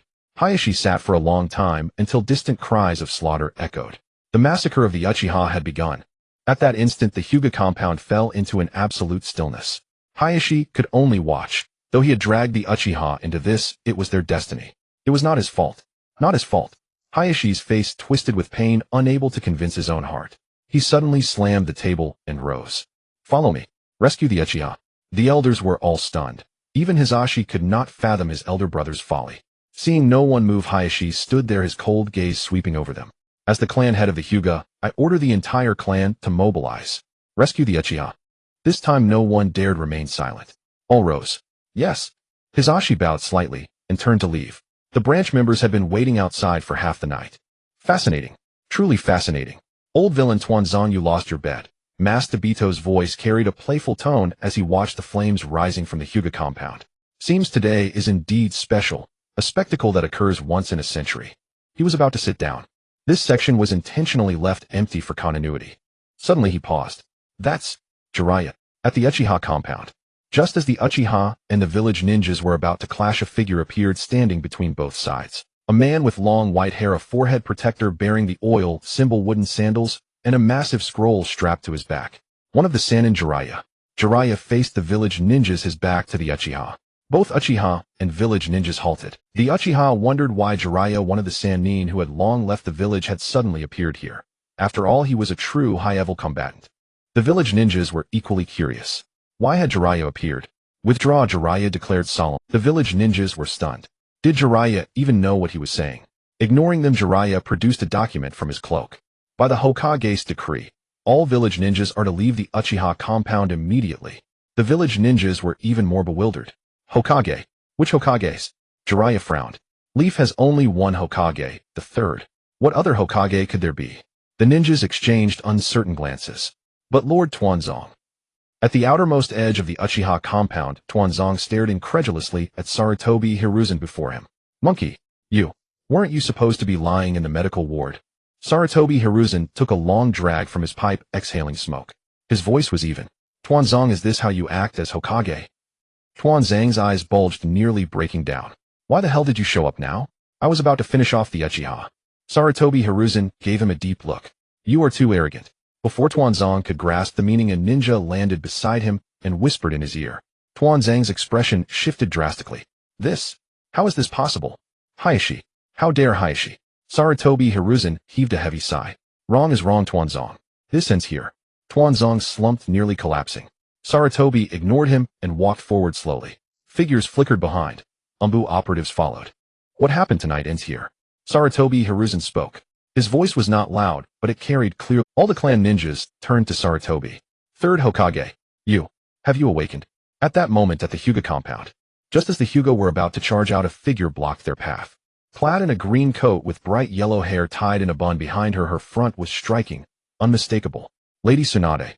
Hisashi raised a hand to calm the Hyuga. Why are you here? Should I not be? Tsunade sneered. Hisashi fell silent. Tsunade pulled an official stamped document from her chest. I bear the third's order. Hisashi paused. But the third Hokage was unconscious. Tsunade shot him a glance. I'm not going to explain. The Hyuga are to remain within their compound, not a step outside. The Uchiha matter has been fully taken over by the third. With that, she rolled up the document and tossed it to Hisashi. Hisashi caught it steadily, unrolled it, and confirmed its authenticity, fearing it might be another trick from the old schemer, Tuanzong. Tsunade clapped her hands, ready to leave, but not without a final warning that chilled Hisashi's spine. The old man will come for the Hyuga personally. Think about how you'll explain to the village.